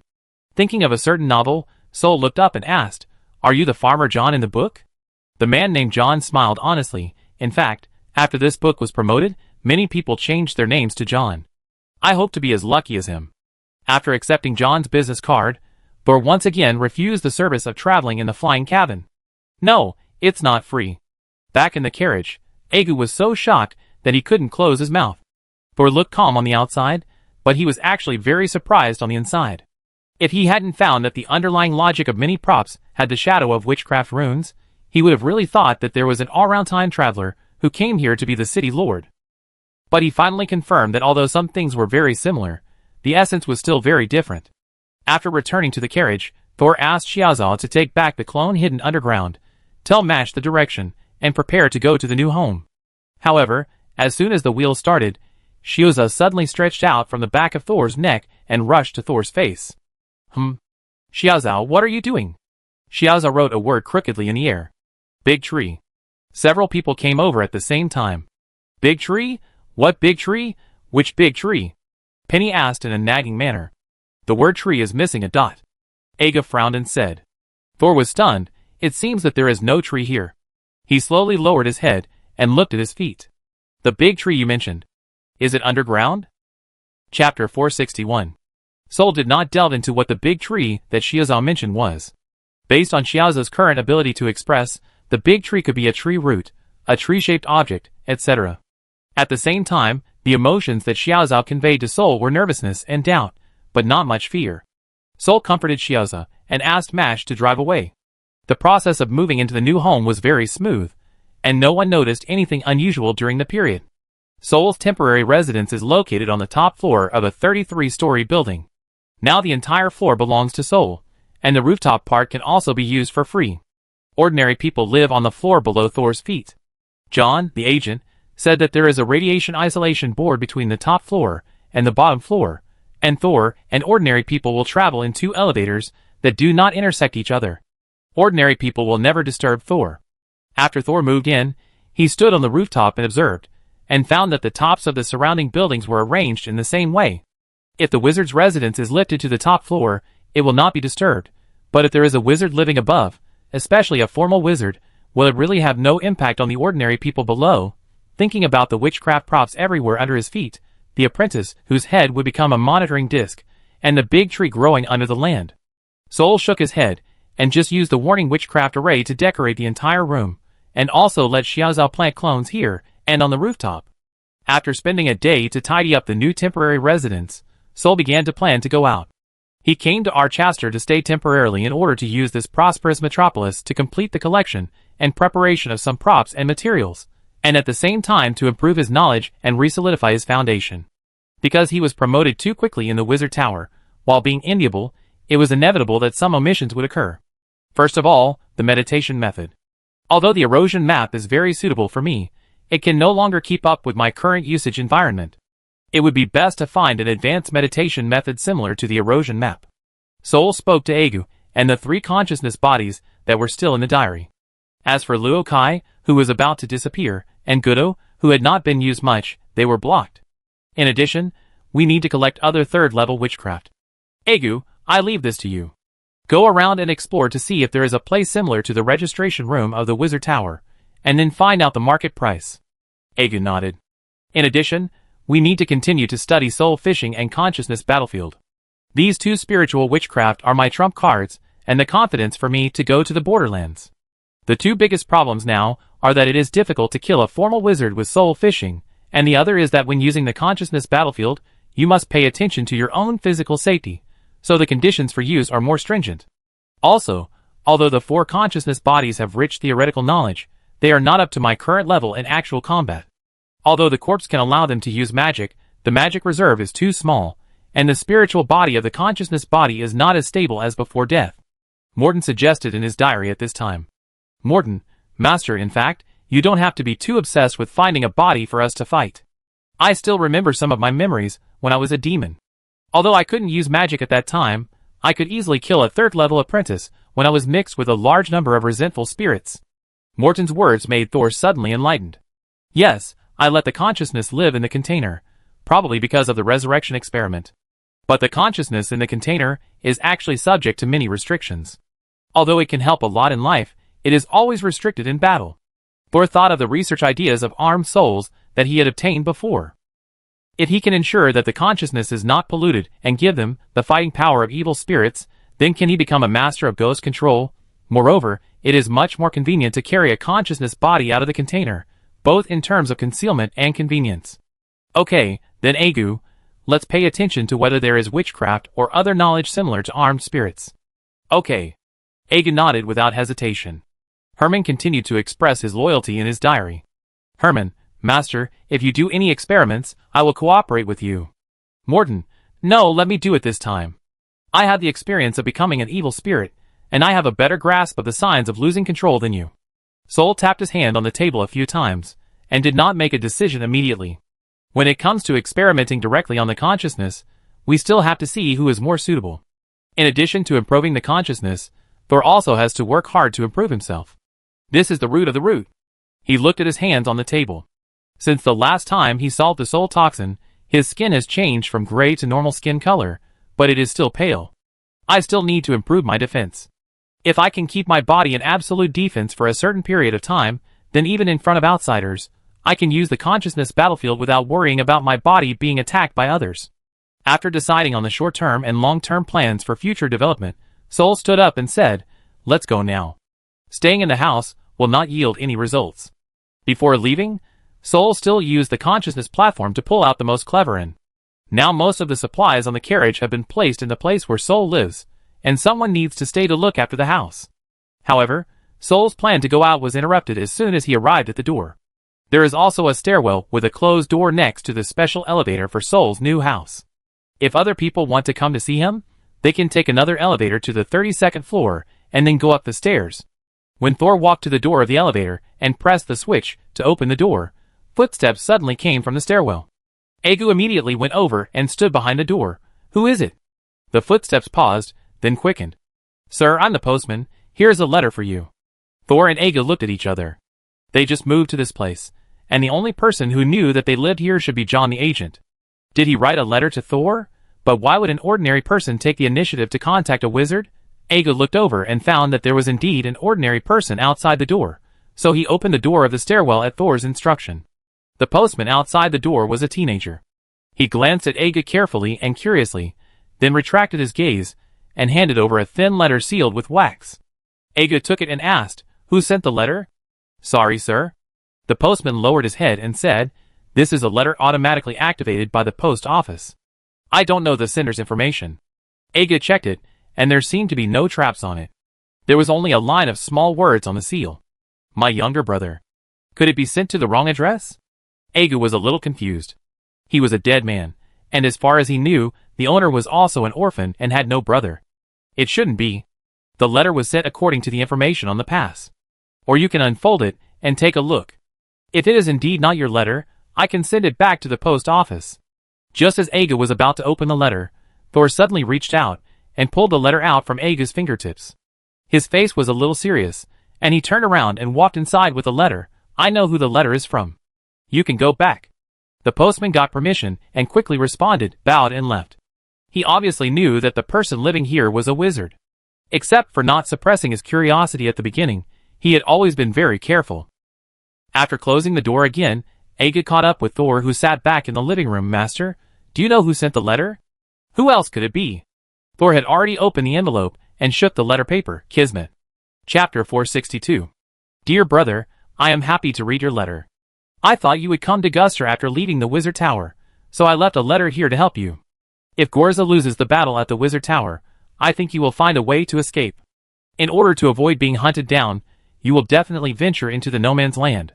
Before that, you can only get some necessary supplies here. If so, you will receive another letter, and a small gift from me. But since you are reading this letter, I still want to congratulate the master for having an additional 3rd level mentor. Although this guy is very stingy and reported me at the last minute, I had to leave state temporarily. However, for the glowing family, becoming a 3rd level wizard majoring in light attributes also requires leaving the western region. Without a high level wizard, the upper limit of the Wizard Tower is too low for you, and you may go to the neutral Bidong College or even venture to the No Man's Land. No matter where your final destination is, Guster is a good transit station. Guster is now a very good city, especially for formal wizards. It is midsummer, with lush branches and leaves and clusters of flowers.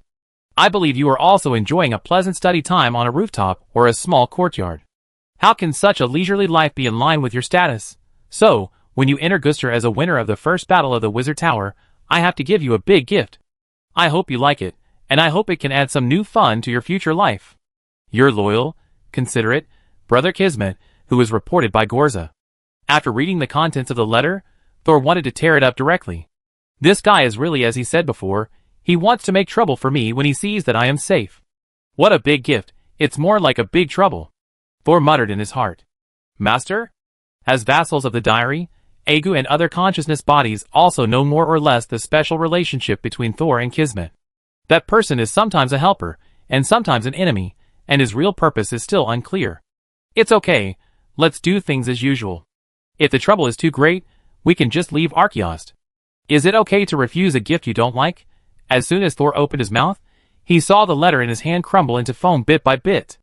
This phenomenon happened once before, and Thor did not stop it.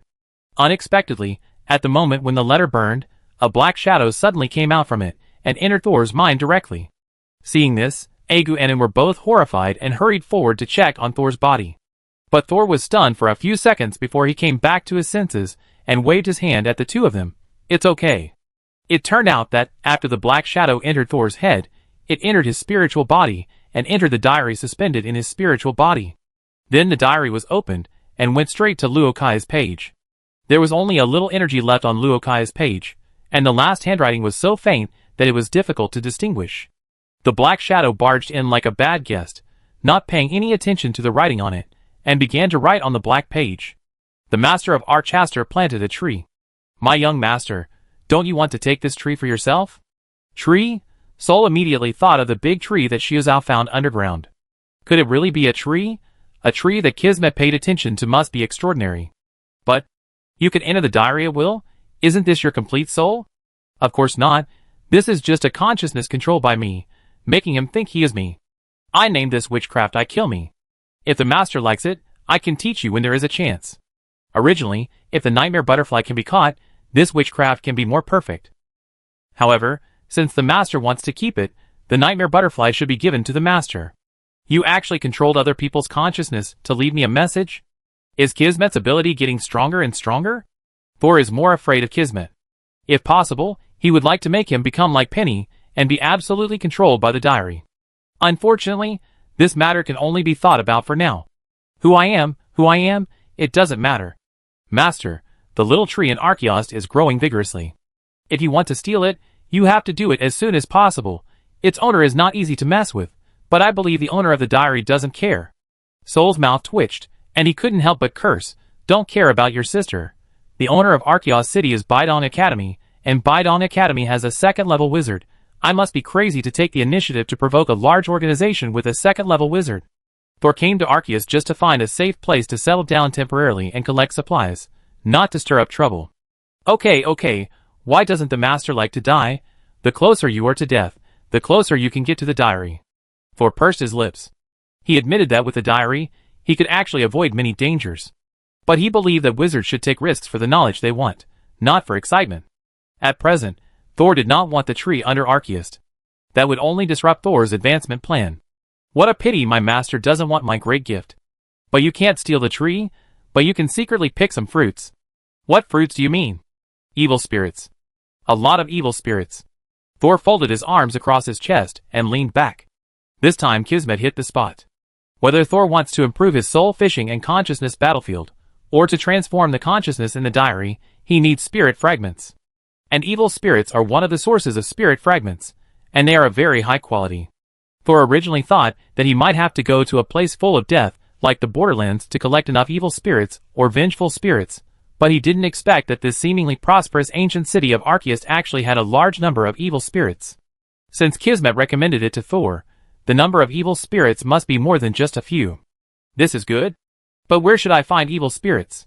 Huh? Are you sure you want to ask me? Although I do know where there are the most. Thor immediately shut up. As expected, I can't ask him. Even if he tells the truth, he will definitely lead Thor to the most dangerous place with the most evil spirits. Maybe it has something to do with that tree. If you don't want to ask, then let's just leave it at that. I don't know anything else. The last line of words appeared clearly on the black page. Although the consciousness that Kismet hypnotized still had a lot of energy, the black page he was on still ruthlessly shattered itself. Thor vaguely heard Luo Kai's terrified shout. Unfortunate and helpless. Just like a reptile on the ground, it was crushed by the oncoming carriage without noticing. The diary closed, and Thor had another list of black pages. Thor sat on the sofa and pondered, and smiled and shook his head after a while. Kismet probably deliberately gave me two choices, the big tree and the evil spirit, so that I could choose to collect the evil spirits more safely after comparison. And even if I figured it out, I would still go looking for the evil spirits after thinking about it. After all, the evil spirits here should be easier to deal with than those in the Borderlands. What he did seemed to force me to grow up as quickly as possible. Thinking of this, Thor stood up from his chair and walked out. Master? Aguinen stood up as well, not knowing why. Soul stopped and turned back to say, you guys should follow the original plan. As for me, I leave the city and come back in disguise. First, take the small gift that Kismet prepared. Chapter 463.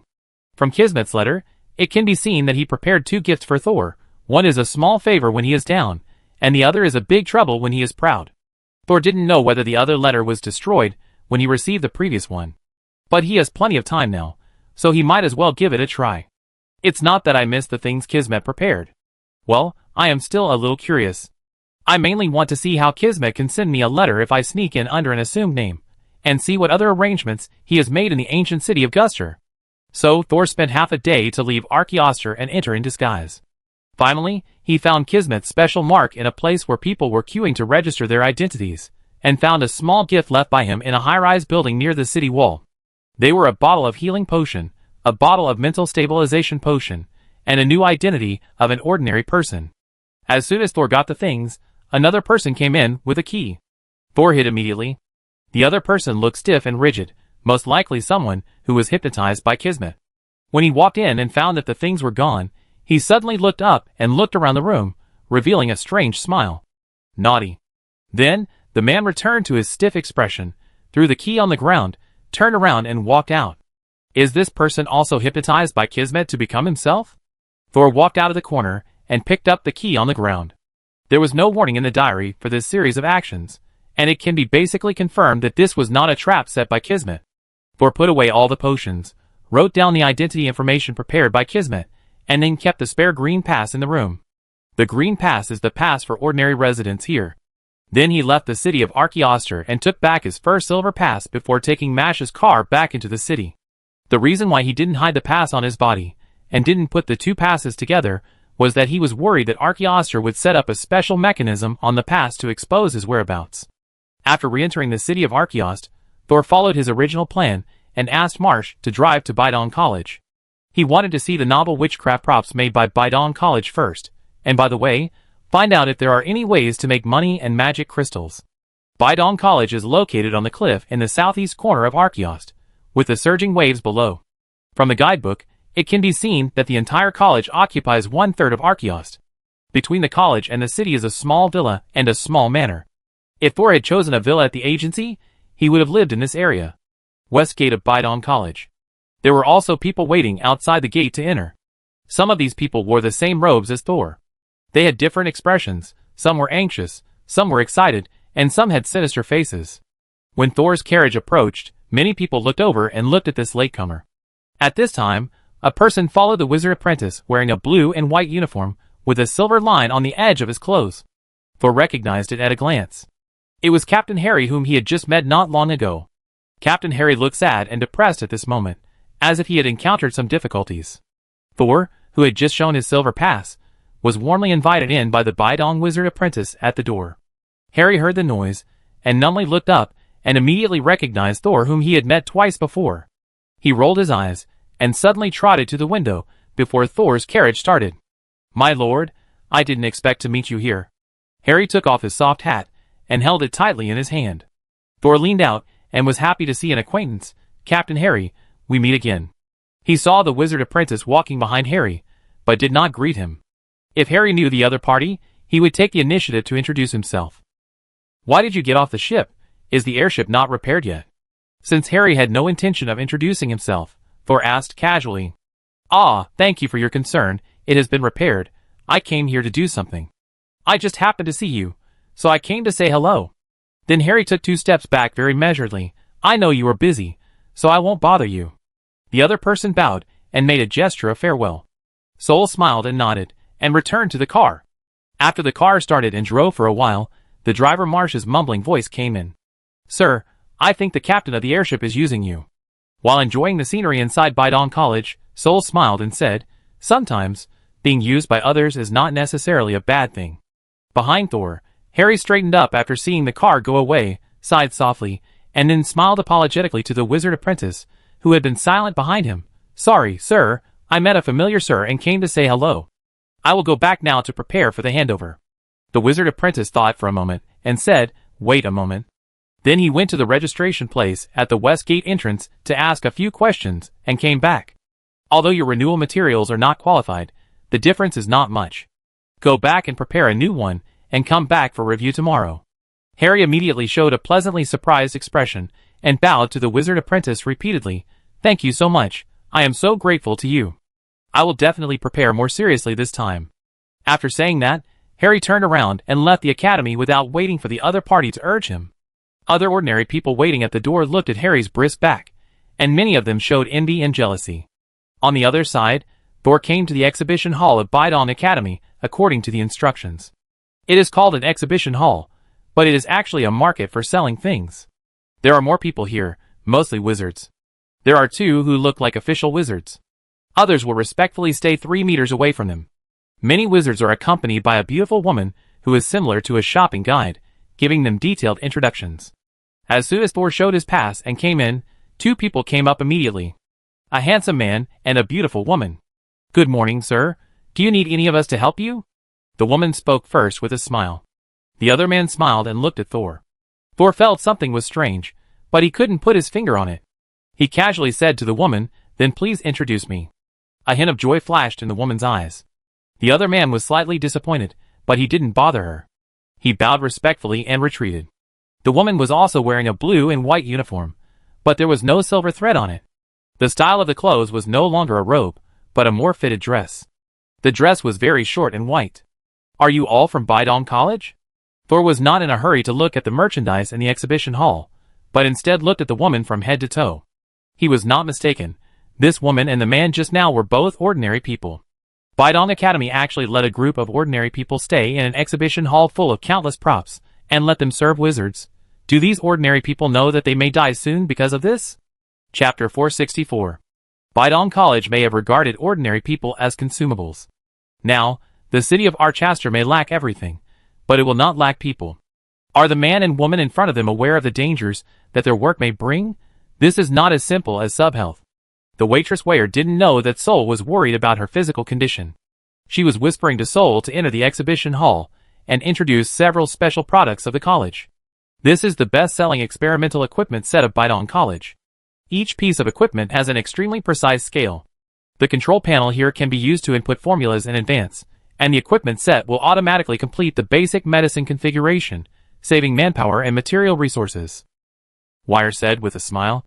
Sol looked at the equipment that automatically began to prepare primary treatment medicine under Wei's control, smacked his lips in his heart, and then asked, "This requires the consumption of magic crystals. How long can a standard magic crystal be used?" Wire obviously did her homework in advance, and the answer came out without thinking. If the full set of equipment is used continuously, A standard magic crystal can last for 30 minutes. 30 minutes? Sol was stunned, and swallowed the words, "Why don't I configure it myself?" with difficulty. Wei Er was not surprised by Sol's surprise. She smiled and said, "Of course, this is only the most extreme state.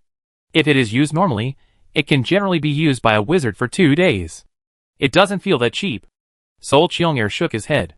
His algae can do some basic experimental work, and it can provide its own food and accommodation, and can also feed its owner in return. The two continued to walk down.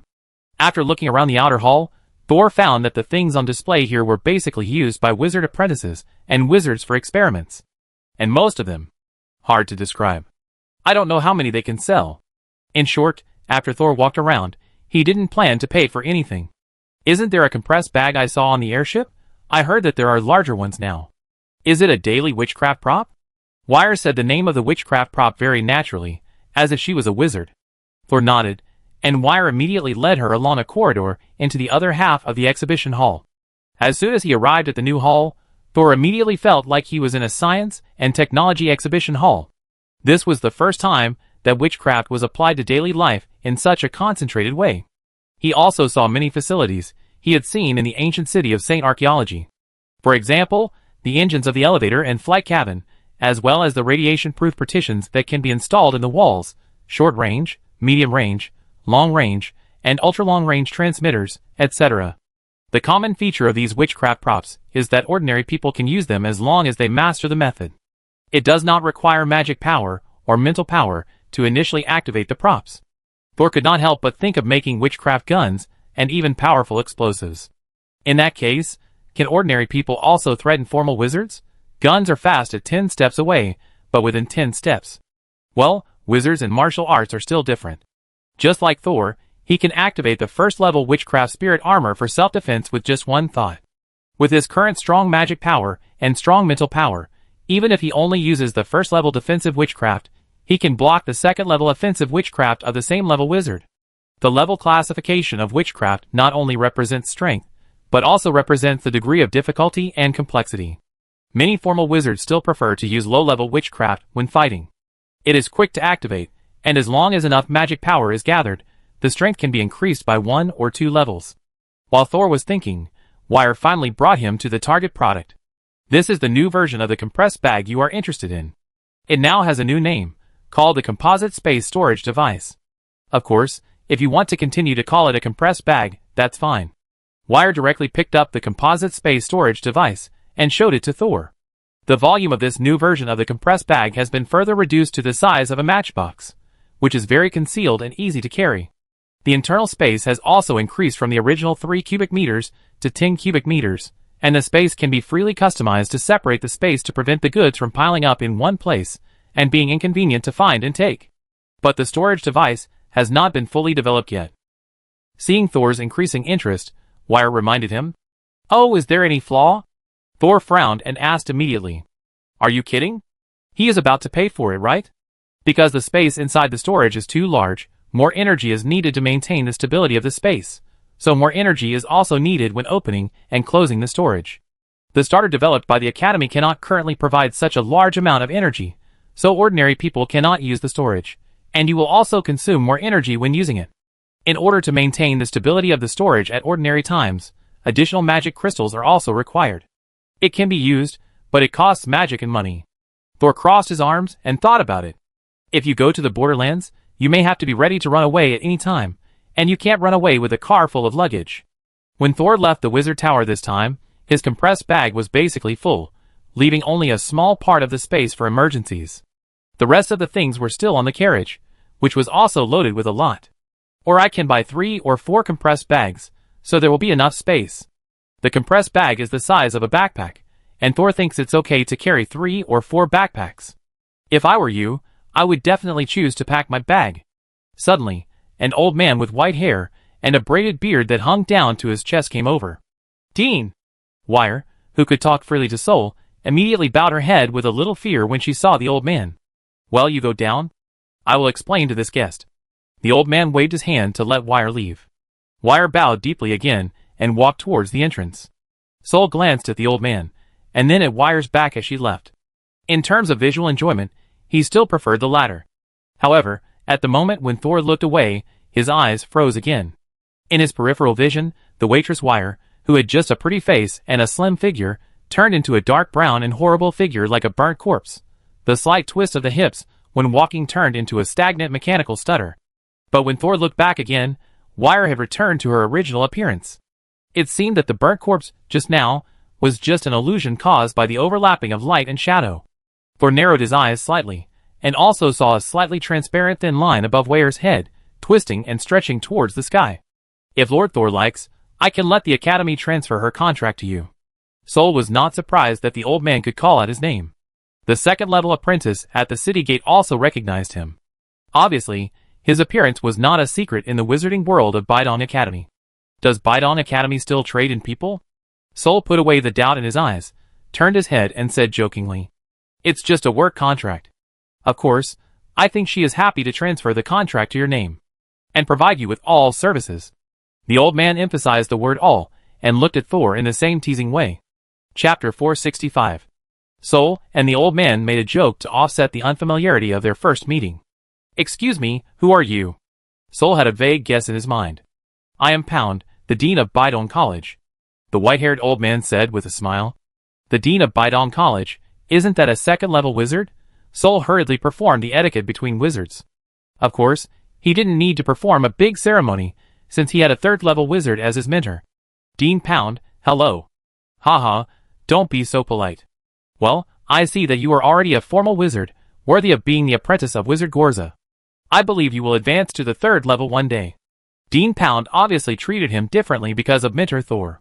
"Thank you for your compliment, but I still have a lot to learn. By the way, why did you say that the storage device is much better than the compressed bag? Although the storage device cannot be popularized to ordinary people, it has a large space and can be classified and organized. The most important thing is that it can store processed living things. If it can store living things, it will be very convenient. Do you need other equipment to assist you?" Most of the items Thor brought were active substances. Many witchcraft experiments also require materials to be processed while they are alive. And most active materials have extremely harsh storage conditions, so there are very few that can really be carried around. Many times you have to catch them as you use them. Before Thor was in the Wizard Tower, he didn't feel this deeply. After leaving completely this time, he realized how difficult it was for a wandering wizard to live. Fortunately, he majored in dark attributes, so he had relatively fewer requirements for living things. Pound heard Thor's guess and nodded with a smile. "Yes, if you need it, you can buy a matching hibernation chamber. We have many specifications.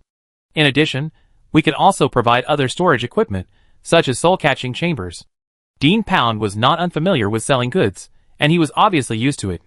However, he might not have thought that Gorza did not leave Thor many magic crystals. Even because he took the core of the Wizard Tower, Thor was embarrassed to take too much property from the ruins of the Wizard Tower. Finally, Thor thought for a moment, and bought a storage device and 2 dormant chambers. He had less magic crystals than before. Thor had no expression on his face when he paid, and his heart ached.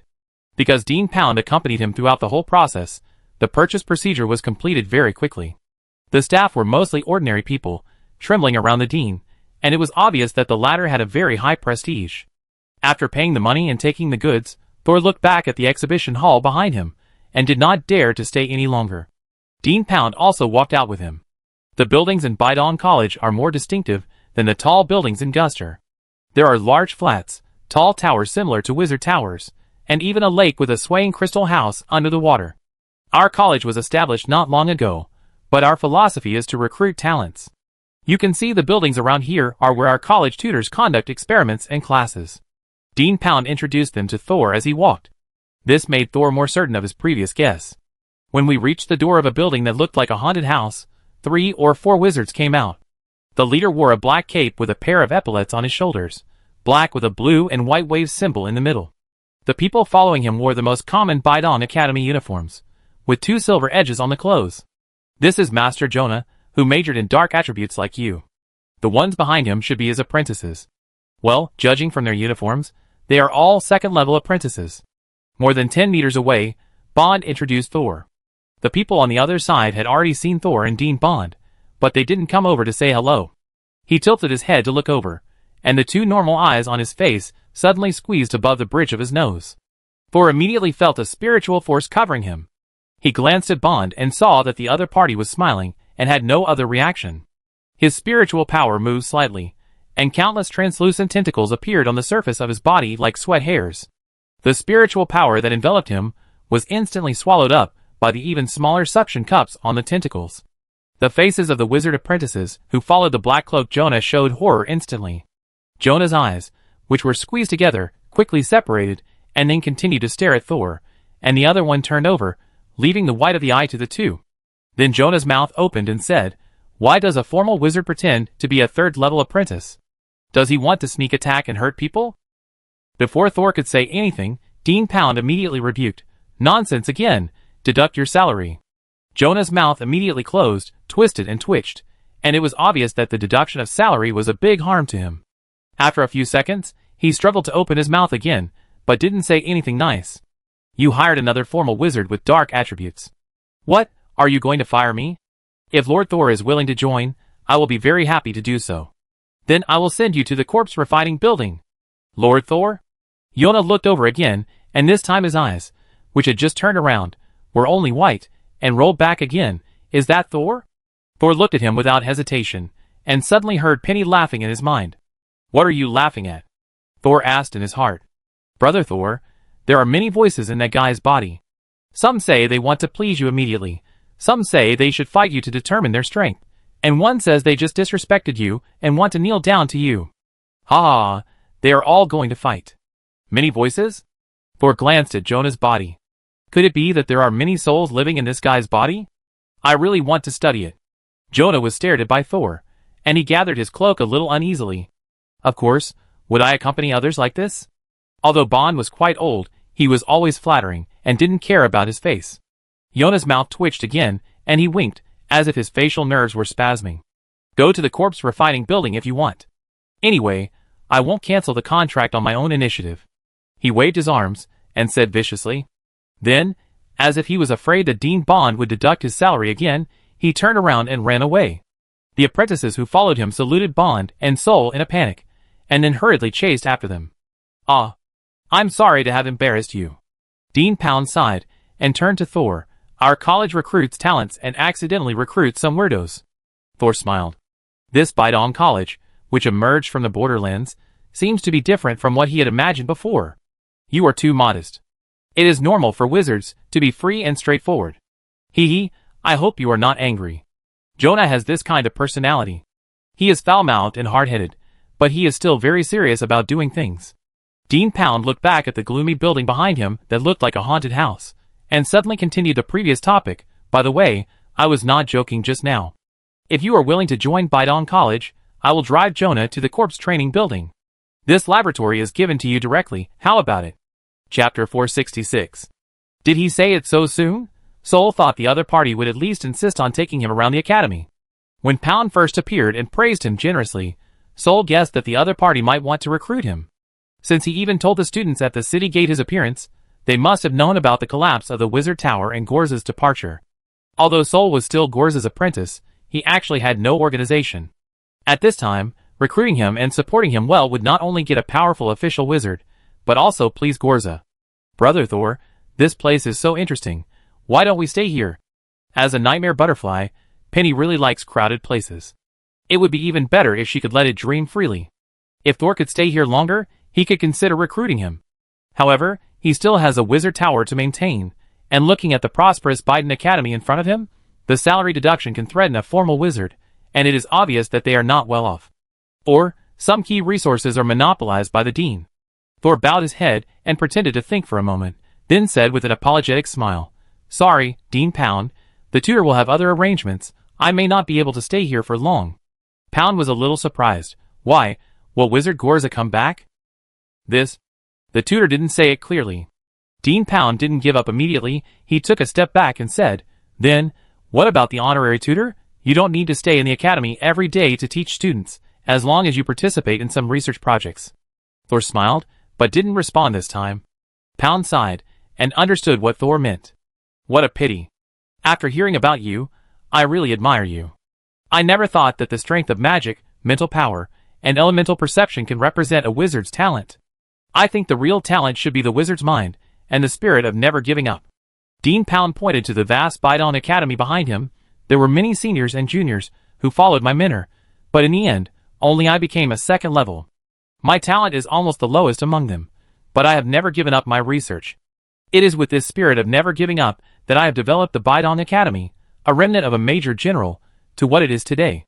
Dean Pound's mentor should be the third-level wizard who moved mountains and buried hundreds of wizards in Chuesho Valley more than 100 years ago. It seems that he died shortly after Bidong occupied the ancient city of Gloucester. In this way, Dean Pound was able to develop Bidong Academy and Gloucester City to the current level. Regardless of what means he used, he is a very powerful person. At this time, Dean Pound changed the subject and invited Thor again, but this time the position was changed. It's a pity that someone as powerful as you can't join the Bidong Academy. How about this, Thor? You major in dark attribute witchcraft. I wonder if you are interested in evil spirits. Is this where the evil spirits that Kismet mentioned come from? Sol immediately showed a bit of desire and forced suppression. He asked tentatively as if jokingly, the Bidong Academy is so powerful, plus the prosperous ancient archaeology, evil spirits should be rare around here, right? Dean Pound shook his head and sighed. Evil spirits come from the human heart, and the human heart is the most difficult to guess. In order to facilitate the development and trade of Bidong College, we have gathered a large population in Gloucester. More people means more things to do. Even if we have tried to limit their free time as much as possible and let them follow the prescribed schedule, it is difficult to avoid accidents. Thor did not show it on his face, but he disagreed in his heart. Human nature yearns for freedom more, and if it is suppressed too much, it will only lead to strong resistance. No wonder he found a strange phenomenon when he entered Gloucester. During the working hours, there were few people going out on the street. Obviously, they were strictly restricted to their posts. And these ordinary people could not work in leisurely jobs that could enjoy life. The promotion of Gloucester City life was so beautiful just to attract more coolies. Saul now even suspected that the book farmer Little John was a bestseller promoted by them to attract people from surrounding villages and towns to come to the city. When ordinary people with little knowledge enter Gloucester with the hope of a better life, they are pulled forward by the carrot hanging in front of them. They may not get the good life they want, but Gloucester has become more prosperous because of the influx of these people. Do you want me to clean up the evil spirits? Yes, there is a special profession called cleaner in Bidong College. They are responsible for dealing with the evil spirits born in the city and the college. Only the most powerful third-level apprentices and formal wizards can do such a job. Dean Pound's expression became serious. Evil spirits will seriously affect our work efficiency and production capacity and cause panic among ordinary people. Although we are wizards, if these ordinary people want to leave Gloucester crying and shouting, we have no good way to stop them. Even if we threaten their lives and let them stay in Gloucester, the work efficiency will be greatly reduced. Dean Pound sighed. This is also the experience summarized by Bidong Academy for the mistakes it has made over the years. According to Dean Pound, there must have been a case where ordinary people wanted to escape but were suppressed and left in the city. So it seems that the evil spirit disaster is not just a recent occurrence. It may have been a hidden danger to Bidong College a long time ago. But evil spirits should be a very rare and difficult to be born special consciousness soul body. It usually appears frequently in places where a large number of deaths have occurred or where wizards have seriously polluted.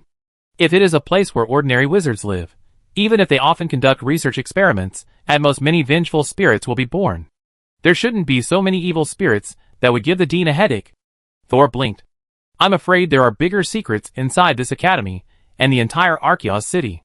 This was not beyond his expectations. After learning that there were so many witchcraft props in Archaeos City, he thought there must be hidden dangers. And so many evil spirits are probably the price that ordinary people pay for such reforms. Don't worry, we all know the harm and danger of evil spirits, and we won't let you take risks in vain.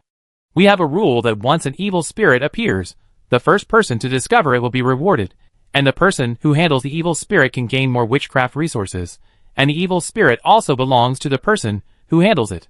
Sol showed an obvious expression of desire, and this time, he didn't think too long. So, if I become a sweeper, what else do I need to do?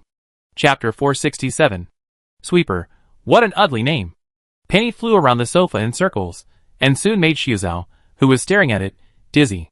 Agu, who was also out but with a different destination, and In, who was at home, sat on the sofa opposite Thor.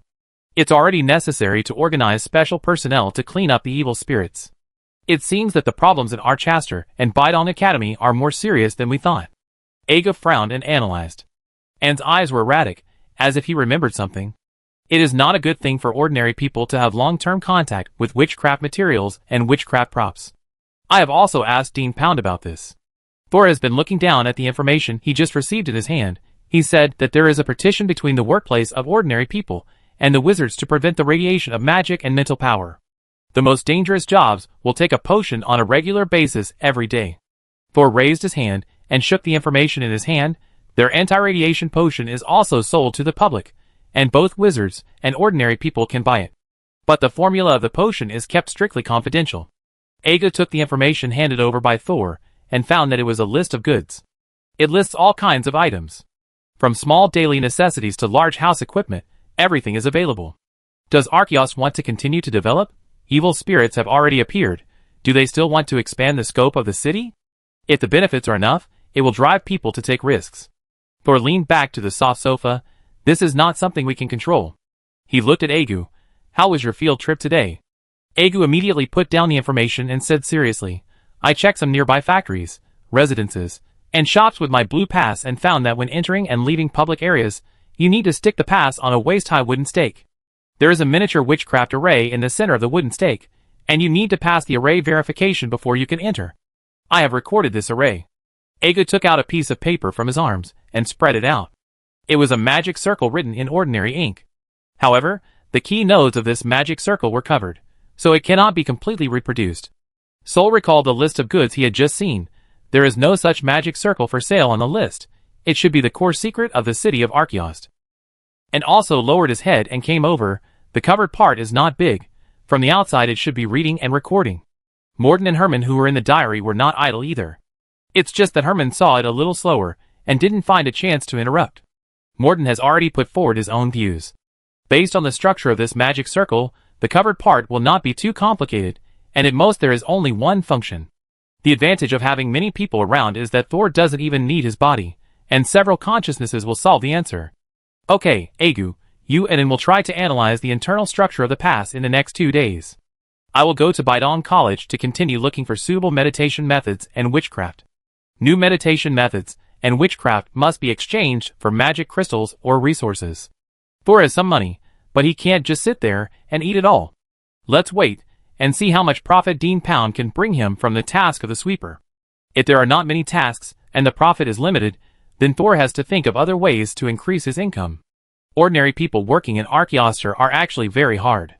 Most people's work is very full, and they stay at their posts from morning to night and can't move. Only a few people with special talents or luck can take on relatively easy and free jobs. John from the agency center is one of them. He just completed a big order recently. A new wizard rented an entire top floor. Although the commission is not as much as the commission for renting a villa directly, it is still more profitable than ordinary people renting a house or sharing a house with several people. It's a pity that in John's career, the last kind of business is the most common. Today he got the commission and was very happy. While humming a little song, he went to his girlfriend's house. His girlfriend is a newcomer who just got a city quota recently. She is innocent and easy to deceive.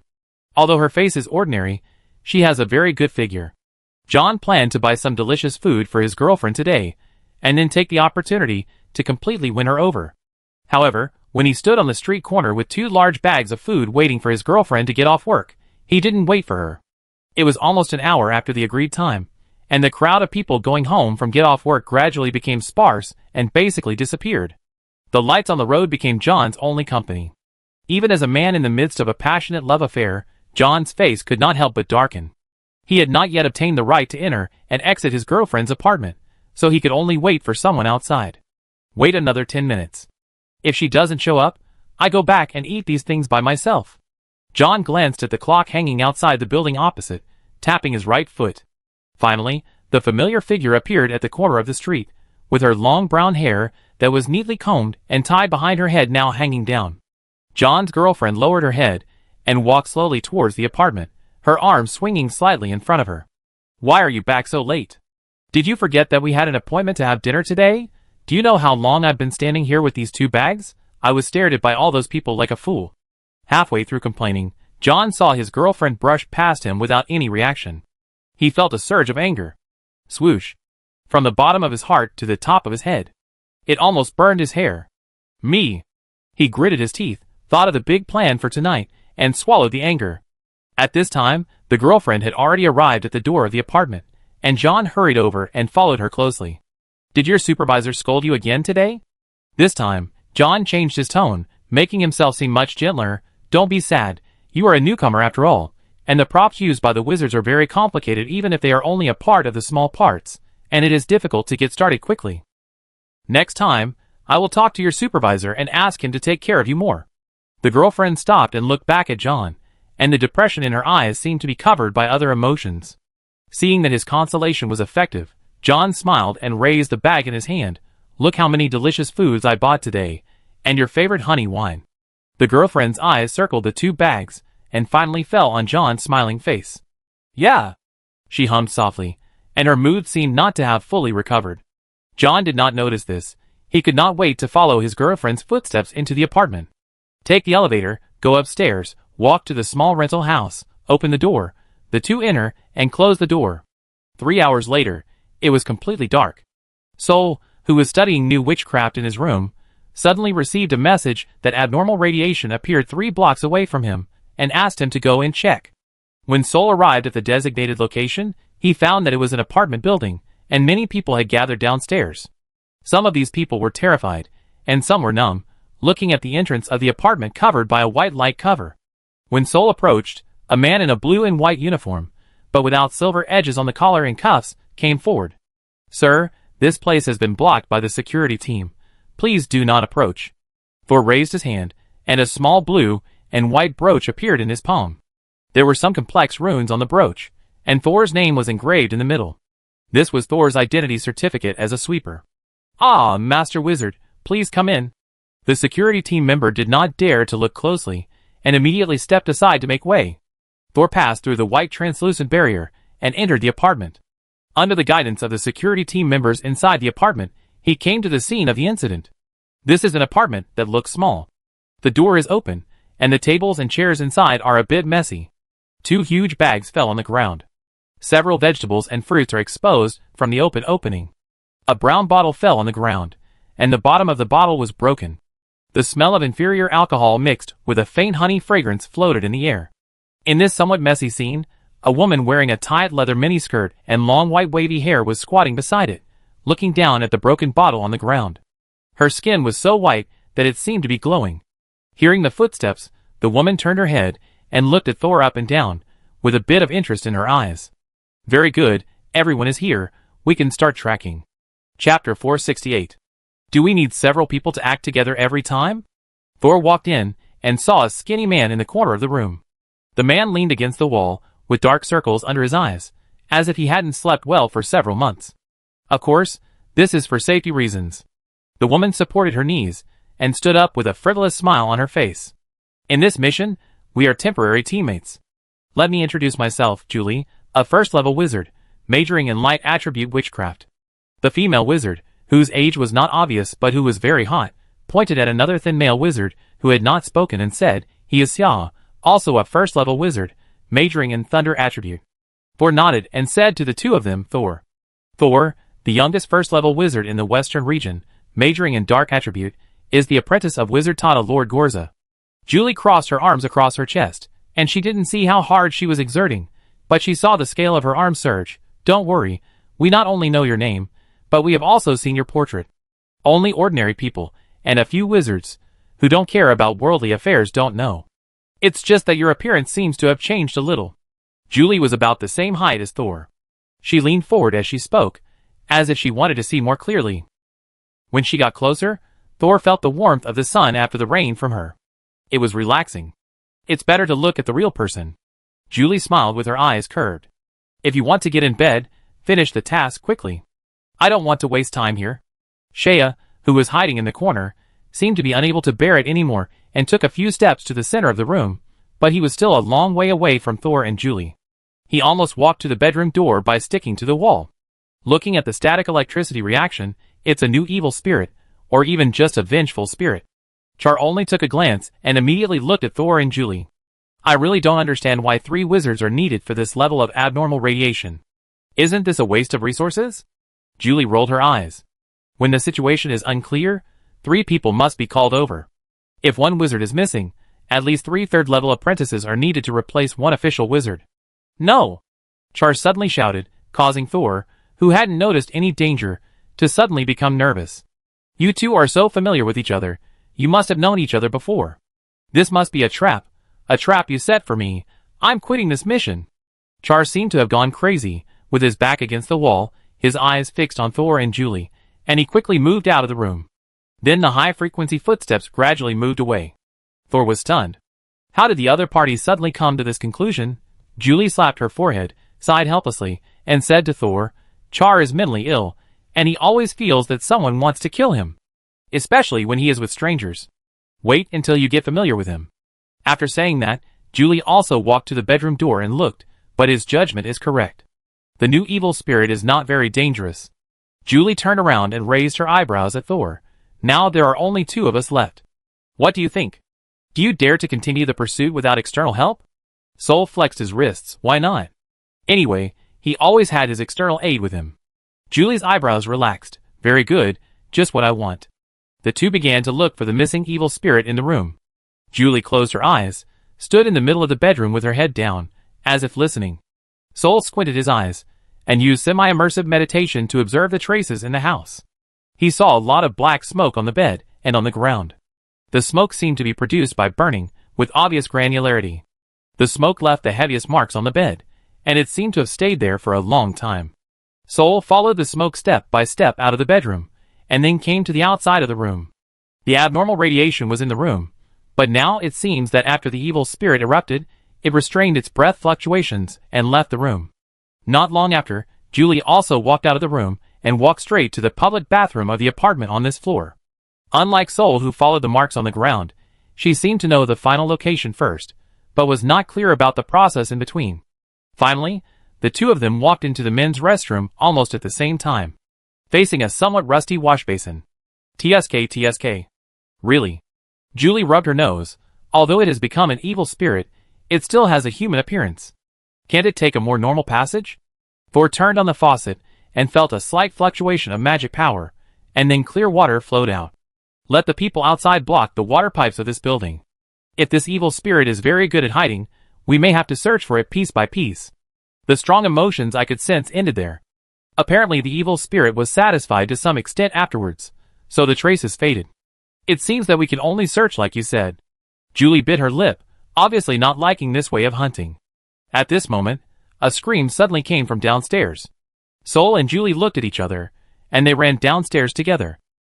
The difference was that Julie ran straight to the stairwell, and her pair of white legs were so fast that they appeared as a shadow.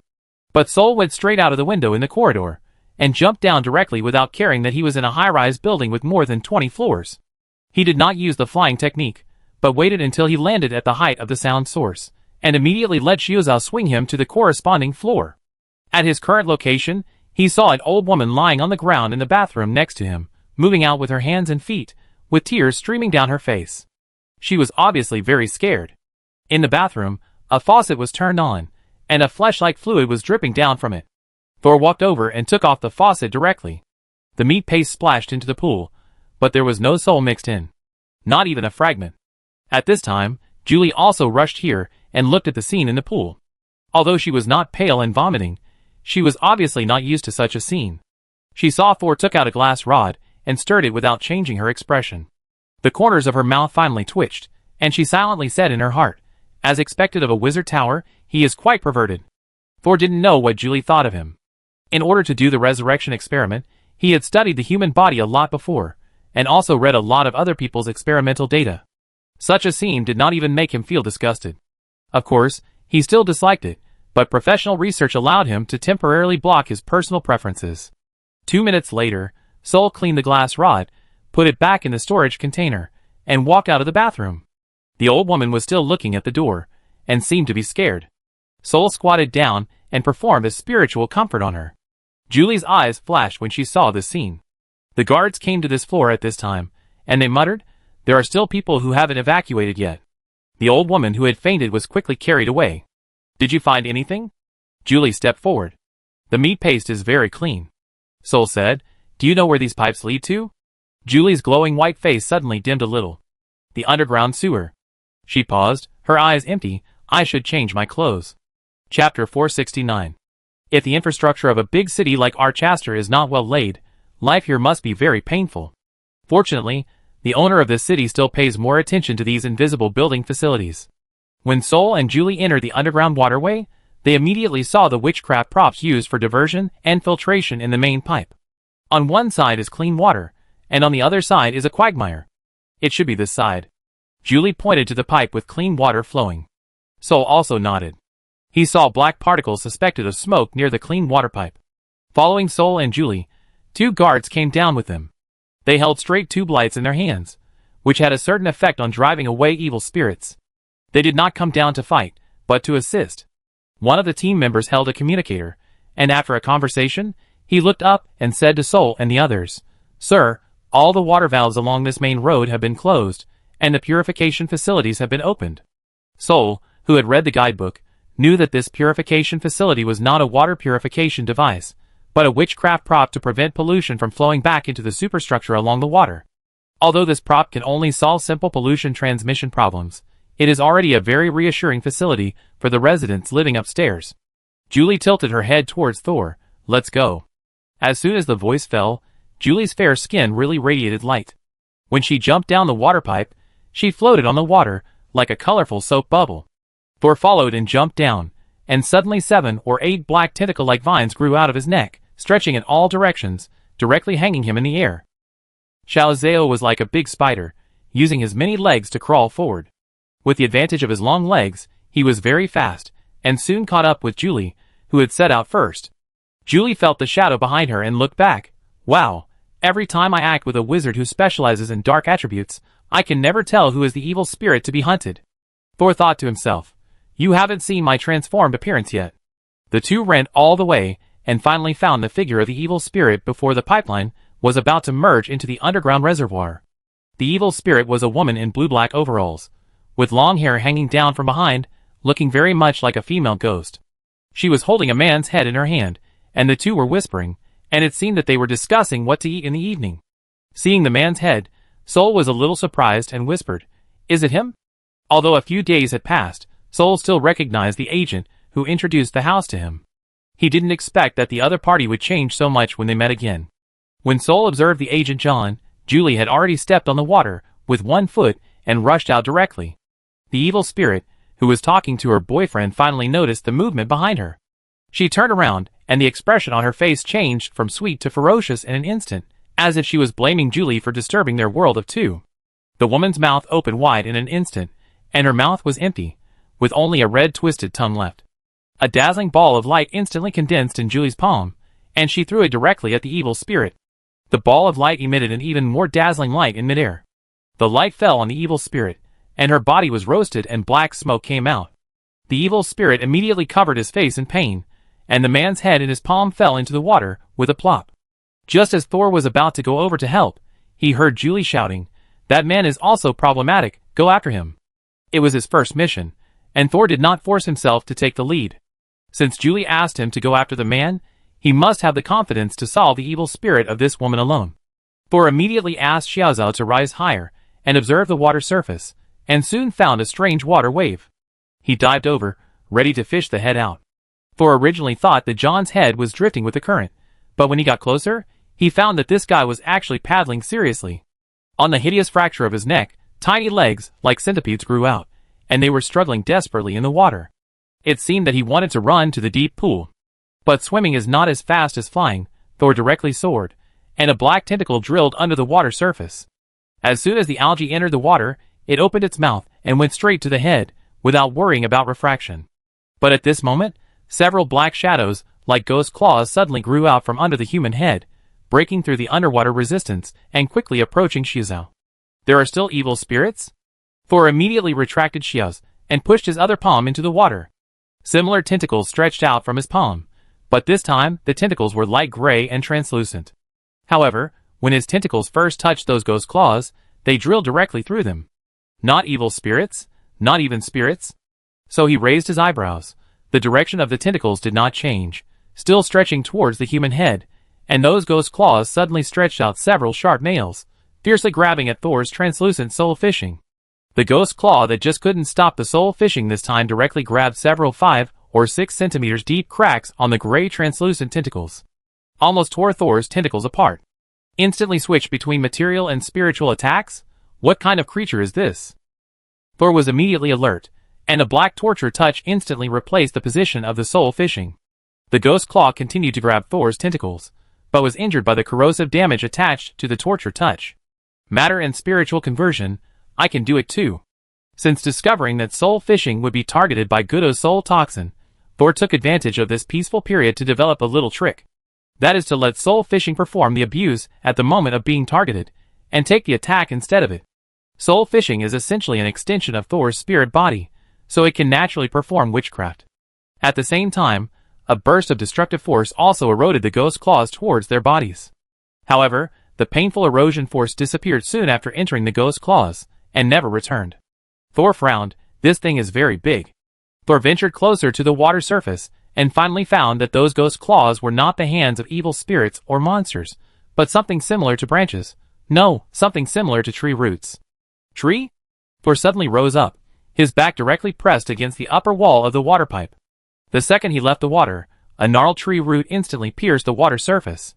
Several gray-white thin roots protruded from the rough main root.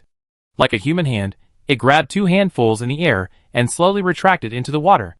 At the same time, the diary that had not been touched for a long time suddenly opened. On July 15th, 317th year of the new moon calendar, you met a hospitable host who tried his best to invite you to his residence.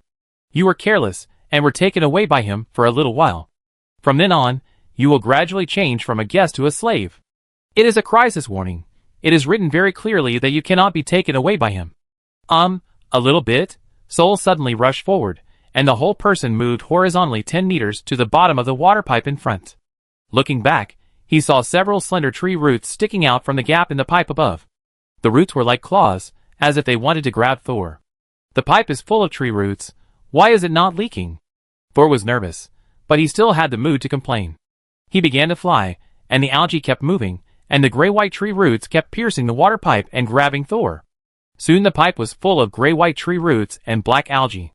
Although the algae's body was easily pierced and torn by the gray-white roots, when these black vines became more and more numerous and entangled more and more tightly, even the strongest roots could not easily break free from the algae's bondage. Thor took the opportunity to get out from the gap left by Xiaozhou. At the same time, he was holding a wet human head in his hand. It was John's head. At this time, the insect legs growing from the wound below the human head were still shaking constantly, as if they wanted to climb up Thor's arm. However, Thor directly used a small fireball to burn these insect legs into ashes and seal John's wound. Although he was just chased by the tree roots, Thor did not forget his pursued mission. He took another look at the vines and tree roots behind him that seemed to be tangled into a ball of wool, and decisively ordered Xiaozhou to cut off the split body, and turned around and ran away holding John's hair. Chapter 470. Soul ran back with John's head in his hand. He had to meet up with Julie first to find out what those tree roots were. Why did the diary remind him that? Not even a little bit. Could be taken away. If that was the case, he couldn't get hurt, bleed, or even lose his hair in battle, which would inevitably restrict him. Although it didn't look like a fatal warning, it could bring more trouble. He quickly checked his soul fishing again. Fortunately, it was only torn, and there was no missing soul. Otherwise, he would have to find a way to pick it up. Xiaozhou was fine, as long as the main body was strong enough. It didn't care about the loss of the vines. When Thor ordered Xiaozhou to leave the split body and run away, the diary did not issue any more prompts. Obviously, only Thor's main body would be restricted by this warning. The roots behind did not catch up. I don't know if they were restrained by Xiaozhou, or they didn't dare to catch up. Thor soon saw Julie, who was fighting with the evil spirit. Julie's roots also appeared here, but there were not as many as Thor's side.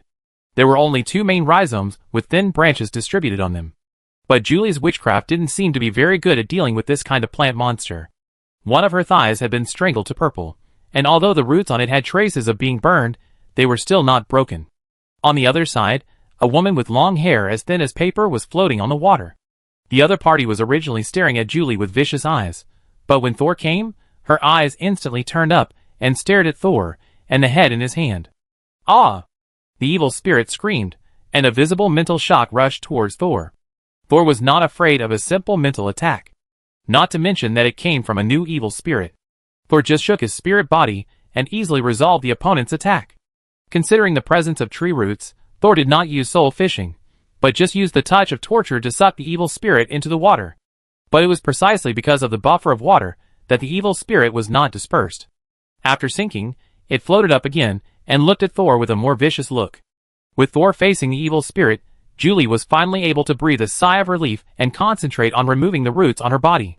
While pretending to fight the evil spirit, Thor kept an eye on the battle with Julie, and found that the roots had no intention of taking away Julie's soul or limbs. Thor took advantage of the fact that the roots were only entangled with Julie, and hid his soul in the new round of attack to fish.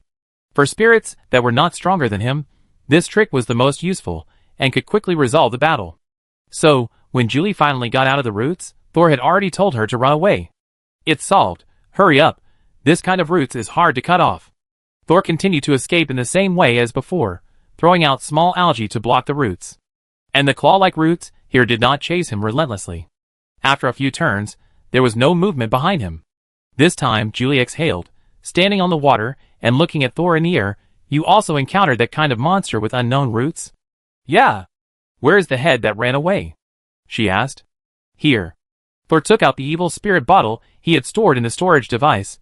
This one has not yet become an evil spirit. It is probably wandering between evil spirits and vengeful spirits.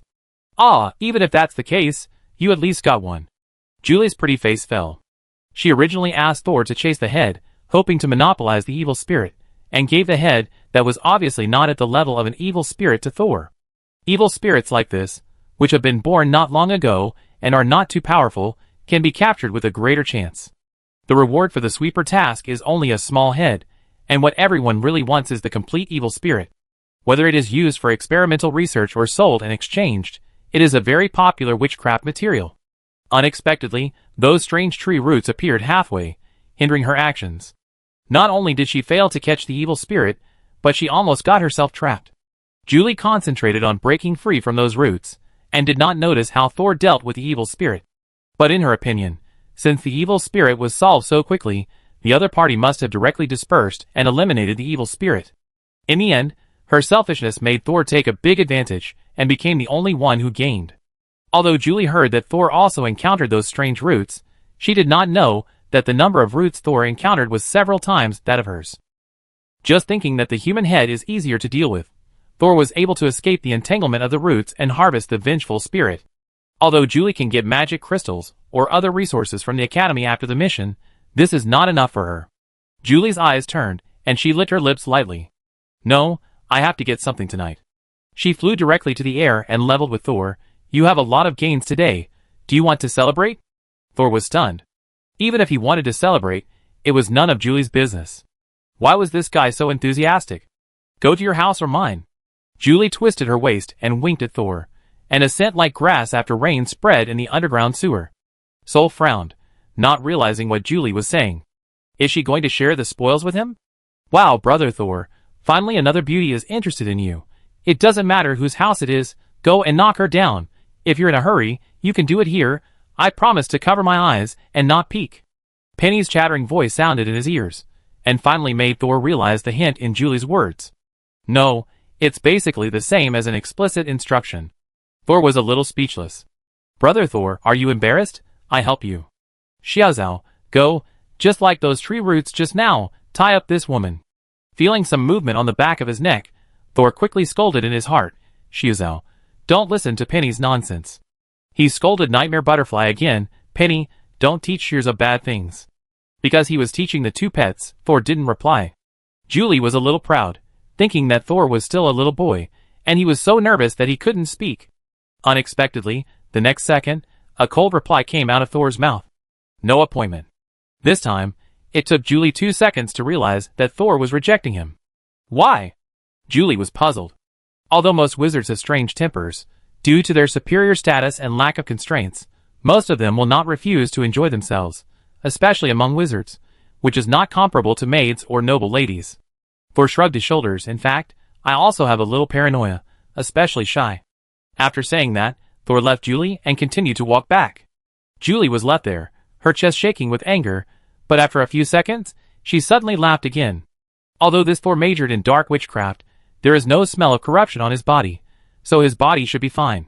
Is it because it's the first time that he is shy? She pursed her lips and smiled, and lifted her long hair with one hand. The white curly hair was also shining against the pearly skin. Not familiar? Then you will be familiar with each other if you meet more often.